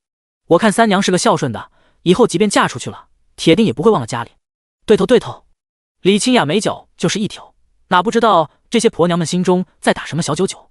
她和气一笑，我婆婆不在，家小的亲事自有我公爹安排。我虽是长嫂，但公爹坐堂哪有我个小辈随意指摘姑子婚事的理。再说了，我家三妹相貌好，性情好，能识文断字，会医术，能制药，博学多才，人又温柔聪慧，简直样样好。若真要我来，那可真为难了，因为我也不知道该是如何优秀的人家才能配得起我家三妹。我的意思是，在我们家，我们三妹便是千好万好，婚事方面自然的慎之又慎。反正我们初来乍到，三妹尚且年轻，也是无碍。他一番话下来，让一些有心思的人顿时讪讪起来，脸上有些不太好看。虽然李清雅说的也不无道理，但听着总归不得劲。既然这般好，不如留着去配皇亲的了。便有人呵呵一笑，小娘子总归还是得找个会疼人的人家，不然再有本事，等老了便是上不得下不得，可不得耽误一生吗？李清雅佯装没听懂他的暗示，随手摆摆，这个倒不妨事。我公爹说了，儿女婚事不强求，若能佳偶天成，那是喜事；若无法，那一家人即便一辈子也是幸事。再说了，第68章一本正经湖州。他凑过去，神神秘秘低声道：“我看我公爹对三妹的态度，估计也是不舍三妹早些嫁人。若哪天我三妹真的寻得如意郎君，说不得在我公爹这里还得过五关斩六将呢。而我三妹又是个极孝顺的，所以大家伙明白吧？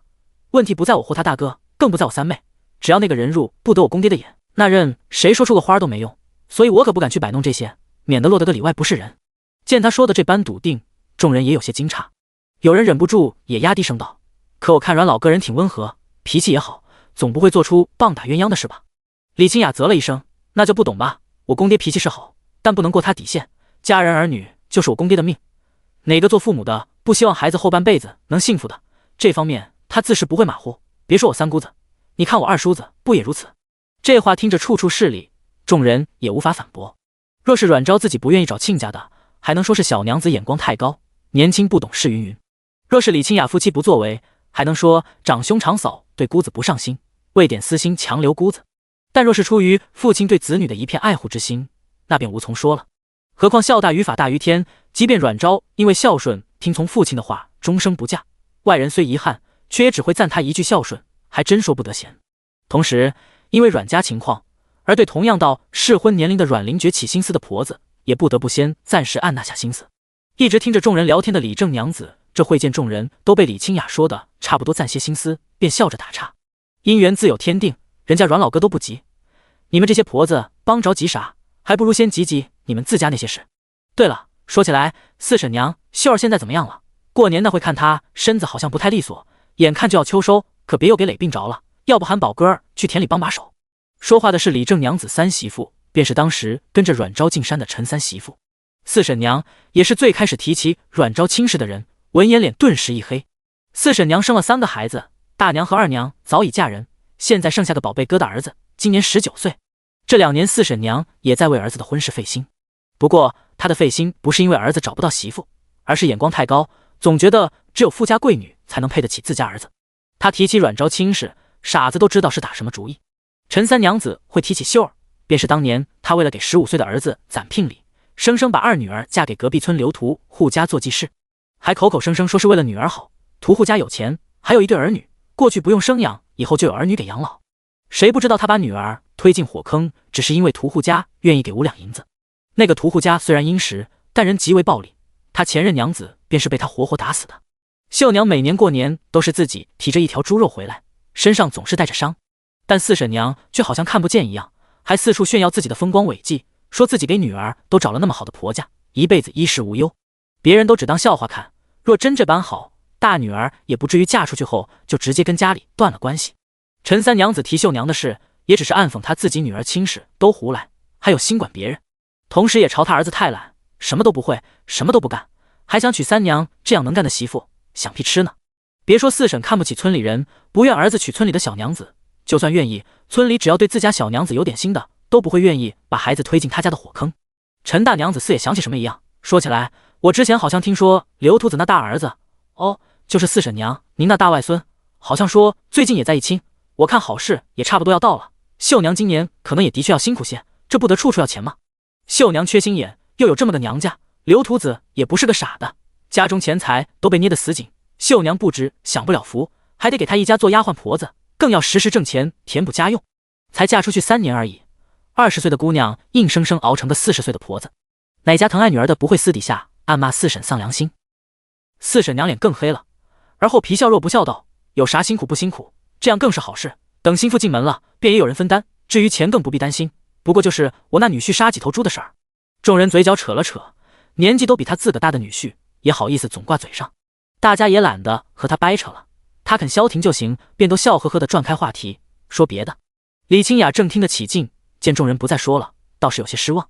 坐他旁边的陈三娘子似乎看出来，桌下的手在他腿上轻拍了下，又朝他眨眨眼，示意稍后找机会跟他讲讲。四婶娘也消停了，想要愤然离席，又舍不得这么一桌好菜，不走又实在憋闷，最后只得加快进餐速度。众人一见他开始狼吞虎咽起来，顿时也有些急了，生怕都被他一个给吃光，顿时也顾不上闲聊，忙跟着抢食。只有李正娘子很是悠闲，因为有2个儿媳妇左右开弓给她抢，她只需吃就行。李清雅看着一桌狼藉，嘴角抽了抽，默默低头喝粥。阮昭带着几个小的去杂物房方试那些礼物，刚进灶房就见桌子上一群人仿若暴风卷石一般，顿时眼角也是一抽。村里娘子们这抢食的架势可比汉子们豪迈多了。这一顿饭算是吃得宾主尽欢了，结束时许多人还帮忙收拾东西，洗刷碗筷。不过本就是流水席，大家都自备碗筷过来，所以需要洗的也不多。等忙完，所有人都离开后，李清雅把院门一关，长长吐了口气。阮昭轻笑着提起茶壶往堂屋走，边招呼大嫂来喝点茶缓缓。李清雅见苏景生手上还捧着一大盆栗子酥，不由眼睛微亮，立刻跟上去，主动伸手接过他手里的茶壶。三妹，今儿是什么茶啊？今天东西杂又重油重辣，所以泡了些金银花茶下下火，看大家今天应该也没吃多少，就弄了些栗子酥正好当茶点。阮昭顺势把沉甸甸的茶壶给他，笑道：第69章冲突。众人进了屋，都围着桌子坐下来，皆长长吐了口气。除了阮玲瑞大婚时招待过人外，寻常也没再遇到过需要招待那么多人的场面，可是累得够呛，肚子也都空空。正好阮昭做了栗子酥，立刻一口酥一口茶，欢快地吃起来。等吃完，阮玲瑞才感慨了一声，得亏就这一次，即便是他成亲那会，要招待的人也不多，差不多就摆上3桌，哪像现在，院子院外屋样样的摩肩擦踵，耳边都是嗡嗡嗡，说话都得靠喊。阮仲明倒还好，以前跟同僚应酬习惯，阮玲瑞和阮灵觉就还是有些难以适应，两人全程都是僵的，尤其是面对恭维时都不知道怎么回应。阮昭喝了口茶，也是喟叹口气，他也不喜欢这种场合，以后能免还是尽量免了。正要伸手去拿栗子酥，突然瞥见2个小孩似有些格外安静。兰兰、轩儿，怎么了？2个小孩闻言都抬起头看他，众人也才发现2孩子的不对。兰兰小嘴撅的都快挂油瓶了，明明之前上梁时还挺开心的。阮仲明也问怎么了，一脸不开心。苏景生发现弟弟似乎也有点异样，顿时心下一个咯噔，因为2个孩子一直都是弟弟在带，莫不是发生什么冲突？虽然阮家认2人为干亲，但苏景生一直都很拎得清，也时常提醒弟弟需有边界感。他手臂轻撞了他一下，问小陈是不是发生什么事了？众人闻言也都朝他看去。苏景晨见众人看来，绷着脸有些迟疑。阮昭道：没事，有什么你都可以说出来。苏景晨看了龙凤胎一眼，抿抿唇，我们今天看到小石头了。众人一愣，而后便听苏景晨详细的解释起来。今天来的孩子也不少，孩子自然要跟孩子一起玩，不过院内院外大人太多也忙乱，怕小孩跑来跑去捣乱。李清雅就让苏景晨取了些糖果和干果，跟龙凤胎一起带着一群小孩到外边去玩。小石头虽然被母亲耳提面命不准过来，但小孩好奇心强，还是偷跑了过来，躲远远瞧着，结果还是被发现了，自然而然就被推出来欺负。这事就发生在眼前，龙凤胎便有些看不过去。小林兰先上前阻止，阮玲轩也跟着一群孩子争辩起来，还拿出阮昭那套说辞，但这些小孩哪懂，觉得2人就是在胡搅蛮缠，一定要护着小石头。当下就威胁说，如果他们要护着小石头，以后就不跟他们玩。2人便说不玩就不玩，我们也不跟乱欺负人的小孩玩。这一句刺激了那些小孩子，差点就要从口角上演到手脚了。好在苏景晨及时挡在2个孩子面前。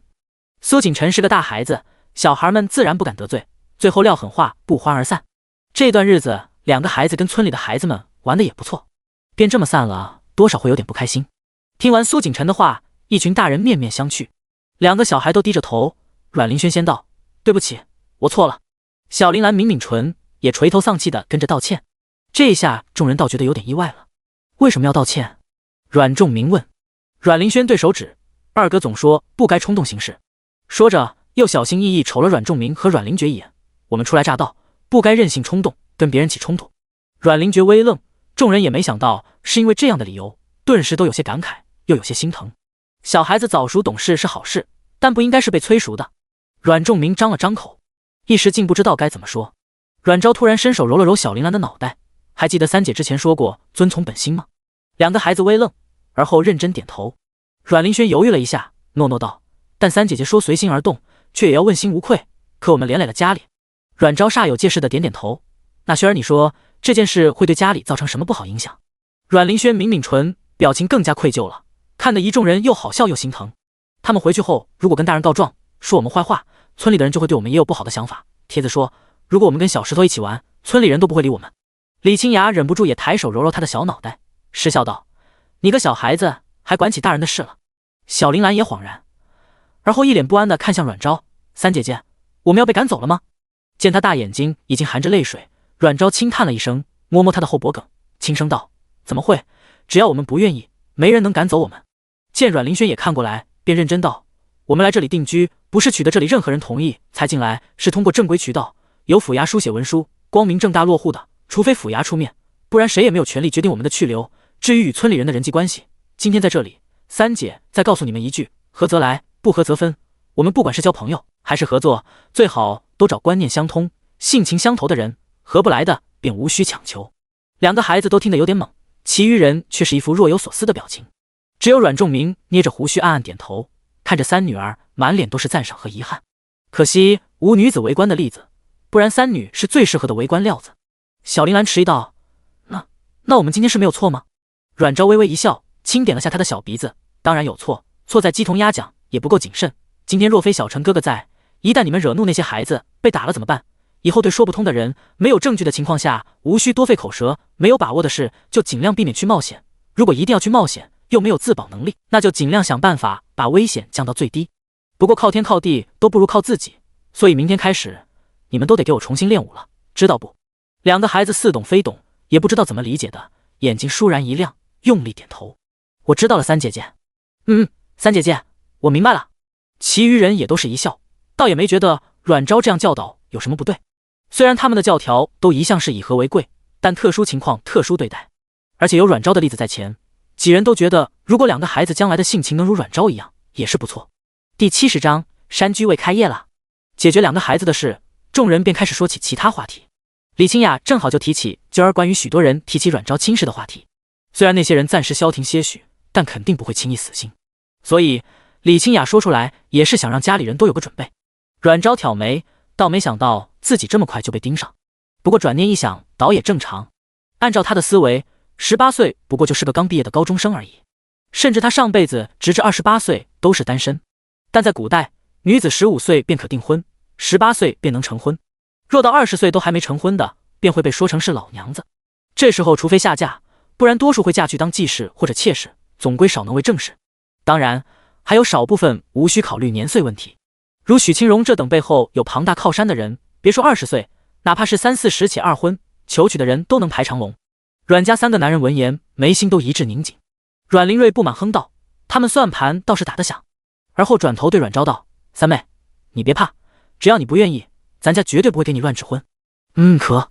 阮仲明咳了声，斜了大儿子一眼，而后也朝女儿道：“说起来，昭昭，你对婚事方面可有何看法？”其实阮仲明心里也有些急，眼见这个年也没多少日子，女儿很快就19岁，他就怕女儿会为一家子的生计而耽误自己的终生大事。阮昭无奈道：“爹，跟您说实话吧，我目前对婚姻暂时没有什么想法，随缘吧。”他说着垂下眸子，似带着几分心灰意冷的感觉。众人就突然想起了他上一段婚姻，虽然与三皇子还未来得及成婚，但关于他对三皇子的感情早几年就传开了。阮仲明想到大殿上三皇子翻脸无情的模样，心不由更疼了，怕是女儿还在为那段情而感伤。兄弟俩虽没有亲眼见到三皇子的反目，但多少也有听一点传闻。见气氛突然沉闷下来，李清雅讪笑了声，忙转开话题：“对了，山居卫那边明日便能收工了，后日辰时便可以开张，所以明日是不是要开始准备卤味和汤料？我在想着是在这边做好带去，还是直接在铺子那边做。”阮灵瑞也一拍额头：“哎呀，我差点给忘了，我现在去张屠户家先订2头猪。”他说着就起身往外跑。阮昭道：“明日先在家里熬一遍新卤汤底，明天晚上大嫂和大哥直接去铺子开始煮卤肉，腊汤后日开店当天熬制就行，这样香味能提前揽客。”李清雅闻言眼睛一亮，激动击掌：“对啊，到时香味肯定得飘10里，哈哈，馋死人！”而事实也如阮昭所料，山居卫开张的前天傍晚开始，阵阵奇异的香味便不断弥散开来，一层又一层。哪怕那个点家家户户已经食过晚饭，但闻着这味道，即便不饿，也总想吃点什么。有人好奇出去看，然后发现是许婆子租出的那家店，竟然一直在休憩。之前大家还好奇是要开什么店，如今众人也不好奇了，竟希望是开14。这般香的味道，也不知是在做什么。卤香的味道一直持续到半夜，众人辗转反侧，难以入睡，恨不得厚着脸皮去敲门求一口吃的。甚至不少半夜起来点等燃灶做宵夜，但怎么吃都不对味，连在梦里都是怨念的。直至辰时，铜锣声敲响，爆竹噼啪，把晚睡的人从不甚安稳的梦中扯了起来。被吵醒时还有些恼火，只是当打开窗户时，却又闻到了硝烟也掩盖不住的香味。而且这次的香味似除了昨晚的那种味道，还另有一种比较刺鼻，却让人并不反感，还觉得有点上头的味道。很快，原本不怎么引人注目的小店外，很快就引来了许多人的好奇围观。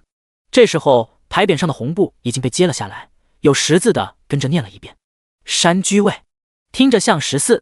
废话，这么香的味道还用说？不知道是卖什么吃食，怎般这么香？闻着有点像卤味，卤味怎得有这么香的味道？这时阮灵瑞和阮灵觉左右一边打开了两侧的门，众人才发现左边门后竟放了一张桌子和一个炉子，炉子上放着一个大锅，里边正滚着黑褐色的汤汁，塞满细长的签子。阮灵瑞拿着夹子，麻溜的从里边夹出几串卤味，把肉都撸到旁边的盘子里，旁边还放着许多小竹签，还冒着白烟，红褐色卤肉上带着油汪汪的汁水，看着便让人食指大动，更别说还有那霸道的味道不断冲击嗅觉。这时，李清雅提着铜锣出来，边敲边喊：“各位乡亲们，早上好！今儿山居味正式开店，欢迎大家捧场。咱山居味的售卖的是卤煮火锅，新店开业，有3个特惠套餐，大家可以看这里。”苏景生和苏景晨抬着一个小架子放到台阶上，架子上有块木板，上边用简笔画勾勒出火锅和卤菜的模样，并标注上价格。但即便如此，众人看着也有点懵，不是很明白。李清雅又指左边：“这里是试吃区，大家感兴趣的可以排队试吃再做决定哦。不过半价套餐只限今日，试吃的人麻烦在这边领号码牌。”大家还是第一次见到这样新奇的模式，虽然被板子上列出的套餐总价给吓退了，但听到有免费试吃，又对那味道着实垂涎，便基本都高高兴兴地朝发号码牌的苏景生和苏景晨跑去。很快，山居味店门外就排起了长长的试吃队伍，让远处一些看到的人也好奇过来。一听有免费的东西吃，便也忍不住跟着一起领号排队。只是但凡吃过卤味的，便都会念念不忘。一些手头不算拮据的，便干脆领着一家老小进去吃一顿。今日准备的3个套餐，分别是4人、6人和8人套餐，原价300钱、500钱、800钱，今日半价算非常优惠。许多人都选了4人套餐。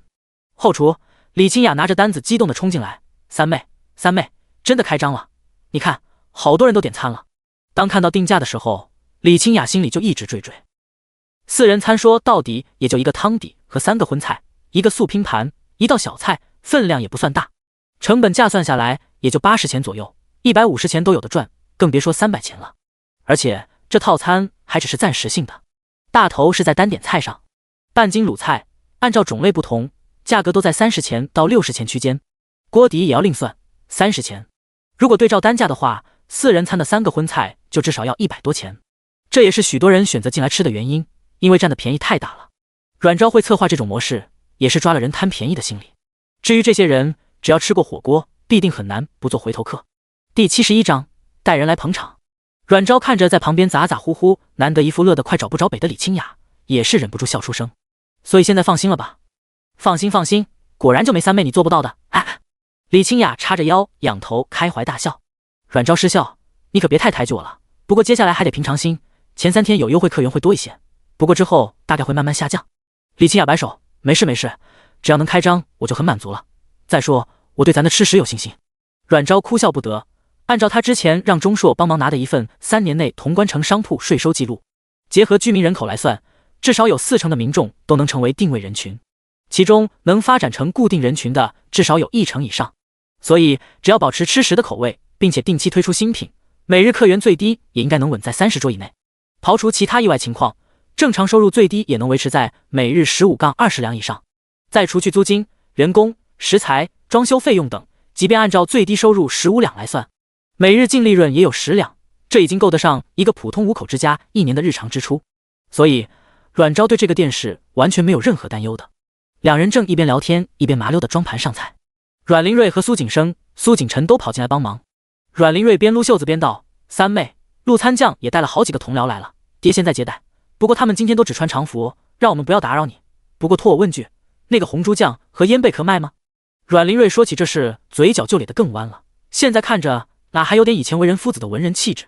哈哈，我就说陆参将他们肯定会喜欢，鱼子酱和咸子太好吃了。按我说，三妹，不如这2样我们都放在店里卖吧，咸子当免费太可惜了。怀念家乡美食，小时候每家必腌一大缸，可惜现在水污染严重，不敢吃生腌了，一大遗憾，只能在小说里过瘾。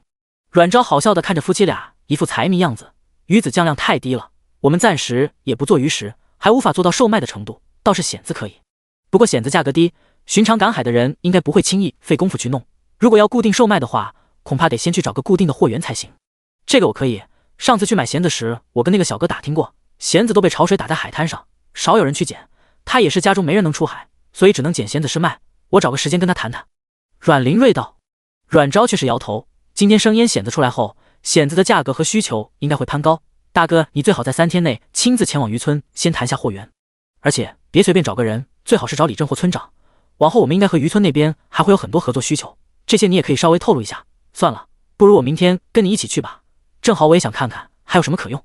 他想看看那边还有什么海产品，别因为不懂得吃被浪费的，比如八爪鱼，由于这些常见的海产正常应该不会抓不到一只，但他在集市却没见过，说不定都被他们当作毒物给丢了。阮玲瑞眼睛一亮，行。他刚刚听着还有些紧张，正努力记着，现在三妹要一起去，他的紧张也顿时少了一半。总觉得只要三妹出马，什么问题都能迎刃而解。阮昭四看出他的心思，给他翻了个非常不雅的白眼。大哥，我可带一次哦，以后这条线定下来就得你自个去跑了。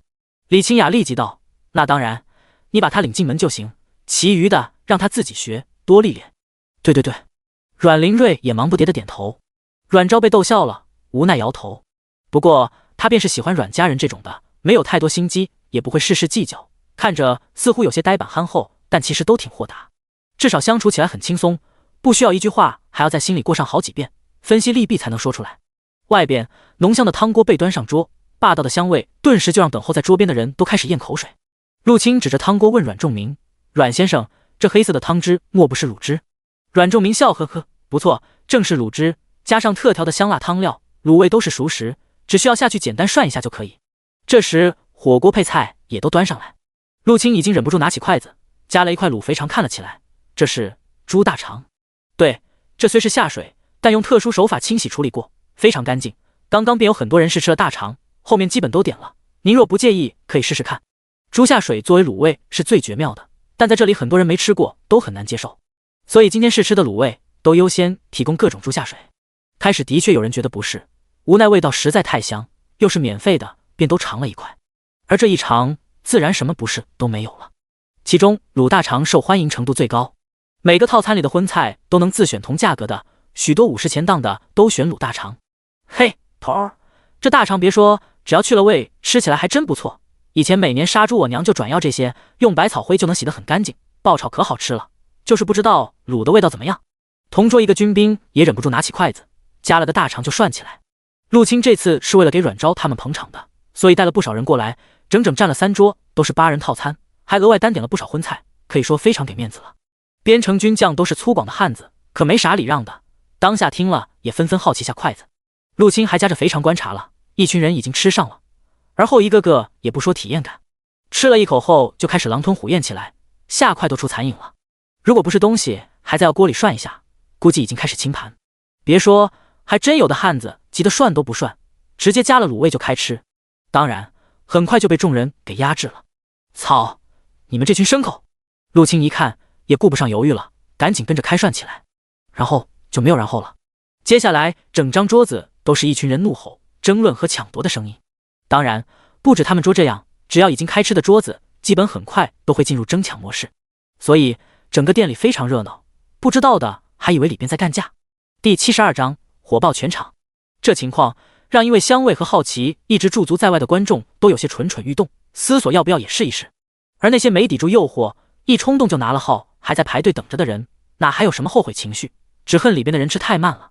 不少人甚至还讨论起哪些菜比较好吃，等会轮到自己时要点什么菜。甚至有些没法拖家带口的人，便干脆直接在外边寻了几个临时搭档搭一桌。整个用餐一直从早上7点开业到下午1点左右，门外都还有人在排队等位。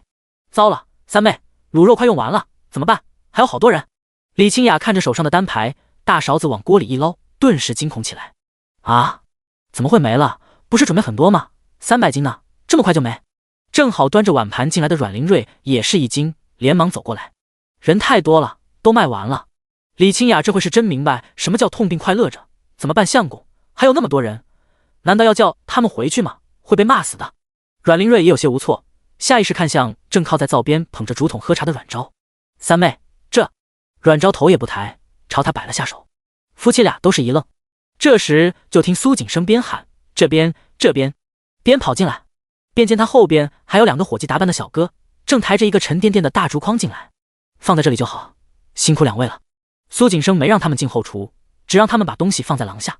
2个伙计抬手抹汗，鼻子动了动，忍不住往里瞧，一边说不客气，那我们先回去了。好，劳烦了。苏景生笑着送2人出后门。阮玲瑞和李清雅已经走出来看，见筐子里竟是满满当当的猪肉和猪下水。阮昭也走出来，边挽袖子。猪下水来不及了，先放一边，猪肉全部焯水下锅卤。他之前算着单子，就知道准备的恐怕是不够，所以让苏景生赶紧去集市现买1头猪，让人帮杀了送来。这头猪看着虽然稍瘦一些，不过也有100多斤，多少应该能顶。他略算了下，这头猪大概能提供多少桌，便让回来的苏景生去前面通知阮灵爵，只能再放最后15个号，余下的只能请大家明日赶早。好嘞，苏景生答应一声，麻溜的往前面跑。阮灵瑞夫妻俩一脸佩服，三妹，你什么时候让景生去买猪的？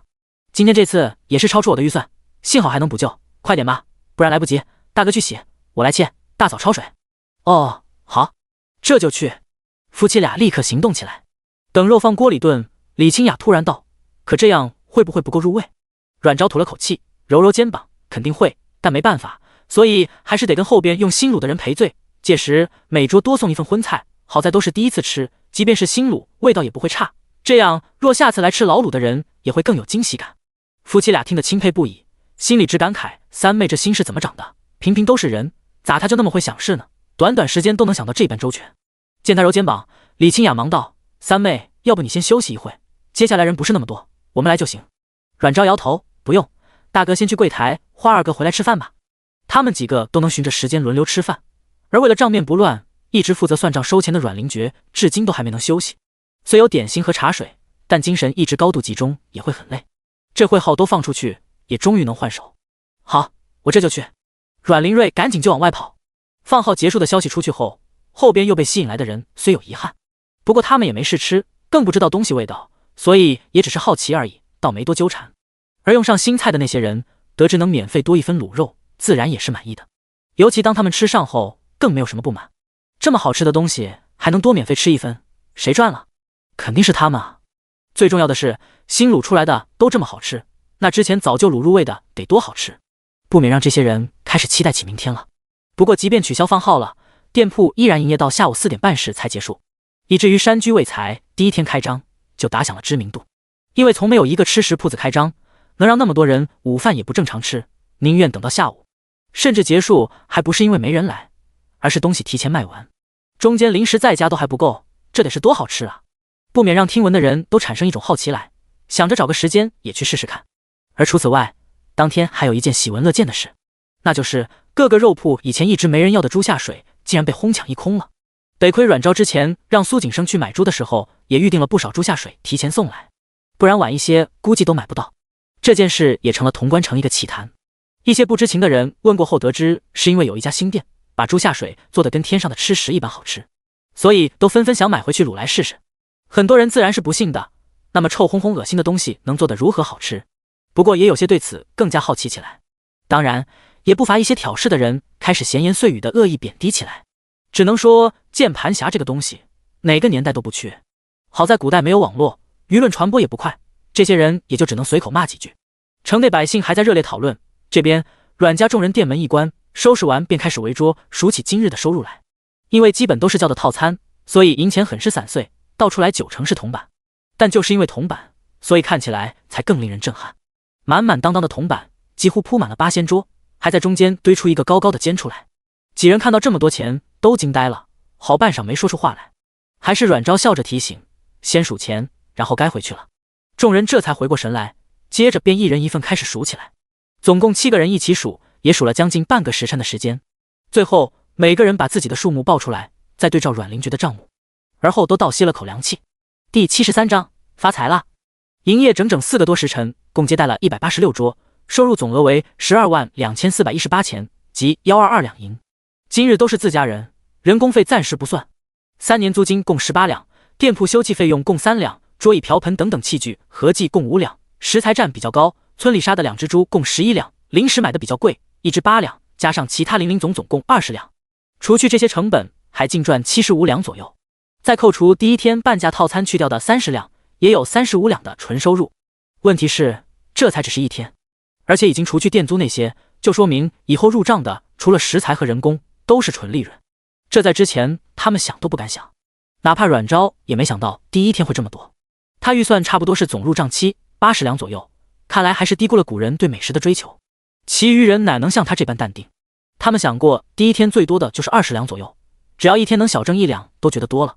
不然阮仲明当时提出每月每人入宫中的钱也不会才500文，他是算着老大14，就算有收入，最多每天可能就挣个几百文。这真没记错吧？阮仲明有些瑟瑟开口，问着众人，目光却略带求助的看向三女儿。老先生为官20多年，按平均每年400担的俸禄，也就等同年俸禄4万钱，都没有今日一天收入的1/3。即便一年40两的俸禄，一家人10几口，一年花销也有余留。之前女儿卖药才得几百银两时，也只是个概念而已。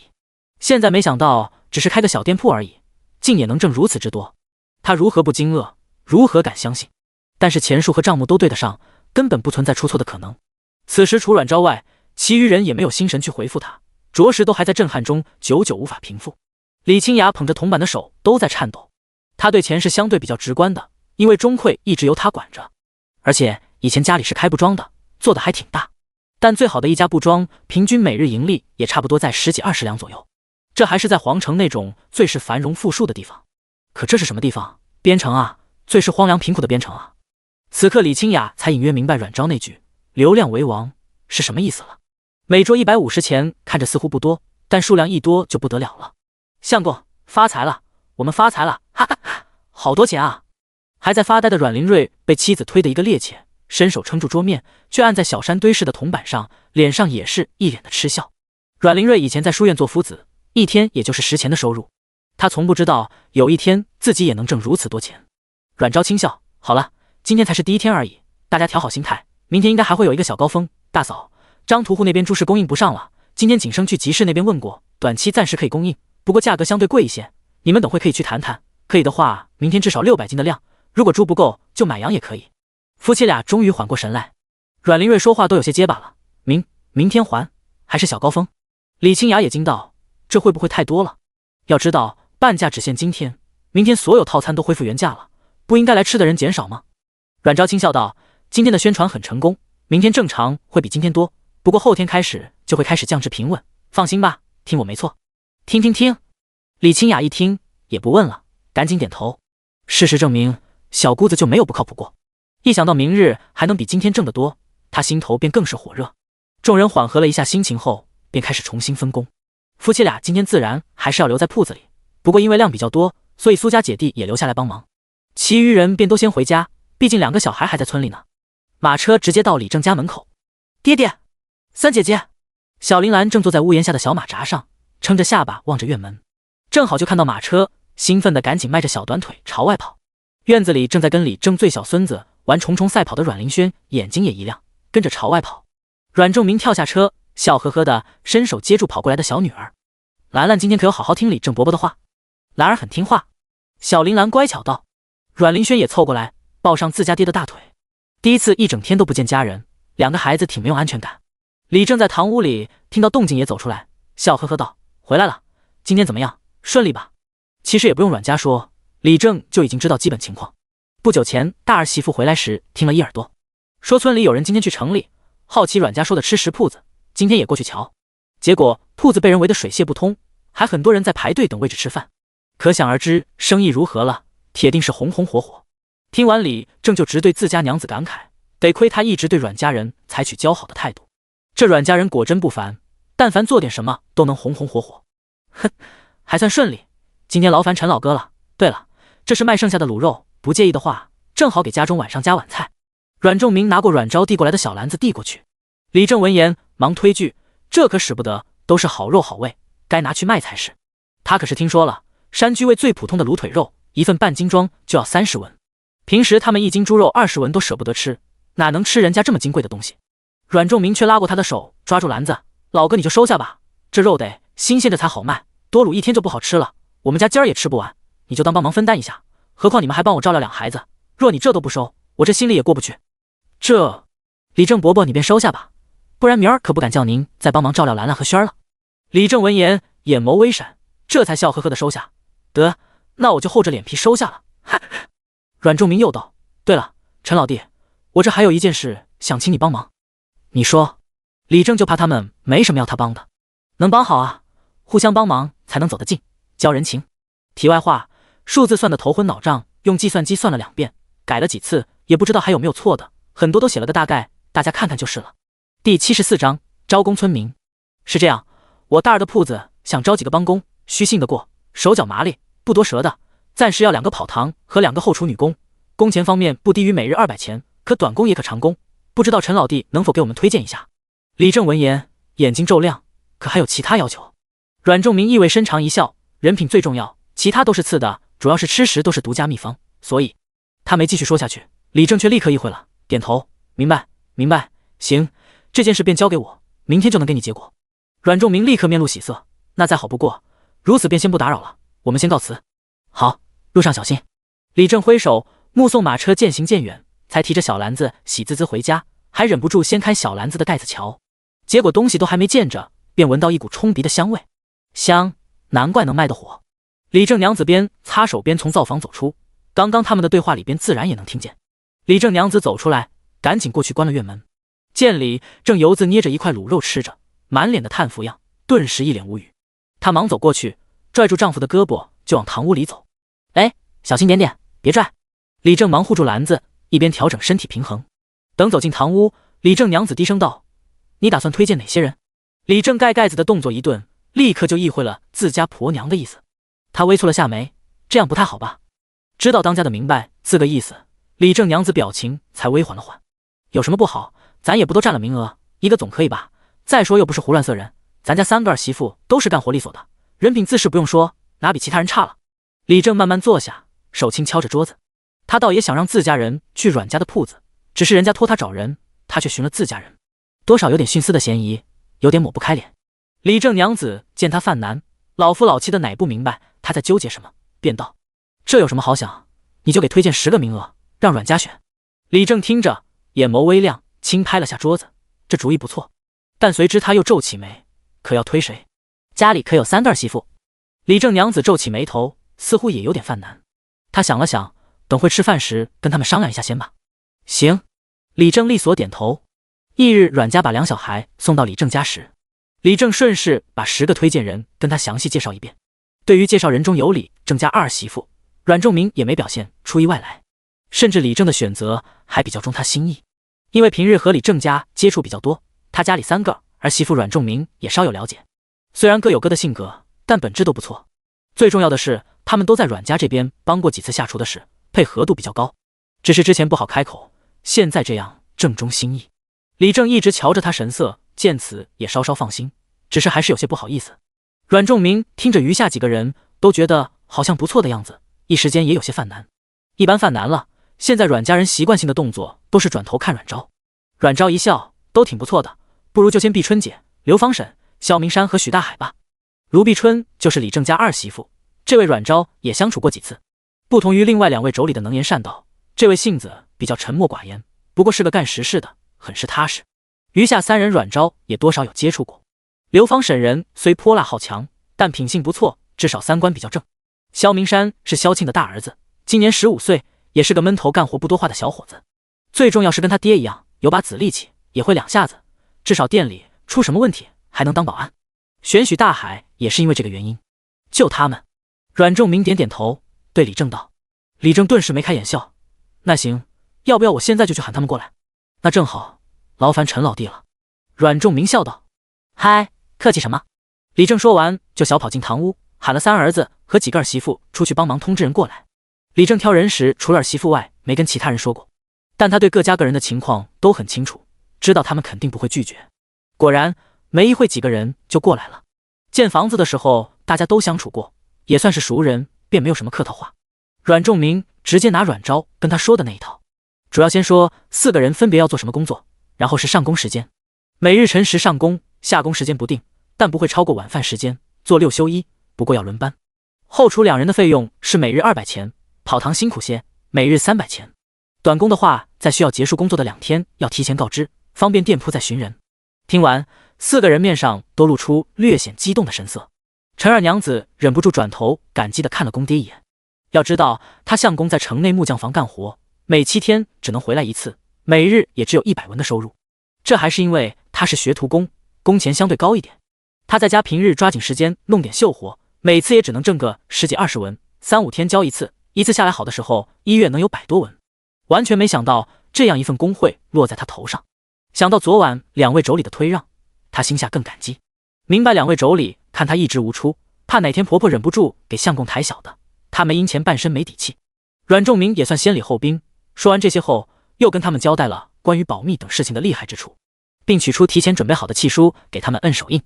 李正帮忙念契书，几人都没有问题，立刻摁了手印，而后便直接跟了马车去店里。他们入城的时候，这会城里也开始热闹起来。而当马车走到店铺门前时，竟然发现门口已经聚集了好些人，似在等店门开。阮灵觉直接调转马头往后门走。阮灵瑞几人见他们来，都松了口气。虽然还没到开店时间，但外面已经有人在等，让他们压力也不小。新来的4个人也没想到阮家的店铺竟真这般受欢迎，这都不到辰时呢，都早早在门口等着。这得多好吃才让人这般呢？而昨晚也吃过卤肉的陈二娘子却似乎能理解，这般好吃的东西吃过一次可不得念着呢。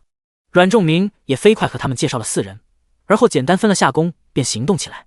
今天多了4个人，阮昭也不用担心后厨忙不过来，便按照昨天说的，跟阮灵瑞往西南海岸边的渔村，顺便带上苏景晨。苏景晨年纪虽小，但自身沉稳，脑子又灵活，最重要是比较老实。他打算把人先培养起来，当大哥的助手。第75章谭贤子货源。西南海距离潼关城比较远，马车的话也要走1个多时辰，来回差不多就耗了大半天。西南海其实有个正名叫白海，因为一年至少有6个月都是一望无际的白茫茫，不是大雾就是下雪结冰，由此得名。不过边城非本地人比较多，问起的时候一般都指路西南边，所以渐渐的都以西南海来称呼。现在已经到9月底，白天气温大约已经降到15度左右，但海边估计已经降到10度以下了。越接近便越觉得冷，尤其风越来越大，刮得车窗窗帘猎猎作响。张桃也就是卖给他们弦子的人，因为要给他们带路，所以干脆帮着驾车。他见阮灵瑞忍不住搓手臂，便笑道：阮兄弟，要不进车里吧，越往海边风越大，冷倒不是特别冷，就是刮在脸上可能会有些疼。不用了。阿秋阮灵瑞才开口，就打了一个大大的喷嚏。阮昭也无奈道：大哥你进来避避风吧，别等会风寒了得不偿失。好吧。阮灵瑞有些垂头丧气，怪自己体质还是太弱了，果然还是要勤练武，不能再偷懒了。张大哥，你这样每天拉着车，岂不是半夜3更就要出门？阮昭道。张桃一脸早习惯了的应道：对啊，我们赶海的一般都是太阳下山出海，夜半回。那你们白天还在集市，岂不是连休息的时间都没有？阮灵瑞诧异。张桃呵呵一笑：那哪能啊，人不得累坏，都是轮着来，出海的就休息，没出海的就上集市。如果一家都有出海的，就给别人点力帮忙卖，不过大部分也不是在集市卖，而是直接。说到这里，张桃似乎才意识到差点说漏嘴，连忙止住话头。哦，差不多要到了，下了这个坡就可以。现在海上雾大，这几天大家都不敢往深处走，基本在浅海。车里兄妹俩对视一眼，阮灵瑞朝阮昭眨眨眼，张口无声说了句跟别人有合作。阮昭点点头，倒也不意外。这么大个海，集市里卖海产的也不多，但是海边渔村可不止一个。他之前打听过，张桃的渔村至少有200-300人，交通不便，又不能种植粮食，便只能靠海为生。能让整个渔村的人安稳生活，肯定是有其他门路的。不过人家不愿说，他们也不会这么不识趣的问。听说海水退潮时，经常能在浅滩捡到海货是吗？阮昭略带好奇问道。张桃显然就是一名标准的浅滩挖宝人，顿时来了精神。对，每月至少会有半个月的涨退期。说起来你们来得巧，最近正好就在这段时间里，今天应该正好在傍晚便会退潮，如果你们能晚些回去，便能见着了。不过这里路途遥远，除非在这边住下，不然还是不建议。正说着，马车终于下了坡，进入下方的渔村。之前从山坡看，能清楚看到渔村的大致情况。很多房子都没有什么规章和标准，像随意搭建一样，零散的分布在矮崖上，往下便是一望无际的大海。大概是为了避免有海上风暴时会被海浪淹没。这会虽然临近中午，不过村里都静悄悄的，似乎都在休息，也没闻到什么烟火味。不过倒是能见一些妇人坐在路上或屋前织渔网。现在很多出海回来的人还在休息，要稍晚一些起，再过1个时辰左右就会热闹起来。我先带你们去找苏伯吧。苏伯就是牧羊渔村的李正。听到他们是要来订购蚬子的，苏里正微愣。蚬子这东西个小肉少还压秤，平时海滩上到处都是，也就一些穷的吃不上2顿的和一些闲着无聊的孩子会常去海滩上捡。之前倒是有听说过城里有人在1斤5文收蚬子，之后倒好像也有些人上集市会带点去，不过这东西也卖不了几个钱，捡起来还费劲，所以李正完全没有放在心里。谁想今天就有人过来说要长期合作蚬子生意，他都有些懵。若非是自己村的人带来的，并表示之前蚬子都是卖给他们的，他都要以为是骗子。冒昧问一句，阁下买蚬子是为何？阮灵瑞下意识看向阮昭，等阮昭轻点了下头表示鼓励，他才拱手道：设下在城内开了一家食肆，正好其中有一样比较受欢迎的菜，便是以蚬子为主，所以想找一个长期的供货合作。苏里正恍然，转头看了张桃一眼。张桃摸摸头，轻轻摇头，这他的确还不知道，毕竟食肆昨天才开业，他一直在集市，今天一早就被他们找上，便当了带路的。阮昭一笑，伸手从鞋间挎包里取出一个小罐子，这便是我们用蚬子做的吃食，苏里正可尝尝看。罐子是普通青瓷做的，巴掌大，扁身大肚，开口塞了木塞，看不出是什么东西。苏里正略犹豫了两息，还是客气的是伸手接过，将信将疑的打开塞子。塞子一打开，一股咸香伴随着鲜香迅速弥散开来，夹杂着特殊的刺激味道。但这种刺激的味道却不会让人觉得不舒服，反而口腔不觉地开始分泌唾液。苏里正已经看到里边显露出来的是熟悉的青壳蚬子，似还有其他什么东西，不过没看出来。张桃用力的抽抽鼻子，也忍不住凑过去看，见是蚬子，有些诧异道：“这要怎么吃？直接吃就行，通常都用来下饭和配酒。”阮昭笑道。苏里正不觉咽了咽口水，蚬子他也不是没吃过，家里小孩就喜欢去捡回来，经常都会用来煮汤，或者随便炒给他们当零食。味道吗？不算多差，但也不算多好，总归是能吃的，就是没肉。失礼了。苏里正抬头朝三人说了声，便转身去取了一双筷子过来，夹了一颗蚬子出来。蚬子上还浸了汁水，微微开的口里也是汁水四溢，伴有红白绿相间的细小碎末，其中似有大蒜的味道。他忍不住丢进嘴里，先吸了汁水，而后眼睛微亮，诧异地看向几人。第76章又发现好东西。汁水虽有些咸，但咸中带鲜，鲜中带甜，甜中带着一点刺激的辣味，辣中又有淡淡的酸味，入口很是开胃。可撬开卷走蚬肉，发现蚬肉大概是因为吸收了汁水，竟难得的吃出一种肥美的感觉。这蚬子，阮昭微微一笑。苏里正觉得我们这道菜味道如何，可能卖出？苏里正忙点头，食鲜几十载，从未食过如此鲜美之物，自是卖得，就是不知道这么一罐作价几何。苏里正虽没吃过什么山珍美味，但对海鲜味道的了解让他明白这道蚬子的价值。这种美味，富户应当会很是喜爱，想来价格应该也不会低。阮昭微微一笑，倒也没打算隐瞒，反正价格他们早晚会知道，这样一罐约莫半斤，售价50钱。苏里正闻言诧异，才50文？他以为至少要100文左右。他微蹙眉，扫了眼已经拿过筷子自顾吃起来，边吃边惊叹的张桃，问道：“如果合作的话，你们每日需要多少？需我们提供多久？”阮昭示意阮灵瑞跟他谈。阮灵瑞点点头，坐下来摆开架势，开始跟苏里正谈起来。阮昭则请张桃带他去海滩那边走走看看。渔村不算大，往下坡走下矮崖便到海滩。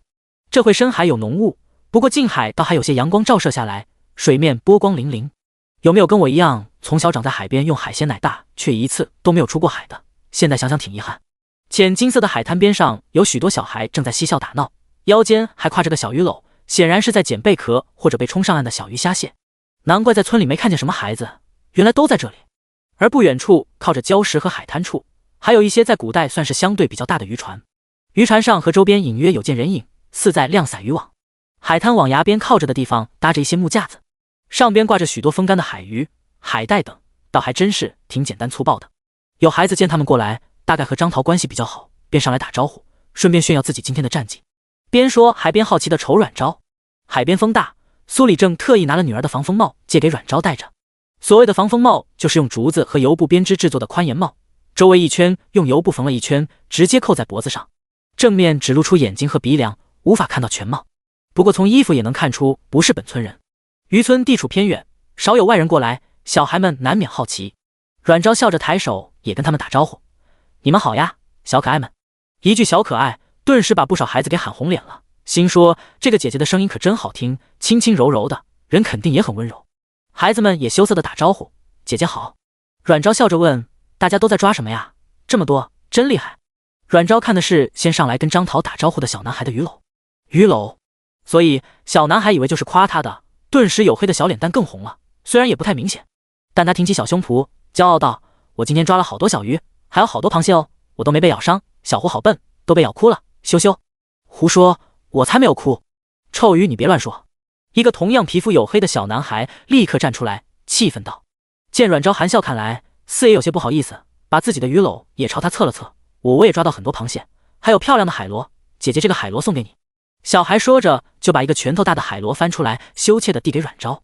张桃在旁边看着一群小孩子跟阮昭献殷勤，嘴角抽了抽，有些古怪的看了阮昭一眼。这群小家伙别看现在很好相处的样子，平时都是一个个小捣蛋小霸王。他也不知道阮昭怎么就得了他们的青眼，若说没戴帽子露出全貌还说得过去，难不成是因为那句小可爱？想到自己也朝这些小鬼喊出一句小可爱，张桃就忍不住哆嗦。事实上他不知道的是，阮昭之所以吸引孩子们亲近，只是因为他一直不断的用异能提炼空间种植的植物转化为生命泉水，所以不知不觉中他的异能提升了不少，本身也自带一种自然的生命力。这种生命力对于草木来说可以用亲和力来解释，而这种亲和力也会稍微影响到其他生物。比如人，很多人在跟阮昭相处时都会觉得很舒服，不只因为他为人处事滴水不漏，情商高，让人相处得很舒服，有部分原因也是因为这种自然而然散发的亲和气息。但是大人思维比较复杂，所以即便有感觉，但也没有单纯的孩子们感觉那么强烈。阮昭笑着接过孩子的海螺，道了声谢谢，也从挎包里掏出一包果糖，这是他之前用采摘的野果给孩子们做的。姐姐也请大家吃糖。小家伙们看着红红一颗一颗的时候还有些疑惑，听说是糖，眼睛顿时锃亮。姐姐，真的是糖吗？这是什么糖啊？有孩子忍不住问。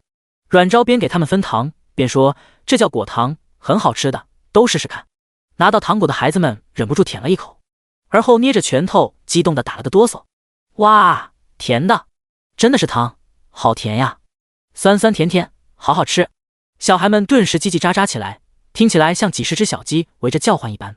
小孩们大概也懂得什么叫礼尚往来，立刻也纷纷从鱼篓中拿出自己觉得最好的东西给阮昭当礼物。阮昭只能以自己没法拿走为由，婉拒了热情的孩子们。不过其中有个孩子鱼篓里的东西却勾起了他的兴趣，他伸手指了指一个2指粗、满身肉刺，看着有些像鼻涕虫的东西，问：这也是海滩上捡到的吗？被问的小孩低头，见他指的是自己抓的大海虫，有些不好意思的挠挠头。这个大虫子是在那边石头下小池里捡到的，不过它不咬人的。有小孩就笑他，哈哈，水猴就爱玩大虫子。咦？那小孩顿时怒了，转身踢了下也跟着起哄的小伙伴。你刚刚还要跟我借去玩呢？小孩被揭穿了，脸颊微红，扭脸，我才没有。阮昭抬头看着浅滩上层层叠叠的各种礁石，转头问张桃，这种你知道吗？张桃有些疑惑，他为什么对这种恶性的大海虫这么好奇？女子不都很嫌恶惧怕虫子吗？第77章大手笔。他点点头，这种海虫在那一片挺多，经常会被冲上岸，孩子们喜欢拿来玩。阮昭眼眸微亮，突然对叫水猴的小孩道，我拿2颗糖跟你换这个大虫子好不好？水猴一愣，其余小孩顿时也不闹了，都面露诧异，而后看向水猴便是满脸羡慕了。有也同样抓了大虫子的顿时一脸犹豫。水猴反应过来，眼睛一亮，好啊好啊，给。他生怕阮昭反悔，飞快地从鱼篓里抓出那条海参。不错，就是海参。海参主补肾益精，养血陶燥，治精血亏损，虚弱劳怯，阳痿，肠燥变坚，还能滋阴补血，调经养胎利产，男女皆可补，药性温和，可是难得的好东西。生土可能引起不适，咱放熟的哈，长得不咋地，其实还蛮好吃的。他接过海参后，眼珠一转，朝其他一脸艳羡的孩子们道，不如大家也让我看看你们的战利品如何，也许也有能换糖。小孩们闻言眼睛顿亮，立刻都争先恐后，叽叽喳喳的把鱼篓亮给他看。张桃哭笑不得，干脆去旁边拿了个盆子过来，孩子们一个个把东西倒出来给他看。别说，从里边阮昭还真发现了不少好东西，比如蛏子、猫眼螺、黄金螺，最让他惊讶的是竟然还有海马。可惜这只海马已经死了，身上还有破损。捡到海马的孩子说是在礁石边一个小水洼翻开石头看到的，海马被吃得濒危了，所以现在禁止捕抓。这时几个汉子拿着一堆东西走过来，大概是被这边的热闹吸引。桃子，干嘛呢？这谁？不会是你？一个男子看了阮昭一眼，朝张桃比了比一对大拇指，暧昧的笑了笑。张桃脸一红，连忙道，别瞎说，这是来找苏伯谈生意的客人。一听是找李正谈生意的，几人顿时正了态度，也不乱开玩笑了。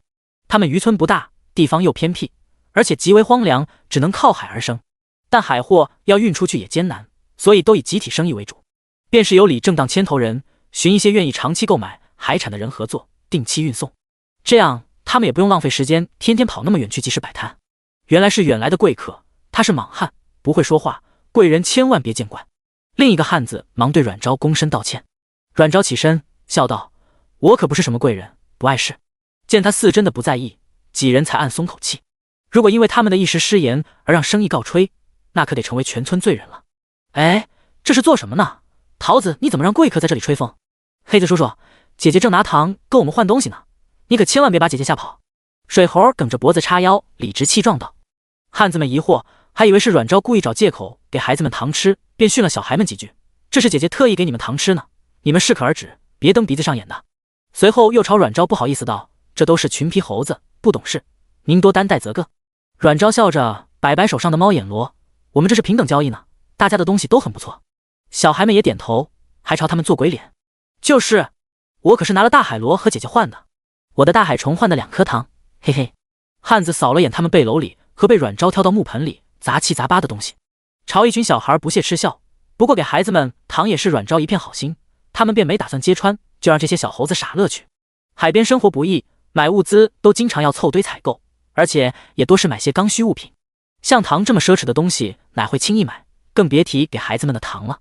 一群人正说着，苏里正带着阮灵瑞和苏锦辰也过来。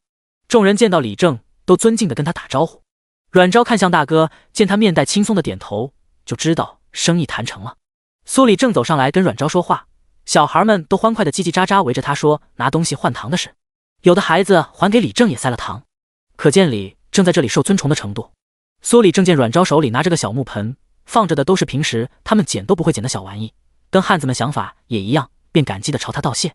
阮昭失笑：“苏里正您来的正好，我正有事和您说。”哦，阮娘子请直言便好。苏里正忙道：“刚刚他已经和阮灵瑞确定了固定生意，以后村里每隔3天给山居卫送100斤蚬子过去，1斤按5文算，1个月就有5两的收入。虽然5两分摊下来也不多，但耐不住这活轻松，也是5本生意。每年海滩上就不缺蚬子，经常整个海滩密密麻麻，除了孩子和少部分爱吃的人外，都没人会去捡。为了防止吸引海鸟大批量聚集到这里，他们还总需要定时把那些贝壳什么都给弄回海里，麻烦得很。而现在这些玩意都能卖钱了，也不需要占用壮劳力，村里的老人小孩和一些失去出海能力的人也能干活，所以现在阮昭他们在苏里正眼里就是大善人大客人。阮昭指着盆子里的东西道：“不知道这些东西在此处多不多？可能大量得到。”苏里正微愣，旁边一个汉子便道：“这些玩意到处都是，您是想要吗？1、2天就能给弄一堆来。”苏里正也点头，看了阮昭一眼，眼眸微闪，指了指海马，除了这个不常见外，其余想抓倒也行，就是费时些。经过刚刚的蚬子生意，苏里正可不认为阮昭只是随口问问而已。阮昭自是看出他的小心思，微微一笑，也不含糊：“那便好，如果条件允许的话，这3种有多少我要多少，不过必须都保持鲜活。”而后他开始报价，这个大海虫、海参，每只2两虫以上的1斤200钱；蛊虫、海马，每只4两虫以上的1斤500钱；海珠子、海葡萄，成熟的1斤10钱。苏里正觉得如何？海葡萄俗称绿色鱼子酱，入口有爆浆却不腥，凉拌蛮好吃。苏里正即便已经做好心理准备了，但苏里正还是愣了好一会。不止他，其余人包括孩子们也都惊住了。小孩们已经到知识的年龄了，完全听得懂他提出的价格价值多高。苏里正是被张桃轻轻推醒了，他缓过神来，还是忍不住木愣愣问了句：“多少？”第78章船帮。阮昭一笑，便又报了一次价，不过他额外多加了一句：“每只低于我说的重量的不收，如果单只重量超过1斤的，价格翻倍。”他怕他们为了多挣钱，会连幼年的也大肆捕捉。哼，几人顿时倒吸了口凉气。苏里正深吸了好几口冷气，才稍微缓和下情绪。他咽了咽口水，慎重问道：“阮娘子，您说有多少要多少，可是真的？可有时间限制？”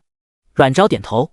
苏里正心不由提起，却见阮昭笑道：“这件事我需要签契书，1年1签，合作期间你们不能把东西再卖给别人，如何？如果没问题，明日我们便来定下契约。”几个汉子顿时面带激动和紧张地看向苏里正，这对他们来说跟白送银子上门没什么区别，毕竟很多东西都是他们寻常即便捕捞到都丢掉的，没想到现在却有人愿意收，价格还如此这般高。要知道他们卖的最好的一种海鱼，给那些富贵人家的1斤最高也就50文，可现在看看，1斤海虫子就能卖200文，蛊虫竟能卖500文。几人不由得想到平时被他们丢掉或者拿去喂鸡喂鸭的海虫子、蛊虫，还有看都不看一眼的海珠子，心突然就像在滴血。这跟把铜板扔水里打水漂也没区别。此时他们甚至都想捶足顿胸了。张桃呼吸也有些重。张桃会捡蚬子去卖，就是因为他们家特别穷，家中除了他一个壮劳力外，余下都是无法出海的老幼妇孺。他即便能出海，也是租了村人的船位，因为他家没有渔船。如今阮家要的这些东西都是不需要出海就捡到的，便也相当是给家里人多了一门营生，给家中多些收入，如何叫他不激动？他忍不住又轻轻扯了下李正的袖子，生怕他一个迟疑让贵客不满。苏李正捏了捏拳头，努力调整表情，尽量不表现出太过激动的情绪，但不断微微抖动的面颊肌肉和胡须还是暴露了他的情绪。他连连点头，好，便这么说定，明日老朽便恭候3位大驾。阮昭跟着颔首。苏李正又忙问，阮娘子可还有什么其他需要的？我们这边海货其实很多，阮娘子要不要再看看？苏李正这会都恨不得直接把阮昭带进海去挑了，只要他要的，不管什么价钱都没问题，只要能卖得出就行。阮昭摇头，可惜我们时间有限，不然我还真想体验一次退潮赶海。苏李正眼睛微亮，阮娘子若有兴趣，再过5日后有一段时间是到正午才涨潮，届时阮娘子可晨间过来玩。阮昭一听也来了兴趣，立刻点头，如此，那到时便要叨扰了。哈哈，欢迎之至，欢迎之至。随着太阳行至正中，村里渐渐热闹起来，休息的人都接连醒来，妇人们也开始燃灶做饭，崖上炊烟袅袅，终于有了些生活的气息。阮昭3人在苏李正的再三邀请下，留下来吃了顿午饭。午饭是苏家娘子和李正大儿媳及小女儿做的。渔村的多数女子们一天也是忙碌的，午间之前一般都会在南边的荒山那边采集野菜野果或捡柴砍柴。西南海这边的山不少，但多是活性不高的荒山。按照阮昭今天的观察，这个海的含盐量应该非常高，所以海水附近的山林植被活性相对比较低。春夏时还好些，一旦入秋开始，一天能采到些绿叶菜就已经是非常难得。午饭是清蒸海鲈、酱烧小杂鱼和酸萝卜炖鱼，还有一盘辣鱼炒杂菇。所谓的杂菇就是采摘来的，不管什么菌菇都切了炒一盘。这些菌菇阮昭都认得，里边竟还有羊肚菌。听苏李正娘子说，这菌菇还是之前村人在集市见到有人卖才知道能吃，现在也算是村里大家都比较喜欢采集的一种菜。海边湿润，倒是菌菇的天然培养场。清蒸鲈鱼虽有鱼腥气，但胜在新鲜，有时候吃海鲜就是吃个原味，很是鲜甜软嫩。酱烧小杂鱼就是各种小海鱼混着煮，味道也还可以。酸萝卜炖鱼的酸虽能刺激味蕾，但与腥味混杂后，已经吃惯阮昭做的鱼的阮玲瑞和苏锦晨都只草草吃2口。阮昭倒是不介意，末世时他连在超市抱着冰鲜生鱼啃的经历都有过。这些鱼虽腥气重，却也不是难入口。寻常人家没有什么食不语的讲究，桌上阮昭便与苏李正攀谈起来，倒也了解了这边不少情况。西南海非常大，海边自然也不可能只有一个小渔村，在相邻处还有一些渔村。平时他们出海时，虽然只到近海，不敢到深海，但每个渔村之间也会划一片海域。另外，他还诧异地了解到，西南海这边竟然有船帮，或者应该说，这个西南海是某个船帮的势力区域。赵国不经海，所以海运也算可以，船帮也就出现了。这些船帮虽然私自圈海，但他们也负责起拦截和击杀海寇的任务，一定程度庇护了渔民，所以只要不是犯下什么大罪，朝廷都是睁只眼闭只眼。尤其是边城这里，船帮的存在也成了一道海岸防御，所以驻军与其也有不少合作。西南海所属的船帮叫罗天帮，帮主叫罗峰，人称罗老大。罗天帮管辖西南海东南区的海域，驻军管西南区的海域。牧羊渔村就正好在驻军管辖的西南海域内，东南区靠近流源城，也是罗天帮的总舵所在地。当然，渔民们受到保护，自然也是要交保护费的。在钟大都督接管这边之前，牧羊渔村每年除了要交渔税外，还需给军队交海税。不过钟大都督接管后就取消了海税，只留渔税。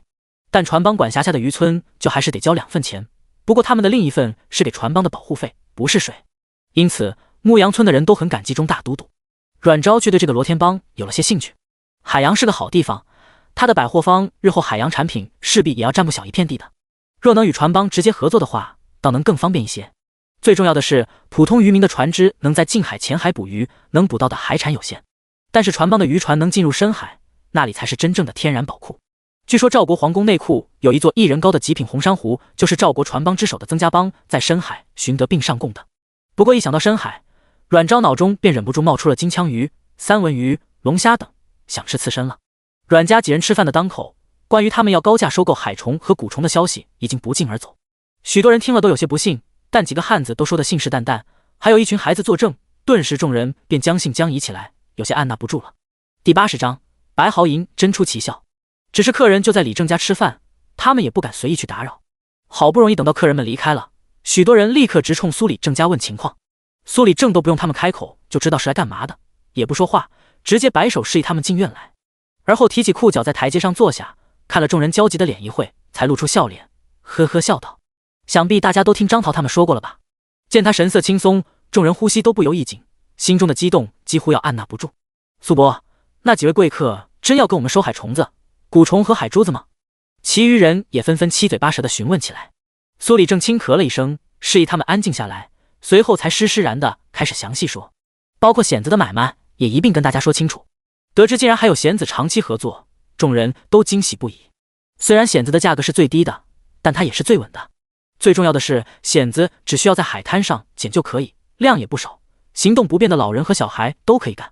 一个月5两的收入，总共50多户，每户最低每月也能分个7、80文，也是难得的收入。苏里正说完，再次喊停激动交谈起来的众人，开始按户来分配任务。毕竟卖货得的钱都是要每户均分的，自然劳动也要公平分配。众人立刻安静下来认真听，脸上难得露出了筹备入冬以来首次舒心愉悦的微笑。一旦入冬，渔民是最难的，因为浅海结冰了，深海却无法过去，便意味着他们无法捕到什么鱼，吃食和收入几乎要进入断层的3个多月。加上天气寒冷，没有足够的银钱备物资过冬，每年冬天总会有人挨不住，不是冻死病死，就是饿死。阮昭指定要的这几样东西，浅海都能找到，而且量还不少。勤快点，1个月挣下来的钱也足够他们今年冬天能过得舒坦一些。这让众人如何不欣喜，如何不激动，如何不心情舒畅。仿佛一直压在胸口那块沉甸甸的大石突然被搬开，不少人都忍不住暗暗抹起眼泪了。对阮昭3人也涌起难以压抑的感激之情。总归对他们来说，这桩生意无疑是雪中送炭。与此同时，和他们一样因为阮昭的东西而震动的，还有远在万里之外的赵国皇城。皇宫内，赵皇正在同太子商量早朝的几件事。突然有小黄门来报，说是丞相、太傅、大司空和大司徒4人求见。赵皇一听这4人求见，顿时就露出一脸头疼和嫌弃的表情，直接道：“不见。最近因为白毫银针的事，他天天被这些倚老卖老的老家伙们缠着，连早朝看到他们的脸都觉得头顿顿的痛了。”小黄门有些迟疑。赵景亭见此，便道：“他们可有说甚？”小黄门忙躬身道：“回陛下，太子殿下，大人们千叮万嘱，言此事极重，必须尽快面圣。”赵皇闻言，眉心微蹙，也正了正神色，有些怀疑起来。难不成真有什么大事？怎么早朝时不提？赵景亭见他还有迟疑，无奈道：“父皇不如见见吧。”赵景亭道：“也能理解太傅他们对茶的渴望，毕竟的确是好茶。他如今也是除了白毫银针外，喝其余茶都觉寡淡无味。别说几位大人，便是他这些日子心中难得，也是期待小舅那边的回信。”赵皇叹了口气，无奈点点头，让他们进来吧。没一会，4位老臣便大步流星走来，连一向温吞的老太傅都有种步履如风的感觉，可见是真的急切，让瞅见的人心下都是一沉，心想莫不是出了什么大事，竟让这4位肱骨大臣如此焦急。见到他们快步迈入殿内的赵皇和太子也是这般以为，顿时眉心都是一紧。赵皇连忙正襟危坐起来，直接免了他们的礼，忙问：“可是出了何事？”陛下，向来最是低调的大司空这次率先开口，快步上前，激动一喊，喊得赵皇心也跟着一沉，脸色微变。而后就听大司空下一句：“不知定远将军可回消息了？白毫银针还能不能寻到？”赵皇、太子、赵景亭一向沉静自若的表情上都难得露出了难以言喻的复杂表情。此刻他似乎也有些理解父皇近来对这几位肱骨老臣的嫌弃之情了。赵皇终于缓过一口气，努力又吸了口气，似在按捺冲顶的怒气。还好丞相比较有眼色，在他发火之前也上前道：“陛下，还有太子殿下，不知2位近期饮用白毫银针后身体可有异状？”父子俩都是一愣。赵景亭心下一动，几位是否发现了什么？赵皇也皱起眉，有些疑惑，莫不是这茶对身体有什么损害？他想罢，心下微惊，猛地转头看向儿子，一脸焦急：“姐儿，你可有感不适？”边说边抬手，那架势似乎要立刻召太医过来。赵景亭无奈失笑：“父皇莫急，我身体并无碍，相反倒是觉得舒坦许多。想来这个异状应是对身体有益的，是否？”他最后一句是问几位大臣。老太傅忙道：“是急，老臣自每日饮1盏白毫银针后，便沾床必睡，一夜无梦，身体也觉越发爽利。”大司空也忙道：“臣入秋后常倦怠无神，一是言室内需加肝有毒火，但自饮过此茶后便无此症。”丞相道：“老臣自夏至今便4肢关节常伴有疼痛，是因体内湿气过重，虽有调养，却效果不显，但近日后却无再有异状。若非下朝时聊起，得知大家皆有异状，老臣也尚未发现，只以为是近日之要起效。一直比较沉默寡言的大司徒也道：“臣曾同太傅讨过几根白毫银针，与高堂共饮。2日前高堂偶得风寒，气虚体弱，实难下咽，只想品用白毫银针。臣便同太傅又求了2根，高堂饮后当晚便退了热。当时高堂一直不愿饮药，臣本想在高堂睡时再喂药，没想突然退热。当时臣也未想到此，即便如今也无法确定。但无论如何，若白毫银针真有退热之能，那可是当世良药，福泽万民啊！陛下。”第81章砸店闹事。大司徒执掌民政，自然希望能为民谋福祉。他不奢求白毫银针能普及百姓，唯愿能引入植株培种之药。赵皇和太子听完几位大臣3言2语的述说，表情也严肃起来。赵景亭道：“这般说起，儿臣自每日饮茶后，行动间倒的确少有不适，寝时也好眠，只是不确定是否因之前2种药方，还是因茶。”赵皇表情严肃，他仔细回想了下，也不知是否错觉，也觉近日身体轻快了不少。丞相急道：“陛下，老臣不过只是饮过3次，量还极少，便有此效，可见此物之药效。此等神茶，无论如何都不能错过，且尚需保密，因此老臣自请前往潼关城探查一番。”赵皇闻言，眼角顿时一抽，别以为他不知道，这老家伙就是想近水楼台先得月，这么远的距离也不怕一把老骨头颠散架。不可，此去边关路途遥远，怎能让丞相前去？赵皇立即否定。大司空和老太傅齐齐瞪眼，他们的年纪同丞相相当，想必陛下也会用这个理由拒绝。这时大司徒拱手：“陛下，不如由臣前往吧。”大司徒虽已近50，却因习武而身子骨相对比较硬朗，长途跋涉也是没问题。赵皇嘴角也跟着抽，几位皆为我大赵重臣，一举一动皆在他人眼中，不管是哪位亲家前往，势必都会把目光引向边城。4位大臣闻言，顿时无法反驳。这时赵景亭开口了：“如今是否因茶效都尚且不明，孤这边还有些许，稍后寻人试验一番便知。且定远将军的复信说不得便在路上，不如再多等些许时间。”几人闻言，面面相觑，似有犹疑。赵皇却摆手道：“便如太子所言了，结果出来前，此事必不能走漏风声。”几人对视一眼，皆拱手保证。这茶太少，除了太傅从太子那得了2两外，其余3人只能绞尽脑汁找借口蹭茶，其他人哪有机会喝？也就大司徒家有高堂才供品，而他们也是下早朝时走在一起聊天，无意间说起这些事，连起来后才发现了不对劲，所以这事只要他们不说出去，定然是无人知道的。最后4位大臣还是只能遗憾的回去继续等消息了。人走后，赵皇便寻上皇后，说明缘由，让他再给定远将军和大都督分别送去2封家书。毕竟皇帝即便是给边关谁送家书，都得经过中书令，皇后给家人送家书自是不用。皇后得知此事，也是一惊，忙把自己余下的茶都要一并给儿子。之前他给过一次，被太子拒了，如今却直接勒令儿子必须收下。只要对儿子身体有任何好处的东西，皇后都极上心，也更强硬。赵景亭无奈，只得收下。赵皇虽肉痛，但也还是把自己剩下不到2两的茶一并给儿子。不消片刻，一封加急的信件再次快马加鞭送往潼关城。此时身处潼关城的阮昭，胸腔里却盈满了在古代重生后首次几乎要破表的怒火。3人完成一桩生意，阮昭还另外发现了不少好东西，原本心情都很不错。谁知这样的好心情只维持到14前便被掐断。不同于昨日殿前客满营门的热闹和欢声笑语，他们看到的是门前冷落，殿内一片狼藉的山居味。阮灵瑞在看到店子的混乱模样时，整个人都被冻住了，心瞬间凉了个透，半天没回过神来。好在店里还有刘芳婶战战兢兢等着，因为门被也被踹坏了，没法关上。刘芳婶一直站在门口往外张望，生怕又有人来闹事，见势不妙也方便逃跑。看到阮昭他们回来时，刘芳婶眼圈一红，连忙跟他们解释情况。今天山居位的生意如阮昭所料，比昨天还火爆。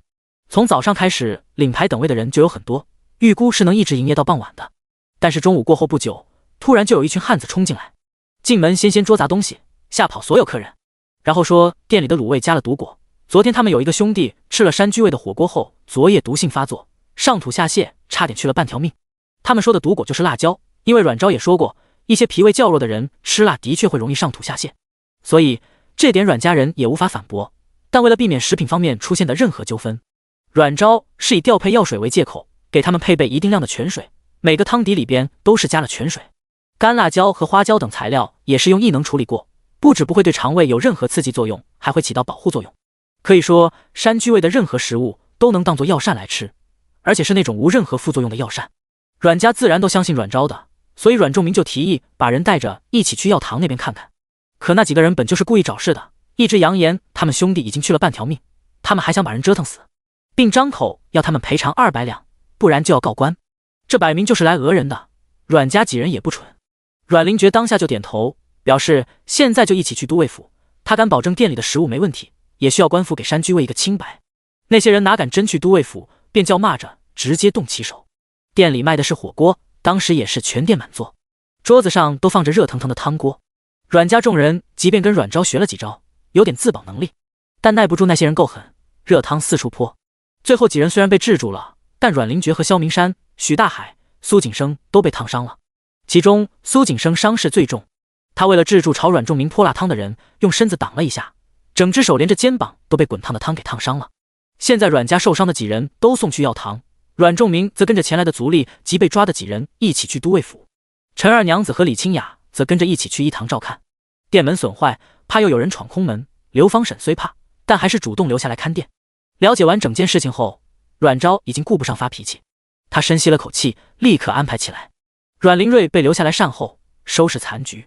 刘芳婶则提前回村，告知李正今日他们暂时不归村，同时帮忙去萧、许两家说一下情况，又让苏景臣取了他的牌子前往将军府，最好是能找到陆清，若不能随便一位管事也可以。第82章治疗苏景生。阮昭也不需要将军府出面解决，只需要借助将军府的名头先震慑一把。他对自己出手的东西自是有绝对的信心，所以这些人的出现便是单纯的挑事。可门店昨天才开，便是竞争对手也不可能这么快就有动作，毕竟如果看出山居尉的潜力，会担忧的也是那些规模较大的馆子，而这些馆子的人不会蠢到不了解底细就把人得罪死。若是有混混眼红收益，也不可能才第2天就上门。混混有时候比谁都精，他们会先观望和打听，确定这家店的具体情况再做打算。所以这几个人的出现便只有一种可能，是被某些人或某个人雇佣巡视，且还可能是因为私仇，而非恶性竞争。只是阮家初来乍到，又少来内城，他想不到会跟谁结仇，所以想知道真相，就只能撬开那些人的嘴巴。狐假虎威至少可以减少些麻烦，效率些。安排完之后，阮昭先去了医堂。三妹看到阮昭过来，正给苏景生喂药的李清雅一直忍着的眼泪瞬间掉了下来。阮昭快步走过去，抱了抱他，轻拍他的后背，没事了，很快就能解决。有他这一句，李清雅提着的心多少降了一点点，抬手抹了抹泪，而后转头看向榻上的苏景生，大夫已经上了药，但烫伤太严重了，接下来可能会高热。李清雅鼻头一酸，说不下去了。苏景生整只手臂连着肩膀都是大大小小的水泡，是被疼晕过去的。结果送到药堂后，秦大夫说要把水泡都挑破放水，他又硬生生被疼醒，整只胳膊血肉模糊，可以说是极度的触目惊心，他都不敢去看。虽然秦大夫说只要他不发高热，危险便不大，小心着养也能好，但留下的疤痕却去不了。一个豆蔻年华的小娘子留下如此可怖的疤痕，便相当于人生已经毁了一半。阮昭走到榻边，见苏景生脸色惨白，嘴唇轻颤，却虚弱的说不出话来，忙抬手轻轻按住他的额头，轻声道：什么都不要想，我保证你不会有事的，你先好好休息。边说边暗暗输入异能舒缓他的神经。苏景生气息微弱，双眸沉重，很快便闭上眼睛睡着了。李清雅小声提醒：药还没喝完。阮昭摇摇头：大嫂你先出去帮我看一下门，我带了药，先给景生上药。李清雅一愣：可需我帮忙？不用，我还需施针，暂时不便让他人看到。李清雅见他拔下头上的发钗，顿时眼睛微亮。他记得三妹发钗里可是藏了救命药的，怎么给忘了？之前景生和二弟受伤都靠着他的药和针很快恢复的。他不再犹豫，忙不迭的点头：好，你有什么事就唤我。好。等李清雅出去后，阮昭在他边蹲下，先用银针扎住他的麻穴，暂时封住手臂的痛觉，随后小心解开绷带。粘着药粉的绷带被解开，露出了血肉模糊、坑坑洼洼的手臂。阮昭用力闭了闭眼睛，深吸了口气，按那下胸腔不断涌起的怒火。他看了还在沉睡的苏景生一眼，双手轻轻悬在他手臂上方，很快掌心便冒出绿色的微光，微光随着手的移动笼罩住手臂。空间里有一亩田地，上方青翠欲滴的蔬菜正慢慢的枯萎下来，似乎瞬息被什么抽去了生命力。随着绿光的覆盖，苏景生的伤口以肉眼可见的速度在改变，从血丝粘稠到开始进入结痂阶段。为了避免被发现异常，他不能彻底治愈他的伤，只能先让伤口快速愈合。至于疤痕倒是不怕，只要找到对应的药材提炼制成祛疤膏便可。治疗结束后，他轻吐了口气，轻轻擦了下额头上细密的汗，取出一罐之前制作的金疮药，加全水调和后抹上去，换来李清雅去跟秦大夫再拿些纱布过来。莫一会，李清雅便过来了，不过后边跟着老脉隆重的秦大夫。你怎么给揭开了？都说不能乱动，还有你这给抹的是什么？秦大夫见到地上掉落的纱布，还有苏景生手臂上厚厚一层东西，顿时气恼不已。阮昭伸手接过李清雅递过来的纱布，边给苏景生小心缠上，边道：“这是我师父亲制的药膏，能加快伤口愈合，预防炎症，避免进入高热。”秦大夫闻言微愣，面露诧异的靠近一些，忍不住伸手轻轻沾了一点，将体闻了闻，有松香、黄蜡，而茶莫不是金疮药？咦，也不像。秦大夫拧着眉，忍不住舔了一下，随后咂巴嘴，更迷惑了。还有没药、樟脑、龙脑香，是金疮药的药材，只是还有些不知是何药。秦大夫约莫也是个医痴，看着阮昭时也没刚刚的愤怒，而是一脸求知欲。刨除没有辨别出来的药材，余下的药材的确都是能治伤的好物，比他的药可能倒还好些。他对阮昭之前来卖的那些药材还记忆犹新呢。刚刚又听他说这药是师傅做的，难不成便是那位制作药材的制药大师？阮昭没给他解惑，只是神秘的笑了一下。秦大夫顿时意会，而后一脸失望。阮昭又道：“大嫂，等会景生如果醒了，你先给他蒸点蛋羹，暂时不要多食。”哦，好。李清雅忙点头。阮昭又看向秦大夫，秦大夫，舍妹可能还需借住一宿，打扰之处还请见谅，这是酬金，今日有劳大夫了。他说着，取出2颗1两碎银放到桌子上，然后不等秦大夫说话，又转看向李清雅：“我现在要去都尉府，这边就劳你和陈二娘子照料了。”说完便快步离开。阮灵觉3人的烫伤都比较轻，多数在手臂、腿上和背部，而且基本都是被溅到而已，虽也起泡，但不算很严重。所以他们上了药后，便匆匆忙忙的也赶往都尉府。陈二娘子被李清雅拖去看情况。阮昭走出医堂时，便遇到正好匆匆忙忙跑回来的陈二娘子。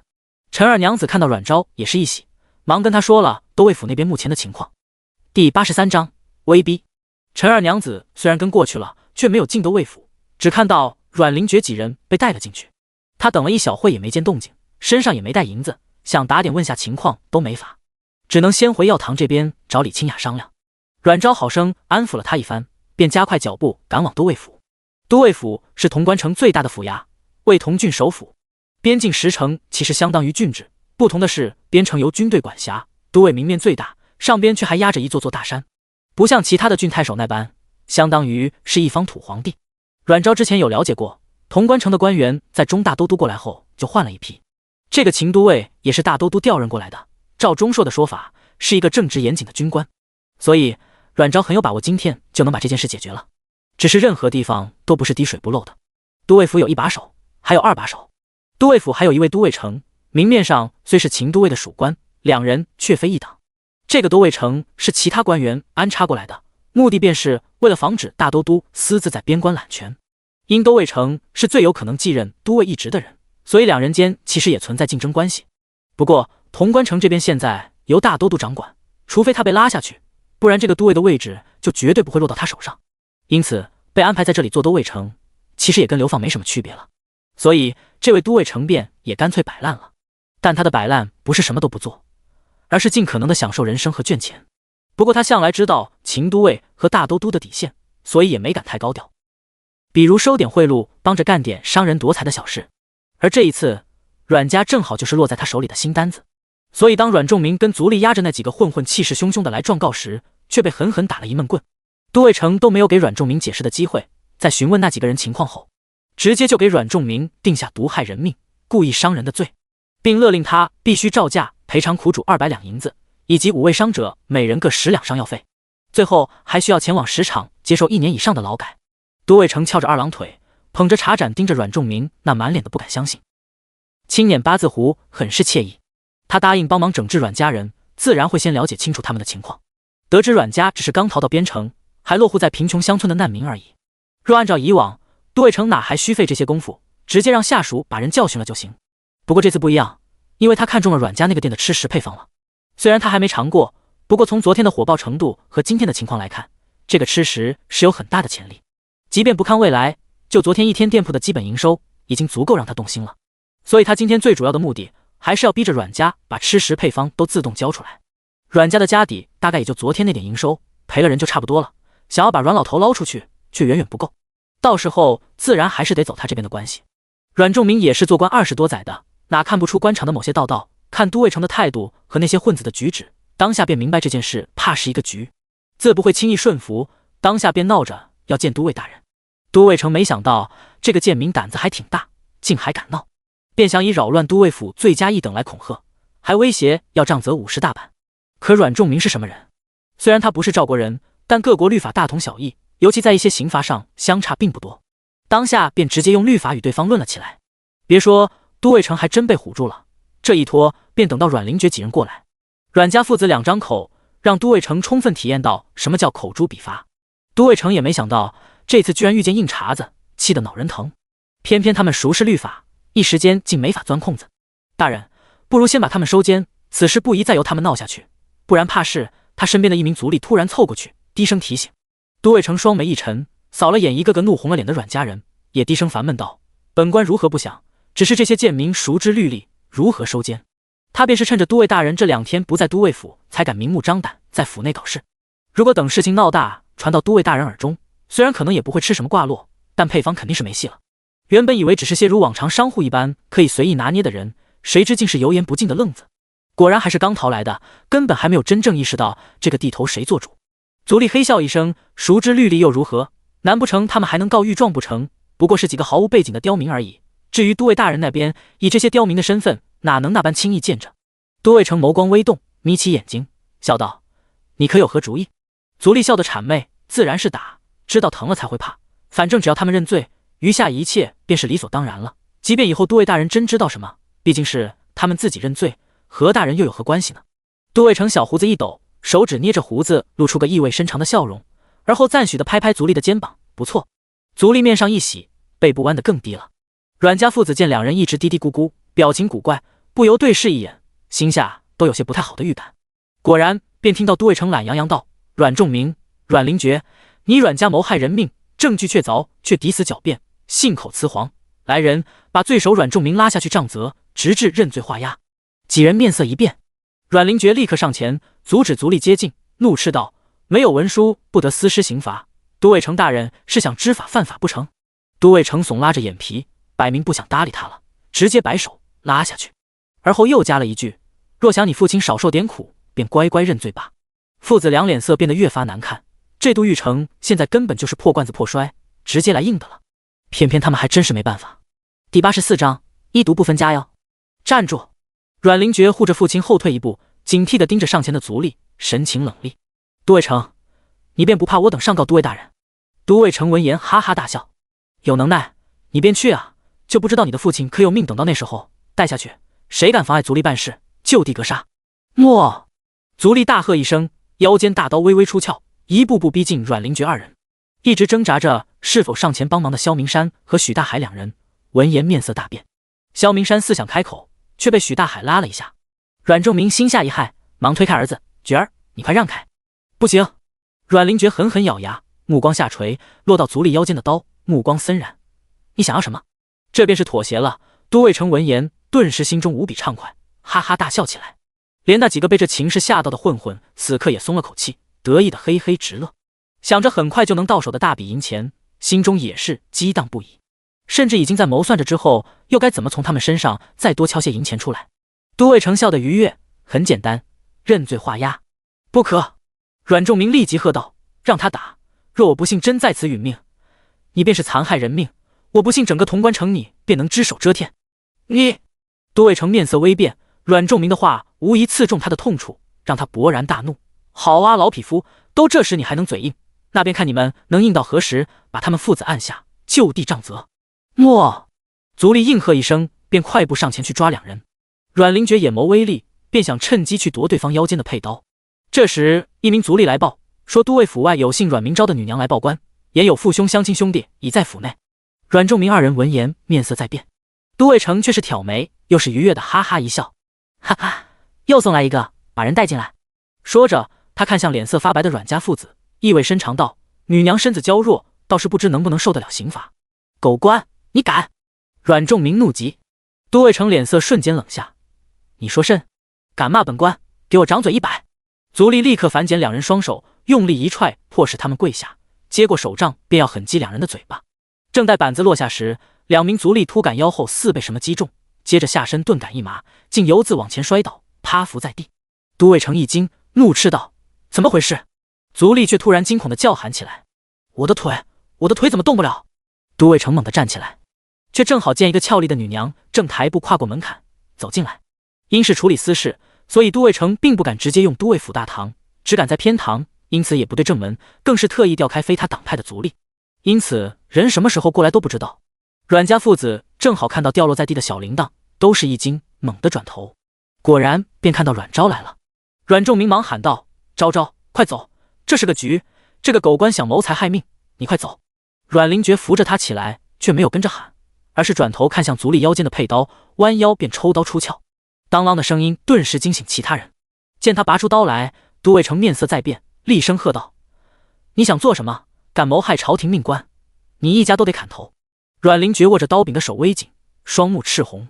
正这时，手腕突然被握住，他转头便看到才进门的阮昭竟不知何时已到他身侧。阮昭朝他一笑：二哥，你的手是哪比的？莫要脏手！阮灵觉微愣，再反应过来时，刀却已到阮昭手上。三妹，都尉成刚刚也着实被阮灵觉那狠厉的模样给吓了一跳，还真怕他不管不顾地砍上来。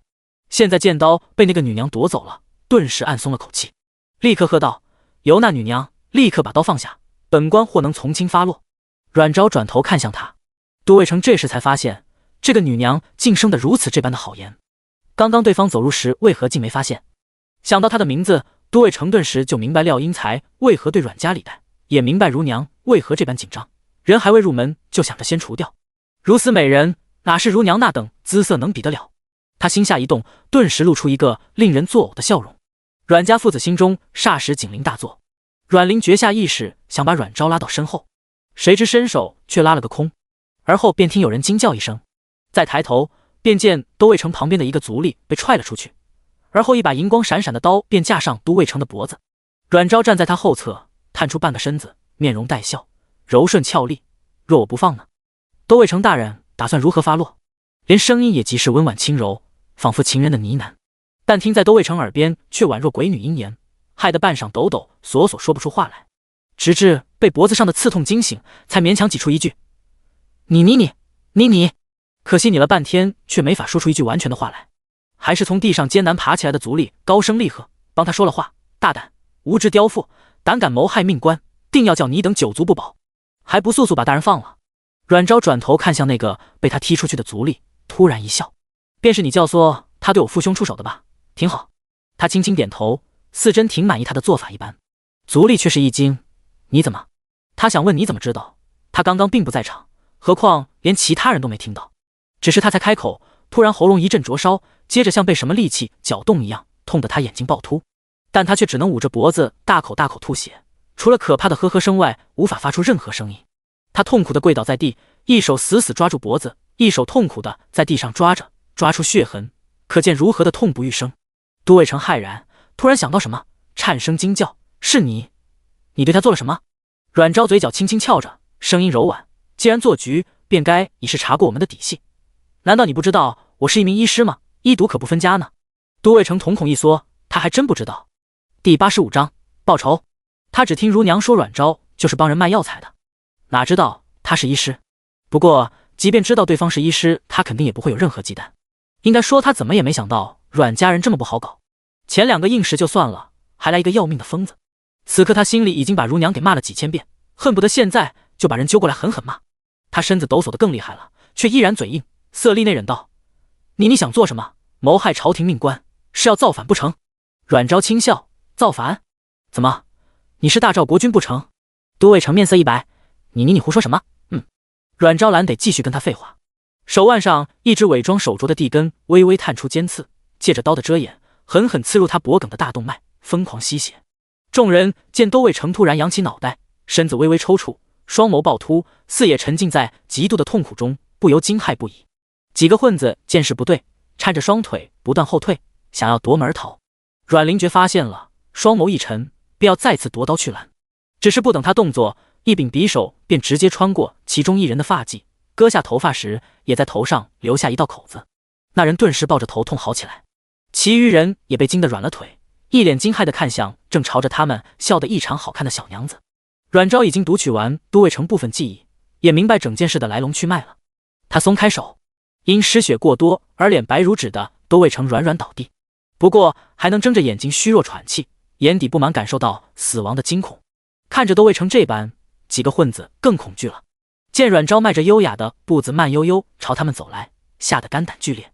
别过来，我们是马老大的人，只要你放过我们，我们老大定会安然送你们出城。阮家今天感动朝廷命官，必是不能再继续在潼关城待着，只要他们不想死，肯定要逃离的。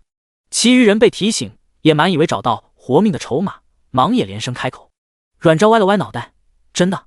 几人见他心动，顿时心下大喜，忙继续强调加保证。贱货还带着些许委婉的要挟，却没注意到阮昭脚步未停，已经越走越近。阮昭突然问：是谁用热汤泼我家人的？几人微愣，不由想到那个几乎整个被热汤淋了一身的小娘，那样的伤势恐怕很难活吧。想到这个女子如此疯狂，莫不是因为那小娘子已无救了，所以想要报仇？思及此，几人面色微变，其中3人不觉都转头看向另一人。那人脸色一白，神色慌张，显然也想到这点。当时他只感觉到一种爽快的凌虐感，看着漂亮的小娘毁在他手里，便觉得畅快不已。谁知会惹到这么一尊煞神？见阮昭一双如水美眸也缓缓看来，脚步不由后退。不关我的事，是他，是他出的主意，让我们用热汤泼人。被指的人怒解：你胡说！说着便要伸手去揪他。那人眸中闪过一丝狠色，突然抓住伸来的手，把人狠狠往阮昭那边推过去，而后蹲下去捡地上的匕首，起来就转身便要朝阮昭扑上去。只是他才举起手，就听旁边响起几声撕心裂肺般的惊叫，眼前血水飞溅。惊叫中，他听到枪的一声，似有什么利器掉落。他愣愣地低下头，便看到脚边掉了一双手臂，切口平整，血色弥漫。此时他才终于感觉到了一股冲破脑袋的痛楚。他面目狰狞地跪地痛嚎起来，声音极度摄人。余下3人，包括抱头哀嚎的混子，也害得面无人色，皆软倒在地，只能手撑着地面惊叫退开。有人已经直接被吓尿了，连虚弱的倒在地上的都尉城也被这血腥的一幕几乎吓破了胆，手指抠得疯狂往桌子底下爬，蜷缩成一坨，仿佛这样就不会被记起一般。萧明山和许大海也被这一幕惊呆了，两人的血仿佛瞬间凉透了，身体失去控制，只能瞪大眼睛惊恐地看着依然面带笑容的阮昭。阮仲明脸色也白了一瞬，不过也只是被这突然血腥的一幕吓到而已。恢复过来后，有些担忧地看向女儿，怕她过于愤怒伤了身体。他之前也是恨不得生吞这些人的肉，尤其想到为他挡热汤的苏景生的惨状，他便更恨不得在他们身上剐上千刀。全场状态保存最佳的大概只有阮灵觉，除了开始的惊愕外，之后眼皮都没抖一下。他是亲眼见过3妹刀刀封喉的，虽然这会血腥了些，但与当时可比不了。饶命啊！不关我的事，我也是听命行事，是马老大逼我的，我不想的，不要杀我，不要杀我！流了一脑门血的混子披头散发的哭喊求饶，似乎已经被吓疯了。其余人反应过来，也忙跪下不断磕头求饶。阮仲明看着这一幕，神色复杂，长长叹了口气，眼底闪过一丝失望。当一件事必须以暴制暴时，这是百姓的悲哀。阮灵觉垂着眸子，眼神幽暗，不知在想什么。一个混子突然爬向阮昭，伸手想去抓他的脚腕。求求您放过我吧，我家中还有80岁的老娘和刚出生的孩子，我不能死，求求你饶了我，我以后不敢了。阮昭垂眸看着即将抓到脚腕的手，轻叹了一声。这一声似心软了一般，让余下几人眼睛也是一亮，纷纷想学着求饶。却见下一刻银光闪过，熟悉的血花再一次四溅，惨嚎声再起。阮昭低头看了下被溅到血迹的裙摆，柳眉微蹙，又叹了一声，脏了。这身衣裙是刚买的，今日要去谈生意便穿上，可惜只能穿这一次。此时反应过来的众人在看阮昭时，已经跟在看修罗无二，连求饶的心思都没有了，挣扎着不断后退，一边鬼吼鬼叫的喊救命。那声音凄厉的几乎要冲破屋顶，刀尖轻轻抵在石板地面，随着他每一步前行，划出一道细细的白痕。不算刺耳的声音，却成了几人的催命音。阮昭终于走到更前，看着余下3个瑟瑟发抖的人，轻声一笑：怕呀！两人身子抖落筛糠，屁股下腥臭的液体渗出，被拖出一大片痕迹。3人抬头看着跟前的阮昭，已经吓得说不出话来。阮昭又发出一声轻笑，让同样下软了腿的萧、徐二人也不觉得身子跟着一颤。明明那笑声那般好听，在此刻却叫人遍体生寒。阮昭慢慢抬起刀，几人瞳孔紧缩。正这时，便听一声高喝：“住手！”三人双眸中顿时爆射希冀，惊喜的想要往后看。第86章，绝不退让。可惜不待他们喊出求救的话，下一刻三人脸上便被糊上一层血，三只手臂先后飞起又掉落。阮昭抬头看向走进来的几人，这些人他只认识钟硕，便微微一笑道：“钟将军，按照大诏律例，不知贪赃枉法、谋财害命、鱼肉百姓，知法犯法是如何判的？”钟硕冷静地扫了一片狼藉的堂内一眼，沉声道：“不论身份，一律死罪。谋害人命在各国向来量刑很重，一律死罪。不过死罪也是明面上而已，私底下还是有空子可钻的，单看会不会被追究。”阮昭的笑容顿时更加明媚，转头看向钟硕旁边面露阴沉的中年男人：“都尉大人，都尉城贪赃枉法，勾结商户地棍谋害人命，夺人财产，不知该如何判？”中年男人也就是都尉眉心紧抿，看向阮昭，又看了看缩在桌子下似被下狠的都尉城，沉声道：“他人有罪，自有官司来判，非是你可动私刑的理由。”阮昭还没说话呢，阮灵觉便沉着脸道：“若官司公正评判，也不会有人受害；若我们不自保，此时恐怕也无命得见都尉大人。”他这话可谓讽刺，让都尉大人脸色更沉了几分。钟硕叹了口气：“都尉城做的事，他们自然也知道，只是此人是太尉的人，没有他还有另一个。好在此人虽混，但至少好控制，所以只要不闹出太大的事，便也睁只眼闭只眼，省得给太尉一个机会再换个更厉害的人过来。”他也没想到阮昭气性和胆子都这般大，不过想到之前那些都被一刀封喉的杀手，似也不是那么惊讶了。他就是有些疑惑，若阮昭就是那个自小被养在深闺的唐昭，他到底是从何处学来的这些本事？还有这杀人伤人的利落手法，没杀上几十上百人练就，绝无可能这般。他眸色微深，转头看向都尉道：“此事必要好好审查，绝不能放过任何一个为祸的贪官污吏。”都尉心下一动，立刻明白他的意思，便是顺势把这个人废了，最好还能找到犯罪的证据，反将太尉一军，让他不能再光明正大伸手。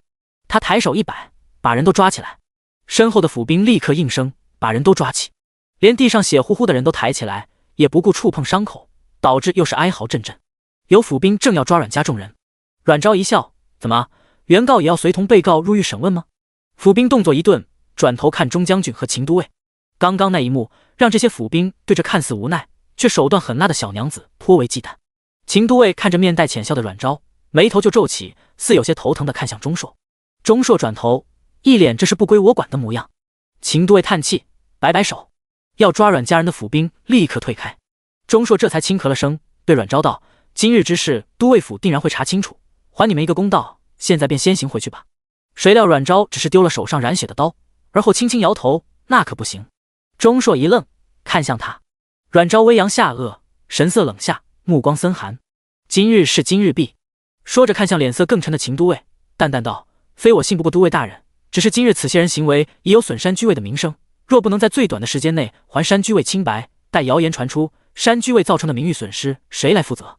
秦都尉听他是为钱，顿时眉头皱得更紧，便也冷声道：“待查清后，自会还你们一个公道，该有的赔偿也不会少。”阮昭闻言，认真地看了他一会，然后掀起嘴角笑了：“若他们还不起，都尉府可会代其赔偿？”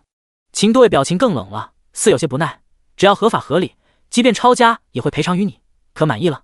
阮昭轻声一笑，点头：“只要他们合起来的家产能赔偿我们10万两银子，我自无话可说。”秦都尉闻言，眼眸微睁，随后以为阮昭是在胡搅蛮缠戏耍他，不由浮起几分薄怒。可阮昭却冷下脸：“先发制人。昨日山居尉1日入账120多两，今日吃食数量翻倍，至50已满号，入账不低于300两。今日的损失先不算，若山居为因谣言而顺失大部分客人，甚至传出潼关城，大人觉得每日会损失多少？而这种名誉的损害，我们可能需要10年、20年，耗费庞大的心力去挽回。大人觉得10万两多了？”秦都尉面色微变，不由看向钟硕。若真按他这般算，10万两还真不多，甚至血亏。即便折中算每日200两的营收，10万两也不过就是1年多的收入而已。他也没想一个小店营收竟如此高。那小孩来报时，他听地方便只以为是一个不起眼的小铺子，每日盈利再好也就几两银子，超了都尉城这些年贪的钱财，哪怕都当做赔偿，至少也有上万两。上万两银子对于普通人来说，已经是3代都花不完的数目，哪会弥补不了一个小店？所以他觉得阮昭就是借着钟将军的噬虎角蛮缠，狮子大开口。只是没想到，钟硕轻咳了一声，三娘做的吃食极为美味，无人能轻易抵抗，连大都督都称赞不已，多次令我与三娘购买吃食。秦都尉错愕，他以前就是跟着大都督打仗，深知他并不重口腹之欲，竟连大都督都如此，那是有多么味美。他复又抬头看向阮昭，见此女目光坚毅，知今日之事不了，他是绝对不会罢休了。秦都尉倒也是个拿得起放得下的，没有为了面子执拗下去。他吸了口气，沉脸扫了诸人一眼，擂鼓升堂，诺！族吏与府兵应和一声，而后都尉府外惊雷鼓鼓声传至五里，立刻吸引了不少人。都尉府正式开堂审案，是允许群众栏外围观的，以显公平公正。这也是阮昭坚持今日审理的原因。有句话叫辟谣黄金期，别说48小时，他连24小时都不愿。阮昭轻吐口气，抬手把一直抿着唇沉默不语的苏锦臣招到身边，柔声道：小陈，这边由我们来解决，你可先回一堂照料你阿姐。不过我需你记住一句话，不论任何人说什么，你只需知道，我必能保你阿姐平安无事，恢复如初。苏锦臣这才抬眼，双眸红肿，附有不少红血丝，想来这一路他极是不好受。想到刚刚所见的场景，苏锦臣吸了口气，我相信三姐，所以我要在这里等，帮阿姐看恶人绳之于法。阮昭见他目中露出坚毅和信任，没有任何埋怨的阴霾，眼底闪过一丝赞赏，他也没再劝，点头也好。第87章对簿公堂。这2天山居尉相对比较出名，今天又出了这档事，所以现在不少人都挺关注和好奇的。本来就有一些人好奇的聚集在都尉府外，想知道结果。若山居尉真的用毒果害人，他们也好一起索要赔偿。而现在又因鼓声吸引来更多人，不消片刻，栏外便站满了人。阮家一行人作为原告，先陈述了事情以及被带到都尉府后的遭遇。听完阮仲明调陈清理、咬字清晰的叙述，栏外顿时议论纷纷。都尉城的作风和秉性如何，潼关城内不少人都清楚。听到都尉城勾结恶人，试图谋财害命，霸占阮家祖传吃食配方，栏外的人基本都信了。山居尉昨天的热度挺高，即便一些没吃过的，也不少都听了一耳朵。据说山居尉卖的吃食极是美味，即便只是闻着香都能叫人魂牵梦萦。而那些有吃过的更相信阮家今天是遭了恶人陷害。山居尉的吃食如此美味，别说开小店，就是开酒楼都能大卖。有人帮着算了一下，山居尉单昨日一天就估计有几十200两的入账。在边城都如此，若是把吃食配方带到更加繁华的地方开店，不得日进斗金，便也难怪有些人会眼红到一天都等不及。不少吃过的人也热情地跟旁人推荐起来，并且再三表示昨天他吃完回去身体不止没有任何不适，甚至身子都没寻常时候那么冰寒，尤其是吃的时候身体暖洋洋的，往日我总觉身子冷冰冰，昨儿睡一晚都没那么寒，别说多舒坦。这么神啊？不过就是吃食而已，夸张了吧？还真是，我也说不来到底什么感觉，就觉得昨儿吃完回去身子骨一直很轻松，早上起来胃口好得紧，也没那般胃寒，所以早早我便去排队带家人去吃了一次。我也是，得亏今天去的早，不然遇上这些渣子便食不成了。真的没有毒吗？若真这般好食，我明儿也去。嗨，今天山居尉被砸成那般样子，现在都还在衙门呢，明儿什么情况都不清楚，最好是希望山居尉明儿能正常开，我可太想念那味道了。这样嘛，我正好拿了午后的号，原还以为没吃是运气，如今倒是败运了，不知我那号开店时还能作数不？有当时还在排队等进店吃的人，在听说山居尉的东西有毒时还很庆幸，如今听着众人你一言我一语的描述，又觉山居尉似乎真的是被陷害的，顿时便遗憾的不行。这时被告都尉成已经被如死狗一般的拖上来，都尉成今儿本就失血过多，之后又惊吓过度，此刻整个人都萎靡非常。刚刚在后堂时，主薄按照都尉大人的吩咐，故意刺激引导，让都尉成对阮昭更是恐惧，所以一上来他也不敢再装糊涂或扯皮。都尉大人按照阮家所陈述的事一项一项问，都尉成也一项一项如实答。今日此事大家其实也猜得七七八八，有人看不惯阮家，想给他们一个教训，所以找了都尉成塞钱打招呼。不过开始只是让都尉成帮忙拦下消息，让阮家想要告官无门，只能吃哑巴亏。但是都尉成基于阮家的吃食配方，所以让手下的族吏去抓人，打算把人带进来后软硬并施，逼着阮家自动把吃食配方交出来。若是没遇上阮昭这般疯的杀神，这招的确好用。毕竟都尉大人不管，都尉成就是2把手，许多人吃亏了也只能哑巴吃黄连，把苦往里吞而已。而当都尉成说出给他银子疏通关系，想整治阮家的事，廖府廖英才的妾室时，众人都诧异了。除了已经知情的阮昭外，包括阮家人和围观人群都一脸懵逼。当听到都尉成说那个小妾是因妒生恨，想在阮昭进门之前除掉他时，阮家所有人瞬间脸都阴沉下来，连钟硕都有些诧异地看向阮昭，心想那个廖英才倒是好胆。围观人群又兴奋地议论起来，毕竟桃色新闻比较有趣。都尉大人也没想到这事还牵扯到内宅阴私，不由看向阮昭。阮昭倒是淡定地出列，拱手道：都尉大人，民女及家人入潼关城不到1月时间，期间与廖老板只见过2次，皆是因药材生意，一次是在医堂，秦大夫引荐，可作证；一次是应廖老板相邀前往廖府谈药材合作，当时家中2位兄长也陪同两侧。至于廖老板家中妾室，民女并未见过，着实不明为何有此般误会。但不论是否误会，此番做法已致民女声誉受损，今日定要求个清白，还请都尉大人做主。都尉大人点点头，面无表情地吩咐族吏立刻去逮捕如娘问审。廖府内，如娘正心情正好地倚靠在榻上，由婢女给指甲涂上扣丹，喉间还轻轻哼着歌。从听到山居未被砸，阮家人都受伤了，还有一名小娘子似乎被烫伤毁容，她的心情就很好。更别提后边还听说阮家人都被带进都尉府，虽然这点出乎他的计划，但都尉府他都打点过了，总归不会叫阮家好过便是。不管受伤毁容的是不是阮昭，总归阮家是在潼关城留不下去的。等老爷回来，人估计都不知道跑哪了。他正想着等老爷回来怎么想办法把他继续留在这里，便怕这一趟回去，家中那个老女人会不会使什么奸计，试图把老爷留下。他正想要怎么才能把那糟糠女人给踹掉时，一个仆人突然跑来，站在门口低声道：如夫人，不好了，都尉大人亲自升堂审理阮家一案。如娘闻言，手轻轻一颤，婢女的细笔斜了一点，画到了旁边。如娘坐起身来，抬手狠狠给了他一巴掌。作死的贱婢，这点事都办不好，留着你做何用？不如发卖了，还能换点银钱。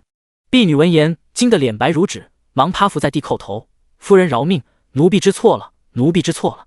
如娘说的发卖，非卖给其他主家，而是发卖青楼。之前被他发卖的2个婢女，在青楼早被搓磨成红颜枯骨，婢女着实怕极了。如娘被他哭的心情越发烦躁，抬脚把他狠狠踹开，而后喊道：进来说话。外边的仆从赶忙低着头走进来。第88章睚眦必报。听完仆人的叙说，如娘眉头紧皱，心中也多了几分不安。虽然有都尉成大人担着，但都尉大人向来秉公执法，若由他处理此事，怕是不妙。不过仆从见到升堂就赶紧回来报，如今尚且不知情况。如娘心中不安，只能让他赶紧过去再探，又赶紧让婢女去把马老大寻来。只是仆从才离开没一会，就又急匆匆跑回来，而随他一起来的还有都尉府的族吏。看到族吏那一刻，如娘脸瞬息便白了个透，腿一软，差点站不住。族吏宣念完拘捕令，不顾他的争辩，直接把他反剪，双手押走。当出了大门，看到外面同样被族吏押解着，面色灰败的马老大时，整个脑子都嗡嗡直响，一片空白，脑中只有循环不休的2个字：完了。因为秦都尉想让都尉城闯出更大的祸事，光明正大把人处理了，便刻意放任，以致这2年跟都尉城混一起，几乎成他爪牙的马老大也更肆无忌惮，做事少有遮掩。如今被清算了，那是桩桩件件都摆上案头，铁证如山，根本都无需审问便能定罪。2人手上都沾了不少人命，真论罪起脖子，一刀是跑不了。不过都尉城好歹是命官，需押送往州府处理，马老大则判了个月后问斩，家产也全部被抄，作为赔偿赔给所有受害的苦主。闻言，本就强撑的都尉城心口一闷，终是晕了过去。马老大还想大吼大叫求饶，被族吏一个刀鞘直接砸趴在地，满脸鲜血。都尉大人以扰乱公堂罪，当场杖责50。围观的人看得甚是解气。潼关城2大地棍势力，一个是马老大，一个是赖三。潼关城寻常百姓都没少被欺负过，尤其是要摆摊或开店做生意的人，没少交钱。赖三是后来者，人也圆滑，向来不会把事做绝，也懂遮掩，所以还好。马老大则手段狠辣，毫无顾忌，尤其这2年攀上都尉城后，更变本加厉。如今见对方终于被惩治，只觉是大快人心。在他被杖责时，外边的人都不断鼓掌叫好，把马老大的惨叫声都给盖过去了。期间，一条数根细小根须偷偷钻出青石板缝隙，先后刺入马老大和如娘的皮肤内，快速吸血。如娘疼得惊叫着要起，却被族吏误以为他害怕要逃给按回去。有马老大的叫嚷杖责在前，如娘也不敢开口，只能惨白着脸看着板子还没打完就晕死过去的马老大跟死狗似的被拖下去。最后他眼睛一翻，也软软晕了过去。可惜即便晕过去，他也逃不过这次问审。族吏直接掐了人中，把人唤醒，而后押到正中跪下。看着堂上的都尉大人，如娘抖若筛糠，脸上已没了半分人色，胭脂在脸，仿若纸人画猪一般。看着不再是常日的娇媚可人，只若索命女鬼一般，叫人嫌弃。自从成了廖英才的心上宠后，她便一直以廖府女主人自居，没少出门乱显摆，所以不少人对她也是挺熟悉的。如娘一跪下，就屁滚尿流的往上爬，不断求饶认错。有了刚刚都尉城和马老大的例子在前，他深知自己已无可辩驳。好在他最多就是一个买凶滋事而已，现在只能争取从轻来判，最好是能用钱赎罪。可惜他这次是真的提上铁板，得罪了个睚眦必报的。阮昭直接出列，躬身一拜：“都尉大人，民女有话说。”秦都尉听到他的声音，就想到之前口齿伶俐的一番直对，顿时头疼。已知他是个不依不饶的性子，他只得点点头，说：“前来山居尉打砸伤人的混子，为如娘买凶，已确为实情。而打砸之人多次以热锅汤水伤人，亦不在伤，而在谋杀。如今舍妹上在医堂九死一生，秦大夫可作证，哪怕命就回了，也摆脱不得故意谋杀之罪。还请大人为我等做主，还无辜伤者公道。”如娘一听，神色顿时惊惶起来，忙道：“大人冤枉啊！民妇真无杀人之心，民妇也无此胆，皆是马老大此人所为。民妇只是气不过阮昭勾引夫君，才想给他一个教训而已，实在不知道为何会这般，民妇着实冤枉啊大人。”阮仲明听他说女儿行勾引之事，顿时气急：“你休要胡乱言！”阮昭抬手按住他的手臂，冷静地看向如娘：“你口口声声说我勾引廖老板，可有证据？是亲耳听言，还是亲眼见到？”如娘一时哑口，他哪来的证据，都是他自己猜测的。阮昭见此冷笑：“亦或是廖老板曾跟你说过有此般心思？若真如此，他要请廖老板来对质了。我与廖老板只有生意往来，若他有这般心思，我断不会再与他合作了。”闻言，如娘一骇，如果真扯进廖英才，坏了他的生意，那才是真的晚了。到时候恐怕都没人愿意用钱来赎他。不是，老爷并无对我说过什么，我是听婢女说老爷对你称赞有加，才误以为是我误会了，都是误会。阮娘子，求你看在老爷的面子上放过我吧，我错了。还是那句话，如娘并不是真是个蠢的，不然也不能踩下那么多人爬上来，她只是顺风顺水太久，有些飘了。此时面对气势迫人的阮昭，他便知道此人绝对不会如以往那些与他争宠的女子一般。又想到当初找上赖三时，赖三那句意味深长的“千万别惹那个阮三娘，不然绝对吃不了兜着走”，他当时只以为赖三指的是被老爷知道会惹恼他，如今再看，恐怕是因为对方背后有更可怕的人，不然哪有那么巧的事，一直只手遮天的都尉城和马老大对上他就直接完了。此时他才真正明白自己真的踢到铁板了，只能求阮昭谅解，不然不管是阮昭要追究他谋杀，还是与老爷拆伙，他都真的要吃不了兜着走。他哭得一把鼻涕一把泪，原是梨花带雨的可怜模样，此刻脂粉糊脸，更没人样了。阮昭垂眸冷笑：“原是如此，只凭空猜便能罔顾人命，这还是被发现的，不知道不为人知的地底下还埋了多少白骨和冤屈。都尉大人，民女恳请您彻查此人，还所有被害之人一个公道。”第89章索取赔偿。秦都尉头疼，就知道阮昭开口便不是小事，不过这个请求倒也合了他的意，他本也看不惯这些人，便顺势点头，命人带如娘身边的婢女仆从等单独审问，并去廖府询问其他人。廖府还有不少妾室，虽然被如娘压得死死，但也还在后院，肯定能问出不少东西来。如娘早就被震傻了，最后只能瘫坐在地。婢女和仆从被带到刑堂，亲眼见到被阮昭斩了手臂的几个人，吓得什么都往外吐，不敢有任何私藏。廖府的其他人更不用说，上下对如娘都很有意见，自也是把所有知道的都说了。这一番查下来，竟又给挖出不少人，其中竟还有如娘在外的相好。而如娘手上的确也有几条人命，除了府内的婢女和一位小妾外，还有一个同样也因她胡乱猜测而被害死的小娘子。那名小娘子是一名随祖父往茶楼讲述的良家女子。如娘去茶楼听书时闻廖英才赞小娘好口才，便妒兴起，不止让那个相好的带人掳了女子凌辱，还割掉她的舌头，把衣衫不整的她丢在大街上，遭人奚落辱骂。小娘子绝望之际，当街撞柱而死。家人也只当她是单纯被地痞流氓桥上祸害了，想要告都尉府，却被都尉城拦了下来。后来求告无门，又受不得周边人的指点，只能举家迁走。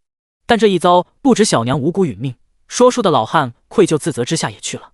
这条命也要算在如娘身上。罪状一条条列下来时，让所有人都震惊不已，竟是不比马老大等人逊色。完全没想到这般柔弱的女子行事竟此般狠辣。之前他们还真当她只是买凶滋事，只是马老大等人自作主张把事情闹大。阮昭说故意谋杀时，有人还觉得阮昭太过得理不饶人，这是要逼死人的节奏。但现在看来，谋杀已经是坐实了。想到那位被泼一身热汤九死一生的小娘子，怕根本不是意外。说不得就是如娘让人这般干的，只是对方误认为他就是阮昭。一时间群情激愤，都喊着要把如娘问斩。多位大人脸色也黑沉不已，就连只是低调旁听的钟硕脸色都很是难看，眼底闪过几分愧疚和自责。一个商贾妾室都能做下这么多的恶事，皆是他们纵容的结果，而这才只是冰山一角，都不知道其他地方其他人又是何种情况，而这些皆是他们可以纵容的结果。思及此，钟硕抿紧唇，或许这次之后要来一次大清洗。最后如娘同样也被判了个月后问斩。廖英才虽没参与，但纵容妾室犯罪也不能脱身，需要赔偿所有苦主。此时正沉迷在卖药材的生意中的廖英才还不知道，他才离开，最宠爱的小妾就给他惹了祸事。处理完罪犯，接下来就是对原告的处置。阮家此行纯属无辜被害，多位大人便做主，以下一次山居卫开张当日的盈利为数，按1个月来补偿，等数目提交后便可领取。一听到这个，不少人都惊叹连连，更是羡慕不已。虽然山居卫单日不知道有多少盈利，但像今天如果正常下去，至少200两是有的。若以此为数，1月便是6000多两啊！不少人羡慕的眼睛都红了。不过还是有明白人说，要不是人家这次运气好碰上都尉大人主持公道，怕是店也没了，人也没了。众人不由便想到还在一堂的苏景生，当时有围观的人还特意把苏景生被泼一身的样子添油加醋描述了一遍，听得所有人心惊肉跳。就在众人以为此时便到此为止时，阮昭却又道：“都尉大人，关于赔偿，民女还有话说。”秦都尉拿起金堂木的手一顿，而后无奈看他，点头：“你说。”阮家遭难，他们也有责，何况阮昭今日也算帮了他们不少，所以秦都尉的态度还算温和。阮昭也没客气：“大人，民女还有4项赔偿要求大人做主。”你说。周围人闻言都不由皱眉，几万赔偿都不够，还想继续要，都觉得阮昭太贪了。却听阮昭道：“其一，今日山居卫受伤者共4人，亦因医药赔偿，是否可求？”都尉大人点头，这合情合理。众人也才想到还有伤患的事，不由也恍然点头。其二，几人受伤自有爱劳作，山居卫与每人每日300钱的工钱，如今受伤定然要休养，为每人求1月工钱补偿可合理。外边的人听到山居卫的伙计工钱竟这般高，都是愕然不已。而后听阮昭竟是帮伙计索要赔偿，顿时对他的好感度更高。这么慷慨又护短，肯为伙计所立的东家着实少见。都尉大人觉得这也没什么问题，继续点头。阮昭又道：“其三，此番突遇巡视，山居卫所有人，包括当时用餐的客人，皆受到惊吓，这是否也需要赔付每人精神损害费？惊吓而导致身体有碍，可重可轻，便折个中，至少店员每人1两，客人每人500钱，可否？”听他这话，所有人再次愣住，还是第一次听到这样的赔偿。更奇特的是，第一次有人打官司，竟然还不忘照顾到顾客的。霎时，围观人气皆觉暖心不已。当然，不少对那些客人也羡慕不已，不止白吃一顿了，还能白拿赔偿。此时他们再看阮昭，已经没觉得他贪了。这一条条下来，皆是为别人所求，表面看着是钱，却也是为这些人求一份公道和一份尊重。如此细致细心，着实很难不令人感怀。秦都尉也神色复杂地看了他一眼，继续点头：“可。”其四，伤患休养期间还需要补身体，如今天寒，伤患容易会因伤而导致伤热，需通过食补来提升体质，防止并发症，便算每人5两。大人觉得如何？前面都允了，也不差这一条，反正这3人抄的钱财也足够了。都尉大人继续点头。最后，其中一名小娘伤势极重，又是烫伤，恐会留疤，对小娘子来说已经相当误了终生，便是一命，以5000两为价不过分吧。5000两的确多，但若用人命来论，有山居卫之前的赔偿在前，对比下还真不过分。所以都尉大人还是点头。阮昭这才躬身道：“多谢大人成全，还我等一个公道，民女所求皆了。”听他终于完事了，秦都尉也松了口气，点点头，再次确定其他人没有意见后，便拍下金堂木，为这件事画下句号。第90章村民闹事，拦门被关，人群散去，阮家众人也需要离开。钟硕叹了口气：“今日之事，我又欠你一回。”读取都尉成记忆的阮昭自是知道他指的是什么，不过这件事已经结束了，罪首都受了应有的惩罚，在他这里也画上句号。他便只是淡笑着颔首：“既如此，那便劳钟大哥帮忙送我父亲等人回村吧。”钟硕听他还肯再以大哥称，知他是不追究了，顿时也松了口气，心下开怀不少，面上也有了笑容，明白他此举的用意，直接吩咐身边的张副将亲自带一队人护送他们回青山村。昭昭你与你二哥先回吧，我留下来帮忙。阮仲明道。见二哥也想说话，阮昭便笑道：“爹，村里那边还需要您出面处理一下，消息因是早传回去了，兰兰和萱儿在李正那边也不知情况，还有二哥，你的伤重些，需先休养2日，不急这一时。若你也倒下了，我们该更忧心了。两人听完，顿时都哑口了。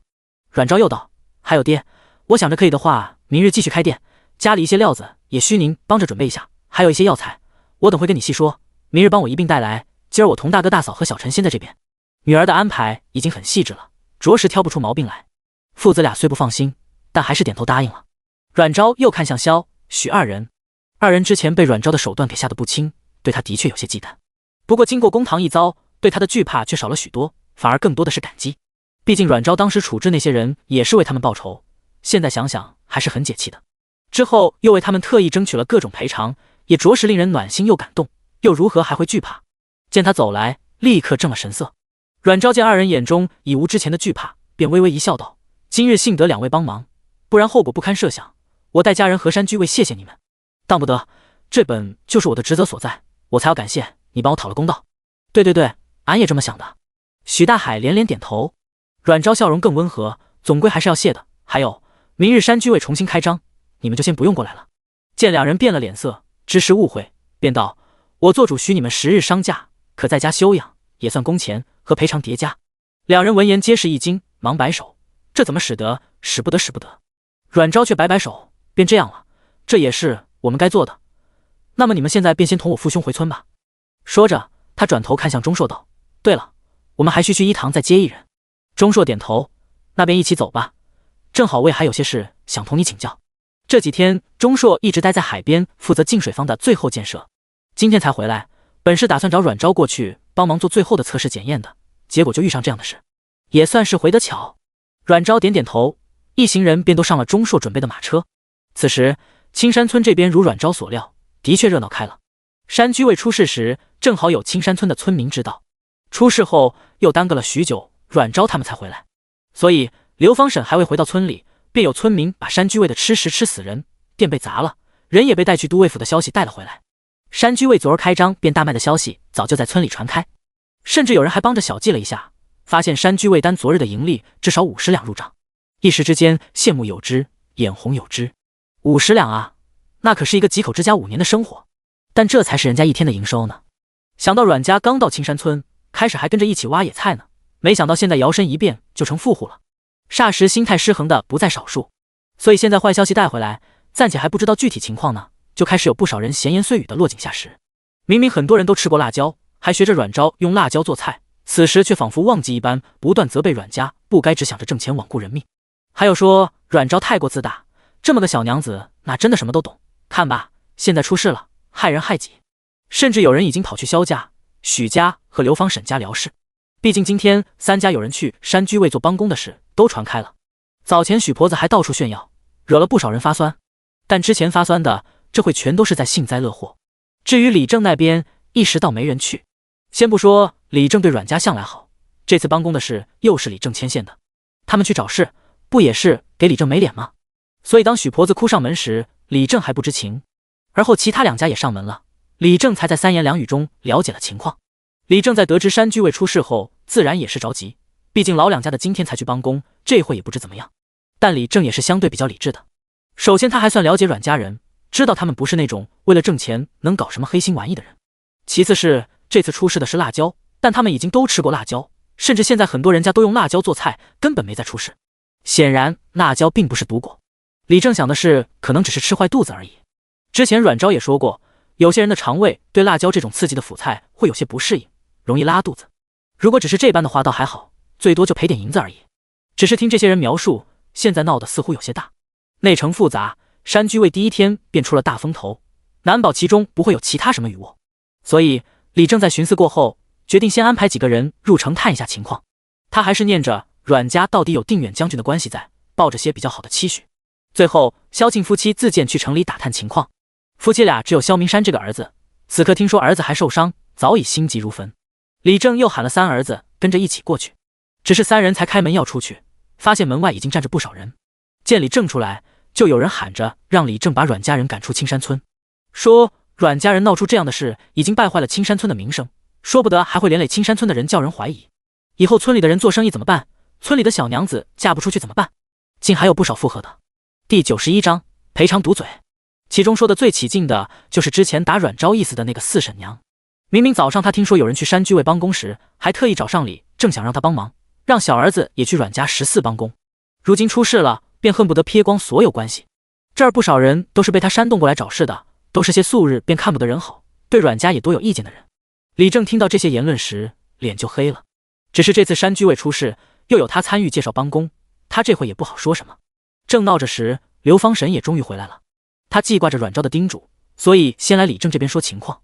没想到一来便见门口堵着一群人，也有人发现了过来的马车，见刘方神从马车上下来，都目露惊讶，而后纷纷上前好奇询问。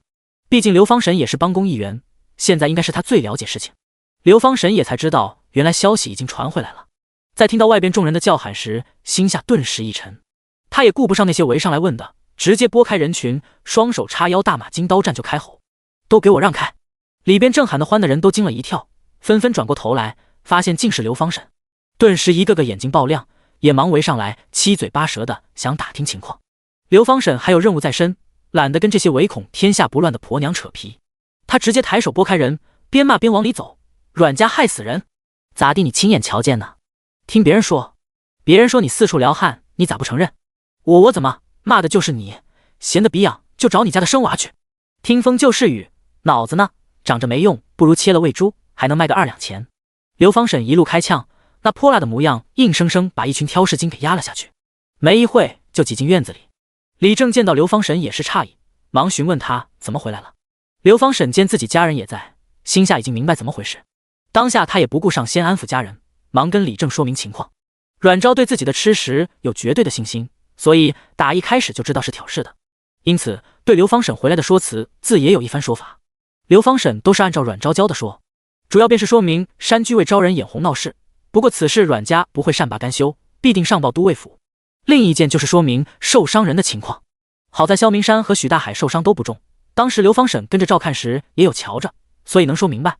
阮昭的话便是所有在山居卫受伤的员工都算工伤，山居卫不只会承担医药费，还会跟都尉大人争取伤患的精神赔偿、误工赔偿、伤损赔偿、补养赔偿等。他一溜赔偿说下来，把所有人都说懵了。很多大家都听不太懂，但一串赔偿可都听懂了，那都是银钱啊！霎时间，连最不好安抚的许婆子眼睛都亮了。这么多赔偿，得多少银钱？又听儿子只是手臂烫伤一片而已，心下更是大定。就这点伤，哪算什么伤？甚至都不用吃药，也不妨碍干活。但能得赔偿就是好事，就是不知道有多少赔偿。顿时都纷纷围着刘方婶问起情况。刘方婶昂着头道：“这我哪知道，得都尉大人判下来才知晓。不过三娘说了，高低都不会低于1两。1两银子听着或许不多，但对于许多乡村人家来说，可能就是辛苦挣个把月的收入。像有的人进城里做泥瓦工，每月难回家一次，每日最多也50文左右，1个月下来差不多1两，这还算是很好的。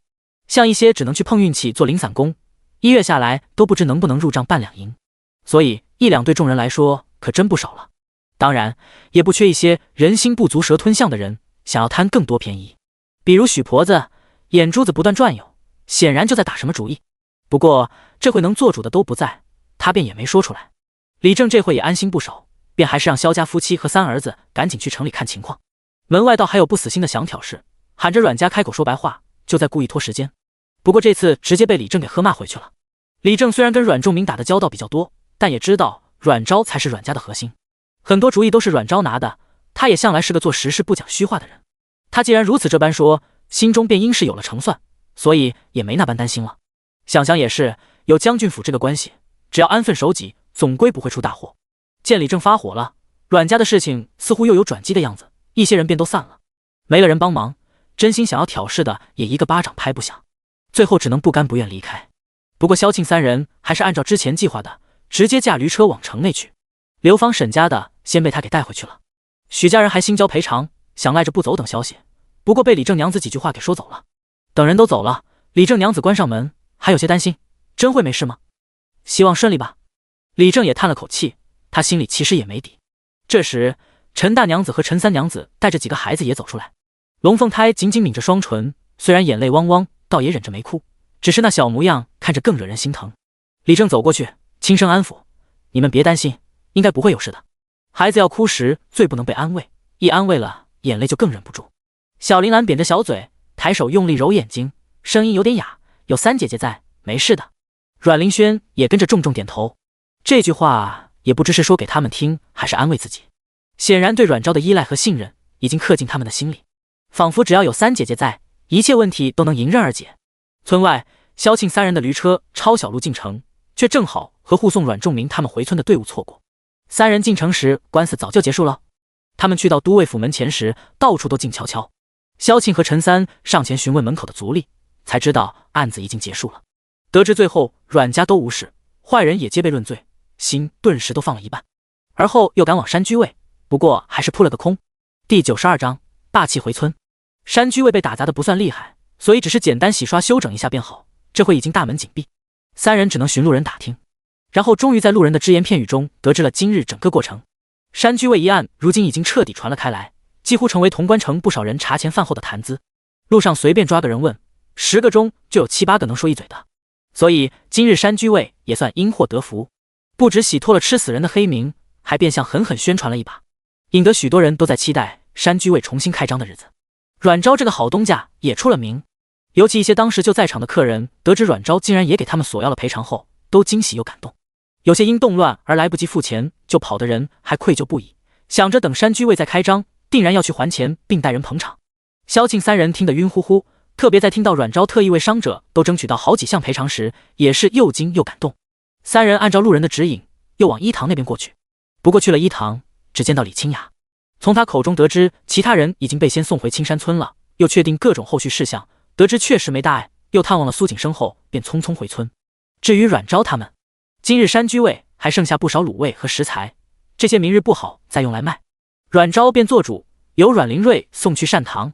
潼关城的善堂是大都尉特意设立的，在他成为大都尉掌军权后，便在边关10城都设立了善堂，专收留一些受伤退伍却无家可归并且无法劳作的军兵。只是这部分都是大都尉自己的支出，中加一门虎将，少有其他人在外经营产业，哪来那么多银钱？所以善堂的人也只能勉强能活而已。阮昭今天这个做法也算是投桃报李，当谢了钟硕的帮忙。钟硕倒也没拒绝，反正债多不压身，看阮昭这能耐，说不得以后要解决的事还不少，大不了让他大外甥帮着还人情，反正药材也吃了。钟硕带着阮灵瑞直接去了郊外田庄，阮昭则带着苏景臣去集市重新购置明日要做吃食的食材。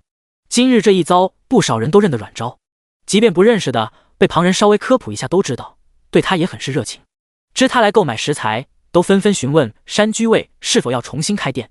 阮昭与众人攀谈时，便顺势把明日山居尉继续开张的消息说了出去，然后借着今日的余热，一传十，十传百，不消片刻就传了大半个城。不少知道山居尉明日会开张的，不管吃没吃过的，都是期待不已。秦都尉毕竟没做过生意，也不懂这些中的道道，满以为阮昭之前说的日收300两已经算很多了，却没想到给自己挖了个坑。因为按照今日的热度，明日的盈利肯定不会少于300两，如果不限食材供应，翻倍都有可能。要知道，如果犯人不够赔偿的话，余数都需官司，也就是都尉府补上。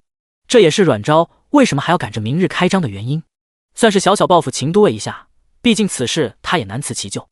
临近傍晚，一队军兵护送着中间的马车缓缓进入青山村，见到军队的人都被害得面色发白，纷纷逃开后奔走相告。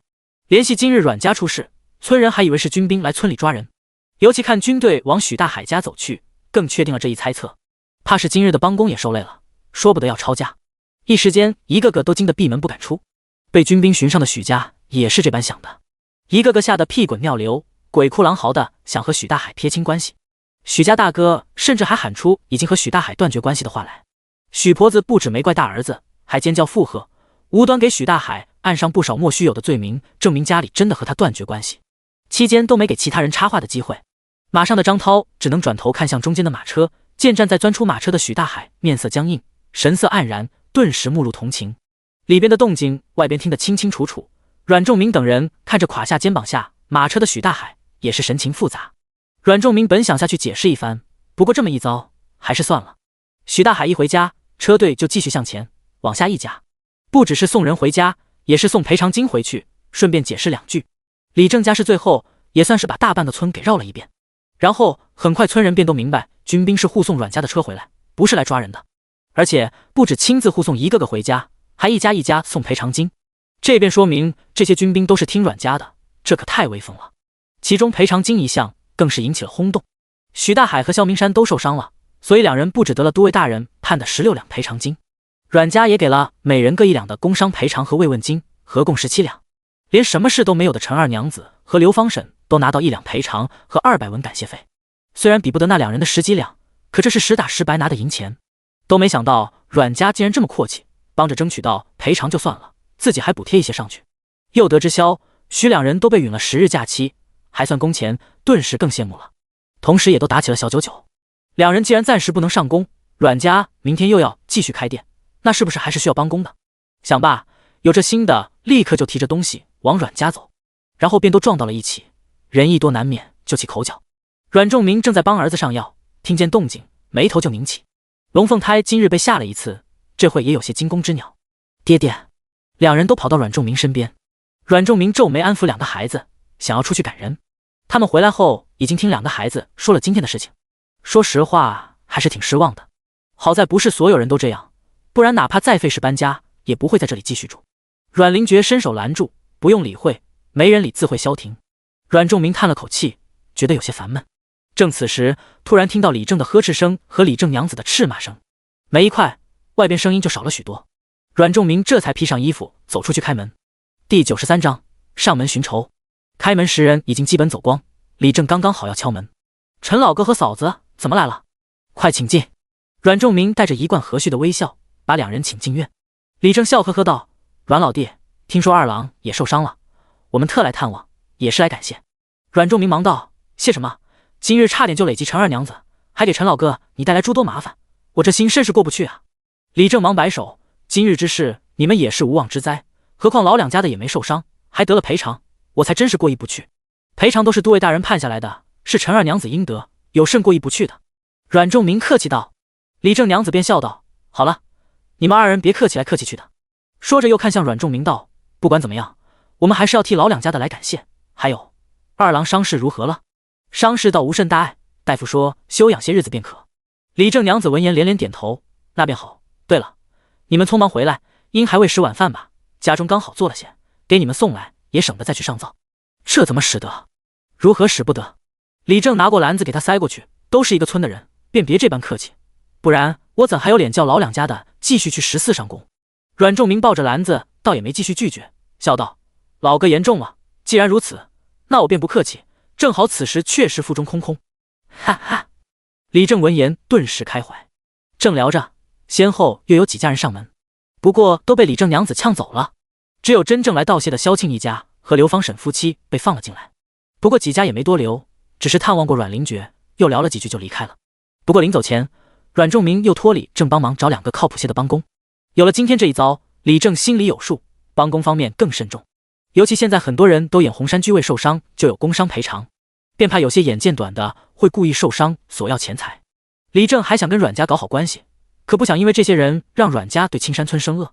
最后李正咬咬牙，舍了自己这张老脸，让3儿子占了一个名额，倒不是特意为3儿谋私，主要是自家的孩子自己管得了。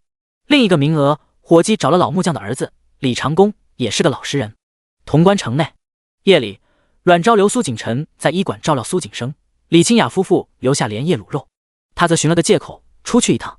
一个不大的宅院里，赖三正躺在摇椅上，一手一碗酒，一手一根鸡腿，正边哼小曲边吃喝，心情看起来格外美。突然听到院门被敲响，他扫了一眼，喊来底下的小子去开门。你找谁？开门的小伙子见门外站着一个女子，不由疑惑。女子的脸被夜色遮掩，看不清容貌。这边是黑街，少有寻常人会夜里过来，更别说女子了。我找赖三。小伙子眨眨眼，心想这娘子的声音也好听，相貌肯定不错。想罢他只以为是老大的小情儿，便笑着喊道：老大，来找您呢。赖三隐约也听到声音，便喊：谁呀？小伙子已经让开身子让人进来，示意女子自己过去，说不定能给老大个惊喜呢，便去关门。赖三刚坐起来，就见到已经走进来的女子，廊上的灯笼散出朦胧的光，却也多少能照清来人的面容。在看到对方的容貌时，赖三一愣，而后一口肉直接卡在嗓子眼，立刻手忙脚乱的边爬起来边去捶胸口。小伙子暧昧的偷笑，转身进屋子，心想果然是老大的小情儿，看高兴成这模样，不过这么漂亮的情儿的确要好好藏着。阮昭转头看了一眼院子，拉了旁边张椅子，弯腰坐下，翘起二郎腿，双手交叉搭在膝盖上，背部往后靠，身子舒展，嘴角含笑，看向赖三。赖老大，幸会。赖三好不容易终于把气顺了下去，也不知道是太过心虚，还是阮昭的气势太摄人，他有些手足无措地站在原地，看着跟被教导主任罚站的学生一般。不过好歹也是见过些大风浪的，赖三很快就调整了情绪和心情，掩饰性的弯腰从桌上拿了条布巾擦手，随后朝后喊了声葱头倒茶。很快小伙子探出头，偷偷瞅了阮昭一眼，道：老大，家里没茶呀？赖三表情一僵，隐晦地扫了阮昭一眼，见他只是嘴角带笑，似心情还不错的样子，心里多少松了一点点。若有经历过都尉府那场血腥的人在场，怕会告诉他，见到这个人笑，一定要有多远跑多远。可粗鄙地方还请别介意。阮昭点点头，似也不介意，道了声坐。他的声音很柔婉，也很亲和。赖三的心落了大半，笑着重新坐下，有些讨好道：不知阁下是有何吩咐？阮昭歪了歪脑袋，当然是来拿酬劳。我如你所愿，除了马老大，你总不会没任何表示吧？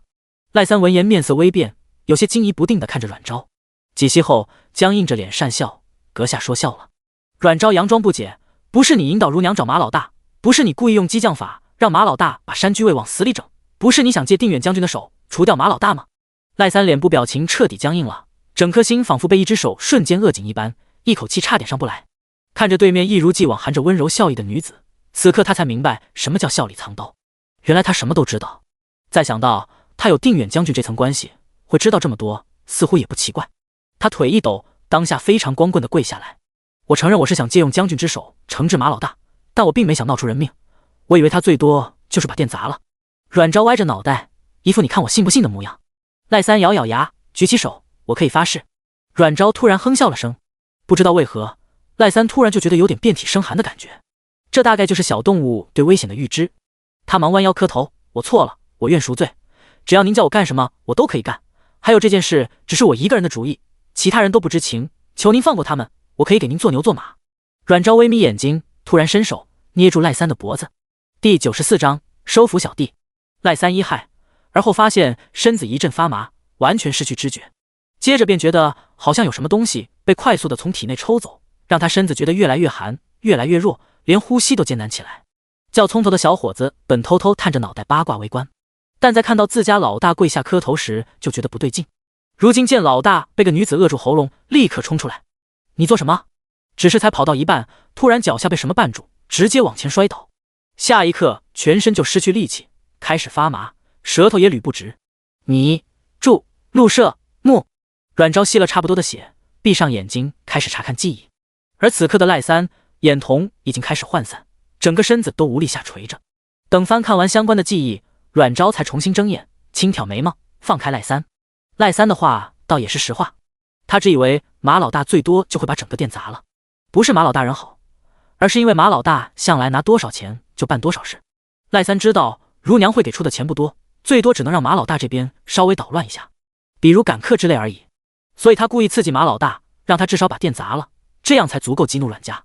但他没想到其中还多了个临时对山居为吃食配方起义的都尉成，所以最后造成这样的结果。开始赖三还有些不安，不过等后边案情结束了，他便彻底放心，又没了马老大这个对手。他本来已经在想着明天开始去接收马老大的地盘。阮昭垂眸打量了眼瘫坐在地，似乎还没能缓过来，如同脱水的鱼儿一般不断张口呼吸的赖三，突然又往后懒洋洋一靠：你刚刚说愿意为我做牛做马？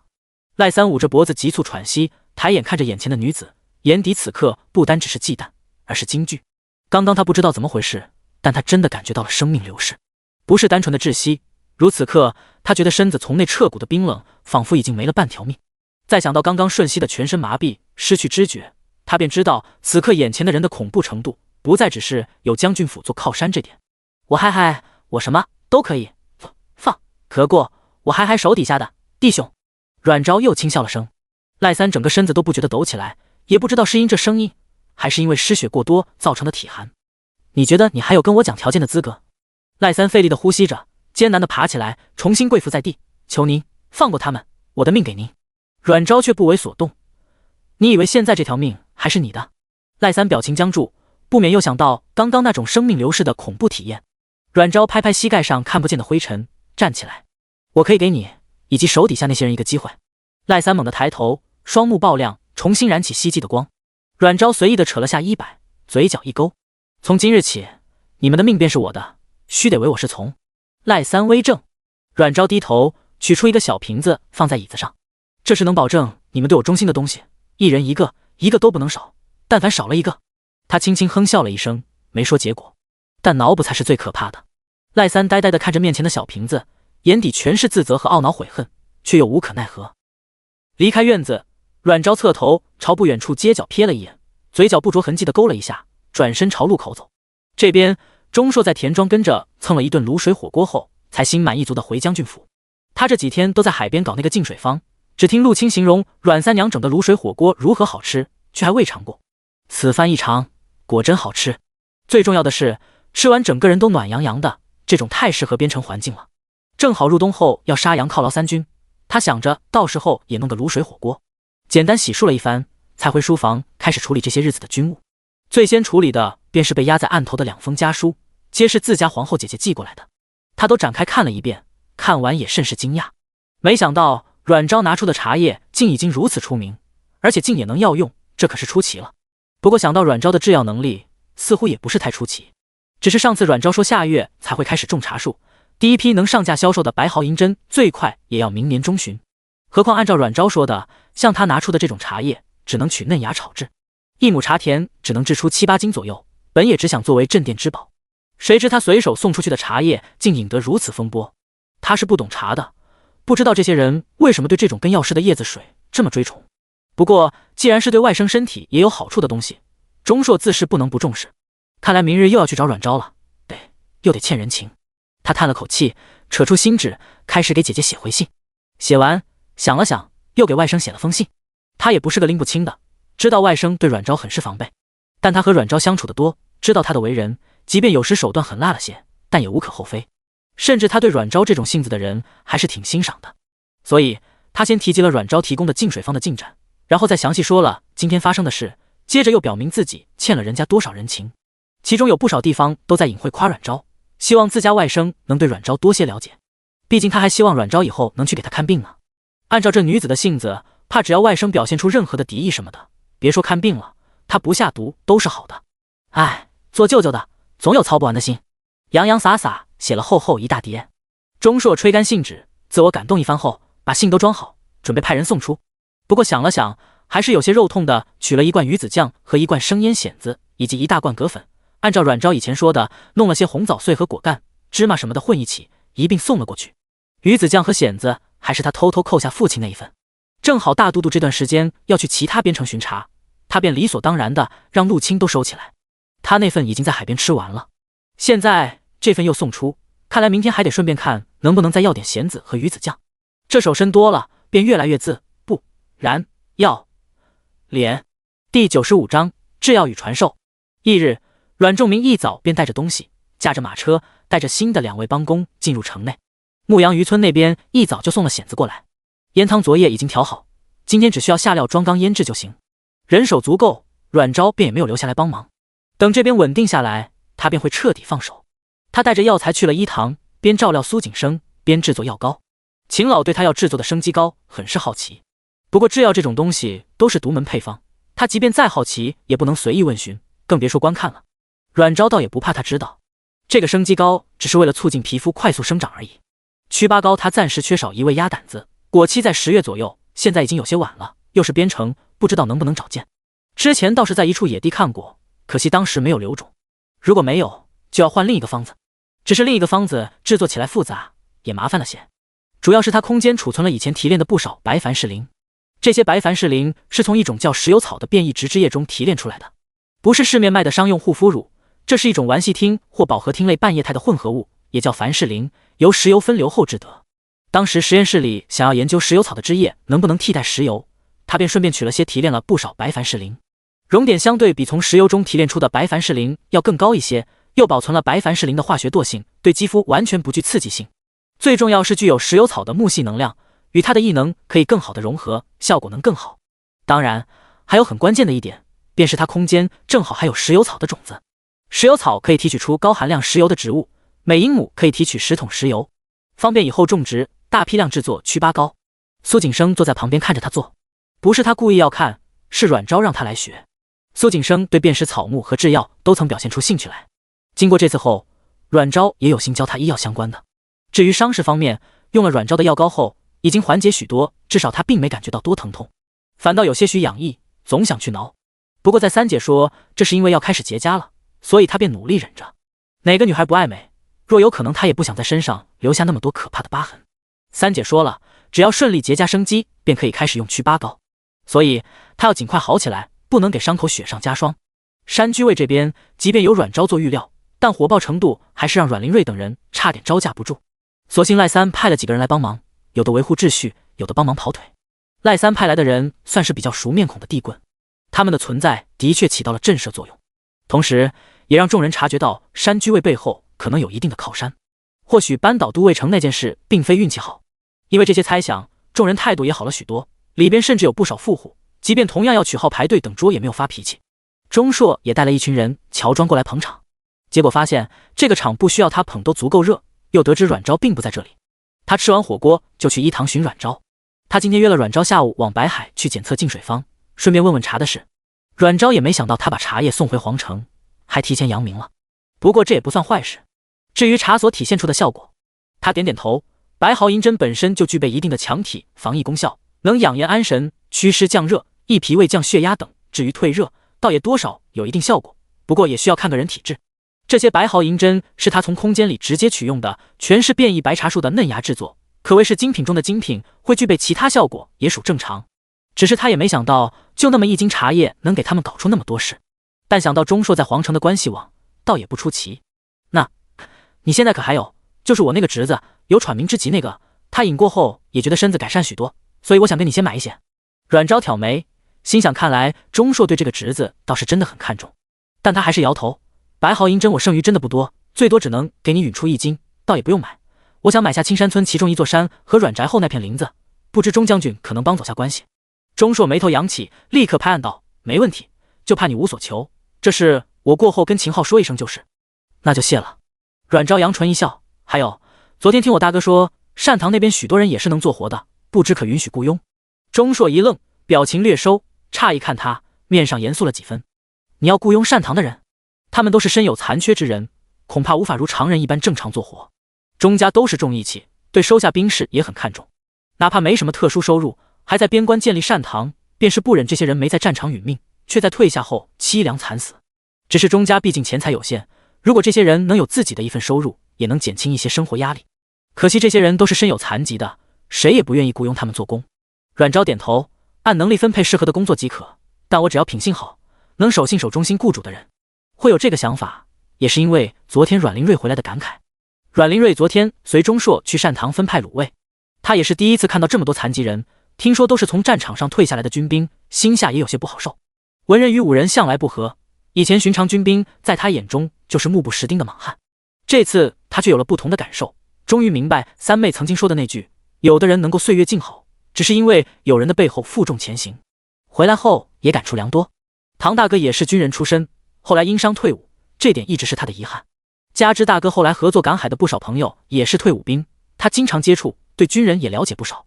而末世开始时意外漂流的那段日子，他也得过不少军人的救助，因此他对军人一直都抱有好感。听阮玲瑞提起单堂那些军兵的情况，便想到了大哥，从而也动了雇佣他们的心思。当然，雇佣他们也并非单纯出于好心。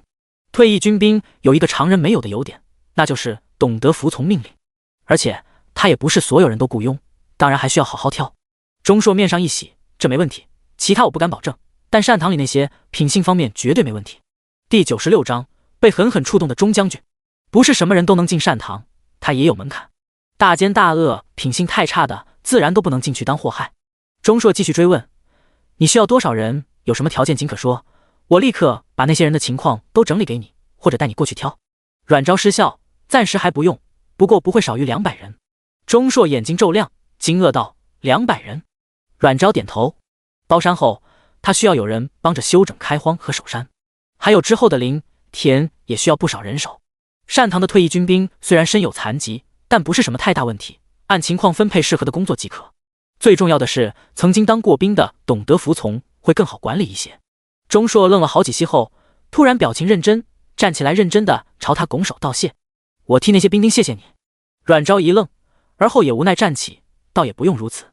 钟硕却摇头，你不明白，你的雇佣对他们来说，兴许便是救命之恩。他轻叹了口气，难得跟他交代了一下钟家的情况。现在国库吃紧，军饷都经常不能发到位，很多时候都是大都督自己掏腰包养军队的。但是钟家产业虽多，但收入并不丰，这些年已经越发入不敷出，恐怕单堂这边也维持不了多久。这也是钟硕会答应阮昭合作开百货坊的事。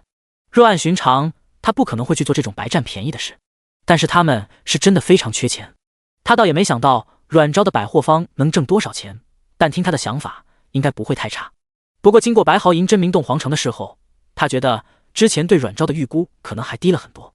如今他又帮他解决另一个沉甸甸的问题，自然叫他感怀不已。即便阮昭只能雇佣小部分人，但他们也完全能从他后续的安排中寻到思路，帮余下的人安排工作。阮昭摆摆手，不想继续这个话题了。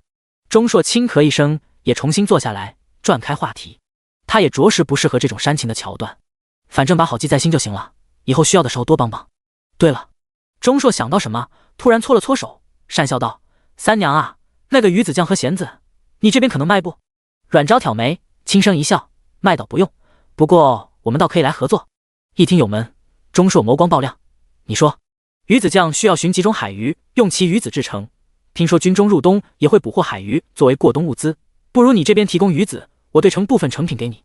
至于生腌蚬子，我可以把配方卖你，附赠几种制作海产吃食的食谱，但我不要银钱，只想在海边得一片地，钟大哥觉得如何？钟硕这次没有立刻答应，而是好奇道：你要海边的地做什么？他以为阮昭想制私盐，虽然制盐之法是阮昭提供的，但禁私盐的律令依然在，可是抄家死罪。若他真有这般打算，无论欠多少人情，这一点他都不能应允。阮昭却道：我打算在海边弄一座海鲜加工坊，有块地方便一些。闻言知他不是为制盐，钟硕心下微松，而后眼眸微亮，如鱼子酱、蚬子那些。阮昭笑着颔首，差不多，不过是会更适合放在百货坊里的产品。钟硕立刻连声答应，没问题，你想要哪里，只要是无人居的都可。阮昭想了想，便牧羊渔村附近吧。牧羊渔村相对距离潼关城比较近，路也好走一些，而且其他地方不知道，但牧羊渔村能在前海就捡到海产、海马，可见这一片物产相对丰富。最重要的是，他之前看过地段，那一片海滩正阳面，阳光很充足，背后靠山，很方便晾晒和建物。没问题，我回去就找人去办。钟硕摆摆手，一副小问题的模样。阮昭轻笑，那便先谢过了。至于方子，是要我写给你，还是安排个人来学？钟硕挠了挠下巴，寻思了下，道：我派2个人来跟你学吧，省得还得瞎琢磨，都是目不识丁的。好。阮昭忍不住笑，点点头，约了个时间。两人又闲谈了会，等苏锦臣过来照看苏锦生，才一起骑马前往白海。净水房建在白海的西北海域，距离潼关城算挺远，不过快马加鞭的话，也就1个多时辰的问题。若是马车快行的话，怕也要3个时辰的路程。在看完净水坊的整个结构和设备后，阮昭也不得不感慨古代工匠的手艺和智慧。因为末世后改良的基本都带着高科技，所以他不得不寻了古时的法子，哪怕他自己也做了一点改良。但终究不是这个专业的，依然还是存在一些缺陷。但经过工匠的改良后，这些缺陷大部分都被抹除了。一通检测下来，整个净水房的性能比之前他预想的要好更多。阮昭眼珠一转，笑问道：不知道参与建设这净水坊的工匠能否雇佣或者外借？钟硕道：这个我可不能做主，只要刘师傅愿意，你想雇想请都行，若他不愿意，我都请不动。见钟硕面露无奈，似乎对这位刘师傅很没辙的样子，不由好奇。钟硕见他好奇，抬手挠了挠下颚的胡茬，他是前朝大司空，后因最新降术，便退下让贤，自荐为江作大将，现在皇宫宫事，宗庙多由他修葺，自建了净水坊图纸后，他便求得皇上允许，千里迢迢过来，所以你明白吧？阮昭明白，怎么不明白？大司空位列3公，与丞相齐平，皆是百官之首，相当于工部尚书，不过权柄要比工部尚书大，因为司空是掌管各种水土之事。最重要的是，能做大司空位置的人，肯定都是大士族出身。而且从钟硕的话中，他大致也能想象出一位性格执拗且专注的科研者的形象。像这种老爷子，他在以前相处的不要太多，但这种老爷子只要投其所好，其实很好相处，也很好说话。阮昭眼珠微转，笑道：他会在此处留多久？钟硕疑惑看他一眼，道：老爷子已有岁数，寒冬不易奔波，大致会明年开春返程。阮昭点点头，如此，那时间便是足够了。钟硕见他似在打什么小九九的样子，便好奇问道：“你可要寻刘师傅做些什么？我可告诉你，老爷子可不是那么容易请得动的。”阮昭嘴角轻翘，多谢告知。见他似乎胸有成竹的样子，钟硕扬眉，倒有些好奇了。第97章有仇必报的小娘子。确定净水房可以完工后，两人便赶在天黑前匆忙回城。回到的时候，山居卫还在营业。潼关城虽没有宵禁，但山居卫还是选择白天营业。不过今天是例外，所以晚上继续开，但最多也就多营业1个时辰而已。还不到戌时尾，所有食材便已经售罄，不得不告罪打烊了。好在山居卫都是算着食材发牌等位的，只要拿了牌子便能进入食用，所以打烊也不存在有人白等的情况。等所有店内修整完毕，店门一关，所有人几乎都狠狠松了口气，全瘫坐在椅子上捶背捶腰。但今天的忙碌也的确有所回报。等终于可以歇下来时，阮玲瑞取了账本，夫妻俩坐在床上对钱。对完，两人都差点被震傻了。今日的总收入竟有500多两，而且是已经刨除了食材成本的。第一天100多两，第二天虽然半道出问题，但也有挣了100多两。两人听了阮昭的话，已经对今天有了很高的预估了，但最多也只敢猜到300多两。没想到比预估的还翻了差不多1倍。李清雅捧着一堆铜钱和银两，手都在抖。好多钱啊，向总。阮玲瑞拿着账本的手也跟着抖，声音发涩：是啊，好多钱。不像上次大多数都是铜板，因为恢复原价了，所以很多人干脆用碎银子支付。所以现在床上摆着一黑一银2个山堆堆，尤其是那银色的一小堆，即便比不得铜板那堆壮观，但也是能亮瞎眼睛了。夫妻俩哪见过这么多银子，再一次被刷新认识的两人，一整夜几乎都没法合眼，因为这个收入还代表着他们能得到的赔偿。586两，按照1个月来算，就有17000多两。两人躺在被窝里时都在抖，也不知道是因为冷还是太过激动。这若放在以前，是他们一辈子都挣不到的数。第二天天没亮，阮玲瑞就赶紧去一堂询了阮昭，把这件事告诉他，而后按照阮昭的指示整理好账目，直接送往都尉府。当秦都尉看到主薄愁眉苦脸来报时，一口水也差点喷了出来。你说多少？主薄苦着脸把账本递交上去。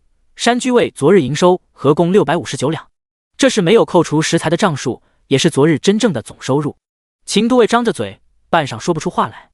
主薄无奈道：大人，按照1月为数，需赔偿19770两，只是此次抄家所得银钱也才12000多两，即便变卖其他物实，都无法凑够山居尉的赔偿，更别说还需要赔偿其他苦主的银钱，数目也是不少。秦都尉人都傻了，好半晌才回过神来，加上廖府的罚钱呢。主薄长长叹了口气，即便加上了，算下来还欠5000多两。他把册子递交上去，上边已经明明白白罗列了所有需要赔偿出去的银钱数目，其中山居尉这边的数目最大。秦都尉半晌瑟瑟然道：山居尉昨日真有如此营收？他之前算着山居尉大约300多两左右营收，1个月也就1万两，加上其他几项赔偿，最多不超过16000。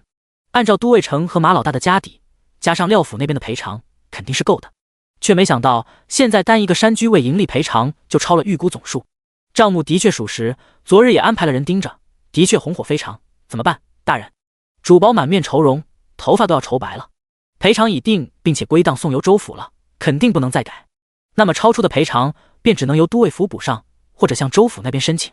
但这种额外的支出，想都知道基本不可能申请下来，说不得还会引来麻烦。可现在问题是，都尉府哪来这么多银钱？朝廷发下来的钱都有定数，该用的都用了，连府门破败都没钱修葺，更别说额外拿出5000多两。至于秦都尉，更别说武将10个9穷，何况还是在边关的，每日除了俸禄外，就是家中产业的一点薄收，但也仅能养家而已。两人对视半晌，久久无言。因为秦都尉这会脑子里也是一团乱麻，如何知道怎么办？这里真的是边城吗？他此刻莫不是在皇城？为何山居尉那般一个新开的小14一日便能营收600两？即便是最大的酒楼妓馆都做不到吧？钟硕在收到秦昊的求救信时也错愕不已，他也没想到山居尉这么个点大的店竟这般能挣钱。600两看起来或许不算很多，但要知道这是日收，若每日都能如此，1年下来可也有10几万两了。想到还没售卖就在皇城被炒到万两黄金的白毫银针，还有那些怕也是随便都能值1000金的药材，钟硕对阮昭口中的百货房突然万分期待起来。至于秦昊的事，钟硕摸摸下巴，略琢磨一下就大致明白怎么回事了。之前他就奇怪阮昭怎么这么快让山居尉重新开张，连1天都不休息。如今想来便是在这等着。以对方的玲珑心思，怕不是为了钱，而是……他不觉仰头哈哈大笑起来，心想这小娘子还真不是一般的睚眦必报。不过这种有仇必报、不拖泥带水的作风还真对他的口，他是真的越来越欣赏阮昭了。想罢，他笑着给秦昊写了回信，让他自己去找阮昭谈，并且暗示或许可以用其他的条件作为补偿。5000两他不是拿不出，但既然是阮昭要给对方一个教训，他也不好插手。毕竟这件事他同样理亏，他都担心阮昭会不会也有后招在等自己呢。自个渡泥菩萨过江，自身难保了，哪管得其他人？只能希望秦昊聪明点，能意会他的意思，别傻傻的又得罪人。然后他又忍不住扯了纸，洋洋洒洒把今天进水房验收完成，以及这件小趣事给写上去，准备下次跟茶叶一起送进宫。阮昭可不管这件事会让秦昊如何发愁。今天苏景生终于可以离开伊堂了，他便陪着他一同回青山村。反正山居尉这边已经不用他出面了，跟着一起回去的还有他临时去衙行买的2个奴隶，是一对祖孙，一个50多岁的婆子和他13岁的孙女。2人算是官家背景，后来举家因罪流放此处，好不容易熬过10几年的流放期，以为可以迎来新生，谁知景胜的儿子狼心狗肺，竟要把长兄遗姑卖了换钱。婆子祈求无果后，只能跟着孙女一起被卖入衙行。阮昭见2人气息还算纯净，品行也可以，尤其这个婆子识字，便买了下来。第98章返回村里。马车进村时，大部分人都还在田里劳作，还有半月就秋收了，现在都紧着地头里的事。见到马车进来，一个个立刻伸长脖子瞧，见竟不是阮家的马车，都有些好奇。不过也是，现在还是早上，店里应该正忙着，若无事阮家人不会这么早回。这车里的人该不是来找阮家的吧？我觉得是。阮家来之前村里少有马车过来，要不要去看看？还是算了吧，忘记李正的叮嘱了。李正今天早上才请了每家的老人或者当家去说了会话，具体说什么，除了去的人，其他人都不清楚。不过回来的人都会叮嘱家里的人不要随便去阮家烦人家，有的也会给家里透露点消息，说阮家这边做工机会多，以后可能还会需要，到时候会酌情推荐，让众人约束好家里的人。这也是阮仲明跟李正商量的。知道消息的各家都捂紧，所以暂时没传开。邻里乡亲的走关系串门不是挺正常，人阮家也没说什么。我看李正说不得就怕别人跟阮家关系好了，抢了他家的机会。就是现在李正家已经去了2，我看剩下的也是早晚。呵，马车在阮家门口停下，众人先后下车，车夫结完车后掉头便离开。阮昭过去敲门，喊了声二哥。正在屋内教龙凤胎读书习字的阮灵觉听到声音，面露错愕，还以为是不是店里又出事了，忙起身快步去开门。龙凤胎听到三姐姐的声音也甚是惊喜，忙跳下椅子，迈着短腿也跟着跑。门打开，见到外面除阮昭外还有2个生面孔，阮灵觉微愣，又见被2人左右护着的苏景生，似有猜测，果然便听阮昭道：二哥，今日景生可以离开伊堂了，我便先陪他回来。这2位是从衙行带回来的，这是秦婆婆，这是她的孙女方芝芝。2人一路听了苏景生简单说了下家中人员情况，已经知道这位是谁了，立刻也垂手行礼：二公子。阮灵觉点点头，看向苏景生，苏景生也朝他一笑，笑容没有任何一丝阴霾。二哥。阮灵觉神色微缓，眸底柔和了几分，轻轻点头：快先进来，外面风大，别着凉了。好。苏景生有些受宠若惊。阮灵觉是整个阮家中最不好接近的，平日常不苟言笑，即便是笑了，除对家人外，对寻常人连笑都是毫无温度的。倒不是说表情或者笑容冰冷，而是缺乏了人情温度，没有走心。大概也只有自家人能被他接纳在心底。虽然姐弟俩被收为养子养女，但苏景生是能明显的感觉到阮灵觉并未接纳过他们。当然他也不介意，他一直都很理智清醒，知道他们和阮家的关系是不一样的，但这次却能清晰地感觉到了阮灵觉的温度，是平时对阮家人才有的那种温度。再一想便也大致明白了。三姐姐，三姐姐。龙凤胎哒哒哒地跑出来，见到阮昭高兴的不行。这2天三姐姐不在家，2个小家伙好不容易养起来的安全感都没了，晚上甚至被噩梦惊醒过，就怕哪天有官兵冲进来把他们再次抓走关大牢里。现在看到三姐姐，2个小家伙一颗小心脏才落下去。2个小豆丁一人一边抱着她的手亲昵地晃着：三姐姐，兰兰轩儿好想你。阮昭失笑，宠溺地摸摸2个孩子的头，拉着他们进院：三姐姐也想你们了，有没有好好照顾二哥？有啊，二哥不听话还罚我们写字。靠山来了，小铃兰谁都不怕，立刻撅着嘴告状。哦，怎么不听话了？阮昭笑看面露尴尬的阮灵觉，大概是第一次被打小报告了。爹爹说，二哥要在床上好好休息，他还起来收拾房间。我说要告诉爹爹，二哥就让我和哥哥被诗文。阮昭轻笑，揽着两人进屋。那你们背出来了吗？两个小孩一顿，而后面露心虚。所以你们把学过的知识忘记了是吗？阮昭坐下来，小林兰立即道，我们很久很久没看书了，所以没记住。阮灵觉直摇头，让秦婆婆先送苏景生回房，又安排了两人的住处。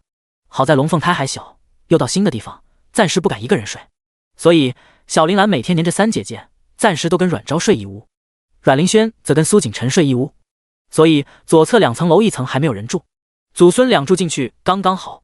阮仲明和阮灵瑞夫妻住在堂屋2侧，余下的人都在楼上。苏景生的屋子就在阮昭旁边而已。这边阮昭还在逗两个小家伙，可是三姐姐也很久没看书了，但也没忘记学过的知识啊。二哥肯定也没忘记的是不是？两个小家伙一呆，所以你们为什么会忘记呢？两人对视一眼，都面露茫然。小林兰摇头，我不知道呀。阮灵轩则想了想，心虚的低下头，对手指道，我们没有牢记。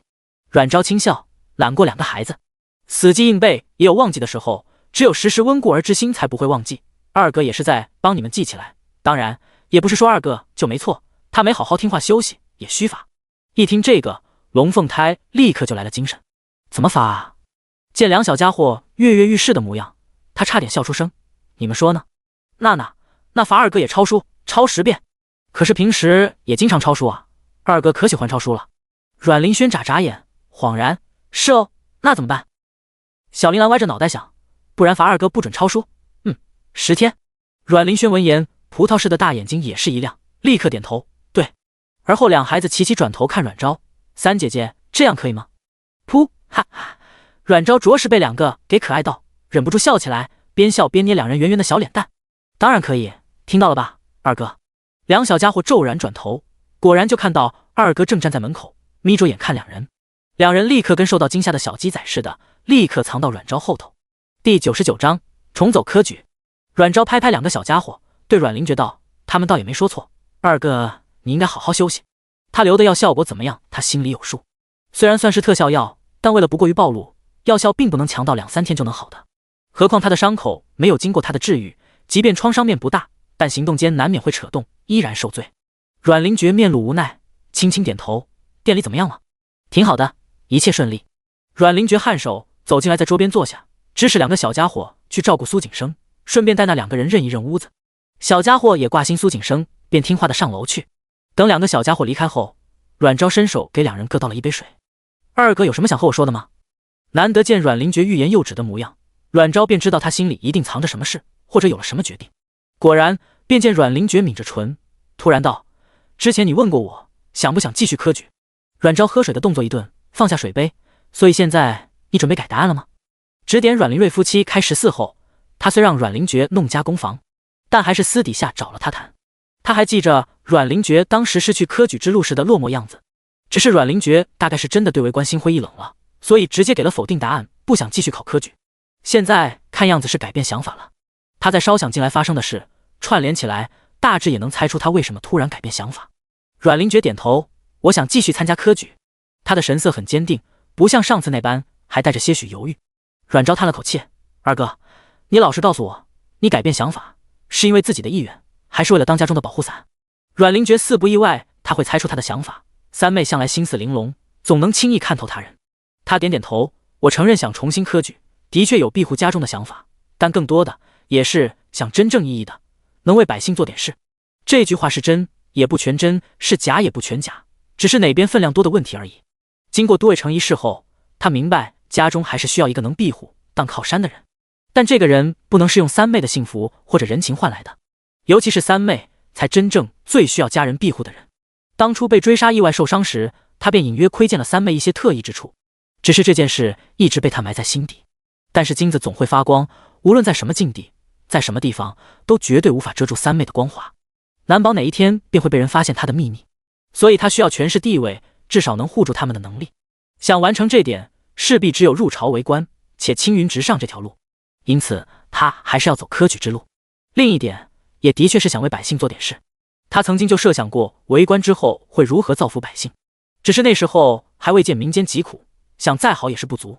流放之后一路走来，他充分理解了什么叫朱门酒肉臭入有冻死骨，而此次都尉府一行更加深了他这一想法，总需要有人帮这些没有背景、没有靠山的人做点什么。阮昭见他神色越发坚定，眼底也燃起了一簇灼灼火光，便知道他是真的确定了。对此他倒也没觉得不好，本来他便觉得阮灵觉更适合走科举之路，所以当时才会询问他。只是那时候他钻了牛角尖，他也无法说什么。如今他能想通也是好事，因此他点点头，笑道：“我还是那句话，无论二哥做什么决定，我都支持，只要二哥不要后悔。”阮灵觉闻言抬头看他，见他满眼温和笑意，也跟着笑了笑，心下似乎更加释然。我不会后悔的。阮昭轻轻颔首，举起杯子，我相信二哥，也祝贺二哥能得偿所愿，青云直上。会的。阮灵觉嘴角勾起，也举起杯子，与他的杯子轻轻一碰。赵国皇宫，多日的翘首以盼，总算是等到了从潼关呈来的回信。皇后一接到家书，都没来得及看，便带着书信和礼盒往太子那边去。太子正好与太傅在下棋，旁边还有一个赵岑正跪坐在案几边写字。闻听皇后到来，几人同时停下手上的事。儿臣给母后请安。赵岑忙礼貌行礼，太子也喊了声母后。太傅起身躬身行礼，臣。皇后有些诧异，又有些懊恼，忘记问这个时候太子这边有什么人在，下意识把信藏进袖子里。皇后忙摆手讪笑道：“太傅也在啊，不用多礼，不用多礼。”太傅笑眯眯，目光在皇后袖边掠过，又看了眼他身边的大长秋手中捧着的盒子，眼底闪过金光。既然皇后娘娘寻太子殿下叙话，老臣便先告辞。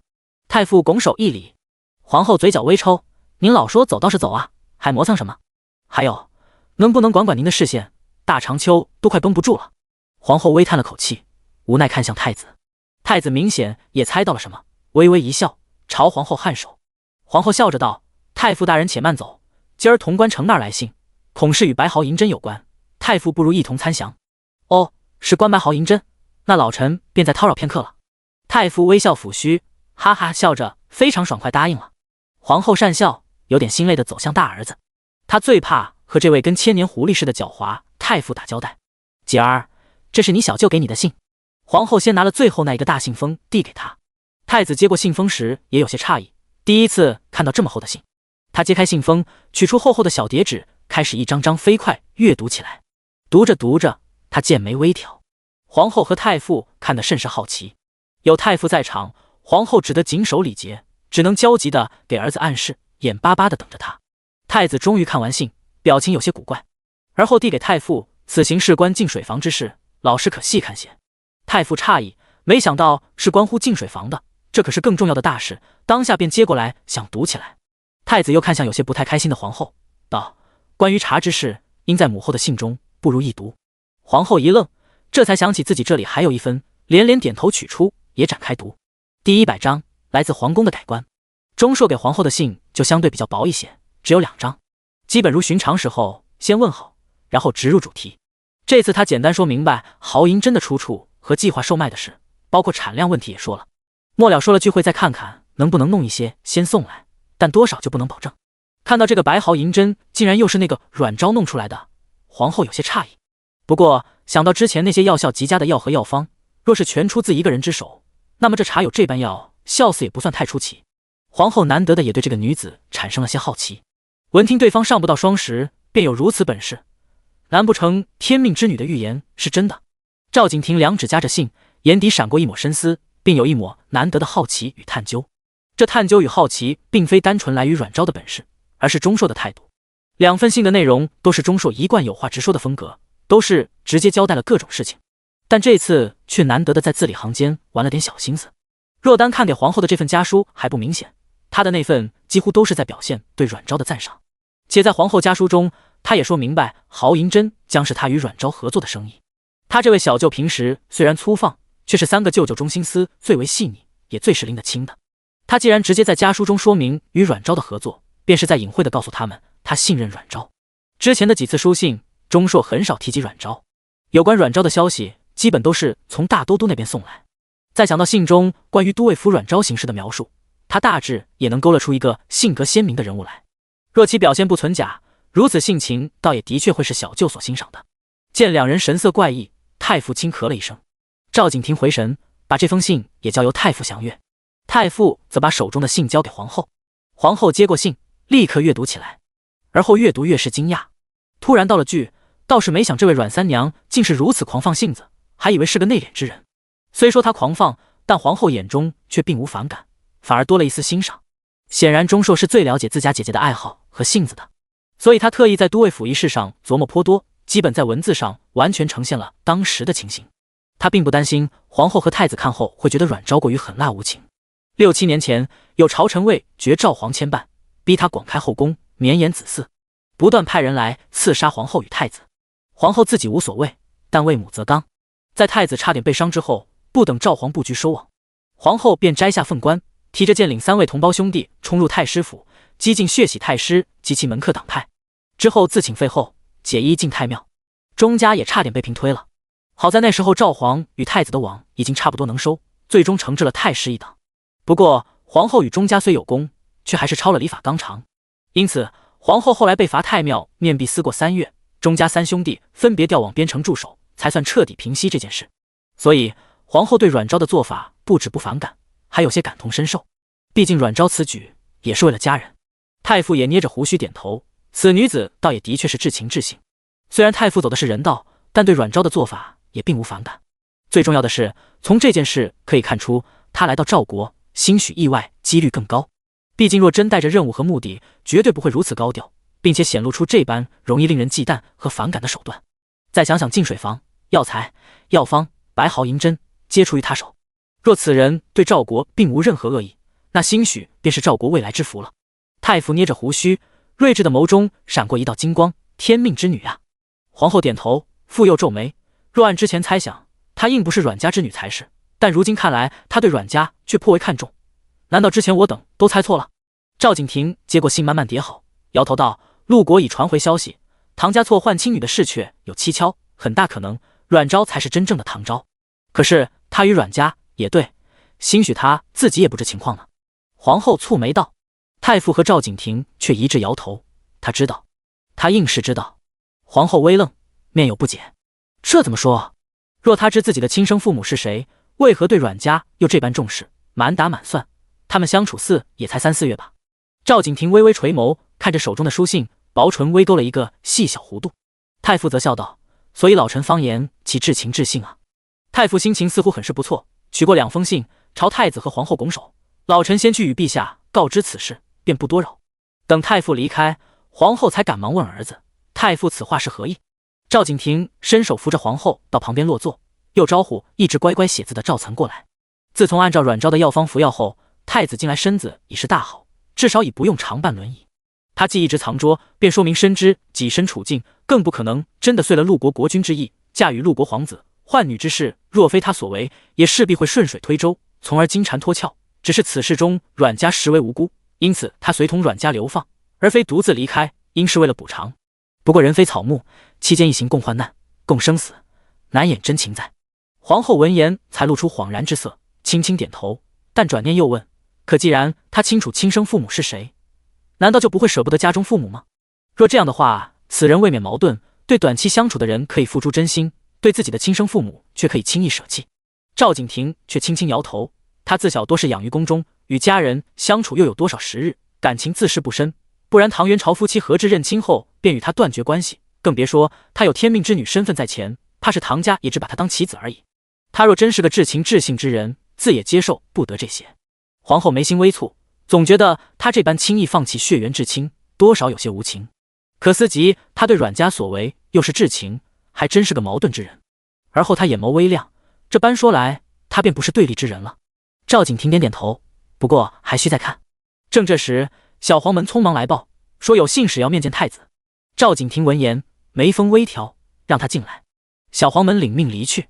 皇后见此，便道：“那母后也不打扰你了。”赵景亭按住皇后的手：“母后别急，信使来意或与刚刚之事有关。”皇后诧异。